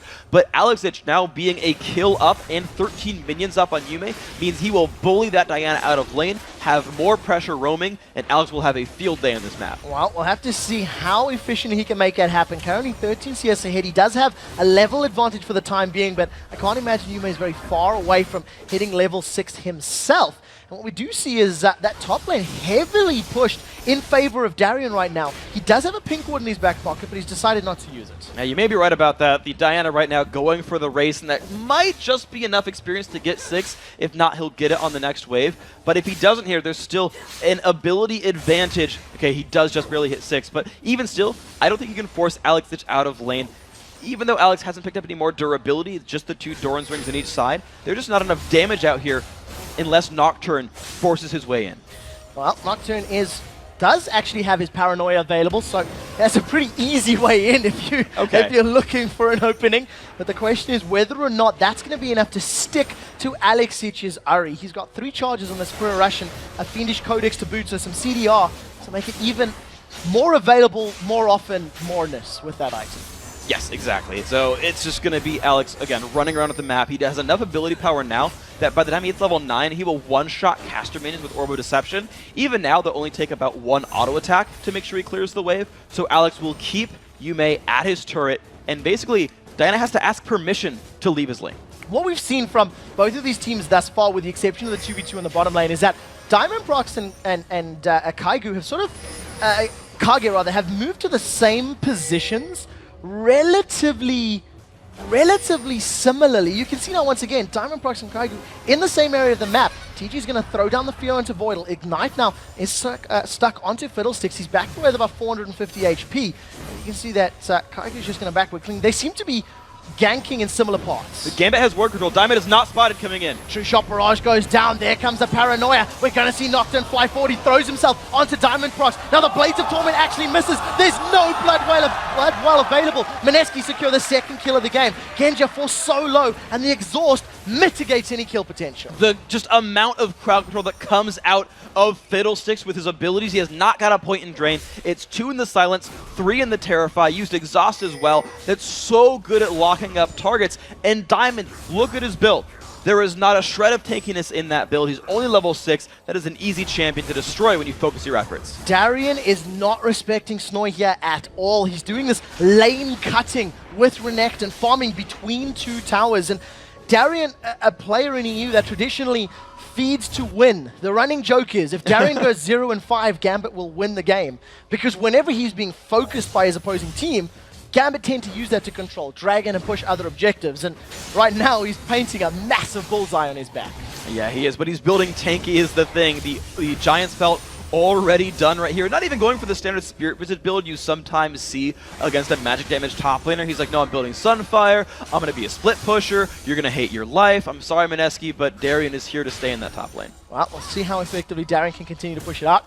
A decent-sized wave in front of him, so this will even out those numbers. And across the board, it is still very, very close. Alexic holds on to a very minor 9 CS lead in the top lane. And we see some differences here from our AD carries. Phage picked up for Genja's Corki, as opposed to a Sheen pickup from Exo's Ezreal. And we imagine they're both working towards that Triforce as quickly as possible. The pickup for Exo makes a lot of sense right there. Longsword actually lets you last hit under turret. You'll actually, it guarantees you can last hit minions, either melee or range, without support from your support. So that was a smart pickup, but Sheen is so easy to apply from Ezreal. It's actually the build I would recommend as well for both these champions, because it's much easier to apply with Mystic Shot than it is for Corki. But the interesting thing is, with Gambit's ganks failing, they wanted that bottom lane gank to go take Dragon for free by building a big lead, and then Alexic is more powerful than his mid lane opponent. But with that gank failing, Mineski have actually a really good opportunity to wait for the team fight phase and force them, but Diamond's coming back. So we do see Crescendo is available, as is Flash for Voidal. The question is, do they want to jump in to use that? You can see Mineski grouping up towards the mid lane. It looks to be just a matter of time before somebody jumps onto their opponents. This time, though, Kaigu decides to back away and get out as safely as possible.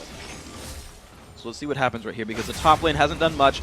The Gambit are still trying to bait a fight in the bottom lane. Darian's been sitting here for Diamond's been sitting here for about a minute, but Nocturne shows top. This is not good for Darien. Darien throws down the Dominus, is going to flash away and actually gets out basically just through walking, but ultimate and flash burned. And as we talked about, spend some time giving some love taps to Darien, and Gambit say, we want to Dragon. Very well orchestrated play here by Gambit. There's not people around to stop this. Not successfully anyway. TG off to the side, and Alex goes for it. Oh, the charm doesn't land though, but TG is just getting chunked down. Between Alex and Genja, they pick up a kill and a dragon and extend the gold lead, and Darien just returns to the lane to continue farming. That was just, it was unnecessary there for TG. He, you know, there were every cooldown was available here for Gambit to use on him, and we see a lot of Ahri's kill supports. That's probably their #1 source of food is Ahri's killing supports. And it happened right there again. TJ unable to land any abilities to stop that chase down. Genja coming up from the bottom as well, really useful. But that's just a play you'll make as Gambit 100% of the time. It's just an unfortunate choice there by Mineski. Who fed Ahri? It tends to be those supports, and we'll have to see if Alex can continue picking on TG's Fiddlesticks. Of course, Fiddle with all of that crowd control, the silences and the fears can make Alex's life very difficult. He still only holds a very small CS advantage in the mid lane, as well as that additional kill, and now Dragon Gold. I'm actually surprised by Alex's choice of build. He's not playing that sort of playmaking, roam around by Deathfire Grasp and kill everything Ahri we see from most players. He's actually going towards the Abyssal Scepter, afraid of Yume.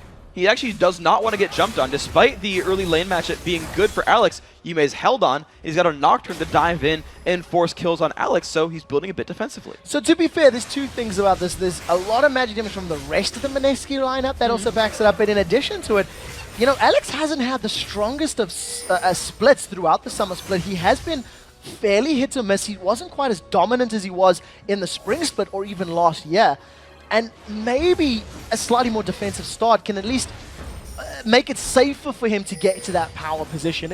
It's definitely something you can't discount at a tournament as large as the Season 3 World Championship. Sure, absolutely. It's just interesting to see Gambit play a slower paced game, especially when they're a sort of like mid-game focused team of just picking fights with mid-range champions, and they're not really forcing the issue, but TG is! Oh, take a look at that. Crowstorm into a flash. Crescendo locks TG up under the tower. Massive turret damage. Ignite is ticking away. The Phosphorus Bomb picks up a kill. Now Genja carries on chasing. Remember, the Phage movement speed increase is going to allow him to chase away, and you actually see EXO using that Arcane Shift defensively. The area of effect damage from Corki, even though TG's team was body blocking for him, the AoE was big enough that he still reached in and picked up the kill.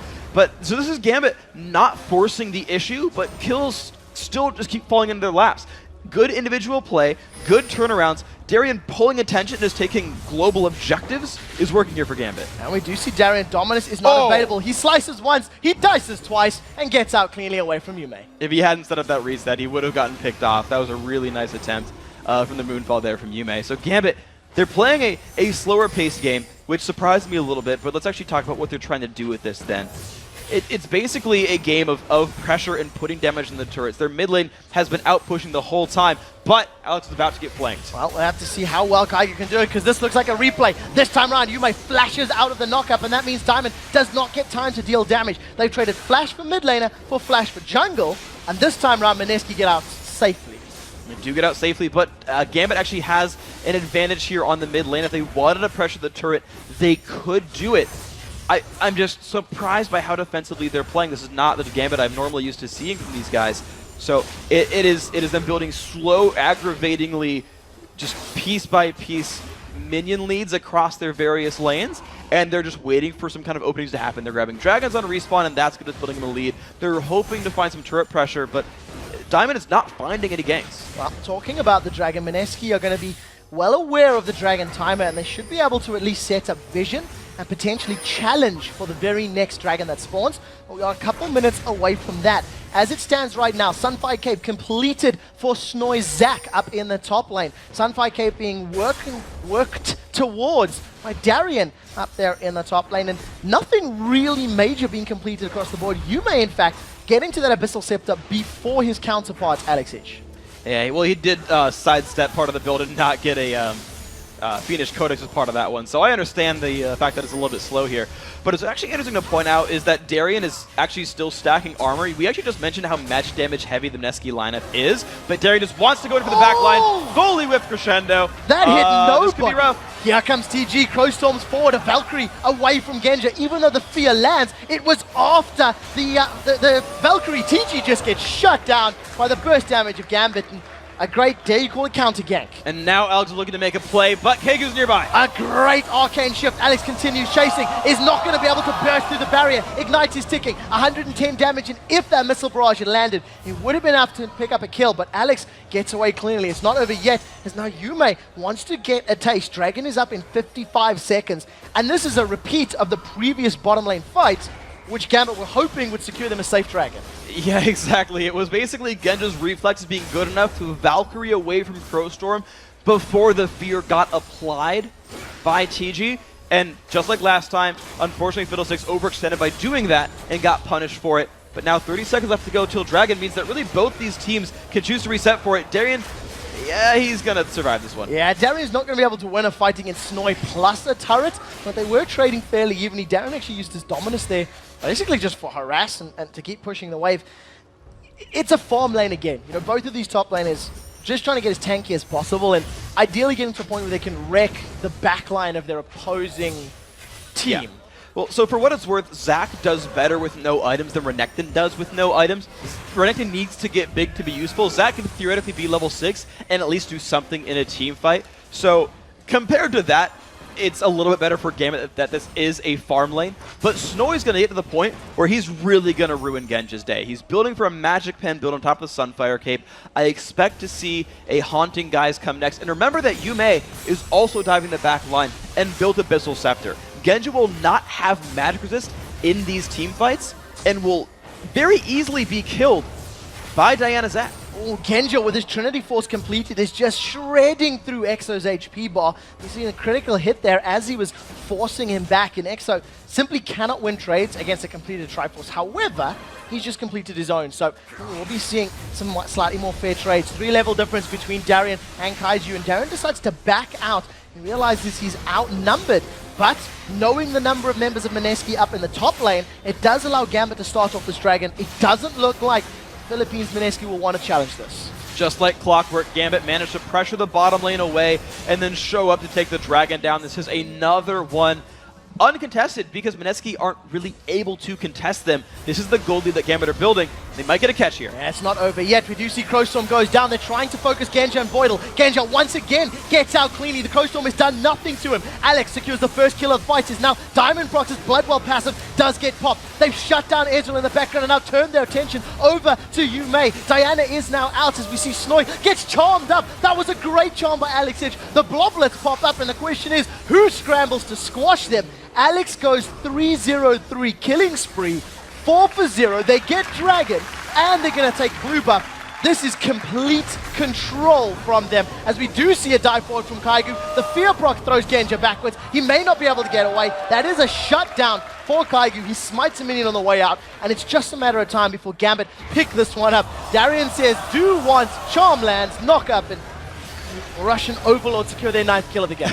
And Gambit going for a roaming death squad basically after the Dragon pickup, making sure no scraps were left there. And that's now finally a real lead here for the Gambit squad. They've taken their time with these fights. Let's watch the battle come in. TG is going to try again for a Crowstorm, but he's coming in at half HP. It's a very easy pickup there. The Crescendo making life difficult. Alex really just super easy to pick that fight up. But now it's the fight in the back line. Look, Alex finally did go Deathfire Grasp, and he just can get rid of that back line. Diamond was actually the focus of the Mineski lineup, and all they did was pop his Bloodwell. The backline assassination was never found by Mineski. You saw the Let's Bounce used at the end of the fight. Mineski, despite wanting to engage, aren't even engaging properly. And you've seen there, you know, TG throws himself in with the Crowstorm and didn't follow the CC up. It had already been used. The Fear as well as that Silence. Right now, Darren's got that Hex Drinker completed, so he's going to be able to survive some of that magical damage that's coming down from his opponents.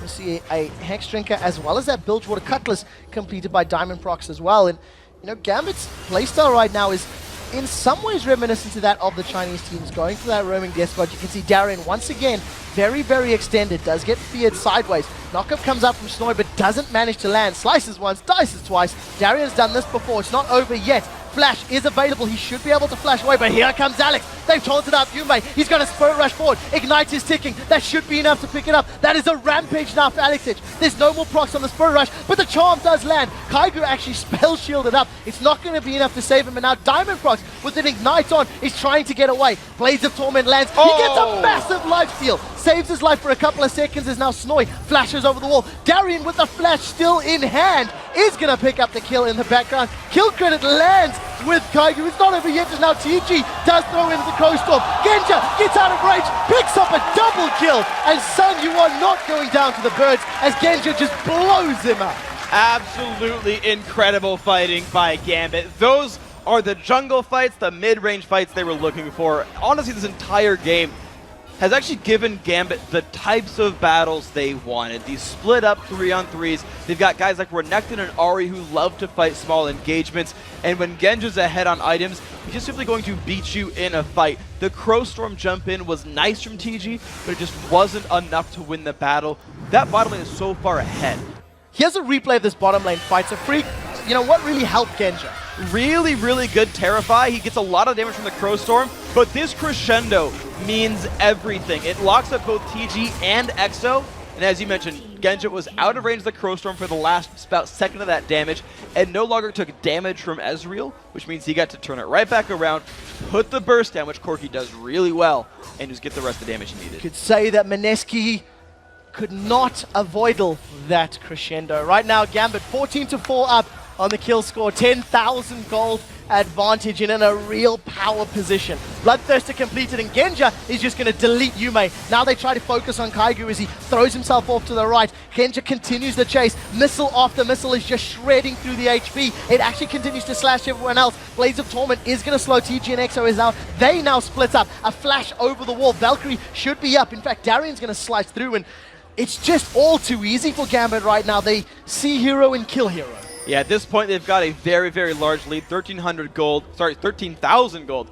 And this is Gambit now saying, all right, we can siege at this point. We've got Sona to keep her health bar up. There's a bit of sustain from Genja and Alex Ich. Actually, a lot of the Gambit's lineup has actually some decent sustain, and they can just keep pushing forward, breaking down minion lines, and pushing into the turret. I think they could even fight a battle underneath the Mineski turret and win because Darian has so much health and armor. He can just tank that damage. Well, we do see them now bashing away on this inhibitor turret. Diamond Brux throws down that ultimate and Massacre. Massive amount of attack damage in the background. Crescendo once again locking up Mineski. They have traded kills though as Alex has dropped down. We do see a second kill onto Snoise. Now Kaigu is going to get dropped by those Blades of Torment. Yume in the background doing the best he can to run away. The shield kept him alive for a few seconds, but EXO is the final target as Gambit just rotates. They pick up a clean ace. Inhibitor's going to drop, and Gambit are not going to stop. They're going to get on the Nexus turret. They've got 20 seconds until the next important champion respawns. That should be enough for them to close out this game and start the group out 1-0. Game had a little bit of a slow start in the game, but they turned it on in the mid-game. Only 24.5 minutes in, they're going to take down Mineski's Nexus. For the longest time, this game was so incredibly close. 4-2 in kills, and in the space of 8 to 9 minutes, it just blew up. Voidal went 0-0-10. Did not drop a single death in that game, and while for one crescendo, really helped keep Genja alive. So I'm impressed, I guess, by the actual game plan then from Gambit. I thought this was weird. They're not playing Gambit style. They're waiting so much to start picking up the kills. Like, they don't really want to be the team that gets dived and gets picked on, and you don't want to let the other team set the pace. But Gambit said, no, we're just waiting for certain items to come through. Get the Trinity Force done, wait till the Deathfire Grasp actually comes through, the Sunfire Cape's done, and Darian can pull more attention, then we'll turn it on and just crush you. Well, Mineski, they had a couple of moments there of brilliance. They got the very first blood in a straight-up 2v2 against Genja and Voidal. You've seen that Kaigu was roaming the map, and you know, for the first opening couple of minutes, was actually reading Diamond Procs relatively well. They were always in the same area at the same time, but they just couldn't turn it on when they really needed to. And now, the composition here for Mineski was engage. It's start fights. Diana, Nocturne, Zac. Those are the engagers. Those are the initiators. It's up to Ezreal and Fiddlesticks to follow up on that engage because you've blown all your crowd control on the Zac or the Nocturne to try to get them off you. And then Crowstorm shows up from behind, yells caw, caw, caw, and everyone falls over.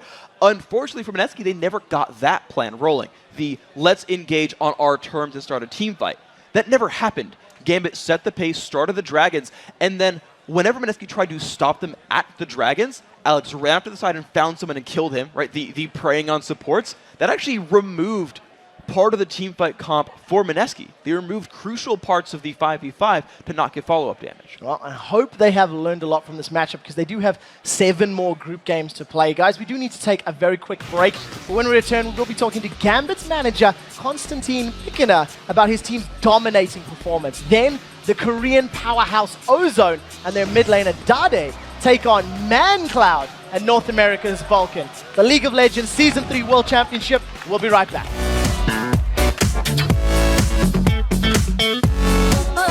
Welcome back to the Season 3 World Championships as I am joined by Konstantin Pikiner, or Groove, who is of course the manager for Gambit Gaming, just coming off a victory here. But I'd like to ask you, Groove, how are you guys coming into this tournament as you're the highest seeded team coming back from Season 2 to compete in the Season 3 finals? Как ты считаешь, как вы в турнир выходите? Ну, во-первых, я хотел бы сказать спасибо всем нашим российским фанатам, которые сейчас нас смотрят. В России сейчас раннее утро. Ну, а по поводу турнира, как бы для нас он начался, можно сказать, хорошо. Мы победили команду Миньески, но наша группа, на мой взгляд, тяжелее группы А, как бы, и нам будет достаточно тяжело из нее выйти. First of all, I just want to thank all the fans that are watching us and from Russia, and I do think that the group B is probably harder than Group A, and so it's going to be quite the feat to get out of there. As you just come off a very nice win against Team Mineski, who do you kind of think are your hardest opponents in that Group B, and why? Кто считаешь сейчас вот самые большие оппоненты? Ну, я думаю, что все очевидно. Естественно, это корейские МВП Озон и Фнатики. Но, как показывает практика, одно дело доминировать в своем регионе, другое дело показывать хороший результат на чемпионатах мира. Как бы об этом говорит то, что вот Вулкан обыграли команду Fnatic, поэтому здесь шансы есть у всех команд, здесь собраны самые лучшие представители своих регионов, и не стоит выделять кого-то особенного, все может быть, это чемпионат мира. So while Korean and the Asian teams are obviously pretty strong coming into this, we think that any team stands a chance to really compete. For example, Vulcan versus Fnatic, and so just because somebody's leading their region, everybody's got a shot. All right. I would like to ask you, Groove, specifically how you deal as a manager with the fact that you're with a team that can do so well when they are on point, but they also have a lot of ups and downs. How do you try and kind of mitigate that? Как ты способной командой своей руководишь, когда они имеют такой большой потенциал, но иногда очень много вверх и вниз? Ну, скажем так, мы ориентируемся на результат. Во время лиги, во время групповой стадии мы можем играть хуже или лучше, но в любом случае, всегда на всех турнирах, где бы мы ни принимали участие, на протяжении 2 лет мы всегда занимаем топ-3. На мой взгляд, как бы самое важное — это стабильность. И у любой команды, как у любой организации, есть спады и есть падения. Как мне кажется, у нас не так много спадов. He thinks they don't have that many falls. Ultimately, when it comes down to it, the main tournaments, they always manage to come up top 3. The stability is really important, and Gambit's got it. All right, and then finally, great win against Mineski. What do you take of all that was positive about that game into your next game? What were you particularly impressed with of your team? Классный выигрыш команды Минески. Какой у вас вывод? Ну, я думаю, сейчас самое главное нам сфокусироваться на оставшихся командах. Сейчас мы будем смотреть еще раз матчи корейцев, будем готовиться к ним. We're going to do a bit of studying, looking at the other teams, specifically some of the Korean teams, and keep going from there. All right, well, thank you very much, gentlemen. As for us, it's time to get into our next matchup, so let's go over to Trevor and Freak over at the desk. Thank you very much, Shocks. Before we carry on, I think Konstantin's suit was awesome. Yeah, that's pretty. How do you get a suit with sponsor logos on it? It's pretty sweet. Guys, it is time for our 8th match of the day. Korea's Samsung Galaxy Ozone versus North America's Vulcan. And for ManCloud and his team, they come into the showdown off a big win over Fnatic in their first match here at Worlds. Exactly. Vulcan looked great. They started off with 2 kills at level 1, and they kept that pressure up, finishing the game at just over 31 minutes, and they were led by ManCloud.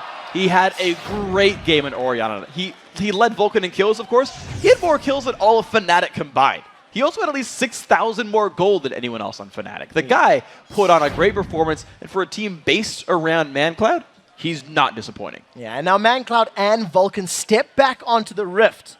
But this time, it is against the Korean powerhouse of Ozone. Yeah, and just a heads up for those guys who've been watching the seasons over in Korea, this is the team formerly known as MVP Ozone, but they've got a new sponsor and a new name, but it's the same team. These guys are incredible. So Ozone, they won the spring season in the Korean League, and they came 3rd during the summer season. So great results there, but because of their circuit points, they're actually Korea's #2 seed coming into this tournament. Yeah, and leading the way for Korea's 2nd seed is their terrifying triple threat of Imp, Dade, and Dandy. Yeah, so let's start with Dandy. This guy is widely regarded as the best jungler in the world. And we just saw Gambit playing with Diamond. This guy's taken his throne. Guy's incredible. He plays mobile junglers like Lee Sin and Elise. He's really good at catching you out. And when Dandy gets someone to recall to base or kill someone, that team capitalizes really fast on advantages that Dandy builds. Now, next up is Dade, the mid laner. And he is amazing at assassins. His Zed is legendary, and he often becomes that during the game.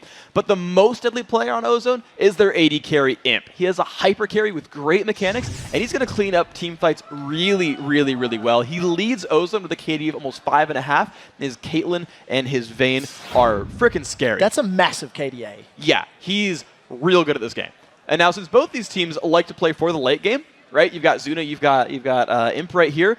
The battle between the hyper carries is one that you kind of got to give to Imp here. Yeah, it's definitely something that Ozone will be hoping their AD carry will be out-damaging that of Vulcans. And, you know, while Ozone do come into this match with one of those most deadly dual lanes in the tournament, they have a lot of respect for Vulcan's solo laners as both teams fight to rep their regions right here at Worlds. I don't think I've ever played a Korean team. Because it's Worlds, I do feel like I'm representing my team and America as well. Playing against Samsung Galaxy Ozone, I think they're one of the best teams in Korea right now. They pick really strong picks, just their synergy is crazy. 발컨에 대해서 아직 잘 모르겠지만 미드랑 탑이 좀 잘한다고 알고 있어요. 아직 많이 연구하지 못했는데 이길 자신이 있어요. 개인적으로는 이제 한국의 대표 정글러가 저라는 걸 보여주고 싶은 거고 팀적으로는 우승하는 게 목표죠. I think their jungler is probably one of the best ones. I'm going to learn a lot from Dandy. It's pretty exciting to know that I'm going to be playing against one of these guys, and just want to see how I match up. I absolutely love hearing these teams show a lot of respect to their opponents and basically feeling it out. These are very safe previews saying we're not sure where we want to go, but we think if we play right, we can win. And that's the thing, it's the World Championships. Everyone here is a real threat and an amazing team. You go in saying, yeah, they're one of the best in the world, easy, right? Yeah. No one's going to actually do that. Maybe Doublelift, but that's about it. Well, that's why he's on the analyst desk. Yeah. Oh. So let's take a look at those starting lineups. In the blue corner, it is, of course, Ozone. And instead of Hom in the top lane, it is going to be Looper. In the jungle, it will be Dandy, as well as Dade in the mid lane with Imp and Mata as your AD carry and support. And on the red side, it is Vulcan with Psycho Sid in the top lane, Smithy in the jungle, who, by the way, we talked about junglers a second ago. Doublelift thinks he's better than Dandy, so this could be interesting. Of course, ManCloud in the mid lane as well, Zuna on AD carry, and Bloodwater on support. So you talked about the respect these teams gave to each other, and it's interesting to look at, right, where they're like, all right, so Looper apparently has been doing really well in practice games, by the way, replacing and so he's going to be all kinds of scary, but also Dade is crazy. And they just said, well, but Vulcan's top and mid are also really good players. Yeah, we're about to jump into Champion Select, and one of the areas where Champ Select is very difficult for both of these two teams to deal with is the fact that there is a fair amount of shared champions across the board. I mean, as far as the mid laners are concerned, they've both got a love for Zed. They've both got a love for those assassins, but they can both play such a multitude of champions. Similarly, for the junglers, I mean, we've been hearing Xmithy and Dandy. You know, Xmithy is like Dandy Light, according to Monte Cristo, and Xmithy is Dandy Super Saiyan, according to Doublelift. They both play Lee Sin, they both play Java, and they both like that sort of roaming, ganking, but can still farm, you know, control style. You're right that there's actually a lot of similarities down the line. So we look at Xmithy, right? And okay, so Dandy made some of the first waves. It was like, all right, so Diamond and Insect are like the guys, and you look at them and they're really incredible. And then Dandy kind of showed up. I don't want to say out of nowhere, because obviously he's been good for a while, but he kind of took the throne over as best jungler sort of recently. And Smithy, to be fair, he was not that great during the spring split and really stepped up his game during the summer. All of his teammates call him the most improved player. A lot of the guys in NA call him now the best jungler in NA. And this is just a mantle he's taken up now, and you've now got a battle of, in a lot of cases, the best of their role per region. And you have to highlight his performance earlier in the day. His Vi was spectacular. Yes. When he was needed for ganks, he was at the right place at the right time. His assault and batteries, hit the right target. He didn't tend to dive into fights that would then cost his life. And, you know, to be fair, Vulcan were very far ahead, so it becomes particularly difficult to jump in and lose a fight. But the point still remains. He played them right. He played his role correctly. And that's got to be a great confidence boost going into this game. It definitely is, and that we've always made the point that like it's easy to be a good jungler when your team is winning because you'll get so much golden experience from all your ganks succeeding and you having always control of the jungle and always getting the dragons and turrets. It's wonderful. But Smithy has actually made those happen for his team, and that makes him such a good player. But I also want to take a step back and look at actually the teams overall and how they play, because looking at Ozone and trying to figure out what they're all about, they're actually pretty reserved. They're kind of like a really good version of the old Counterlogic Gaming NA squad back when they had Hotshot. And this is still assuming that that Hom was playing because we haven't seen this team with Looper. And they're very safe. Now, they understand the map incredibly well. They know what advantages will open up and what things they don't have to care about. And then they'll attack when there's some kind of opening. But compared to a team like OMG, who just makes opening and just puts a crowbar in there and says, the door's open now, let's go! Ozone, thank you, waits for the door to open. Yeah. And then we'll walk through it, and then walk through it very cleanly. And when they try to close out the game, they'll often like kill 2 Barons and 4 Dragons while still holding a lead, and close the game out. They take their time winning the game. Whereas you look at Vulcan, and they actually didn't lose much time closing a game out, which can be really important because you'll see comebacks in this tournament. Yeah, that was very, very important against Fnatic. They really did not waste the lead that they had generated. I want to go back to something you touched on during the course of the discussion about Ozone, is the fact that Ohm is not playing. It is Looper in the top lane. So Looper is a player that's been on the roster of Ozone throughout the course of the OGN summer season, but didn't actually play a game in Champions. You know, Monte Cristo was talking to us about it and said, well, he hasn't played a game professionally. We've heard through some of the players that he's been playing some Cannon top lane, doing very, very well. And what I want to highlight is the fact that in that previous game, Psycho Sid played Nasus top lane fantastically well. That was one of Ohm's signature champions. So exactly, if Vulcan want to pull that similar sort of strat or that similar sort of composition out again, Ozone are going to be well aware of the ins, the outs, and most likely would be able to theorize a counter to it. Yes. Because it used to be one of their mains. And that's the interesting thing, actually, is basically in that first game, Vulcan was forced to blind pick their top lane. That Fnatic waited until the last pick to pick a champion for Soaz, and so they had to say, well, we can't just like run Jax against whatever. He'll get counterpicked, and it'll be a horrible experience. And so they picked Psycho Sid, a safe top laner. And the thing is, safe top laners were kind of Home's specialty, and he would just play guys like Shen and Zac, at least before the nerfs, or play a lot of Nasus, and just, well, I can't lose lane, and I'll be a split pusher, and I'll just pull attention and whatever. Now, with Looper being more carry-focused, right, you've got to expect he plays those, even though we talked about it in the pregame, those Trinity Force top laners that we haven't seen yet, you expect him to play some more high-impact champions, and that'll be a fun matchup, because Smithy does really well in lane. He can beat up people who play high-impact champions. Well, we'll have to see how it works out. I'd like to pose a question to the analyst desk for later. So far, we've seen those Trinity Force champions in the AD carry role. Not so much in the top lane role. We're still seeing those traditional sort of tanky initiator tops. Yeah. But that is an aside. We are into champion selection for Samsung Galaxy Ozone, taking on Vulcan. And the first couple of bans, Cannon, the first Corki ban, he's 8 for 8 here at the World Champs Day 1, as well as Zed in Lee Sin. So fairly predictable bans. Yes. But we were actually expecting maybe Ozone to play Cannon, so that's a bit of a change. And I want to see if Vulcan will actually ban Elise out here, because Danny would love to play that champion, but it shows me really on both sides, these teams have been doing their research. I think getting rid of Cannon for Psycho Sid, it's one of his known high-impact top laners that he still plays, compared to the Shen, Nasus, and whatnot that you see him play more often. But now with the Zyra ban, I wouldn't be surprised to see a first pick Sona instead by Ozone. This is what we saw Gambit do a second ago, is they banned one, picked the other. Here's the exact same setup on a lot of different fronts, actually. And you can also remember that not only do they have that option available to them, but the Nami is a champion that Mata has played exceptionally, and of course, Thresh being the third champion, which is his most played. So Thresh, Zyra, and Nami, the 3 most played champions there for Mata. So Ozone may be playing it a bit safe, blocking the support. They're not revealing anything about their comp. There's a lot of really interesting steals going on, though. So I actually expected the Sona to come through, because that's the more frequent champion for Bloodwater. But now he gets to wait till last pick and just do whatever the heck he wants. With Zed banned out, though, letting ManCloud play Ahri lets him put out so much pressure over the map. And I think he'll be a lot more explosive than the Ahri we saw from Alex Ich. I think ManCloud's going to make a lot of plays throughout this map, and it's actually pretty key for him to win the matchup. Additionally, they got Shen on top of that. And if they're playing Assassin versus Assassin mid, we'll talk about that if they lock it in. When we talk about Assassin versus Assassin mid, having a Shen on your team means you will win the Assassin versus Assassin matchup because you get a 300-point shield and then don't lose the fight. ManCloud can heads up Dade and win. Straight up in this game. Well, we'll have to see if it can work because he will need the piggyback of Xmithy. There's a big window of opportunity if that is not available. Now, we did see the Rengar hovered over for a second. We're all still waiting. It's been a long time. I think IPL 5 probably the last time that I can remember seeing a Rengar in competitive play. This time around, however, Ozone have locked in Jarvan. For Dandy, it's going to be one of his go-to champions. Lee Sin was taken away from him.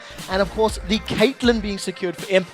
Arguably, Imp's strongest AD carry between maybe Caitlyn and Vayne. Sure. And I would think Caitlyn. I mean, those are definitely his two, but right now Vulcan said we wanted you to get Caitlyn. That's the only reason they banned Vayne, is because they want that Kate to come through and say, we know how to deal with this. So with Vulcan, this is interesting because they know the bottom lane.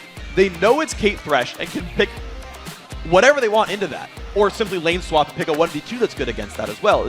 Or I guess they have Shen, but they've now picked a bunch of dive. And Vi, Shen, Ahri is all kinds of scary. At level 6, they can all in the mid laner, and Dade will almost definitely die. Unless you have amazing Spidey sense from Mata, he's going down. Something that we've talked about extensively, you know, when Oriana's locked in is the Oriana ball delivery system. This is a Shen delivery system. No matter who he piggybacks on the back of, he's getting to his target. He is going to be in range to land that taunt because, you know, if that Assault and Battery lands on the likes of Imp's Caitlyn, for example, there's nowhere to go but a Shadow Dash taunt from Shen once it arrives. We do see that Ozone are saying they've locked in their top lane and we are going to be singed. I know this will be making Joe Miller extremely excited. And for the time being, Dada is toying with the idea of Ryze. Now, Ryze was a champion that was, I don't want to use the word fameful, but was picked as a counterpick to Ahri several weeks ago. And, you know, just that Rune Prison ability to lock the Nine-Tailed Fox in place. Yeah, we're going to take those last couple seconds to make sure he is going for this one.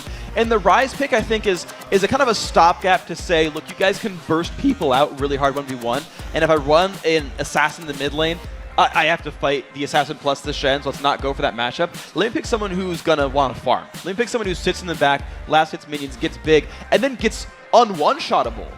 And then we'll go from there, and I can carry late game, and that's actually a pretty smart idea here for Dade. But what's interesting is Vulcan forced the Caitlyn in there from Ozone. Caitlyn, compared to Vayne, is much worse at escaping Vi Shen than Vayne, because Vayne can turn invisible, can mess with the Vi, can push the Shen back, and get out. And Imp is good enough to do that in like literally 1v2. Caitlyn, less mobile, right? It's much easier to break Nandy Caliburnet than Tumble. Much easier to break her down. And there's not really a ton of peel for him, so they can remove that late game AD carry threat. Zuna, meanwhile, is on Ezreal. And that guy can kite anything. So in theory, it sounds like you're liking the Vulcan pick so far. I do like it. The question is, how are they going to close this one out? So they have decided on that Sona for last pick. Took a very, very long time to lock that champion in. And it is, of course, one of Bloodwater's most played champions. Yeah, you might as well wait a little while on the last pick right there. You say, look, we got 60 seconds. We want Sona? Yeah. Okay, take the next 50. Are we sure we want Sona? There's nothing else to do except make sure you're ready to go. It's kind of the most important part of the lives. They might as well make sure their picks are good. But yeah, again, going back to the picks, I was surprised that they banned Zyra and then just said, screw it, we'll pick Thresh, because Bloodwater's happy to play Sona. It's one of, if not literally his most played support in competitive play. So they know this matchup. They know how to play this one out. And honestly, again, I go back to it. I like Vulcan's lineup. They've done one thing very well. But we'll go back to what Ozone's going for. These Singed versus Shen matchups actually really good for Singed. Singed needs to get a bunch of gold, and Shen can't threaten him out of lane. So Looper will get big and threatening and scary. And when you're dealing with Assassins, Assassins don't want to focus a Singed. So he'll get to run to the back line and wreak havoc. Well, I imagine both of these teams will be considering 2v1s. We'll see who pulls it in their favor. Let's take a look who you guys think is going to win this matchup. According to LOLesports.com, 67% of you agree with the analysts and think that Ozone is going to be walking away the victor. And as we said, 4 out of 4 in favor of Ozone.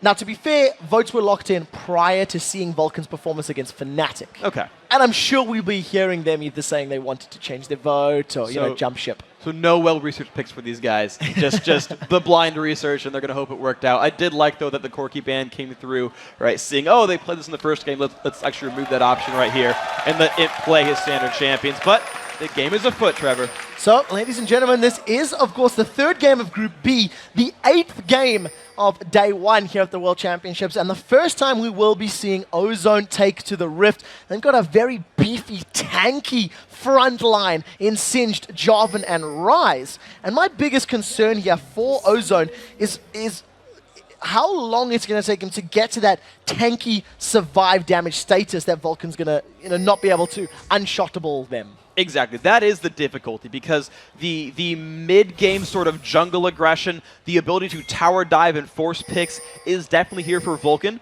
But as you sort of alluded to, an assassin-heavy team from Vulcan doesn't like killing tanky targets. But with Rise, with the Singed in there, and even Jarvan to an extent, those are tanky guys who don't care that much about Ahri Burst, Vi Burst, or any kind of damage that Shen puts out. Well, we do see Vulcan with some very, very deep wards.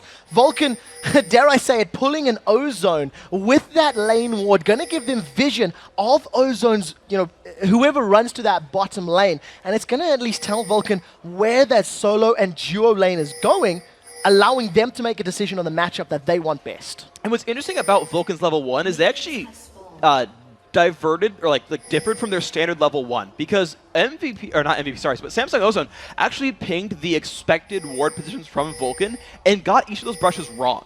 They actually, they're revealing similar locations on the map, but as far as the ward is here, Vulcan actually switched up their ward patterns, which you never know might just give a bit of an edge in the level 1 gameplay. Well, any little advantage is what matters. A game of inches, if you want to quote a popular editor that came up recently. We do see Vulcan now setting up potentially for a straight-up 2v2 matchup. From what I can tell, Ozone have not revealed themselves on the map until that second Imp walked across the ward. So now Vulcan are well aware that we're going to have effectively a straight skill matchup. But Zuna and Blood were in lane earlier. They should have an experience advantage. Exactly, and this will actually pay out pretty well, because they, just like Caitlyn, they can fight from pretty far away, and under the cover of a minion wave, it's easy to get poked like this down. Imp and Mata will have a fairly rough time early on in this lane, as long as Vulcan can hold on to a minion wave lead.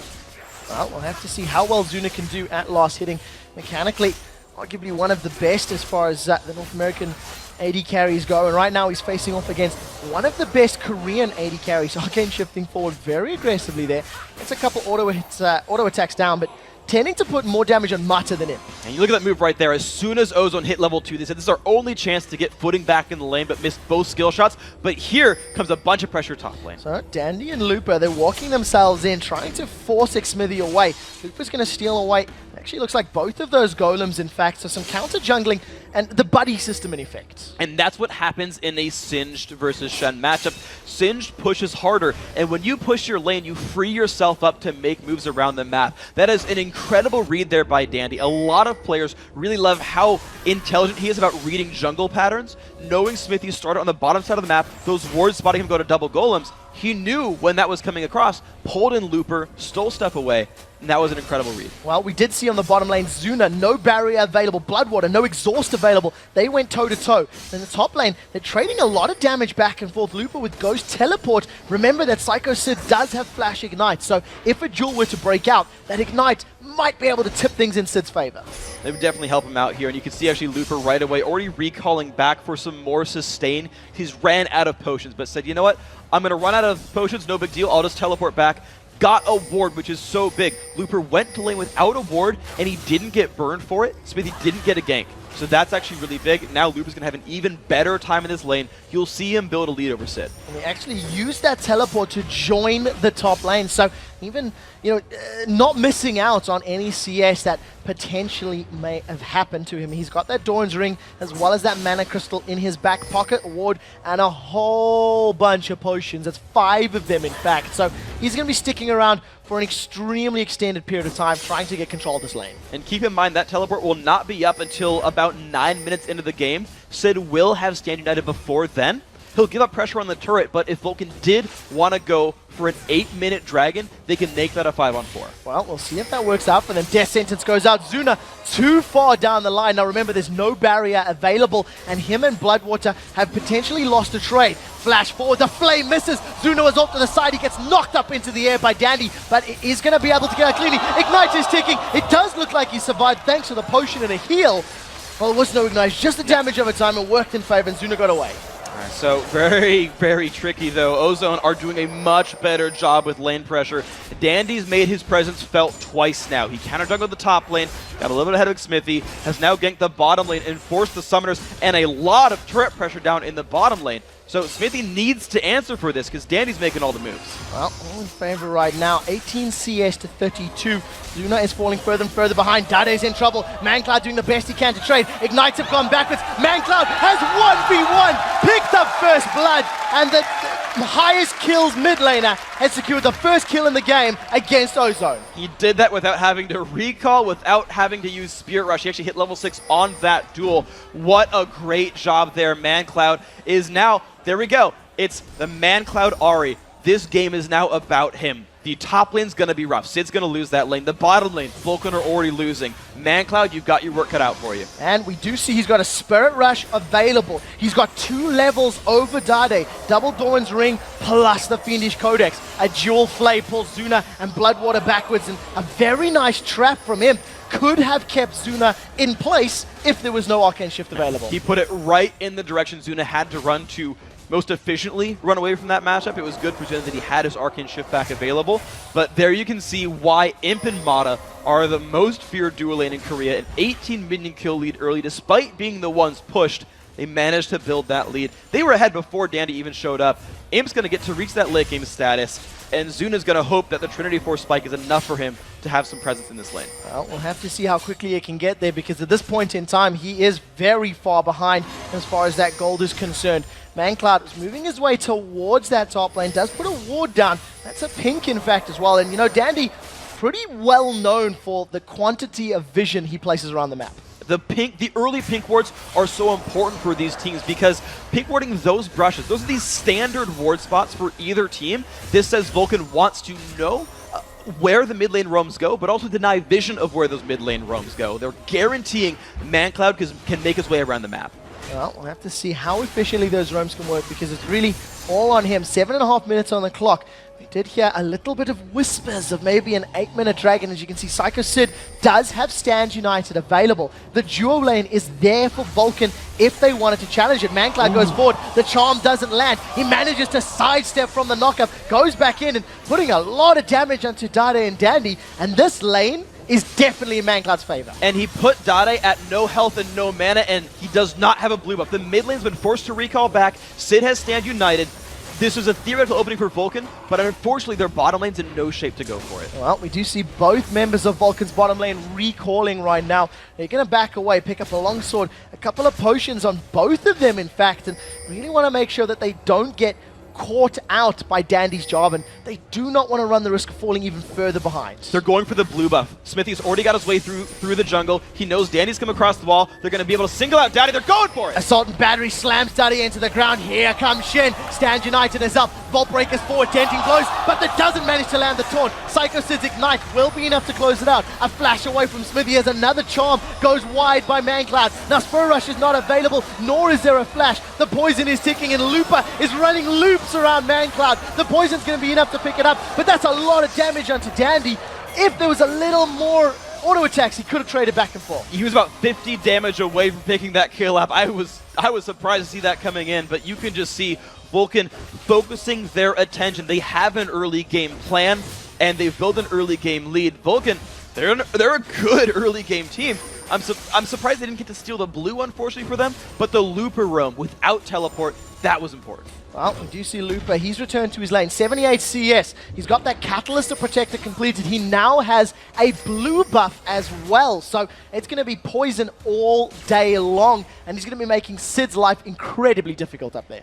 And now remember that also, yeah, exactly, that Sid doesn't have a Sunfire cape. He had to go early magic just to survive the duels that might come out against Looper. So he will repeatedly shove to Psycho Sid's turret and the teleport advantage is there for Looper. Vulcan has to sneak this dragon because they can't take it otherwise. Well, they do have vision control right now. Ozone has absolutely no idea this is going on. There was some blue team pings in the tri-bush. We do see Dandy coming around the side. He's farming up his Wraith Clampers.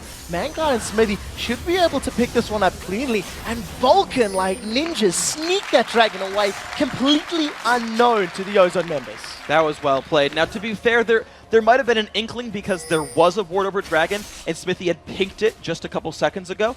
But the lane could have roamed if they wanted to. That was a possible contest there for Ozone. So Vulcan, again, finding themselves an opening. Only a 1,000 gold lead. The only way they're ahead right now was that dragon sneak. So keep in mind this game is very, very close. Mancloud's making the early moves. Sid's back to farming in the top lane. And now that he's tanky enough to survive Singed, and there's no dragon on the map, he could just farm up, wait for Sunfire Cape, Sid's going to be okay. Remember that we're talking about how powerful Vulcan are in the early game, talking about how good Mancloud is with this Uri, and Ryze is a champion we haven't seen much of since the Tier of the Goddess changes, which slowed the stacking on that. It delays his power spike. You see Mata and inputting a lot of damage onto Zuna as he's alone in lane. Bloodwater's been back a few times without Zuna's Ezreal, and it's resulting in a 30 CS advantage right now. Yeah, that bottom lane, the Thresh pickup ended up working dividends. Zuna gets caught. Take a look at that. The Flay throws him forwards. A flash forward after the net. She acing the hole coming down. It's not going to be enough, but that's very close. The Ignite was ticking away. True Shot Barrage goes down just to clear out the wave as much as possible. But Zuna is in trouble against Imp's Caitlyn. And Zuna's not really getting any help from his team. This lane has been left to sit there. Oh! Crescendo goes out, and that didn't catch anybody. But it forced the flash from Imp because Smithy was coming right in behind that and said, we think we can pick up the kill there. So actually a trade of flashes is not the worst thing for Vulcan. But like I was saying, they weren't getting much help there. Smithy finally showed up to the bottom lane for like a real gank. But it's really Vulcan focusing the mid lane, trying to remove Dade. And the interesting thought is, I always like thinking about what champion a team first picks. Because I feel like if you're going to first pick something that better matter for your team.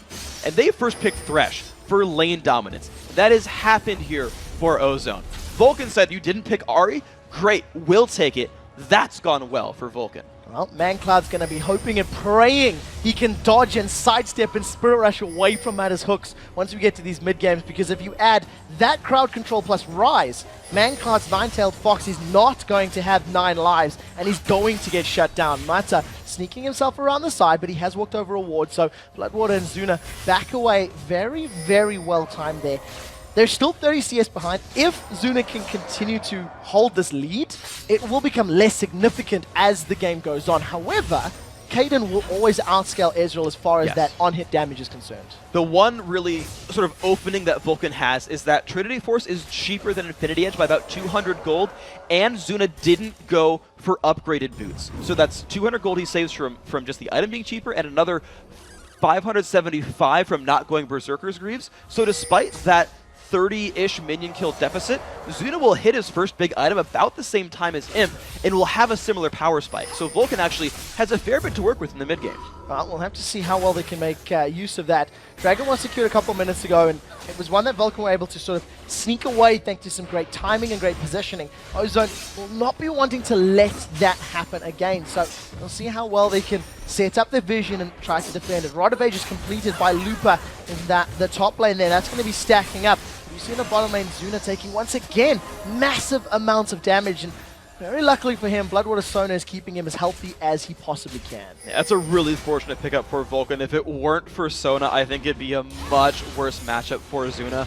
But it's also worth mentioning that Ozone's going to keep scaling. You talked about Caitlyn getting crazy late. Can you talk about Ryze stacking up? If Vulcan don't keep making moves, this actually will start to turn sour for them. Well, Mancloud, we caught a glimpse of him. He had 2-level advantage in the mid lane. Right now, Lupa has turned the tables on Vulcan. He has a 1-level advantage, and he's doing, what Singed do best. And basically, playing like a bit of an a-hole, he's just pulling Psycho Sid around. He's farming behind his turret. He's being a nuisance as much as possible. But to Sid's credit, I actually called the matchup wrong. I said it would be really rough for Sid. He'd fall behind. He's actually exactly keeping up in minions. In fact, this lead was bigger before, so Sid has actually grown a minion kill lead over his opponent. The early Spirit Message kept him from doing much of anything. Oh, a great charm there onto Dandy. Mancloud, Spirit rushes away. Here comes Stand United. There's a teleport in from Singe. Lupa wants to get involved in the fight. Smithy's going to be in trouble. The charm is going to delay Mata, but it's not going to be enough. True Shot Barrage flew across members of Ozone, but a great pickup. And now with Dragon spawning in a minute, they may decide to stick around. Well, they can't just stay right there. They've probably got to go back to their own lanes. With teleport down, that might be rough. This could be a catch in the city. Prompt Ghost. So is may see who they're going to fling forward. A very nice taunt's going to hold Looper in place. Orb Deception goes up by Mancloud. He does get caught. Fling, rooted. The bounce goes back and forth. That's another kill for Looper. Sid is able to pick up a kill onto Dade, but Looper is just running circles around Vulcan. He's 3-0-0. And a Singed that is 3-0-0 with Rod of Ages and a bunch of kills, gold. Yeah. That is a scary position to be in if you're a Vulcan member. It is a very, very scary Singed, and what you've got to look at then is how can Vulcan deal with him, because all the hopes for the mid game are going to rest on Looper. Late game, okay, you can rely on Imp and Dade, but Dade's off to a very, very slow start. He has the least gold of any of the traditional carry lanes on his team, and I believe in the game overall. But here comes the gank for Smithy with the bottom lane. Salt and Battery throws down. That's a double crescendo. That's exactly what Vulcan needed. They picked up the kill onto Mata. Exhaust is now worn off on Imp, and he's doing the best he can to hammer away. Dandy is trucking away. He does not want to get involved in this one, and Vulcan will be able to pick up 2 kills for 0, and one of them went to Zuna. And look at the timing of the gank. Dragon is spawning right now. So let's watch this gank come in. Smithy managed to sneak in and just says, screw it, all in the Thresh, because Thresh would otherwise be able to pull in Imp with the Lantern. And the exhaust on Bloodwater early to make sure Imp cannot run away just gives so much lane control here to Vulcan. There's nowhere for him to go. Very great pickup. There's the Dragon as their reward for Vulcan. Oh, we do see Jarvan comes in, doesn't manage to smite it, not used. Now he does have Flash available. He's going to use that to get over the wall, but they managed to get the Flash out of Dandy's Jarvan, and Vulcan with a 3,000 gold lead. Mancloud now jumps into Dade, but his charm went wide. Mancloud's charms have not been hitting yet in this early game. You're right, they absolutely haven't been. Some of that, at least in this case, was Dade's Rise ultimate giving him bonus move speed, lets you more easily dodge Ahri, which I actually like as now a matchup choice because you've got some of the tools to break apart what Ahri wants to do, and because your innate tankiness by being Rise is decently high, Ahri needs to land skill shots to actually kill you. Compared to killing an AD carry or maybe like a Zed, you can rely on Deathfire, Grass, Spirit Rush, and Foxfire, the things that don't require aiming, aside from clicking on your opponent to deal damage. With Rise having enough health, she must land skill shots here, and he can dodge them. Aiming can be very hard at times. Zuna and Bloodwater hold onto their tower for a few more seconds. That tower is within inches of going down. What you see Psycho Sid is once again going to get flung over his shoulder. Sid is just going to say, look bro, I don't care. I want to farm. Throws out a couple of blades, and they're basically just going to keep trading back and forth a little bit. 155 CS to 156. This is even as it's going to be. And basically, both of these champions want to impact the mid game. Dandy's going to try and get involved here. Does walk across her ward. Actually, doesn't even hide himself anymore. I think the focus is definitely going to be this tower. Yeah, exactly. Dandy showed up to make sure they had enough people to make that fall down. Ozone getting the first turret of the game. And that is one thing that Dandy does well. Monte Crystal calls it ganking for pressure. It's making sure his team has the numbers advantage to make objective leads. Ozone plays for objectives. Dandy ganks to get pressure over this. Well, Mata and Imp are going to be able to secure the red buff there. Now Smithy is in a little bit of trouble. He slams Imp into the ground. The Lantern is available. Imp takes a ride in the Dark Passage, gets out cleanly. Now it's Smithy's in a little bit of trouble. Does manage to get taken out by that Ignite. Imp is now being jumped on by Magcloud. Should go down in the background. Zuna, Bloodwater, and Sid are onto Dade. He has been dropped. They now turn their attention onto Mata. He has now been dropped. That's a double kill for Bloodwater. The taunt does manage to catch onto Dandy as he flag and drags out to safety. While all of this is going on, Lupa's in the top line. The True Shot Barrage manages to pick up the kill.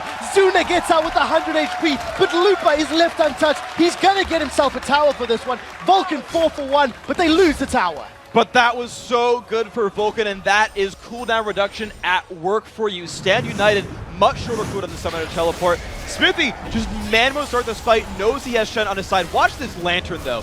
That's a really, really good disengage right there, and it forces Smithy out of the fight and actually drops down. Imp, unfortunately, has nowhere to go. Mancloud just is able to solo him out. But watch Zuna.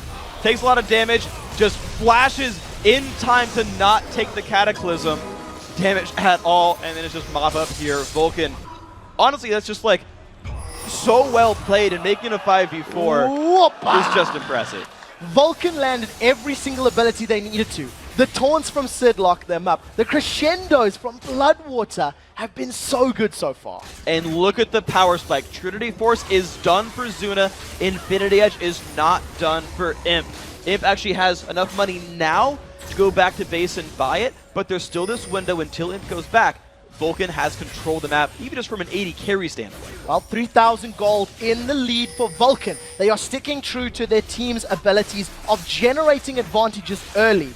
This time, however, it is significantly less than what they did against Europe's Fnatic. And the question is, how do they now contain the Singe that's going to be split pushing? How do they deal with him and still control Ozone across the rest of the map?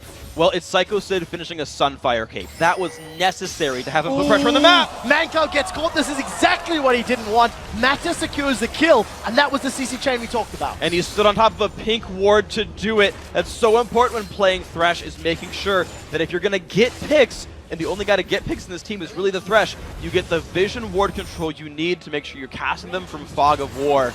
And this is now Ozone still trying to push. The most important member of Vulcan is dead. Oh, we do see a Flake coming back. Now Smithy's going to throw himself in. Assault and batteries down. Crescendo does catch Imp on the backline. Shani's here. Now Zuna's joined the party. True Shot Barrage goes across. Zuna picks up the first. Teleport's coming down for Lupa. Let's see what he can do.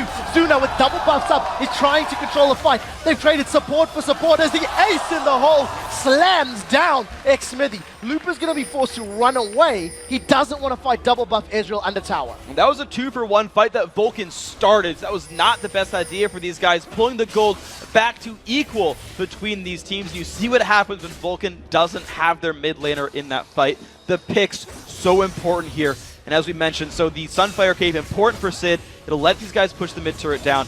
But Sid, honestly, I feel like Vulcan could go back to what style worked for them against Fnatic, which was go send Sid on his own. He will teleport more frequently than Looper. He has about half the cooldown, less than half the cooldown on his global teleport. So Sid can keep that pressure. And now with the Sunfire Cape, he can win a duel against Singe, and he can keep the minions dead about as fast as Singe can do that as well. So in telling Psycho Sid to channel his inner Tom Hanks, stick himself on an island, find his Wilson, and use that to keep control of Looper, because it's what he does best. And as a split pusher, to deal with a split pusher, we'll see how this works. Does get caught up, rooted in place by that Rune Prison. Ignite is now ticking, but here comes Bloodwater. Crescendo's going to be up in a second. The question is, does he want to use it? Now we do see Sid is down. True Shot Barrage comes out as Dade is dropped to below 200 HP. Mancloud is forced away out of the fight. Spirit rushes backwards, doesn't have any more charges. As much as Ignite, I believe, picks up the last bit of damage. Now Zuna wants to try and clean up. He will get one onto the support, but he's taking a lot of damage from the Infinity Edge Zeal. Barrier has already been used. Imp has barrier available. Zuna is looking for Dandy, not going to be able to pick it up, and Imp gets the shutdown, plus 500 gold. Now all of a sudden Smithy's in trouble. He turns back, manages to dive onto Imp, breaks the denting blows, but that's a double kill for Imp. The last person you want to give kills to. Mancloud got greedy in that fight, got himself killed trying to pick off Dade, the tanky mid laner, pulling enough attention, pulling enough of the damage, and getting out. Let's watch this fight. So Sid gets caught. He's going to try to run away. That's fine, but it starts the fight for Vulcan. Here comes the rest of the battle. The engage comes in. They try to dunk Dade. Watch Mancloud here. Says, I think I can get Dade. Oh no, Flay, knock up. No, I can't. Imp. Oh wow, uses his escape to get into the battle to deal the damage that he can. Mata gets picked off, but Zuna has nowhere to go anymore. Crescendo is 10 seconds away from being up right now. Can't cast it.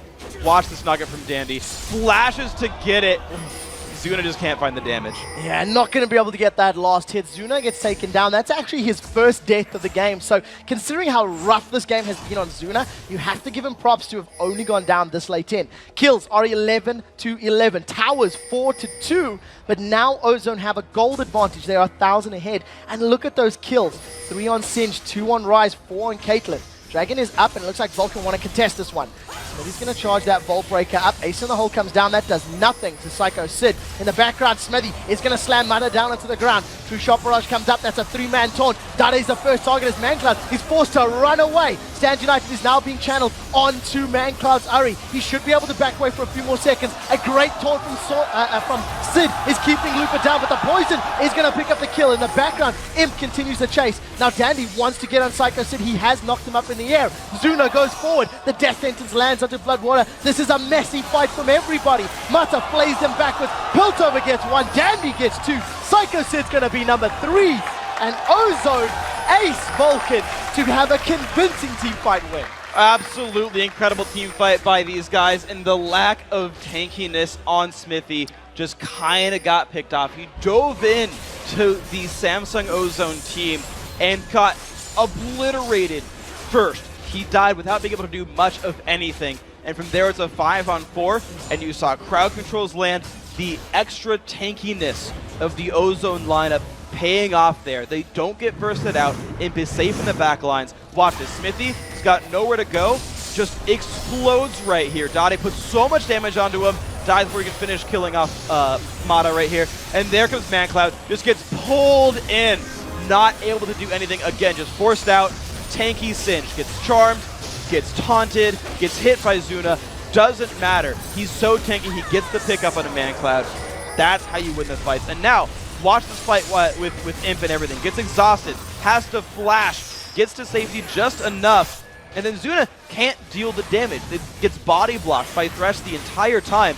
Vulcan are sneaking the Dragon, but they're going to get fought again. So Dragon's been picked up. Lupa charmed up by ManCloud. It's going to spur rush. He gets flung backwards. Third proc is going to be needed to get over the wall. Now Lupa turns his attention over to Smithy. Has now decided to teleport. He's teleporting up the lane. Zuna wants to be his target. He's turned backwards. A play onto ManCloud is going to get Rune Prison in place. Now Zuna is doing the best he can to get away. Smithy's running left. Zuna's running right. Zuna's down on the bottom lane. Dandy has caught him. Look for the knock-up. This is the question. Pinkwood goes down for vision. Imp with some massive criticals. Another knock-up from Dandy, and they close it out. It's not over yet, as now Dade's been caught out. He's miles behind. He is sticking around in the jungle. Flashes away from the taunt. Sid is now forced backwards. You can see the Rune Prison holding him in place. Death Sentence, is it going to land? That is the question. Is it going to connect? No, as it goes just to the right. Rune Prison not syncing up with Mata's Death Sentence, but Ozone have Vulcan's number right now, and they are running them in circles. Ozone team fought better time and time again. They were in position. They actually got the catches. They controlled the vision well enough to keep finding the opening and forcing Vulcan into bad fight time after time after time after time again. ManCloud now 2-6-3. Never able to make the plays now. Early lead, wasn't able to capitalize, and now Bloodwater's caught. That's massive damage. 3 bullets, 4 will be enough to close it out, and the last hit actually goes to Dandy. Crescendo wasn't even available, and all Bloodwater wanted to do was ward. Now the number disadvantage. Ozone may set their sights on inhibitor turrets. They've got the people to do it, and a Caitlyn with a bunch of items is really good at removing these things from the map. Traps start coming down to make sure the engage is not really going to happen for Vulcan. But honestly here, this is just a siege that will likely work for Ozone. They've got Baron buff and a lot of item advantage. Oh, we do see Insanity Potion has been drunk there by Lupa. He's taken a lot of damage. He gets taunted up, but Sid, that's not the target you want. Imp is hammering away from the backline. Death Sentence goes out, doesn't connect. Xmithy eats the ace in the holes. You see Sid does get dropped in the background. Stand United was not even used in that fight. ManCloud's doing the best he can to fight, but Lupa is just running through everybody. That's the third kill of the fight, as now Zuna is down, and without an ultimate available, ManCloud's going to have little to offer in defending this Nexus. The first turret falls, the next turret falls, and Vulcan, they look good in some places, but not good in others, and right now, Ozone are going to be picking up their first win here in Group B. Yeah, a little bit of a cheeky kill at the very end there by ManCloud, but Ozone played that one right. Okay, Ari got picked up. All right, you got a lot of those high-profile champions you care about, Vulcan, but Ozone putting together a tanky lineup that could withstand the Ari, basically keep ManCloud from honestly having a high impact in the game because he's physically unable to deal enough damage to remove them. And then the team fight mechanics are round up for Ozone. Singe comes in, takes a bunch of damage, gets out. Jarvan comes in, takes a bunch of damage, gets out. Then a fling or a knockout comes into the right target. And the entire time, Dada is just landing damage. Doesn't care who he hits. He's Rise. He's hitting abilities over and over and over again, and no one is able to threaten him because if you walk in range, you're crowd controlled and killed. Such a great composition from Ozone, even though they fell a little bit behind in that mid lane. You know, ManCloud really, really stepping up to the plate when his team needed him. But there was just no answer to that, Singe. There was part of me wishing the Jarvan was in Vulcan's hands, that when Singe was running around, you just lock him into Cataclysm and peace out of there with the flag and drag. Yeah. But the fact that Lupa quite literally won Ozone that mid game is basically what turned the game completely in their favor. And the change of top lane player, I think, means so much for this Ozone squad. Normally was playing these tanky, sort of low-impact top laners. You could split push well, you were pretty useful, but you didn't make big plays. The added Looper to his first major tournament ever, and it's the Season 3 World Championship, and you're down early, and then you still come in and make plays. Looper did so much. As you said, he carried the mid game, and his injection of champion choices and play style and playmaking made that game. There was something, you know, that came up during the interview with Mata earlier, and he was saying, look, you know, we put Lupa in, we think he'll do well. And when we were talking about Lupa with some of the guys in the analyst desk earlier, Crepo and Doublelift were saying that when you've got this player on your sixth man slot, the hunger to prove I deserve to be on the starting team, that you know, that drive that says, I'm going to show up, I'm going to play well. I know that the Lemon Dogs scrimmed Ozone, and they were saying, like, Lupa is super, super good, and he's, like, arguably the best player on the team. It's something you cannot discount. Lacking in experience, but making up for it in ambition and drive can definitely be the difference, especially on this massive stage. Exactly, and the practice has paid off, the roster swap has paid off, and his hunger has been sated a little bit. Now, I think he'll want to go for the Giant Cup at the end of it and the $1 million prize for the first place team, but I mean, we really can't sing enough praise for how well he's done. He was given a matchup. They picked his champion late and said, here you go. We've given you a matchup, a counter pick, a 1v1. Yeah, he can teleport more than you, but we believe in you to make more plays than him, and that is what happened. So, Vulcan, they beat Fnatic earlier. They've just lost to Ozone. They're 1-1 for the day. Ozone have picked up their win. They played Gambit later today, and Gambit looked very, very good against Mineski. Yes. The question is now, how do they go into that matchup? You know, Gambit, they would have done all their research coming in, and now they've just watched this game. They may have to go back to the drawing board. It's interesting because Gambit's a sort of team that I kind of go back and hearken to them as being an early aggressive team. When they first broke out into the scene way back when at IAM Kiev, they were like, oh man, aggressive counter jungling, we shove lanes all the time, and then we go and help Diamond in the jungle every time he steals away a buff or we contest Dragon. That was the first thing they started doing. And that playstyle has worked so well so far in this tournament, is aggression, pushing, helping your jungler out, right? And when Dade got dunked on in the mid lane a whole bunch by Vi, when Dragon started getting taken, that was what Vulcan was doing right. And Gambit, that is their initial strategy style. Now, I think Gambit are also better at closing out a mid-game lead than probably any other team in this tournament. They're very, very good at clinching wins. They've been the aggressive team that got early leads for a long time, and they were dominant for a long time with that style. I think if they can get the same early game as Vulcan, they'll close it out better than Vulcan did. Well, we'll have to see if the analysts agree with us on this one. Guys, we do have to take another quick pause. When we return, we'll update the world standings and break down the games. Then the Philippines' Mineski and Europe's Fnatic fight for their first win at Worlds. Don't go anywhere. The League of Legends Season 3 World Championship. We'll be right back.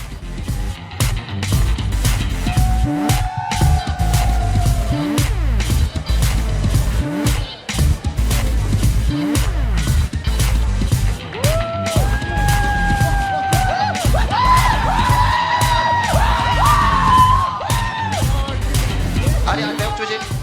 이거 형석이 형 아래방. 오케이 이렇게 나이스 이겨 빼. 나이스. 노플 형석이 형 노플. Welcome back to the Season 3 World Championship here in Los Angeles, California. Right now, I'm happy to be joined by Kobe, Monte Cristo, EG's Crepo, and CLG's Doublelift here at the analyst desk. And we have much to talk about now. So let's take a look at Group B standings after their first 3 games. Gambit and Ozone are at the top of their standings after starting off Worlds with wins, while Vulcan is in third at 1-1. While the two teams who have yet to take a Nexus here in Group B, Fnatic and Mineski, are sitting at the bottom of the standings. All right, gentlemen, so let's discuss the first game of this group. It's going to be Vulcan versus Fnatic. Now, coming out of this team comp, Monty, just what were you feeling? I I'm sorry. The Ori, Vi, Corky coming in on Fnatic side as well. It's Sona, Elise, Lissandra. He's asking you about the You Yorick. see, I already blocked it from my memory.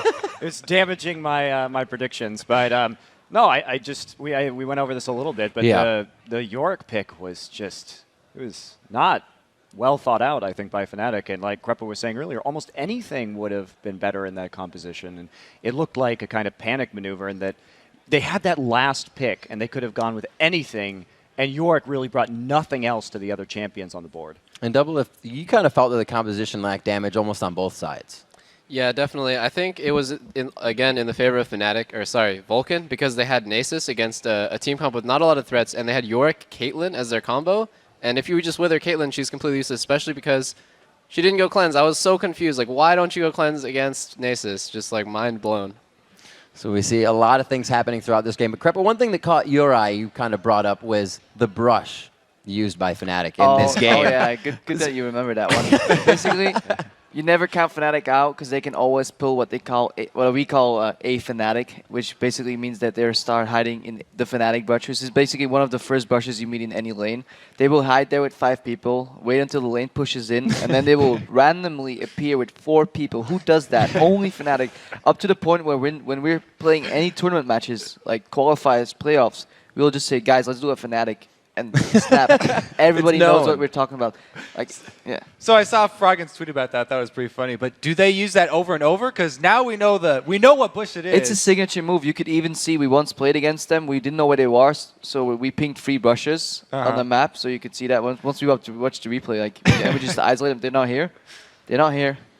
They're there, and we found them eventually. And Kobe, being a jungler at heart, your eyes are usually on that mid lane, and that's where it was for this game. What were your thoughts?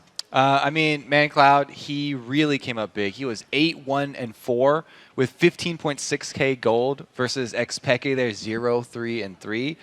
So not only did he get a nice lead, but also the Orianna for this composition felt like it was a linchpin. Like that really brought it all together. I know you guys were loving that last pick because the shield and all the utility that she brings to this already very stable composition that Vulcan were running. It deals really well with the issues people were highlighting where Vi gets kind of screwed over if she ultis Lissandra, but Orianna just pulls that all together. If Vi goes in and doesn't hit the ulti mark, the Orianna ball follow-up just makes it perfect. You know, picks aside, I just want to point out that Cloud is like, he's a blood-hungry beast. There's a reason he led the NALCS in kills this last split, and it's because like he goes for the kills, and he's like a big playmaker. He knows how to carry, and that guy, he's been blood-hungry these last 2 games as well that he's played. And we see actually going into the next game now, Gambit versus Mineski. Ori was banned out in this one, and in the next game she actually wasn't pick or chose, so 100% is gone. Fun little fact there. But within this game, Gambit versus Mineski, I think a lot of people had their eyes on Gambit, and Krepo, you felt like it was a little bit of a mismatch coming into the game. Yeah, Gambit kind of outclassed. I'm watching the game, we were just making all jokes aside to Mono. I was like, yeah, this is a push comp, a fast push comp, a pick comp, a split push comp. And it just did everything because Mineski had no answer. Gambit were literally doing whatever they wanted on the board was what we were talking about here. They were literally taking a tower while taking a dragon, and then people were moving towards Baron at the same time. It was ridiculous. Imani, for you, is just a little bit about that individual play. Well, I mean, for me, it was the comps really. Again, I mean, that's tends to be what I focus on. But like when you have the kind of composition that was Mineski was running all in Fiddle, Nocturne, Diana, Zac. You have to be a very well coordinated team to pull that off. Because if everybody doesn't hit at the same time, then you're going to get kited and die. And not to mention Gambit's composition. You're going to be ulting into a Renekton, which is a favor because he gets a full channel ult off. And they have the Sona to counter-initiate as well. It's pretty sticky if you want to go in there. Yeah, and they also, the crescendo, that would really make everything turn bad. What I was hoping they would do, Mineski, with that comp was turn off the lights with Nocturne and just have Diana Zac dive somebody while they were split up. But yeah, they never even got the chance to pull that off. So another game played out, and now on to our third game, the one we just had a chance to watch. That's going to be Ozone versus Vulcan. Vulcan again getting themselves out into that early lead, but Ozone just being able to do what they do. Krepo, you were saying Vulcan all about actually, Looper. Vulcan actually really impressed me, and again, I actually underestimated him coming in, and I hate to point double if right for I'm once. the best. Just let's forget that. But even though I think we're winning now. Any chance you can take. Even though they got that huge lead, in the end it didn't even matter. And you can just say that the big mid game was actually one big looper reel. All puns aside, that guy just played so legit. Jeez, you just stack them on. There was no breathing time in between. Feek wasn't here, so I had to cover. But like he played really well with Singed. His TPs were on point, and at one point he just decided, "Oh, no, I'm not chasing you guys. I'm just gonna teleport ahead of you and catch you anyways." It was like a cross map flash. He pretty much pulled out. He was playing really solid, especially since apparently it's one of his first competitive matches. Yeah, I mean, that surprises me too. Again, you know, I'm a caster in Korea, and I've never seen this guy play before. So to come in with a high-stakes situation, yeah, your first pro game, guess what? It's at Worlds. I mean, he really performed. Out of all champions. Yeah, so the unexpected factor for Ozone definitely came up big. Looper, you mentioned that teleport up to catch Mandatory Cloud. That was beautiful. But also, the things we expected them to do well, did well. We had the bottom lane just crushing Zuna there. That was harsh. It was brutal. Imp and Mata really came up big. Mata, even in the end game, landing those hooks mid-game to pick up the kills, turned it around for them. Oh my god, like Samsung Galaxy Ozone's bot lane is just so good. They outclassed pretty much every team in their group, especially like Vulcan, whose bot lane has been shaky around the split. I definitely saw them make like a huge mistake at level 1 and allow them to come back from pushing deficit. And then I just saw Imp and Mata play essentially perfectly, how like gods would play that lane. They crushed that lane. They carried the game. I felt like Cloud really shut down Dade, but then the rest of the map was able to pull together. All right, and Mani, you focus on the jungle quite a bit, and your matchup for Dade and Xmithy was one to really watch there. But the results show what happened. Yeah, I've got some stats for Double Lift here. I'd actually love to see what he thinks about him. So Dandy, 3-1-17. It's 20 kills out of 22 kills on the team, so a 90% contribution rate. Xmithy, 1-6-4. What? You can't compare when a team loses. That's not fair. That's not fair. The thing but is, stats don't lie. That's true. Stats don't lie. Whatever, dude. I still think Xmithy played an okay game. Minus getting caught that one time. All right, maybe you're right, dude. Oh, I'm so sad right now. It's okay. Dandy Light will come back next game. Okay, I'm ready. So what would have been in Vulcan's chance to come back for that one? What did they need to stop? If they needed to stop Imp from getting snowballed on Caitlyn, because Vulcan's team comp had no way to deal with Caitlyn. They had Ari, who's not going to get to Caitlyn. They had Shen, who's not going to get to Caitlyn. The only thing they had was Vi. They should not just push in that wave level 1. For people that don't remember, they came first to lane, and initial response when bot laners come first to lane is to shove the wave to get the control. But they shoved it so quick that actually none of their minions died on their wave. So when Imp arrived on his lane really late, he just took 6 minions out of the tower. The wave reset right in front of him. And Double It called it. It was like, this lane is done. And literally, it happened. 20 CS up instantly.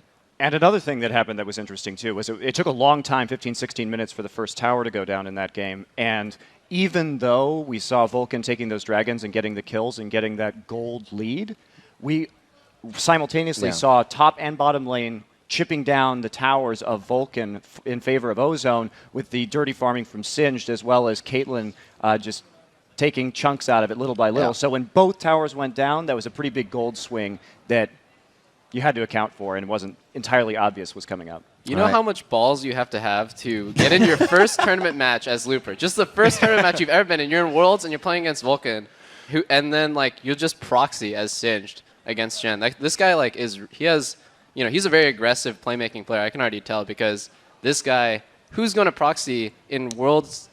That's just too crazy for me. At least he waited past level 1. Yeah, he didn't have any of that real early start. All right, guys. So we got the games analyzed. You've heard what they have to say. Now we want to hear what you had to say earlier. It's time to find out which teams you thought were the most buff in Group B. And the question was, who do you think is the strongest team in Group B and why? And here's what you guys had to say.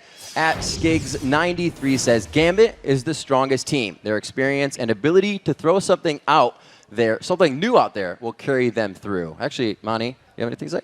I just agree with that. That's my... Yeah. I think it's so hard to count out Gambit, so I'm not willing to... Well, they were your dark horse. They were your pick, so I had to give it to you.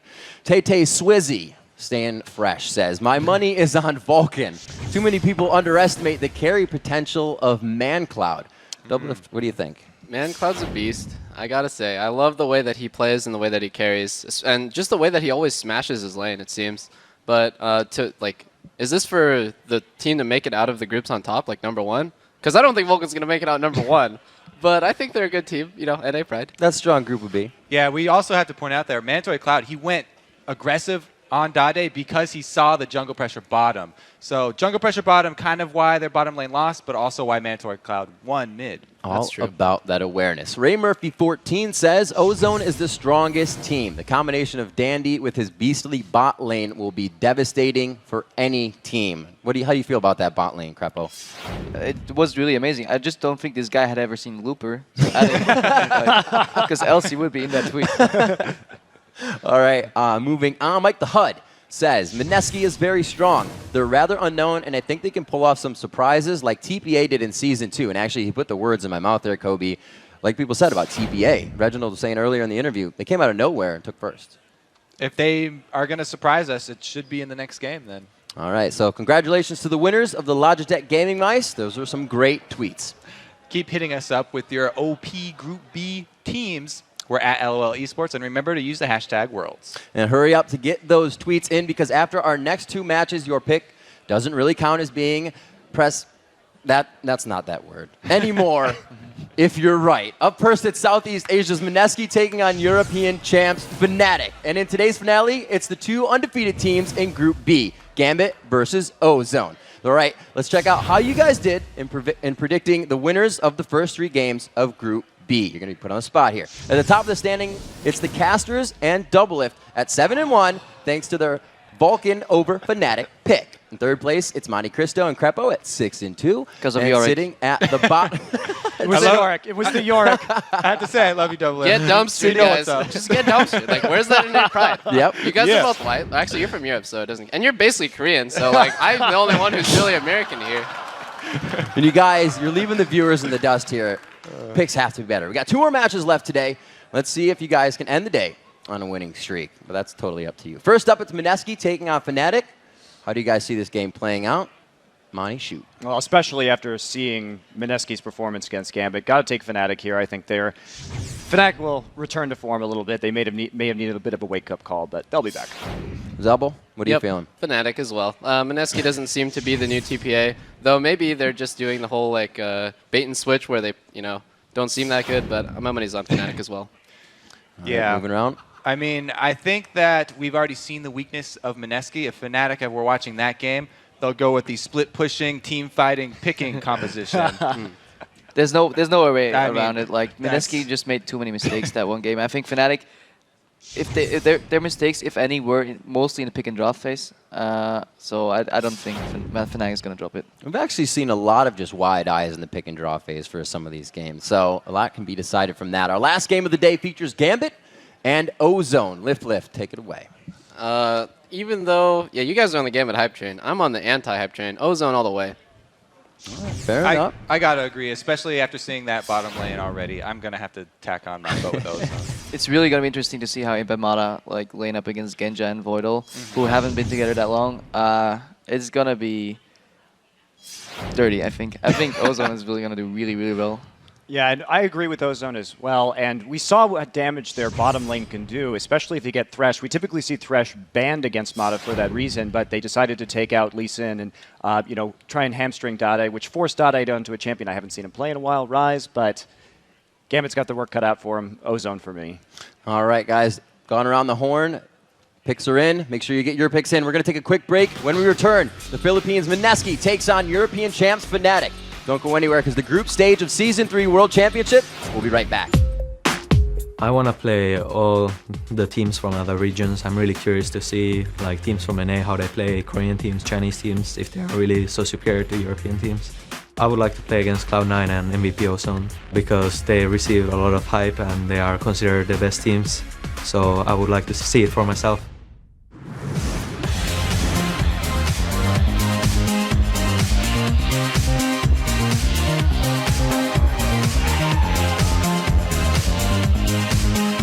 Welcome back to the League of Legends Season 3 World Championship live from Los Angeles, California, and it's time for our 9th game in this massive day of matches as the Philippines Mineski take on Europe's Fnatic. And both of these teams come into this match off disappointing performances earlier on in the day, Jack. Yeah, first game of the group, Fnatic got manhandled by Mandatory, Cloud, and Vulcan. Their first game, of course, they got caught out at level 1, actually, gave up 2 kills, and then they could never really claw their way back in that game. But as one-sided as Fnatic's match was, Mineski's loss to Gambit was even more lopsided. Even though the Southeast Asian champs got first blood, they still got beaten by Gambit in just 25 minutes, Joe. Well, both of these teams need to set those losses aside and regroup for this match, because the good news is that one of these teams is going to be 1-1 at the end of the day. Hey. Bad news, of course, for the other team is that they're going to be 0-2 by the end of it. It's got to happen to someone. Well, let's have a look then and check out the starting lineups for these two teams. And on the blue side, it is Mineski. Their top laner, Snoy, jungler, Kaigu, mid lane, Yume, AD carry, EXO, and support player, TG. And on the red side this time, it's going to be Fnatic, with Soaz in the top lane, Cyanide in the jungle, Xpeke in the mid lane, Pushu on AD carry, and Yellowstar, of course, on support. So, as we said here, Jack, a lot of work to be done for both these teams. I think we can say pretty safely that Fnatic are still big favorites in this game. I mean, some would say a shock result for them losing out to Vulcan, but if we looked at the actual game performance, Vulcan were quite simply the better team. Yeah, Vulcan was beating Fnatic very badly, but we have to still kind of call that a bit of an upset. That was the only game all day that the analyst desk had dissension in the picks. That's how Doublelift and the caster team is actually ahead of the other two analysts right now. But I think so much of that game was from early on, and Fnatic just kind of getting their feet wet here at Worlds. I don't think we can fully judge their team off of this. I mean, that's why we're playing a double round robin here. That's why they get to play 8 games, and Fnatic, they're going to start their ascent back in this group, I think, in this game. Well, let's have a look then at the bans here, and we can say pretty safely that Mineski are targeting Xpeke here. Kassadin, Ari, Fizz, 3 champions aimed at Xpeke. Fnatic themselves taking out 2 supports with Thresh and Sona, and the Zed as well. Yeah, that's very targeted directly at Xpeke, but if you're a team scouting Fnatic, yeah, that's what you're going to do against them. I still wonder what kind of value Mineski's going to be getting out of their picks, though, because in their game against Gambit, even though Mineski was on the red side, their second and third picks were Nocturne and Fiddlesticks. It seems like their value of powerful champions is just different than what a lot of the rest of the world is on right now. Sure, they were able to first pick the Orianna, but that still leaves Fnatic numerous options. If they want to go Shen for split pushing, they're able to. Luckily for Mineski, you know, Zed was actually banned out for Fnatic, so Xpeke can't play that assassin. 4 assassins ended up being banned out, but still, I think it leaves most of the world open to Fnatic and what they want to pick here. Well, Orianna was the first selection here for Mineski. We've seen a lot of Orianna today. We really have. It's kind of the counter assassin that we see, plus she's just a generalist in a sense. We saw a lot of Orianna in Season 2 World Championship as well. And she's had her ups and downs, but she's still just coming in pretty strong for this one.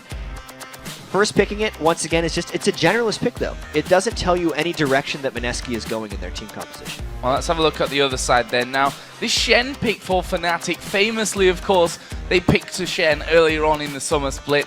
And so I says, you know what, I just don't want to play that. So what they did was Yellowstar then picked Blitzcrank, and they switched roles with Yellowstar going top lane and Soaz to the bottom. Not going to go too far and read into that one just yet here. Could just be Soaz being almost forced to play that one. He's been pretty vocal about not enjoying playing that Shen, even though he's a pretty strong champion, isn't he? It seems weird that you would hate playing Shen but love playing Yorick. Something about Soaz's values right now for these guys. Mineski, of course, picking the Corki. We've seen a lot of Corki picks, mixed Corki success. I'd have to say he's starting to get banned. I'm expecting him to get picked or banned in almost every game here at the World Championships. The Trinity Force, as well as the buffs he's received over time. And also because we have such an assassin-dominated game right now, the fact that Corki can sit so far back with his missile barrage and still have a large impact in teamfights, I think just makes him an extremely attractive pick here at the World Championships. Well, that will be locked in, and Fnatic move over to their choices. The Caitlyn going to be picked up here. That's, of course, the champion that they used in the AD carry role earlier on in that loss to Vulcan. Pushu never really getting started there, but Peke going for the Diana, and again, this fits into that whole assassin role that he loves to play. Fnatic needs to make sure they have enough synergy in their team compositions, because they didn't really have it in their team composition against Vulcan, and this comp so far is extremely all-in, which means that they need to bring high amounts of coordination to make sure that they are going in at the same time and effectively avoiding TG Zyra. Because Zyra is one of the best champions at stopping the counter dive, and Fnatic has essentially picked at least the Diana phase of their dive composition, straight into what is close to a counter. So they have to be, I'd almost say, more split push focus, more cautious about what they're doing, because they're bringing so many melees that disaster can actually happen fairly readily if Fnatic does not execute properly. Well, we will see a Jarvan the 4th locked in here for Mineski. Now, this is probably worth pointing out that they played in the qualifiers, in the Southeast Asian qualifiers, Jarvan in the top lane. Played 2 games with him, did Snoy, actually, in those qualifiers, and won both of them. So with that Lee Sin locked in there, can probably expect that Jarvan will go to top lane. But on saying that as well, Snoy played Lee Sin in the top lane, so it's anybody's guess. It's going to be a jungler in the top lane, one way or the other, or what we're used to seeing in the jungle. And that's interesting, going directly against Shen, who maybe Yellow Star, maybe Soaz, we're not really sure about that. It's tough to get over aggressive there, knowing it's Leona. That's a classic Fnatic pick, more so when they had N-rated as support. Yeah. But it just adds to Fnatic right now. They are going in. Everyone will just dive on top. Going straight in there for the fight. And it's been a while since we've seen Leona really coming in. We were actually talking about it earlier that we're seeing a lot more Corki. Where's the Leona? The Corki Leona lane that actually N-rated and Yellow Star themselves when they were back playing for Against All Authority. It seemed for like 2 years ago by now, and it probably actually is by then. The fact that they made that so famous. Yellow Star obviously moving into the support role this season. We'll see how we can handle that Leona. Yeah, and just fundamentally here, Fnatic all about engaging the hard team fights. Mineski is going to have a little bit of that as well with the top lane Jarvan, who's going to have to be so aggressive for them. And Snoy really has his work cut out for him here, trying to snowball ahead with the top lane Jarvan against such a defensive laner like Soaz and Shen. Well, before we get into the match, let's have a look what you guys at home were thinking about this one. According to lolesports.com, 83% of you believe that Fnatic are going to come out on top. And all our analysts picked Fnatic as well. Absolutely. I mean, Mineski is the dark horse here. Yeah. In generous terms, right? They're a huge underdog. Fnatic, even though they had that disappointing loss to Vulcan where they lost very badly, is still the #1 seed from Europe. They're still the Summer Split and Spring Split champions of the European LCS, and 2 members of their team were the Season 1 champions. So it's just so much experience against effectively newcomers in Mineski.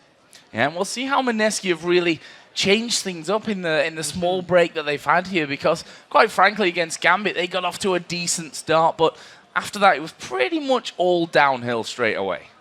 Yeah, Mineski got the first blood, but then honestly we were talking with all the analysts in the back as well, and we were talking about how Fiddlestick's support wasn't making too many smooth plays. TG definitely struggled later on, and that was against what is the weak point of Gambit's team from a lot of people's viewpoints. Their bottom lane right now, Voidal and Genja, and it was still working well for them. And you look at a team like Fnatic, Pushu has been playing so well on Caitlyn, especially during Fnatic's run. They have a very aggressive support in Leona. That is going to be a very dangerous battle for Mineski. Any type of adjustments they have to make, I feel like, has to start from that bottom lane, though. Yeah, and on the same token, this is probably the best time in the whole World Championship, in this double round-robin group stage that we've got going, to beat Fnatic. Coming off of a loss into this one, but we are going to get into game. It's Mineski versus Fnatic here, Game 9 of our epic opening day. The question is, what are we going to be seeing from both of these teams? Coming in off a loss on both sides, Mineski, on paper's the massive underdog for this one, but can they pull out that shock? And you've been watching Fnatic all year, Joe. You never know what Fnatic you're going to get. Sometimes they look absolutely amazing, like they could beat any team in the world.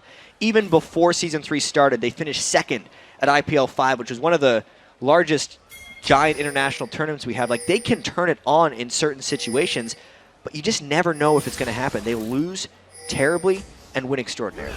So here we see at level 1 already. Little bit of exchange going out there. Lee Sin just throwing that Sonic Wave out, hoping to catch someone, but Fnatic, as you can see, not being spotted fully up until now. Mineski have to be very, very careful here.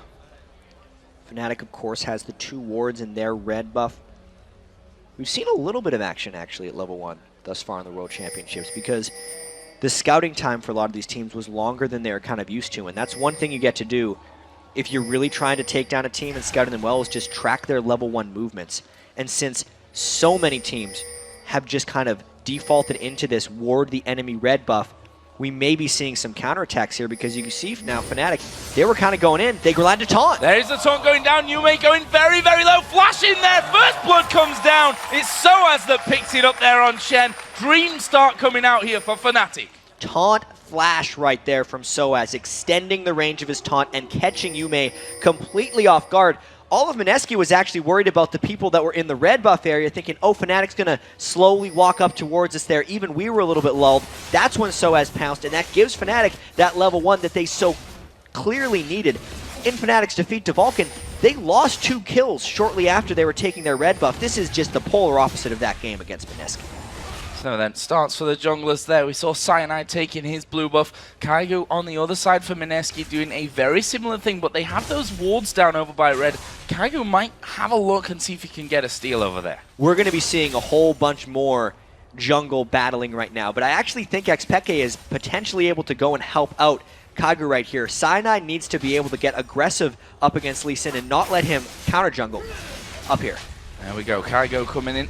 The Big Wraith is still there. Cyanide gonna come through. He doesn't want to let that one go as Peke comes around as well. Kaigo is level 2 right now, but can he escape without burning that flash off? There's the jump in. Knock up, not quite landing. Kaigo gets away, but there is TG down in the bottom lane. And Fnatic on both sides of the map here putting down pressure and picking up kills. Level 2 all in by Yellowstar and Pushu. Leona landed the Zenith Blade, I imagine, and must have just executed a clean kill onto TG. It was level 2 versus level 1. Mineski was caught outside the turret, and we talked about Mineski's bottom lane having to perform if they wanted to have a chance in this game against Fnatic.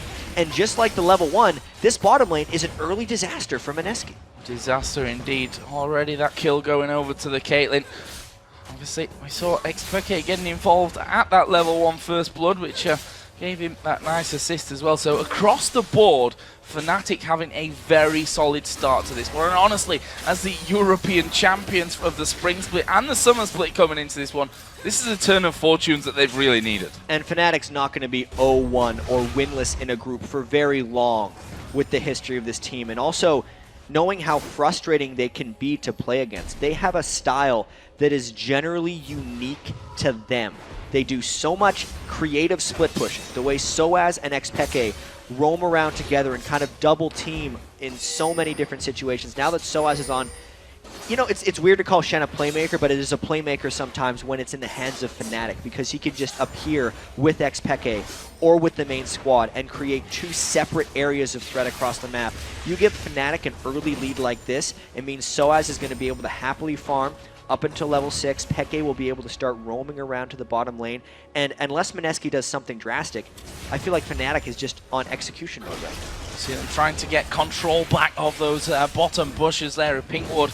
What's the green ward on the top side of it? They don't want Yellow Star coming sliding out with that Zenith Blade and locking them up like happened early on to give Fnatic that lead. And you can see it's already 1,000 gold lead for Fnatic. We're not even 5 minutes into this game. That's worrying signs for Mineski. And whilst it is a double round robin tournament, these teams are playing a lot of games. You can't afford to be, you know, stringing a 0-2, 0-3 at the start of it. I mean, knowing that it's only 2 teams that move out of each group as well, you need to be much better than 50-50. I think you lose 3 games, that's potentially enough to knock you out of this one. Taunt goes for Soaz, they get it out of Snoy. Snoy getting knocked up there, the Ignite already down onto him, but he will actually back away onto the tower. Meanwhile, Yellow Star down in this bottom lane, going very, very low there. Pushu actually putting down a lot of damage from this one, decides not to follow up though. No kills happening. Still a bunch of damage down onto Exo, and he is out of health potions. Meanwhile, there's no help that Snoy can really get in that lane that's going to completely save the turret. Really, Fnatic seeming to have control of all of these lanes. Even if the minion farm in the bottom lane isn't going their way, it's only because Pushu went back and shopped so early. Double Doran's Blade plus the boots of speed for Pushu gives him a lot more power than this Corki can really be throwing out onto him at this stage. Meanwhile, in that mid lane, both sat at level 5 right now, about half away in there towards level 6. And we'll see if that then impacts the Cyanide coming here around the side of the shield, put down onto Yume, and he'll just speed off towards that river. Stay safe. It's actually a little early for that gank from Cyanide. I feel like they could have waited for Peke to hit level 6, which he's actually done right now, and he's just going in by himself. Going straight in onto that one, and with the Ignite down, an easy kill to finish off there, and that puts Fnatic now 3-0 up, and honestly, Jack, something needs to change. and very quickly here for Mineski. Yeah, they need to start winning lanes, which is a lot easier said than done. Laning phase is generally one of the things that teams spend years working on. Cyanide now looking to tower dive Kaiju. Look out. He actually flashes away from that one there. Did get slowed in the end. Peke diving in onto him. Will he keep going from this one? He's going to have a look as the Sonic Wave actually missing there point blank from Kaigu. He's going to bring out the palm tree, give it a kick, and get back home to base. He needs to refill his coconut because he just threw that one away. He wasn't able to get Xpeke underneath the turret. Yikes, Joe. 1.8k, only 7 minutes in. Yellow Star hasn't even hit level 6 in this lane yet. He's just going to be able to light up TG, I feel like, when he hits level 6 on Leona, and they are going to blow away that bottom lane. But then the rest of Mineski isn't able to get pressure going either. You pick Jarvan for the top lane, as Snoy has done, because you need to be able to aggress early, but Soaz has made his defensive items. Snoy's actually went double Dorans, and he's actually fairly contented just farming out. If anything, Mineski needs to take Jarvan and start moving him around the map. They almost just need to accept that Soaz is going to get his farm and try and create any kind of action, but it's almost too late for that at this point because Soaz has his stand united on Shen, so Fnatic is already in execution mode, being able to skirmish all around the map. We'll see where that stand united gets involved here. Soaz certainly not scared to press that R button and get himself down there for assists and kills with the rest of his team. Currently Fnatic, it's approaching 2,000 gold. We're 8 minutes into this one. You feel like no lane is safe right now for Mineski, particularly these bottom and middle lanes where, you know, we've seen Leona time and time again going in there. Single solar flare can lock them up and things could get very bad down there. At the same time, Xpeke in the mid lane, we've seen he's not scared of jumping straight on top of Yume. And an early game lead like this, well, obviously it's nice to have with any composition. For a team that has to dive all in and really has to commit to every team fights, it's actually pretty crucial that they have a lead this big, so they can actually just execute their dives later on in the game without the repercussions of getting caught by a Zyra. There is Peke once again going in. Yume losing half of his health as Exo. Going to get locked up here, but couldn't quite lock him down much, enough to finish off the kill there, but they trade round about half health apiece. You know what, though? That is the Zyra Solar Flare down, so at least Mineski's bottom lane lives to fight for another Solar Flare cooldown at least. They stopped that from happening. TG still hasn't hit his ultimate yet on Zyra. Maybe that's a little window for Mineski to come back, but it seems very doubtful. So as they're continuing to bully that top lane, Kaigu actually coming down to the bottom lane here, but they need to make sure that they get vision control. TG going to actually miss here. They are going to go on towards him. Can they finish him off? Only one more auto attack from Pusher will do it. Kill does come back there, though, for Exo. That will be a 1-for-1 in this bottom lane, the first kill of Mineski's game. A fairly ill-advised flash, actually, by Pushu coming in there because Kaigu was just ready there for the kill backwards. Farm-wise, Exo sticking with Pushu. It's just the support battle, really, I think, is Yellow Star just destroying TG. With the jungle help there, it helps them pull back a little bit because they took the 2-kill bounty that Pushu had accumulated and fed it right back to Exo. Let's have a look down some of the items then to really compare those. And those AD carries a good place to look at. Level now on CS. Kills not too far away. Phage and the makings of that Sheen coming out there as well for Corki. Other side, see the pickaxe and a Vamp Scepter with those double Dorans played for Pushu's Caitlyn. Obviously, the Trinity Force is coming for Exo. That's what all the Corkis have been doing right now. Exo needs to get there very quickly and use that boost in power to try and claw Mineski's way back in this game, because if he lets Pushu get to whatever he's going here, it could be Infinity Edge, Phantom Dancer he's trending towards, or those could be build components for the Bloodthirster Last Whisper kind of caster Caitlyn build we've seen a lot of popularity from. But if Pushu hits either of those item thresholds kind of before Exo has done work with his Trinity Force, it's basically curtains for Mineski. And there we go, Solar Flare coming in once again. Stranglethorn's actually put down here from TG, but both of Mineski's bottom lane losing half HP. There comes the ace in the hole. Won't get them a kill, but it will set them up for Dragon. Right now, Mineski actually has their top lane Jarvan all the way in base and a very low bottom lane. That's the classic gank before you take an objective. You're not actually ganking for the kill, you're ganking to get the enemy team low so that the Dragon contention is not an option. And it wasn't an option, and that will bring Fnatic now to 2,700 gold in the lead from this one. There you see Pushu's Caitlyn stats. and doing well with it, honestly, so far up until now. Pushu, I have to say, overall, has done very, very well since coming into Fnatic. Especially considering the circumstances with which Pushu was added to the team. We know Yellowstar was the AD carry of Fnatic at the start of the summer split, and then Rated was actually the support. So they role swapped Yellowstar to the support role, and then brought Pushu in effectively temporarily because Reckless, the 16-year-old superstar AD carry that is signed to Fnatic, is still expected to join Fnatic for Season 4, and at the time, maybe later on in the Season 3 World Championships, as soon the day he turned 17 was the plan for maybe bringing him in. But Fnatic did so well with Pushu, and also Reckless doesn't turn 17 until the last day of the group stage, that they have just made the decision that it's Pushu's job now. He's the AD carry, he's who got Fnatic here, and it shows in his play. Yeah, thoroughly deserved, I have to add to that one as well. Top lane, we actually have Aatrox waiting here. Cyanide was just hanging around to see if they could get an opportunity on Snoy. Snoy's actually backed away from this one, and honestly, with that recall now coming in, you see on your minimap, this should be the first tower of the game for Fnatic. Yeah, things not working out very well for Snoy's top lane. It's a lane we haven't spent very much attention on, but Soaz, even though he doesn't like playing Shen, is very good at it. Yeah. Because he's been able to farm up his Sunfire cape against Jarvan, who should be an incredibly aggressive early laner. You can see Snoy is probably going for a Ravenous Hydra type build on Jarvan to try and burst people out, but he is just so far away from those items at this point that Soaz is just dominating. There is that tower going down, only going to increase Fnatic's grip on this second game for both teams here in Group B. Let's have a look down the CS here. It honestly is not really massive apart from that top lane. Everywhere else is actually really even in terms of the creeps.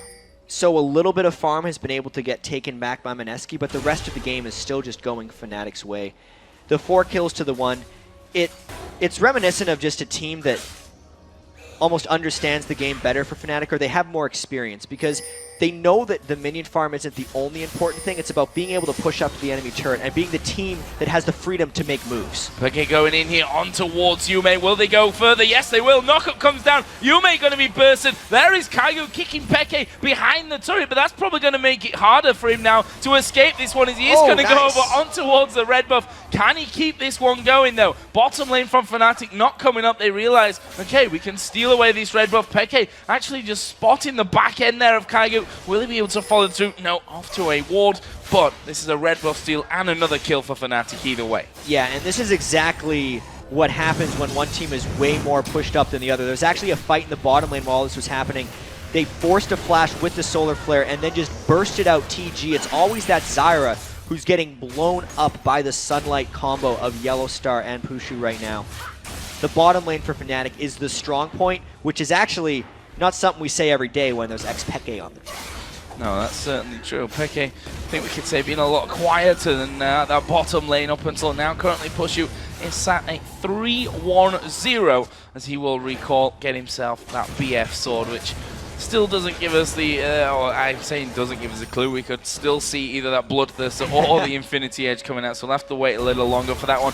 On the other side, though, or in his mid lane at least, Abyssal Scepter is now done for Peke. Yeah, and he also built what I believe are Alacrity boots on Diana, so that's the 15 move speed enhancement so early on into the game. I feel like he's building those for fun mainly right now, because he just wants to be able to chase people down in extended engagements. When Fnatic has a lead like this, it's really just hunting season for them, so they want to be able to catch everyone on Mineski, knowing Mineski can't really fight back right now.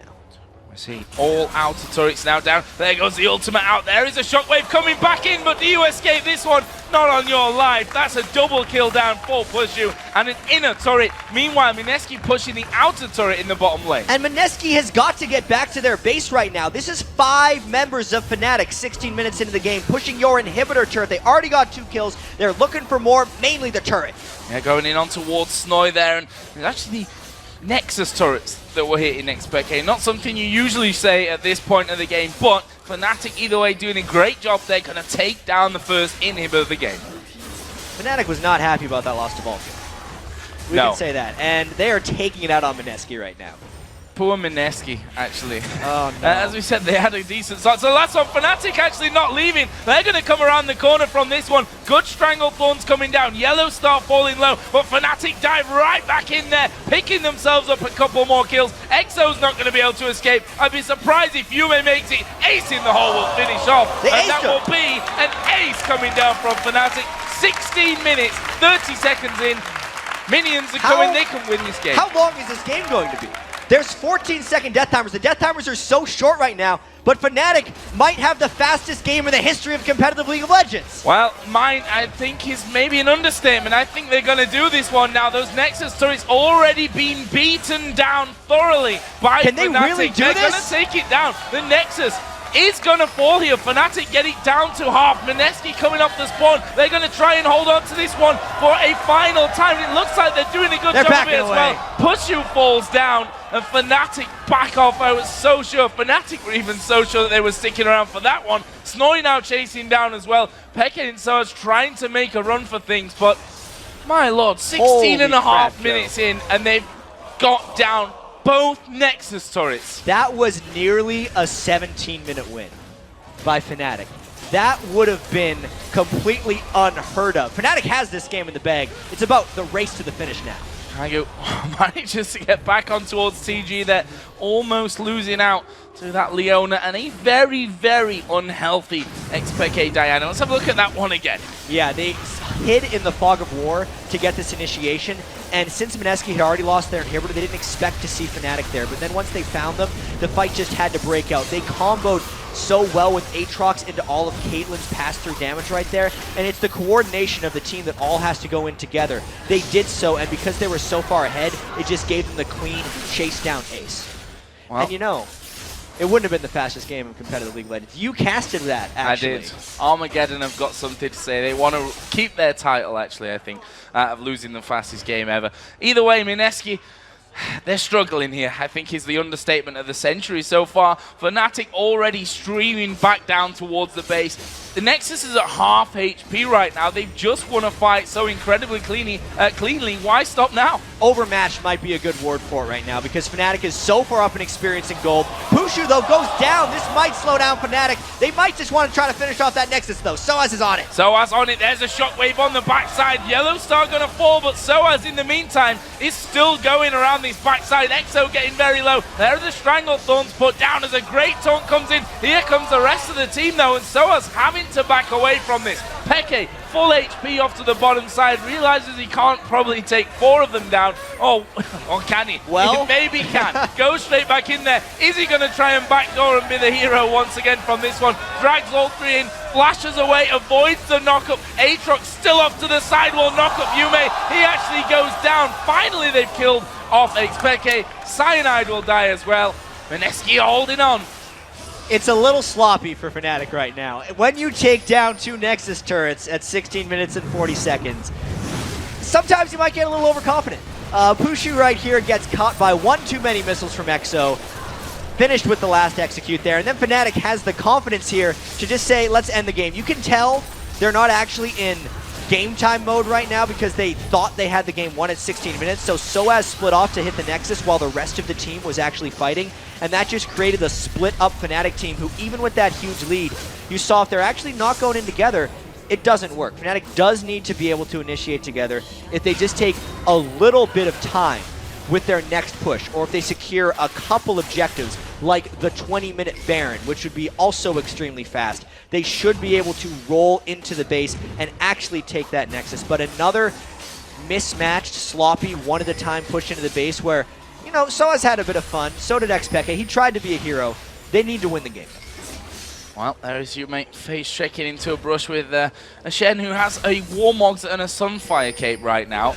Not the kind of Shen that you take down in a 1-versus-1 scenario. It doesn't matter who you are on that Mineski team right now. You're probably not going to kill him very quickly. Right now, Fnatic have almost encircled Mineski here.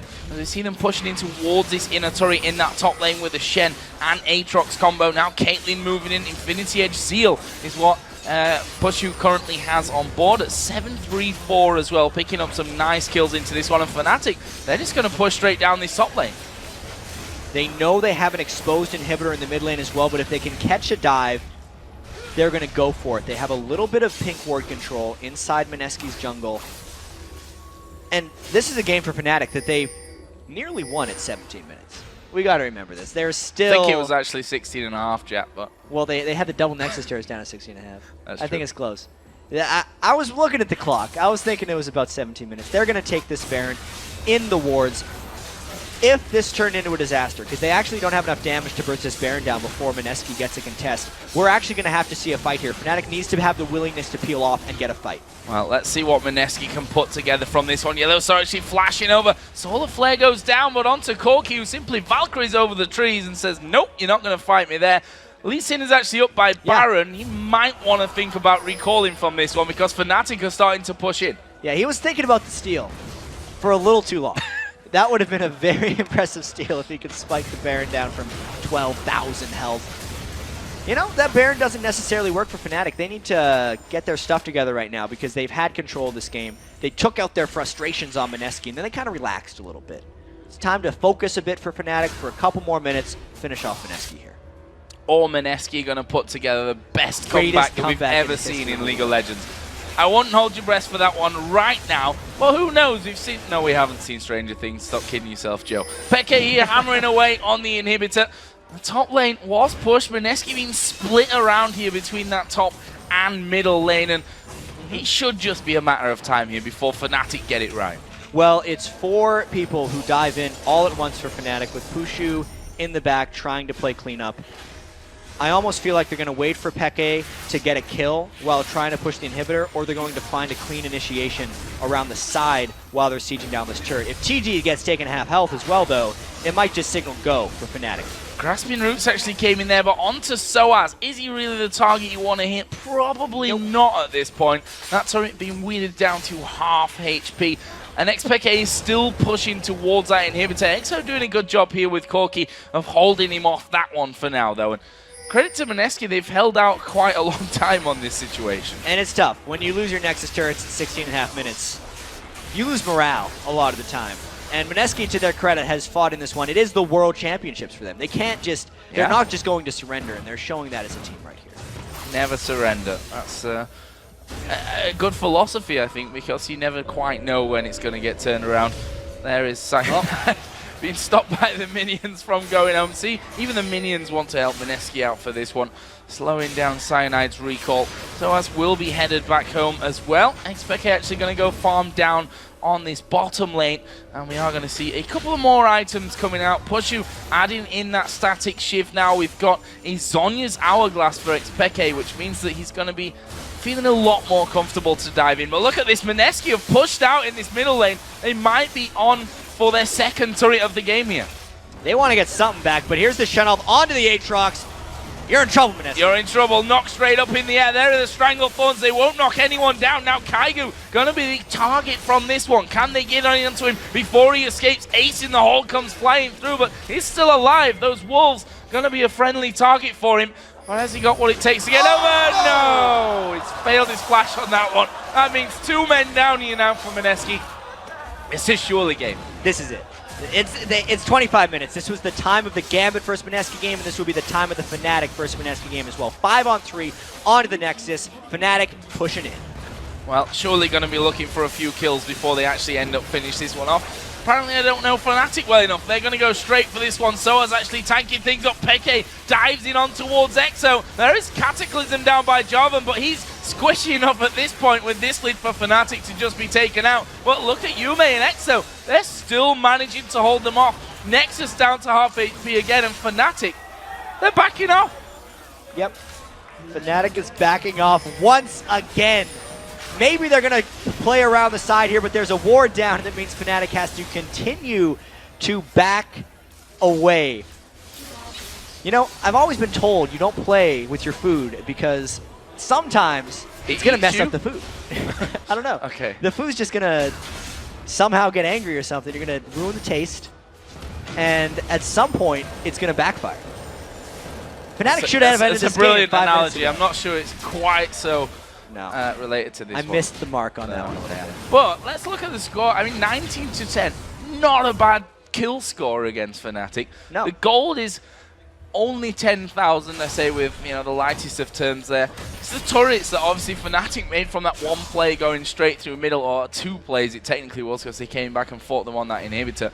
But Mineski are not giving up here. This is the right spirit to have when they've still got a load more games to play in the group stage. Yeah, and the gold lead was 10,000 about 8 minutes ago. This is not good for TG, though.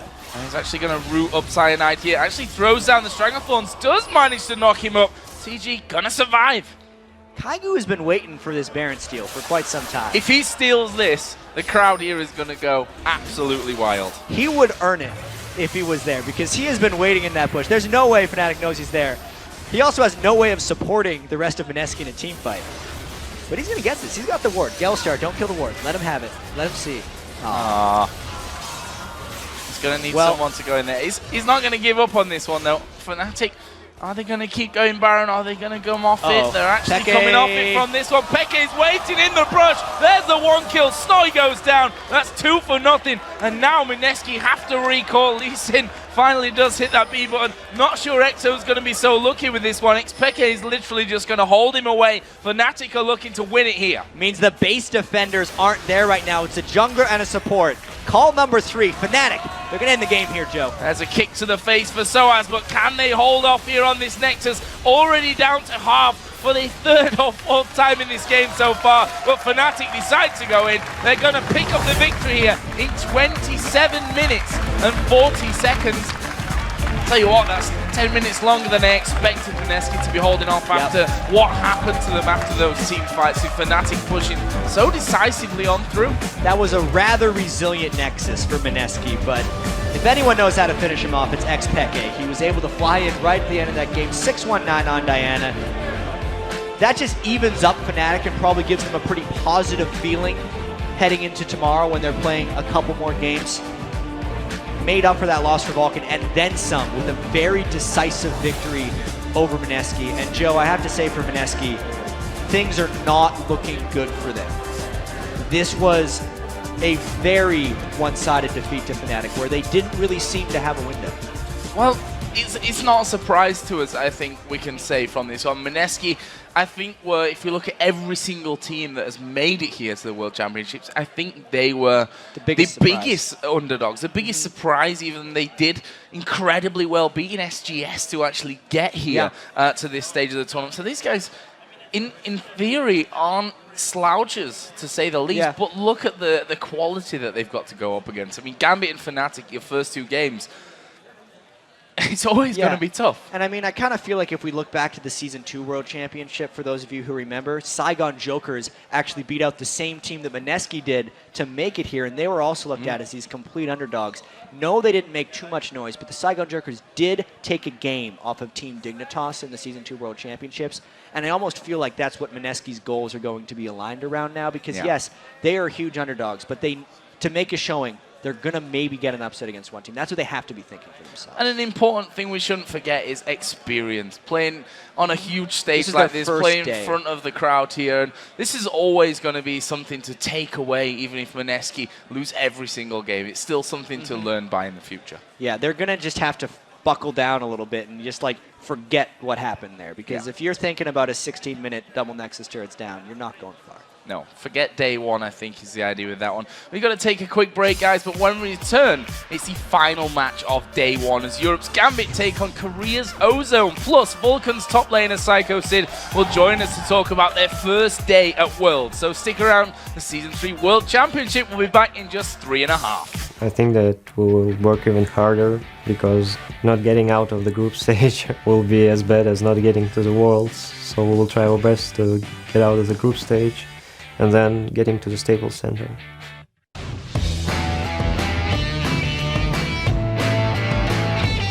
The Season 3 World Championships live from Los Angeles, California. We are just minutes away from the showdown between Gambit and Ozan. But first, I'd like to welcome Vulcan's top laner. It is Psycho Sid joining me in the interview lounge. How's it to be here in the World Finals? I mean, it still probably hasn't really hit us yet. It's just last season we started out the season 0-5, our last split, and now we're top 3 in NA, and it's just, I mean, it's amazing. Well, let's talk about your first game straight away, because you came up against Fnatic. everyone was putting you down as it was either you or Fnatic or Gambit. They're going to finish second in the group. Everybody's insisting Ozone are going to top that group. How did that first game go against Fnatic? Because from here, it looked easy. Well, honestly, before the game, in my opinion, I thought it was going to be like either way, whether like one team could stomp the other, but it wasn't the easiest game. Even though it looked kind of easy from my perspective, I was the guy who just queued minions the entire game. My score was 0-2-2, which isn't very impressive at all, but I did a lot more than people think. I soaked a lot of damage. But I still can't get out of my head that bottom push where I just saw I was just pinging that bush in the middle of the bot lane, and I was like, oh, they're just going to be here. And they four-manned me. They four-manned you, yeah.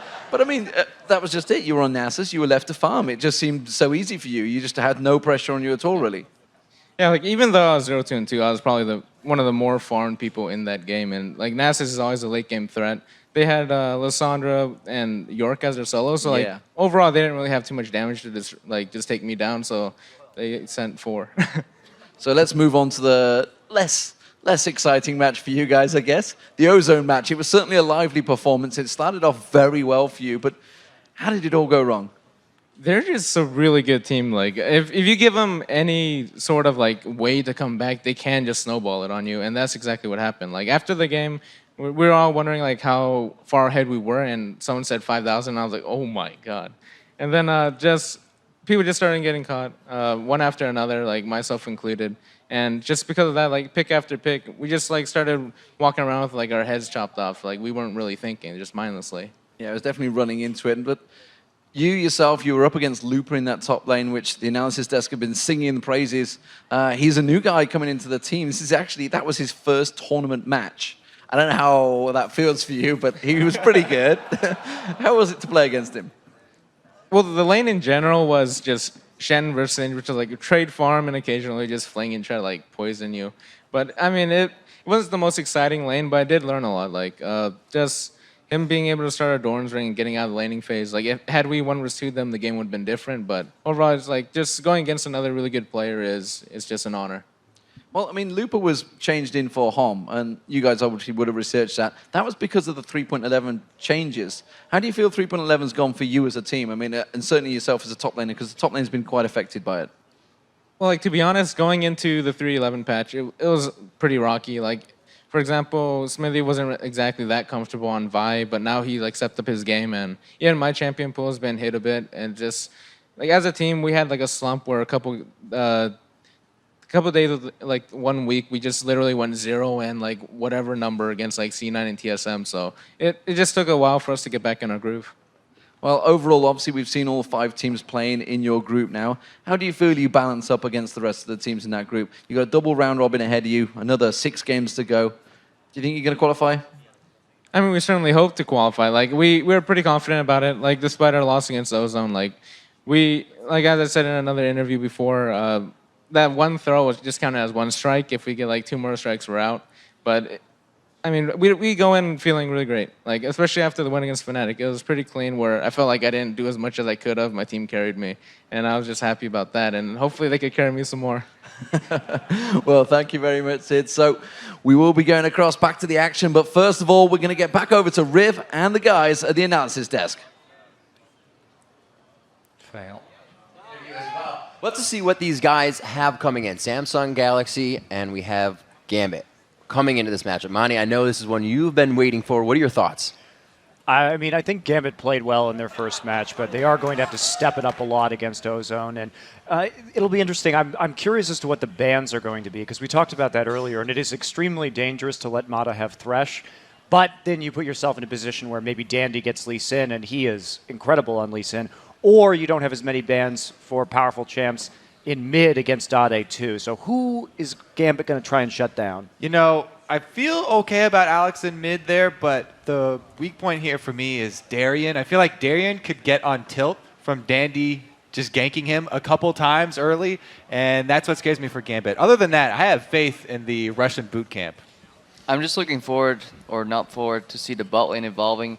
I think Genja and Voidal will not have what it takes to go up against Impemata. At the same time, while their bot lane might win, I think Dade is going to have a big trouble against Alex Ich. Alex Ich is he's really strong, and I feel like I've said before, the EU meta game for mid is so far ahead of the other regions, and Dade hasn't had the best tournament so far. So I think he's going to have some trouble.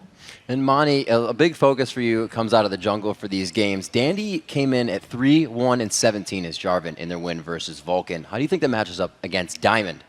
I mean, I honestly don't know what we're going to be seeing from Diamond here. Obviously, I picked him as my player to watch, so I'm curious as to how his performance is going to be. He is a clutch player, but so is Dandy. And what's so interesting about this is both Dandy and Diamond Procs really get into the heads of the enemy junglers a lot of the time. They're very good at predicting those routes and getting in, counter jungling, being in places at surprising times. So it's a pretty good mind game going in, I think. Yeah, that's why I really enjoy jungling specifically. It's more like, like they say in poker, you play the person rather than play the cards. I think that's going to be especially true in this matchup.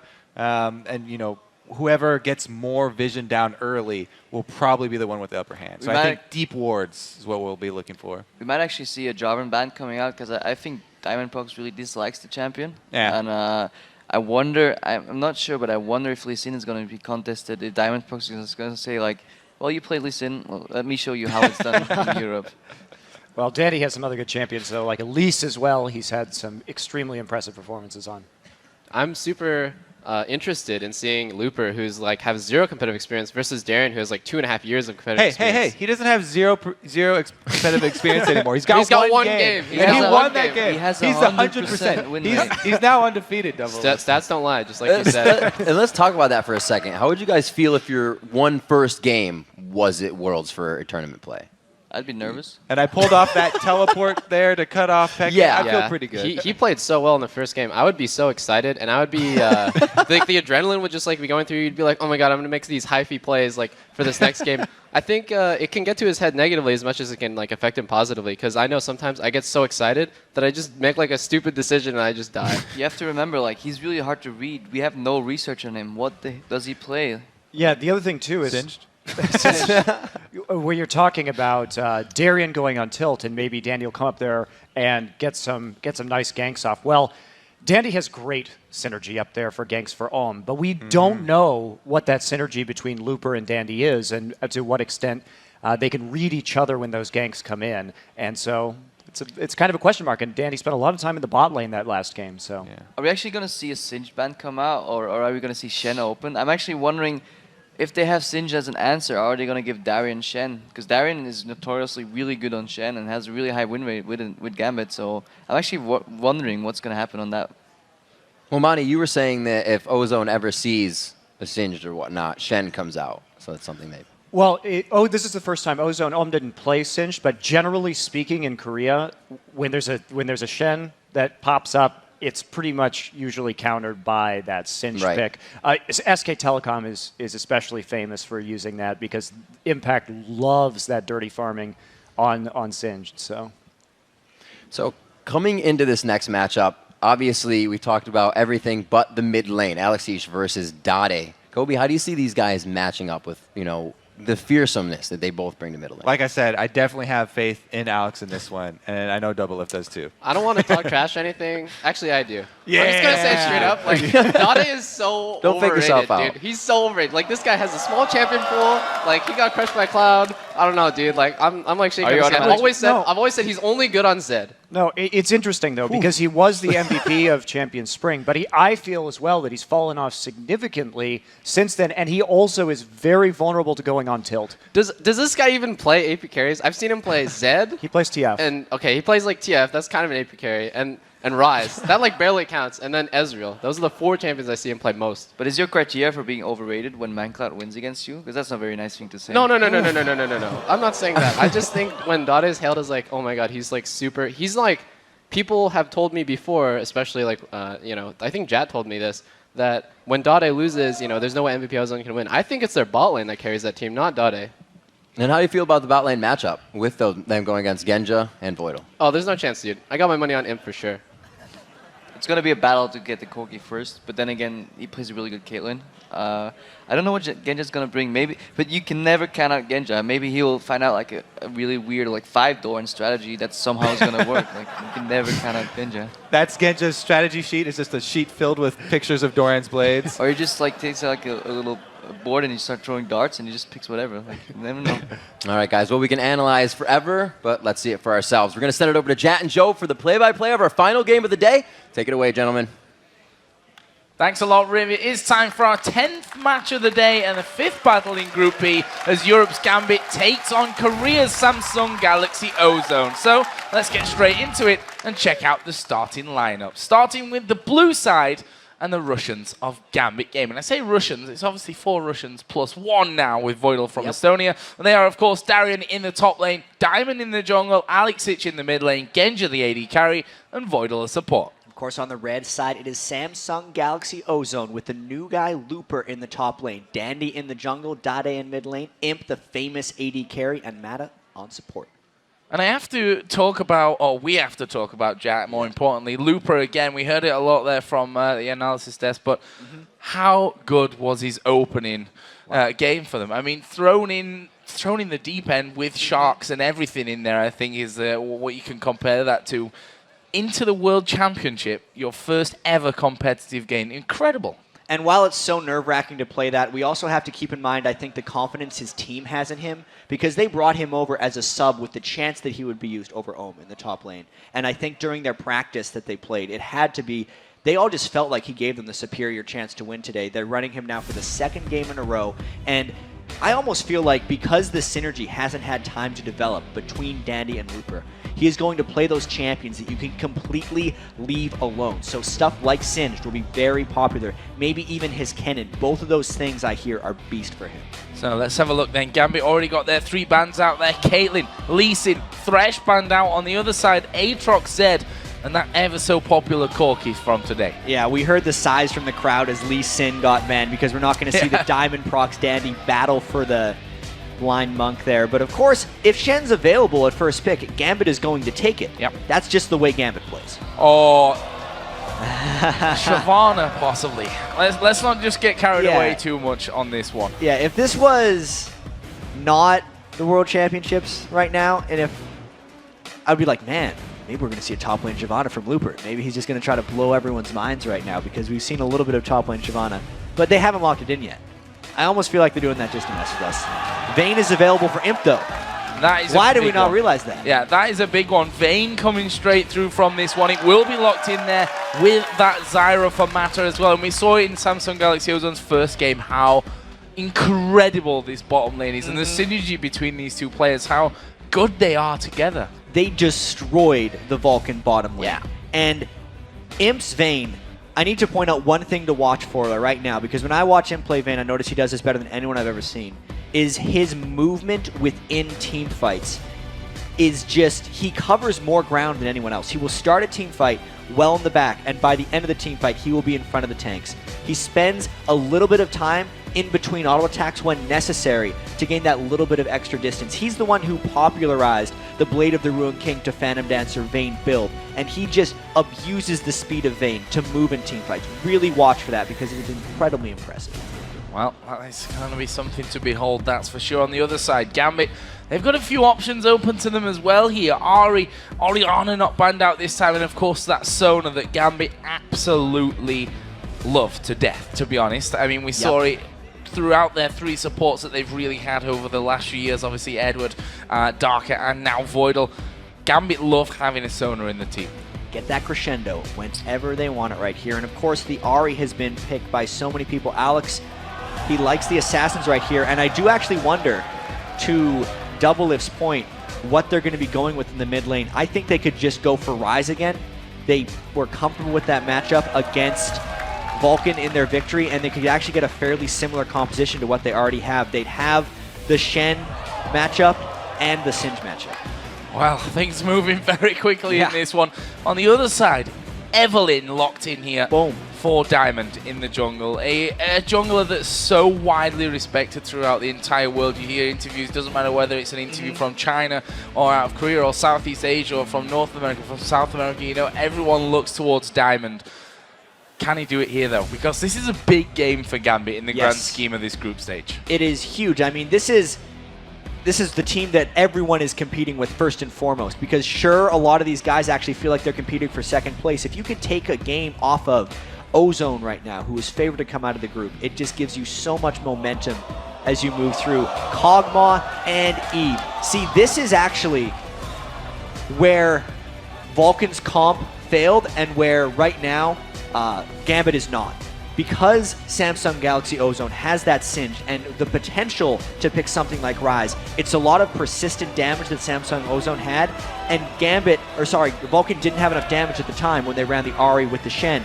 But because Gambit has loaded so much damage into the 80 carry of Kog'Maw and the Eve jungle for Diamond Procs, they can actually match this damage in teamfights if they don't fall behind. This is going to be an incredibly interesting game, Joe.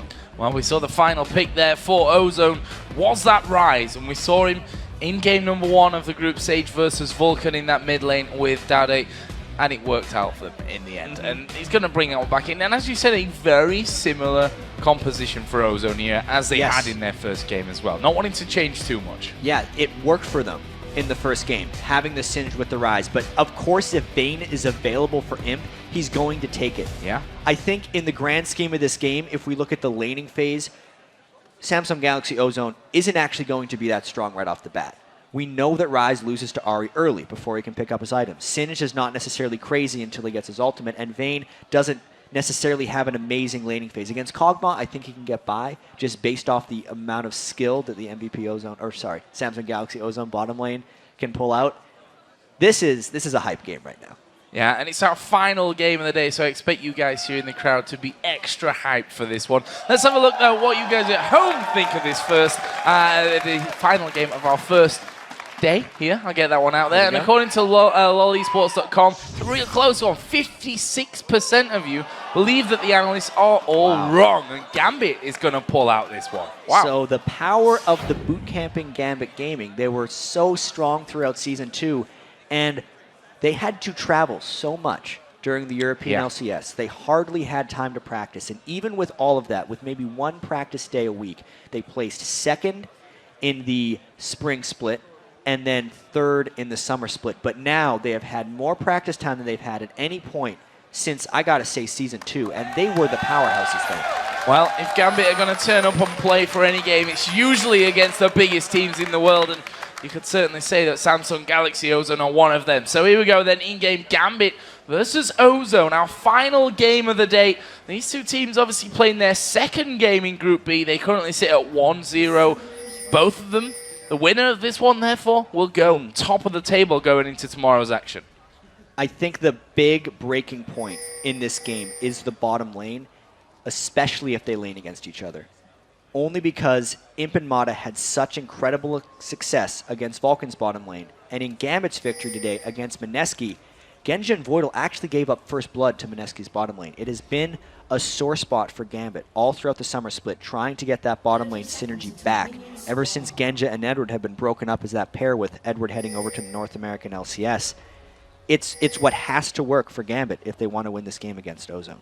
And this is a very traditional Gambit lineup, I'd say. I mean, Kog'Maw Sona, that's a Gambit lane if I've ever seen one coming out of Europe, that's for sure. Darian, we heard Crepo say he's a fantastic Shen player, and you've always got to be very, very careful what he brings to the table. On the other side, though, we saw how comfortable Looper is with his Singe, doing ridiculous things, teleporting all over the place and catching people out. We'll see if he can bring the same to the table here, because Gambit are a team that, if you throw them a curveball, they still are able to catch it most of the time. Yeah, and Looper, just to touch on his Singe a little bit, has went with ability power quintessences and a Doran's Ring start. So he's actually starting the game with 30 AP on Singed right now. Definitely looking to do a little bit of damage along with his farming. And just based off of where the junglers are starting right now, we're going to see that 2v2 matchup in the bottom lane. The All-Stars, really. I mean, not really All-Stars of Korea, but Imp and Mata. We've talked them up a lot on the analyst desk. We have, and for good reason. And I think we'll be seeing more of that in this game. They're not a bottom lane that you expect to come into a game looking a little bit off, especially with Imp on that vein. But Genja, very, very experienced AD carry. Same can't really be said for Voidal. He's at the time in the LCS. Will he be able to perform here against one of the best teams in the world? And Gambit has been happy with Voidal. It's just he hasn't really, to me, seemed like he's meshed entirely with the Gambit roster. Only in the playoffs did it seem like their synergy was coming back a little bit. And in the last week of the European LCS, that's when Genja was actually defaulting to his older AD carries, like Misfortune and even Kog'Maw. Immediately, the aggression comes out in the bottom lane, though. And we can see both Imp and Voidal going very low from that one in the end, deciding not to follow things through. This mid lane, going to be Gambit's Alex Ich here on Ahri, taking on Dade on Ryze. This is the second time in a row Dade has had this Ahri versus Ryze matchup. Dade died early on to ManCloud's Ahri, actually giving up a level 5 kill, but then he came back later in the game and started to dominate in that matchup. Darian just wanted to ignite somebody. Try and force Looper a little bit out of that lane. Looper's not going to be forced out of any lanes by the looks of things here, though. And that, of course, is our top lane matchup. Looper, in their first game earlier on in the day against Vulcan, looked pretty unstoppable with that Singe. Actually, Dandy did just come and visit that top lane to see if they could get in for anything. He's still hanging around there. Darian, will he get caught out? He will actually get caught out from this one. Knockup not quite landing onto him. So very close, though. They're still trying to harass Darian down a fair bit. And this actually should give Diamond a little bit of time to roam around and maybe try and find something. This could very well create a collision course between Diamond and Dandy, as Diamond is just kind of looking for things to do. Now they decide to back away into their respective junglers. So we've heard before, if we think back to some of the broadcasts from Champion Summer, how good Matter is here, in terms of his ward positioning. And that could be even more important this game with that Evelynn on the field here for Gambit. If you get vision of an Evelynn and stop her being impactful, it's very hard to get that game going with her. Yeah, pink ward control is absolutely paramount, and it shouldn't be that big of an adjustment for Ozone, even when there's not a stealth jungler in the game. They typically control the map with pink wards. It just becomes even more important. They should be buying more of those throughout the game. I'm actually expecting Dade and Dandy on their first backs to potentially pick up a pink ward apiece, but at least at this point in the game, without Diamond ganking, he's not going for it. Genja taking a lot of damage here once again. Voidal just able to heal him up nicely from that one, but you see the Imp and Matter starting to feel comfortable down in that bottom lane. Voidal uses Ignite earlier on, which gives the Ozone lane a 1 summoner spell advantage. Diamond is going to come into the middle. Dandy off to the side from this one as Diamond gets locked up. There's a knockup coming in on towards Alex Ich. Have they got the damage to finish this one off? Diamond is there going slow. There are the flashes over. Can they finish this one off? Dandy actually taking a lot of damage as well. Alex coming back in, but first blood goes down in the end to Diamond, but Alex will finish off, and it will be a 2-for-1 for Gambit. They played it so patiently and turned it around with the first blood plus the 2 kills. And they had a level advantage going into that, so Diamond was actually landing hate spikes the entire time Ozone was chasing them in. Those are those clutch plays that can decide games, the 2v2 skirmishes where skill is such a huge impact in those matchups. We just saw Looper actually. He's like, look at that farm in the mid lane. Let's not let that one go to waste. I'll head straight down there with my teleport. We got like 3 and I'm just going to recall. Worth. No problem. Yeah, that's the definition right there. Yeah, he's headed home. Doesn't anyway. even have enough for a catalyst right now. He just has to pick They're up going to get boots. boost. That'll be enough, I think, for Looper at this In point. Looper's defense, he had some pretty good teleports in the other game. He did. Also, he had the lane pushed up so far for Darian, and he was already a little bit low on resources. He's not losing out on too many minions of his own for going for that one. There's actually more action in mid lane, though. Well, Dade is dead. That's not good news for him. And we talked about Diamond and how he's going to have to get the ball rolling earlier on. We also talked about possibly Dade having to pick up ping wards. Let's watch that one here again. Listen, this is a level 6 Diamond and a level 6 Alex Ich against a pushed up Ryze without ward control. You're going to die. You cannot make mistakes like this on this level of playing, and Gambit is going to get a dragon out of it as well, unless Dandy can pull off a miracle 1v3 steal. Well, he's heading in there. We see Matter is coming Diamond in as well. doesn't have smite up, actually. No, he doesn't have smite up here. This could actually be a little bit dangerous for them. Turns out, not dangerous at all, and Gambit are going to pick up the first dragon of the game here, and look at that gold lead already, Jack. Solid start for Gambit. So one thing that's interesting in all of these matchups, we've seen the games that SKT has played, and also the first game for Ozone. I don't think a Korean team has actually won an early game here yet in the World Championships, but they have come in so strong in the mid and the late game. Looper steals the blue. We talked before the game, during Champ Select, that Ozone's laning phase would not be aggressive. They would essentially be on the back foot throughout, because Ryze needs to hit his items, Imp needs to be able to get his Blade of the Ruined King, and Looper has to get some levels under his belt. So it's actually about stopping the bleeding of Gambit right now. From Gambit right now, because Gambit's putting a lot of pressure on Ozone early on, and it's a matter of whether Gambit can keep that up. One thing that's interesting, Diamond's Evelyn right now ahead healthily in CS, but also has spent a lot of time on this middle lane. And this is, it seems to us obvious now looking at this, the game plan from Gambit was get Dade out of this game completely. And up until now, they've done a great job of it.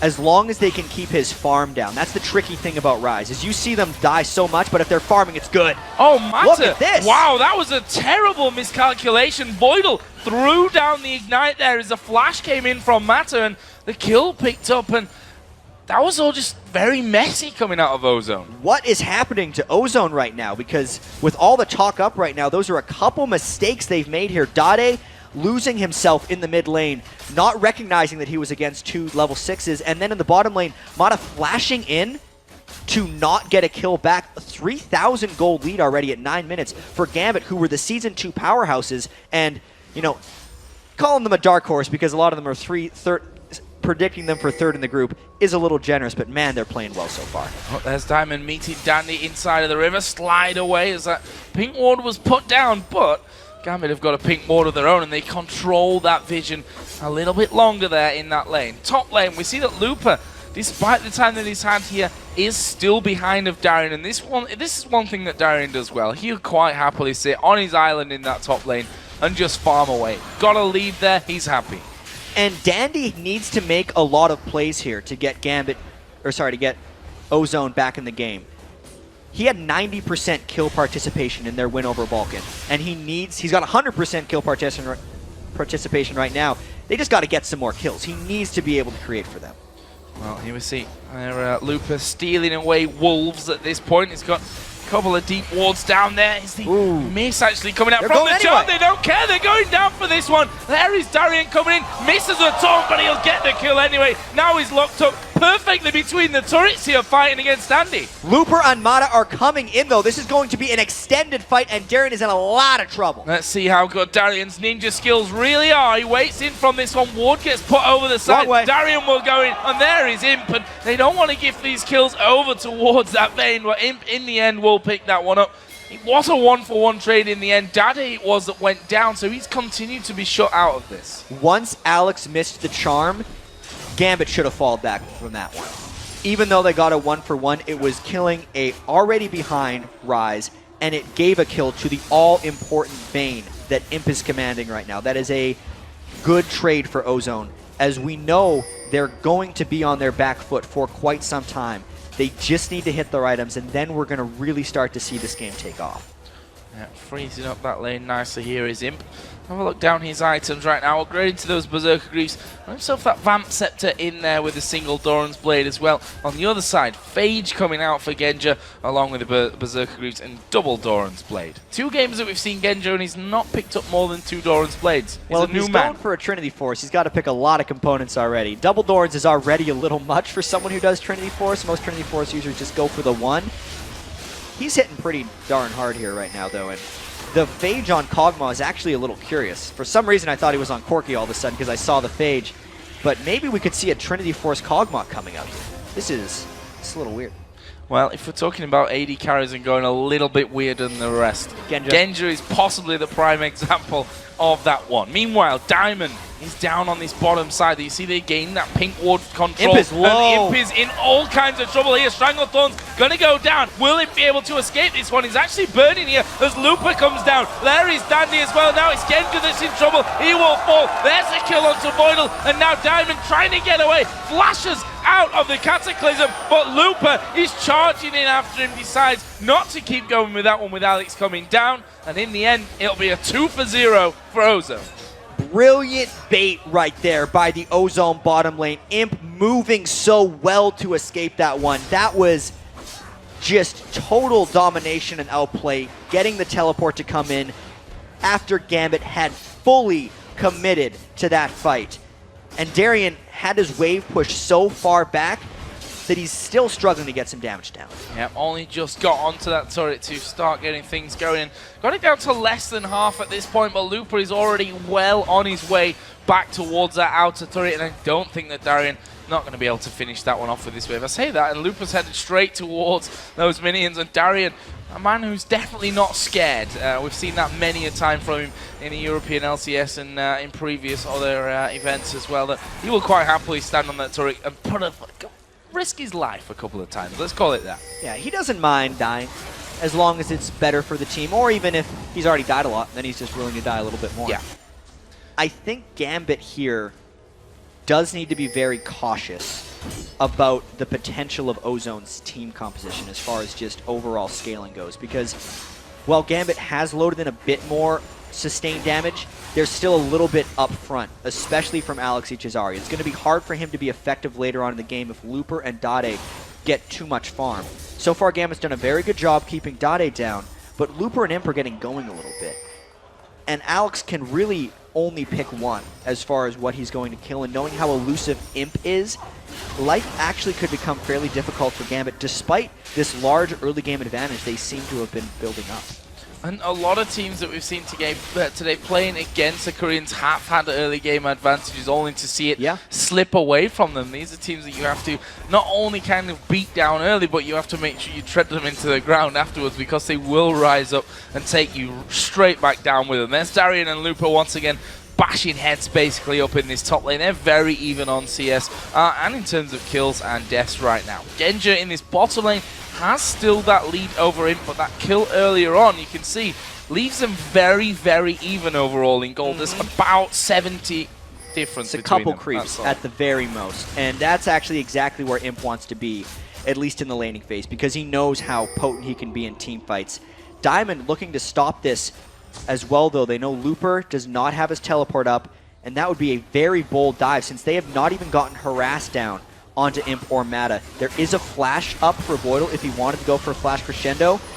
This is a very interesting thing. Diamond is still sticking around. If they get the fourth in for Alex, though, without counterattacks coming, it would be good. Diamond gets spotted. Yep, spotted there by that pink ward. Actually, he's going to go in here on towards Mata. Are they going to be able to get Shen involved in this one? Stan United coming down. Stranglethorns will stop it, but here comes Alex from the side. Mata blown to pieces, and Gambit forced them away. Should be able to get that turret here. Actually, the mini-wave actually pushing back against them. However, Dragon is available. Meantime, Looper is taking the top turret. 5-man squad for Gambit only results in 1 kill, and this isn't even really an objective gain because they lost one as well in the top lane. If they give too much lane control to Looper Singed, second game he's pretty much ever played on a big stage, and he's playing fantastically once again. It was a nice idea from Gambit, but they almost overcommitted, giving Looper a bit too much time to farm. The Shen ult was unnecessary. Yeah, and we can see earlier on we were talking about Darian versus Looper, how even it was in terms of creeps, despite them bashing heads and constant aggression against each other in that lane. It's actually really excelling now for Looper, up 140 to 116 CS. See if Darian here, with a couple of waves being pushed against his inner turret by now, whether he'll get himself back up to standards with that one. On the other side of things, we could probably check in with the items between the AD carries here once again. Genja picking up that Zeal, headed up towards that Trinity Force. That is going to be a Trinity Force Kog'Maw. You can make the argument that he needs the move speed to keep up with Thane or to kite back Shen, and also the fact that Kog'Maw can actually get in Trinity Force procs whenever he wants, as long as he's using his living artillery during team fights. It could work. I'm not calling it out right here because Genja has been known to find some brilliant builds in the past. He also built Tyr on Varus. That was not as brilliant. But this one has potential. This one has potential, and we're not going to judge it before we've seen the end result. We saw Dandy there in that top side of the brush here. And won't take much really for him to be spotted, but he's still there. There is Flash and Barrier up on Genja and Voidal, though. Plus, if Diamond gets around, he's going to have that Eve ultimate up in time. Dandy, even though he's still got that 100% kill participation, has been spending a lot of time waiting around in this game. And he's still waiting around here on the bottom. Diamond actually backed away is now coming back just in time as Dandy actually backs away from that one as well. So kind of exchange of positions in this one. Diamond is still on that bottom side of the map doing his golems. Dandy backing away now. Actually went over a ward there earlier on, which is why I didn't even spot that in the try, which that was there earlier from Diamond. And Looper wants to make another play here in the bottom lane. This could be the counter gank because Darien does not even have Stand United up yet, and Diamond is going to be looking to get aggressive, seeing as he's been waiting around for so long and kind of hunting. Looper could come and just ruin Gambit's day if things go wrong. We have Dandy waiting off to the side. Diamond actually going to spot him here, and that's a crucial bit of vision that they've picked up. The blue buff is actually available. We'll see if they try and invade for this one. Alex had started to move around from that middle. This outer top turret is still alive, despite all that free time that Darien's had in there. Let's not forget it was pushed up to pretty much his inner turret by the time Looper went down towards that bottom lane. That will finally get finished off here. First turret of the game for Gambit. These guys are trading a lot back and forth, and still a 4,000 gold lead is nothing to laugh at here from Gambit. Ozone came down from a similar gold deficit against Vulcan already today, 2 games ago in the group stage, so we cannot count them out here. Kind of checking in with Dade's rise. He's actually only 10 minion kills behind Alex, despite getting obliterated in the laning phase. If you're not shutting down Rise's minion farming and tier stacking, he is still going to be a potent damage dealer in the upcoming team fight. So Ozone is still sticking around in this one. And I always say, you know, the mark of a good team are ones that know how to come back from deficits. Obviously, it's nice to not get deficits in the first place, but playing League of Legends, that's going to happen from time to time. And every game so far today in the World Championships, the Korean teams have fallen behind early. OMG was able to close out SK Telecom, but other than that, Ozone came back in the first one, and they're going to have to do it again. Well, interested to see how Alex's impact will really sway this game here as well. That DFG now in there and finished, but he's been relatively quiet, trying to sneak down toward this bottom lane a couple of times. Didn't really get the free time to do that one, and has not been able to get in there on towards Dade either for a 1 versus 1 kill. So he's been relatively quiet from that one. It's not obviously going to stay that way. This game kind of quick at the start, a little bit slower as the last few minutes have ticked away, but at some point this one's going to explode. Gambit has been doing a phenomenal job just keeping up right now. Alex with his Deathfire Grasp, even with the defensive build from Dade, but Voidal can't get caught like that. Here's a fight. Got the crescendo down from this one. Stranglethorn's coming in. Voidal going so very, very low. Looper has teleported down as well, but look at him taking so much damage. We'll have to use the barrier. Cataclysm goes down. Darien going to charge on through. Here comes Diamond and Genja. They've managed to get the slowdown. Looper charging on the way back towards his turret with that ultimate, and his ghost running, and now Alex moving in. Misses the charm. That's not going to allow him to lock up the rise, but a 2-for-1. Brilliant turnaround from Gambit.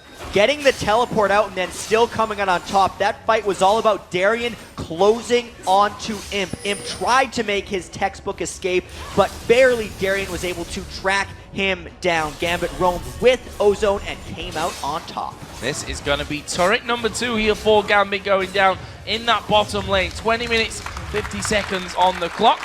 And a 6,000 gold lead coming down now for Gambit as well. Looking very, very promising for them as Alex here going to get engaged upon by Dade. Look how low it's taking him. Alex forced to use his ultimate to get away from that one. I really have to give credit to Dade for the pick of Rise, not necessarily his early execution of Rise. Oh, look out, Darien. Oh, stunned over the wall, stunned against the wall there. Actually, Imp, nothing that he's got there to follow up. Obviously, used that flash earlier on. Darien lives. The timing of that, though, was exceptional for Ozone because they know there's no Darien in this potential Dragon fight. There's also no crescendo for Voidal. If Gambit wanted to contest it, it is extremely dangerous. I think Gambit should just go for a lane, but they're actually pinging. Diamond wants to try and steal this. Diamond coming around, actually getting rid of that pink ward there. That might allow them to force some pressure as Ozone start to engage. Dade is a little bit isolated and he's forced a flash back to the safety of his team. Funnily enough, though, it bought Ozone enough time to pick up Dragon. All right, so they're trying to get some objectives back, but since they actually took a lot of damage in that fight and now the Shen is returned, Gambit could just get a turret right for this one. Yeah, maybe more. Maybe more here. They've got complete positional advantage. See Danny just sliding on through to get behind that turret to defend it, but Where's the rest of the team? They need someone in. Looper's off to the side. Ozone might look to fight this one as the turret's going very low. Gambit initiate! There is a throw of Alex Hicks back in. He will just spirit rush straight back out as a crescendo comes down. Looper though, Dandy's already dead. Taunt from Darian. They're not finished. Matter, he's going to get finished off. It's now Imp and Dade to save this fight for them. Diamond comes around the side. Imp still charging on down onto him. Is he able to get him? Yes, they were able to finish off in the end. That was a passing of Zyra actually that got the kill. But that will be a 3-for-1 and 2 middle turrets. And you were right, Joe. This game is speeding up. Dragon right into 2 turrets and a big team fight. Imp trying to get some sneaky moves going on, but Genja and Darian are there to stop him. That last fight was really just Ozone almost trying to put up a bit of a last stand. This is becoming a 7,000 gold lead now, and unless Ozone starts taking some significant risks, they're going to lose out in the overall gold game and just lose their ability to hold out. And Gambit are not generally a team that throw away leads. We'll discount the game against CLGU back in the day because that's a different story altogether. But generally when this team gets ahead, they're able to hold it. They know how to win games a lot of the time without even taking Baron. I'm not sure that this will quite be that kind of cutthroat finish game that they're looking for. But if we look down the items, we see they have so much burst potential with both Diamond and Alex carrying DFGs now. And that is actually Diamond's textbook or signature Eve build. So many other Eves will just stack the magic penetration, but Diamond loves to go for that Deathfire Grasp just to amp his ultimate even more as he's trying to initiate these fights.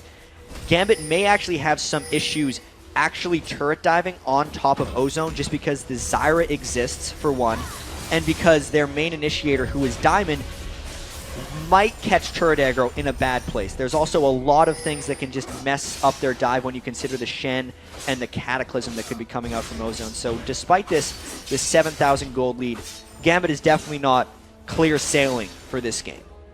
Certainly not. And a team like Ozone are a team that will capitalize on any little mistake that Gambit put down in this one. We're 25 minutes into this game already, and again we're moving to somewhat of a slower phase after an incredibly successful push up that middle lane coming out of Gambit to really build that lead out. 7,000 gold is currently the lead that they're sitting on. 4-1 in turrets, 11-6 in kills, and if we look at the kills, to just touch on them, spread perfectly through the team.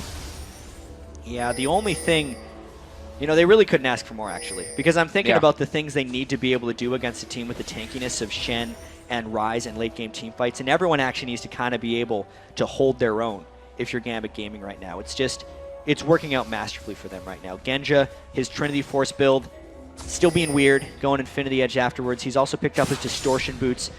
He's really just going for that extra bit of mobility and does not want to get caught in a bad spot by either Jarvan, Singed, or Ryze.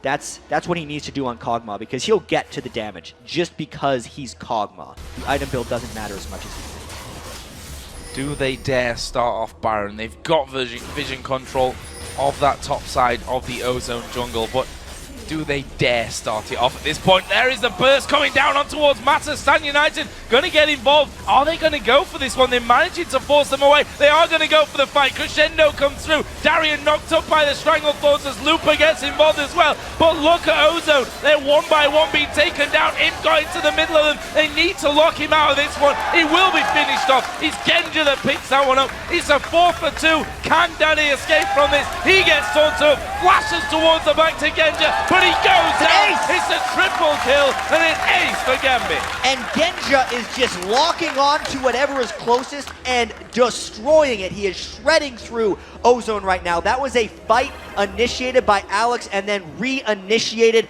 by Diamond. Gambit, that boot camp is paying off for them right now. They are in control of this game. Well, did we ever doubt it? Let's have a look at that fight another time, because it was pretty crazy. Yeah, and the thing that made Ozone want to stay in on this one is the quality of the Mata ultimate right there that he put down. It actually delayed the team fight and allowed Imp to go in pretty strongly, but he couldn't get the finish. You can see Imp moves around team fights so well, but the rest of Ozone was trapped in the back, getting shredded by Genja's Kog'Maw, and it just did not allow Imp to be finished off here. Dade tried to make a big play at the end, getting AoE with with his rise, but Genja and the rest of Gambit had too much lockdown, too much damage, and let's be honest, that was a 3v1. Yeah, definitely. If you look down the kills he wants, again, that actually one not. Alex there getting in. That's what he was aiming to do last time, 100-0. This time it works out very, very nicely for him. That gives us a 5v4 at this very moment, but we can see that Ozone trying to push this mid lane out. They don't want Gambit having an easy time of either the Dragon or the Baron at this point. And Alex actually had to flash away after he picked up that kill on Mata. I almost have to say that picking up a 6th kill on an already 1-in-5 support in expense for your 7-1 AP carry assassin mids, ultimate and flash isn't necessarily worth it. I think Gambit could have gotten this Dragon regardless of the assassination onto Mata, and it does mean that Gambit needs to be a little bit cautious about the way they approach these things. Only because Imp on Vayne, Dade on Rise, and just the amazing scaling that Ozone has means Gambit still needs to pick their fights properly. They can't get too antsy, and they can't get too anxious about going in, because one tower dive gone wrong, especially with the kill streaks that so many people on Gambit have picked up, would swing back that gold beat tremendously. So here we go then. Baron started off. Singe is down the bottom here, but Lupa does have teleport, so he can get involved here if he so wishes, if they even realize that Gambit are going to be doing this one. They've not seen them for such a long time. They must feel that something like this is going to be happening, but they're not really in a position to challenge for that whatsoever. We see both Imp and Mata going back. Lupa is going to be taking down the outer turret in the bottom lane, but Gambit with a solid pickup of Baron. They're now over 10,000 gold. And the Baron buff means they're going to be looking to push the outer turrets in the top and the bottom lane, or just go straight for the inhibitor in the middle of Ozone's base right here. And that Baron was really just the summation of all the pressure Gambit has been putting on Ozone. It had a lot to do with ward control, or mainly just map presence for Gambit. I know I said it wasn't worth it to kill Mata that one time, but he's the one who kind of had to go in and get that vision back. And since they had no vision, and they'd been punished so many times for trying to get vision back, Ozone essentially had to give up and just concede that portion of the map, which happened to contain Baron, and allowed Gambit to take it uncontested. So let's see what Ozone do to try and work their way back into this one. We've seen constant push and pressure from Lupa in his outer lanes, trying to force Gambit away from really doing anything on their side of things. And we see that once again headed off towards that bottom side of the map by the Dragon, just going to stick himself a pink ward down in that scenario. But Gambit, with that Baron buff running, they're not a team that mess around when they've got something like that. And Looper can no longer be that surprise factor in the long, drawn-out team fights, because Ozone is actually getting bursted down a little too fast. Genja, with his Kog'Maw, is shredding through the tanks of Samsung Galaxy Ozone, and Diamond is just starting it off for him, getting every 1% health lowered right at the start. These team fights are not working out the way Ozone wanted them to, or the way they played out for Ozone against Vulcan. Enough damage, persistent damage, was taken by Gambit in this game that they're able to crush down Singed and Rise before they can really become a problem. Look at Darien as well. Warmog's now added in there to that Sunfire Cape and the Spirit Visage from earlier. He is not scared of dying now. I mean, he never really is anyway. Doesn't matter what items he's got, but at this point, he's probably feeling like he's on top of the world, and they may come in. Yeah, Diamond is looking to go in the back here. This is the danger turret, I like to call it. This is the turret where teams get aced, but Gambit says, yeah, we don't need that. We're going for the middle inhibitor. This is something they do really well, and we've already seen it from them earlier when they took 2 turrets in that mid lane. This one gives them a third. Just a simple positional play there, catching Ozone out, and Darien is looking like he wants to go for a taunt. This is a very curious fight right now, because while if they catch a charm, they can burst out any member of Ozone. Ozone could fall back to the double Nexus turrets, and it could be a dangerous dive. There are so many free treats outside of that spot for Gambit right now. They're just going to go and take those. This outer turret is one of them. And setting up a bit of a trap while they're at it. They've got Genja and Darien pushing the turret himself. 3 of them actually hanging around here between mid and the middle lane there as Danny. Is he going to go down from this one? He is absolutely destroyed. Stan United comes in. Imp is down to less than half HP. He needs to stay alive here, but he's not going to stay alive. Darien will take him out. Get the flash Lupa in the middle of them. There is Genja Danger flashing in. He's going to go now on towards Mata. Shall they be able to finish him off from this one as well? He's close to getting away. Roots him underneath them. Sorry, Looper died in the end as well. And it's now only Mata to save Ozone here from a Gambit defeat. And Joe, this looks like a landslide victory for Gambit. They never let Ozone back in, and there is the surrender. Surrender, brilliant victory here from Gambit. A well-deserved, thoroughly deserved victory, I'm going to say there, because what a performance coming out. We wondered which Gambit were going to turn up here to the World Championships because, my gosh, we've seen quite a few different variations of them throughout this last summer split. But this was world-beating, top-quality Gambit gaming right here. Yeah, and this is a message to the rest of their group right now because Ozone beat Vulcan, the team that had beat Fnatic, badly. And then Gambit just crushed them. Everyone coming into this tournament just expected Ozone to dominate. Gambit had other ideas, as they always do, and that was such an impressive victory. They knew that they had to finish it early. They never let Ozone's weak laning phase transition into the game, which is something that has been happening so well for Ozone, and Gambit really earned that one from start to finish. And that really opens up Group B now as well. I mean, these were the two teams, obviously, that were sat at 1-0, but with Gambit taking that win, Fnatic obviously picking up their last win against Mineski, with so many games still left to be played, and if it wasn't already difficult to call, it's certainly just impossible now. And I just can't believe, exactly, it's impossible to call right now. Analyst, good luck, right? Because we have right now Ozone 1-1. Group A, SK Telecom also 1-1. The 2-0 teams in the group are now OMG and Gambit. It is just wide open for the rest of this group stage. It's great that we have the double round robin because I cannot wait for these teams to play again. I wish we could have had triple round robin. That's how good Quadruple. this is. Let's just keep going forever until we find a champion here in Season 3. Guys, we're going to take a last break here, but when we return, we'll dissect the biggest plays from Gambit's brilliant victory. Plus, we'll break down tomorrow's games and update the standings for you. So don't go anywhere. The Season 3 World Championship will be right back.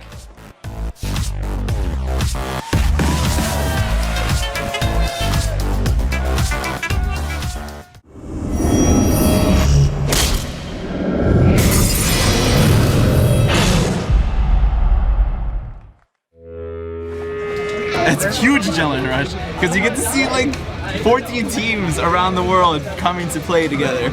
So it's gonna be awesome. I'm here to see Vulcan and Zuna dance. So I'm here for Gambit, and I want to see Mineski. Like just there. I'm here to support the EU guys. Fnatic OP. I'm here to see the Korean, especially Ozone. We're close to the front of the queue, so 6 hours seems worth it. Came from England, just by London, 10-hour flight, and I'm exhausted. I really want to see Vulcan. My Man Cloud, I love you, Man Cloud. And Spring Split, like I just believed in them.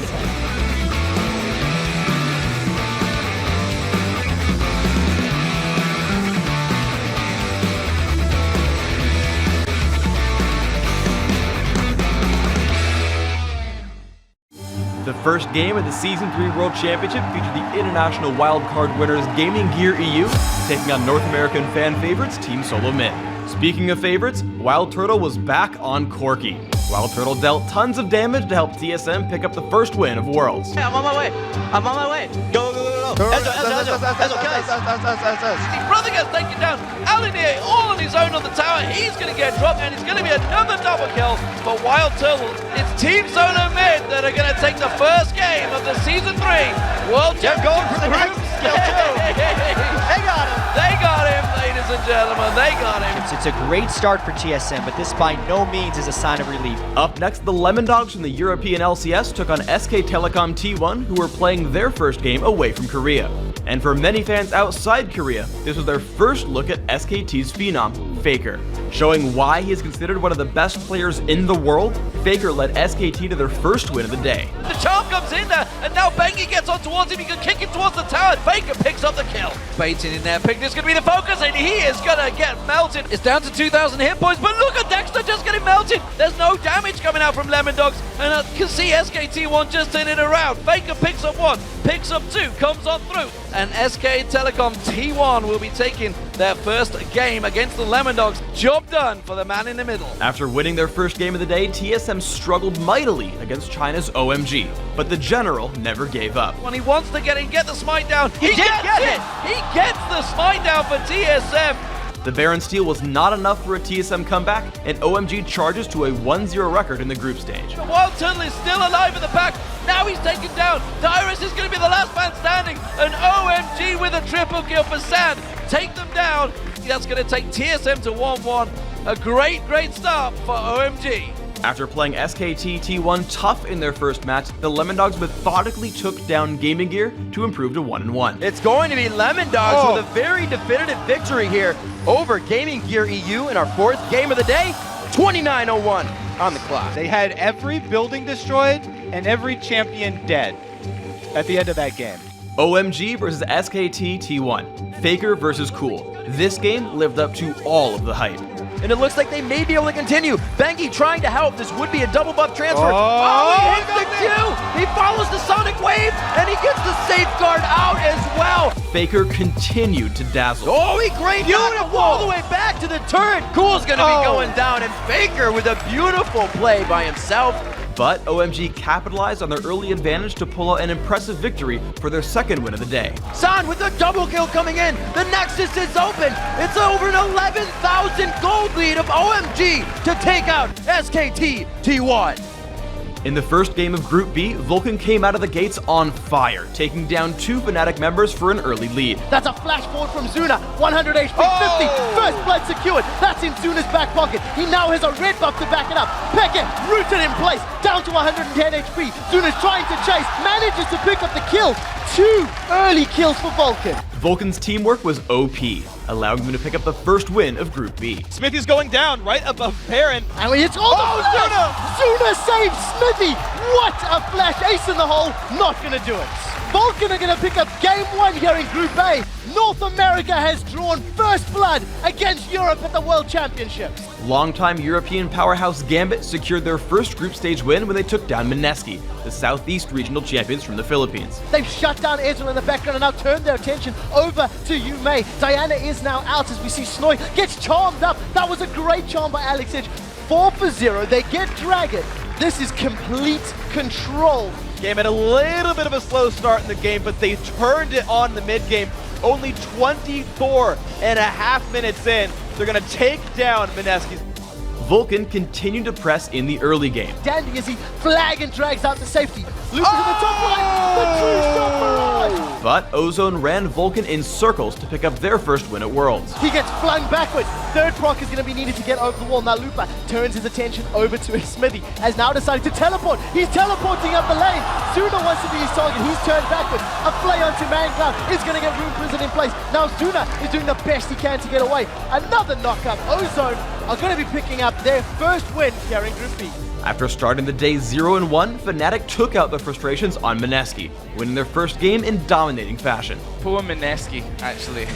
As we said, they had a decent start. So that's on Fnatic actually not leaving. They're going to come around the corner from this one. Good Stranglethorns coming down. Yellow Star falling low, but Fnatic dive right back in there, picking themselves up a couple more kills. Exo's not going to be able to escape. I'd be surprised if Yume makes it. Ace in the hole will finish off. And that will be an ace coming down from Fnatic. Fnatic was not happy about that loss to Vulcan. We can say that. In the last game of the day, Gambit showed all their practice paid off. Look at Ozone. They're one by one being taken down. Imp got into the middle of them. They need to lock him out of this one. He will be finished off. It's Genja that picks that one up. Gambit, that boot camp is paying off for them right now. They are in control of this game. Gambit defeated Samsung Galaxy Ozone in a landslide, and they joined OMG as the 2 teams to end day 1 undefeated. And there is the surrender. Surrender, brilliant victory here from Gambit. Thoroughly deserved victory, I'm going to say there. Absolutely. This is a message to the rest of their group right now.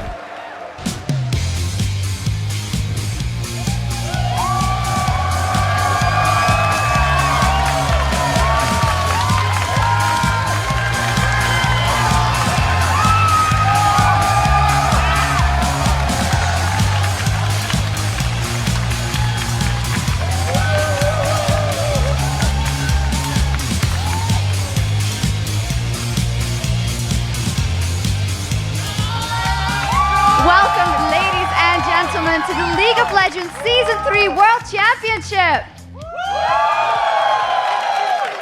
I'm Efi Shockzaporter, coming to you live from Los Angeles, California. And as you saw in that video, the first day of the Season 3 World Championship was incredible.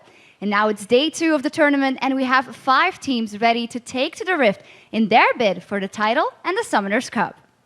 But before we get to today's games, let's say hi to Jad and Riv in the broadcast booth. Thank you very much, Shocks. I'm Rivington Bism III alongside Joshua Jat Leesman, and this is the spot where our team of broadcasters will bring you every Invade, Baron Steel, and Next Level play from today's group stage matches. And we're just getting started here at the World Championships, but before we get to today's action, let's send it over to Joe, who's getting comfy in the interview lounge. Thanks a lot, Jat, and welcome to my perch here high above the studio floor. All day long, I'll be joined by players from the World Championship teams to talk about their games and their experiences of playing here on the big stage. But for now, let's send it over to Kobe and quick shot at the analyst desk and kick off day 2. Thank you very much, Joe. I am Trevor Quickshot Henry, and beside me at the analyst desk is Sam Kobe Hartman-Kensler. And this is the spot where we'll be breaking down the biggest plays, setting up the games, and making our predictions for the Season 3 World Championship. Plus, we've got a few friends who are going to be hanging out with us all day long at the analyst desk to help make sense of it all. Welcome to, of course, OGN caster Monte Cristo, the Evil Genius to support Crepo, and the North American All-Star CLG's Doublelift. Good to be here, Trevor. Thanks for that, Crepo. Glad to have you guys back. Even you, Doublelift. I hate you. Especially you, Today we've got 5 awesome games from Group B heading your way. But before we get to what's coming up, we do have to talk about what went down yesterday. So on Sunday, we kicked off the Season 3 World Championship with 10 huge games, as every team in the group stage took to the Rift twice. Yeah, and after that incredible day of action, let's see where the teams stand, starting with the 5 teams in Group A. China's OMG is the only undefeated team in the group, thanks to their unexpected win over SK TT1. Tied for second with identical 1-1 records are the Lemon Dogs, SKT1, and Team Solo Mid, while the international wildcard Lithuania's Gaming Gear is still searching for their first win. Yeah, now that each team in Group A has played a couple of games, let's kick this off to the analysts. Monty, do you still think that SKT is the favorite, even after dropping a game to OMG? I do, and for me, I've obviously cast SKT quite a lot, and in Korea, they almost always drop the first 1 or 2 games in a best-of series, and then they always adapt very well and come back to complete a reverse sweep. So I think they're still very strong. That said, OMG played exceptionally well in that match. They are still dangerous, but SKT, they adapt so quickly that I don't think they're going to take the next game, and they may cause some problems. Well, we will see, we will see. Crepo, let's throw this one over to you. You've gone head-to-head against the Lemon Dogs during the course of the summer split. How do you think they looked yesterday? I think they looked pretty well, actually. They showed some of their strengths, which was their early strategy. Definitely seeing like Invaded's analysis going on there, because they basically copied the level 1 that Invaded taught us as well, and it almost worked out for them. They still showed some weakness in closing out the mid to late game, as well as the draw phase. They weren't really exactly ready for what their opponent was throwing at them. But then again, the other game that they played, they was really solid, like really convincing victory, like textbook. That was really nice. So it sounds like you got some faith in them. I think, yeah, even similar to SKT1, Lemon Dog's strength is an adaptation as well, so I think they have a good chance coming back. So let's throw one over to Doublelift. Just like Crepo, you do have a team from your home region in Group A. That is, of course, Team Solo Mid. And yesterday, they faced off against OMG, who I know you're very excited about watching. So how do you think about both of these teams after day 1? Yeah, well, I was definitely interested in seeing the Chinese meta because it's so different from all the other regions. They're very isolated. And Cool, who's the Chinese MVP, I was curious as to see how he would do against Reginald. He did really, really, really well. And if you win lane against Reginald and you put him on tilt, you will, well, TSM will lose. Well, we'll have to see how well they can do, how they can bounce back. Today, though, we're going to be looking at Group B. So let's take a look at those standings for Group B and the 5 teams that are going to be heading into the Rift to play their matches. In first place, it is Europe's Gambit Gaming at 2-0, thanks to their upset win over Korea's Samsung Galaxy Ozone. And in second place, it's a 3-way tie between the European champs Fnatic, Korea's Ozone, and North America's Vulcan, while Southeast Asia's Mineski is sitting at the bottom with an 0-2 mark. Yeah, yesterday there were a couple of really big games in Group B, but the headline, definitely for me, was that Gambit were able to take down Ozone in what actually was a very one-sided match. So, Crepo, talk to me about that game. What did you think of it? I mean, coming into the game, I expected a lot from the Korean mid laners because like a certain analyst person on this desk, I'm not naming any names, Monte Cristo, hyped them up really hard. And Dade actually kind of underperformed. We'll have to see if that was just where he dropped the ball for one day, because generally they adapt really well. So I'm hoping they play better today. But I was also really impressed by the way Gambit played. Like the synergy between Alexis and Diamond Prox was on point again, and it just shows that you can never, ever count them out. Because if you do, you're wrong. Yeah, and as I said yesterday when I kind of talked a little trash about Dade, I'm not saying he's bad. I was just mostly poking fun at his really, really limited champion pool, which you saw yesterday. He played 2 games of Rise because he got kind of banned out. And I'm curious to see what adaptation he's going to make in the future to fix that. Well, I mean, Dade was the MVP of the entire season of Champion Spring, and Crepo's putting words in my mouth. I never was hyping up Dade. I'm on the Faker hype train. But Dade has slipped quite a bit, and we didn't see him perform as poorly in Champion Summer as we saw him perform yesterday. But his champion pool has been limited by the fact that his major picks, TF, Jace, Rise, they've all been nerfed. So he's kind of got Zed left, and I hope he has something else because he's going to need it to compete at this level. And Gambit was just extremely impressive. So let's be fair, though. It wasn't all, Dade's fault there for throwing that game. I remember yesterday you especially talked up the warding here from the Korean teams called Mada the god of pink wards. Where were the pink wards to be found? They were going up against Evelyn. Where is your god now, Monty? Where is your god I know, right? And that's the surprising thing, too, because if we look at how Ozone typically takes Barons and Dragons, I've seen up to 9 pink wards from Ozone before on these objectives, and there was not a single one to be seen against Eve. It was, frankly, quite baffling. I don't know. They played a very bad game. Pressure could have gotten to them. That may have been the case. We'll have to see how they bounce back. And, the fans were able to predict that Gambit would come up with a win against Ozone. There were some mixed opinions on the second game that I want to talk about, Fnatic and Vulcan. Now, how did yesterday's win by ManCloud and Crew affect your take on both of these teams at Worlds? Let's kick this off with Kobe. Well, I said Vulcan was going to win, and they won. Great job, guys. I'm not changing my vote. Exactly, dude. I think Vulcan's godlike. Cloud and Xmithie really know how to carry a game and just control the pace of the early game, which Vulcan does consistently. I've been saying this forever. Vulcan always gets ahead early game. Well, for me, I look at that game, and Fnatic has a history of either being at the very top of a tournament or just in the gutter, effectively. They're not like Gambit, who always takes that top 4 finish at a LAN event. And I think we kind of saw the bad version of Fnatic yesterday, where they picked this Yorick that was entirely baffling. I talked to Fnatic this morning, and they came up to me and said, yeah, that Yorick pick, I don't know what we were thinking. But I mean, I wanted to change my prediction to Vulcan as soon as I saw the end of that pick and ban phase. You guys know I was kind of flipping out. You're locked in. You're committed. This picks and ban. You can't just jump ship and change. Crepo, what was your take? I was really surprised by the Yorick pick as well. It's something I didn't really see Fnatic going for, especially Soaz. He's such a wide variety of champions he can play in the top lane. I think a lot of them that he plays would have fit, like a Kennen, for example. I actually met Vulcan earlier and not Fnatic, and I talked to them, and they were equally surprised by the Yorick pick. As well as the level 1.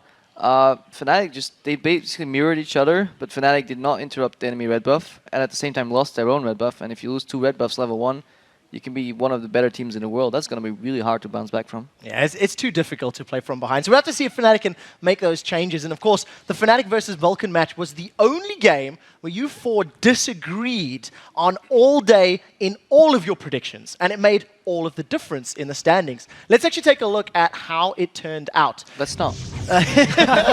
Yes, let's. The Caster, Triple Threat, and Double Lift are sitting at 8-2, with the only blemishes on their record being OMG and the Gambit upsets, while Monte Cristo, Crepo, and the viewers are 1 game behind at a 7-3. But guys, don't worry, Monty and Crepo, you will have a chance to catch back up today, as we do have 5 more Group B matches coming your way. I disagree that Crepo's only beating me because he's alphabetically higher than me. You guys are mad, dude. That's all I'm saying. You guys are mad. Well, guys, up first, Mineski looks to shock the world when they take on Ozone, followed by a battle between the LCS regions as North America's Vulcan squares off against Europe's Gambit. After that, Ozone heads back into the Rift to take on the European champions Fnatic. Then Mineski and Vulcan throw down in their second match of the day. And in our finale, the 2 European teams face off as Xpeke and Fnatic battles Alex and Gambit. All right, guys, it is time to pick your winner in the first game of the day. The Philippines Mineski versus Korea's Ozone. Crepo, give me a prediction on this game. If Yumi plays Ari, they actually might stand a chance, but I doubt that I will go for the third Rise into Ari pick. And collectively, they're just way better. They're going to win this. Ozone.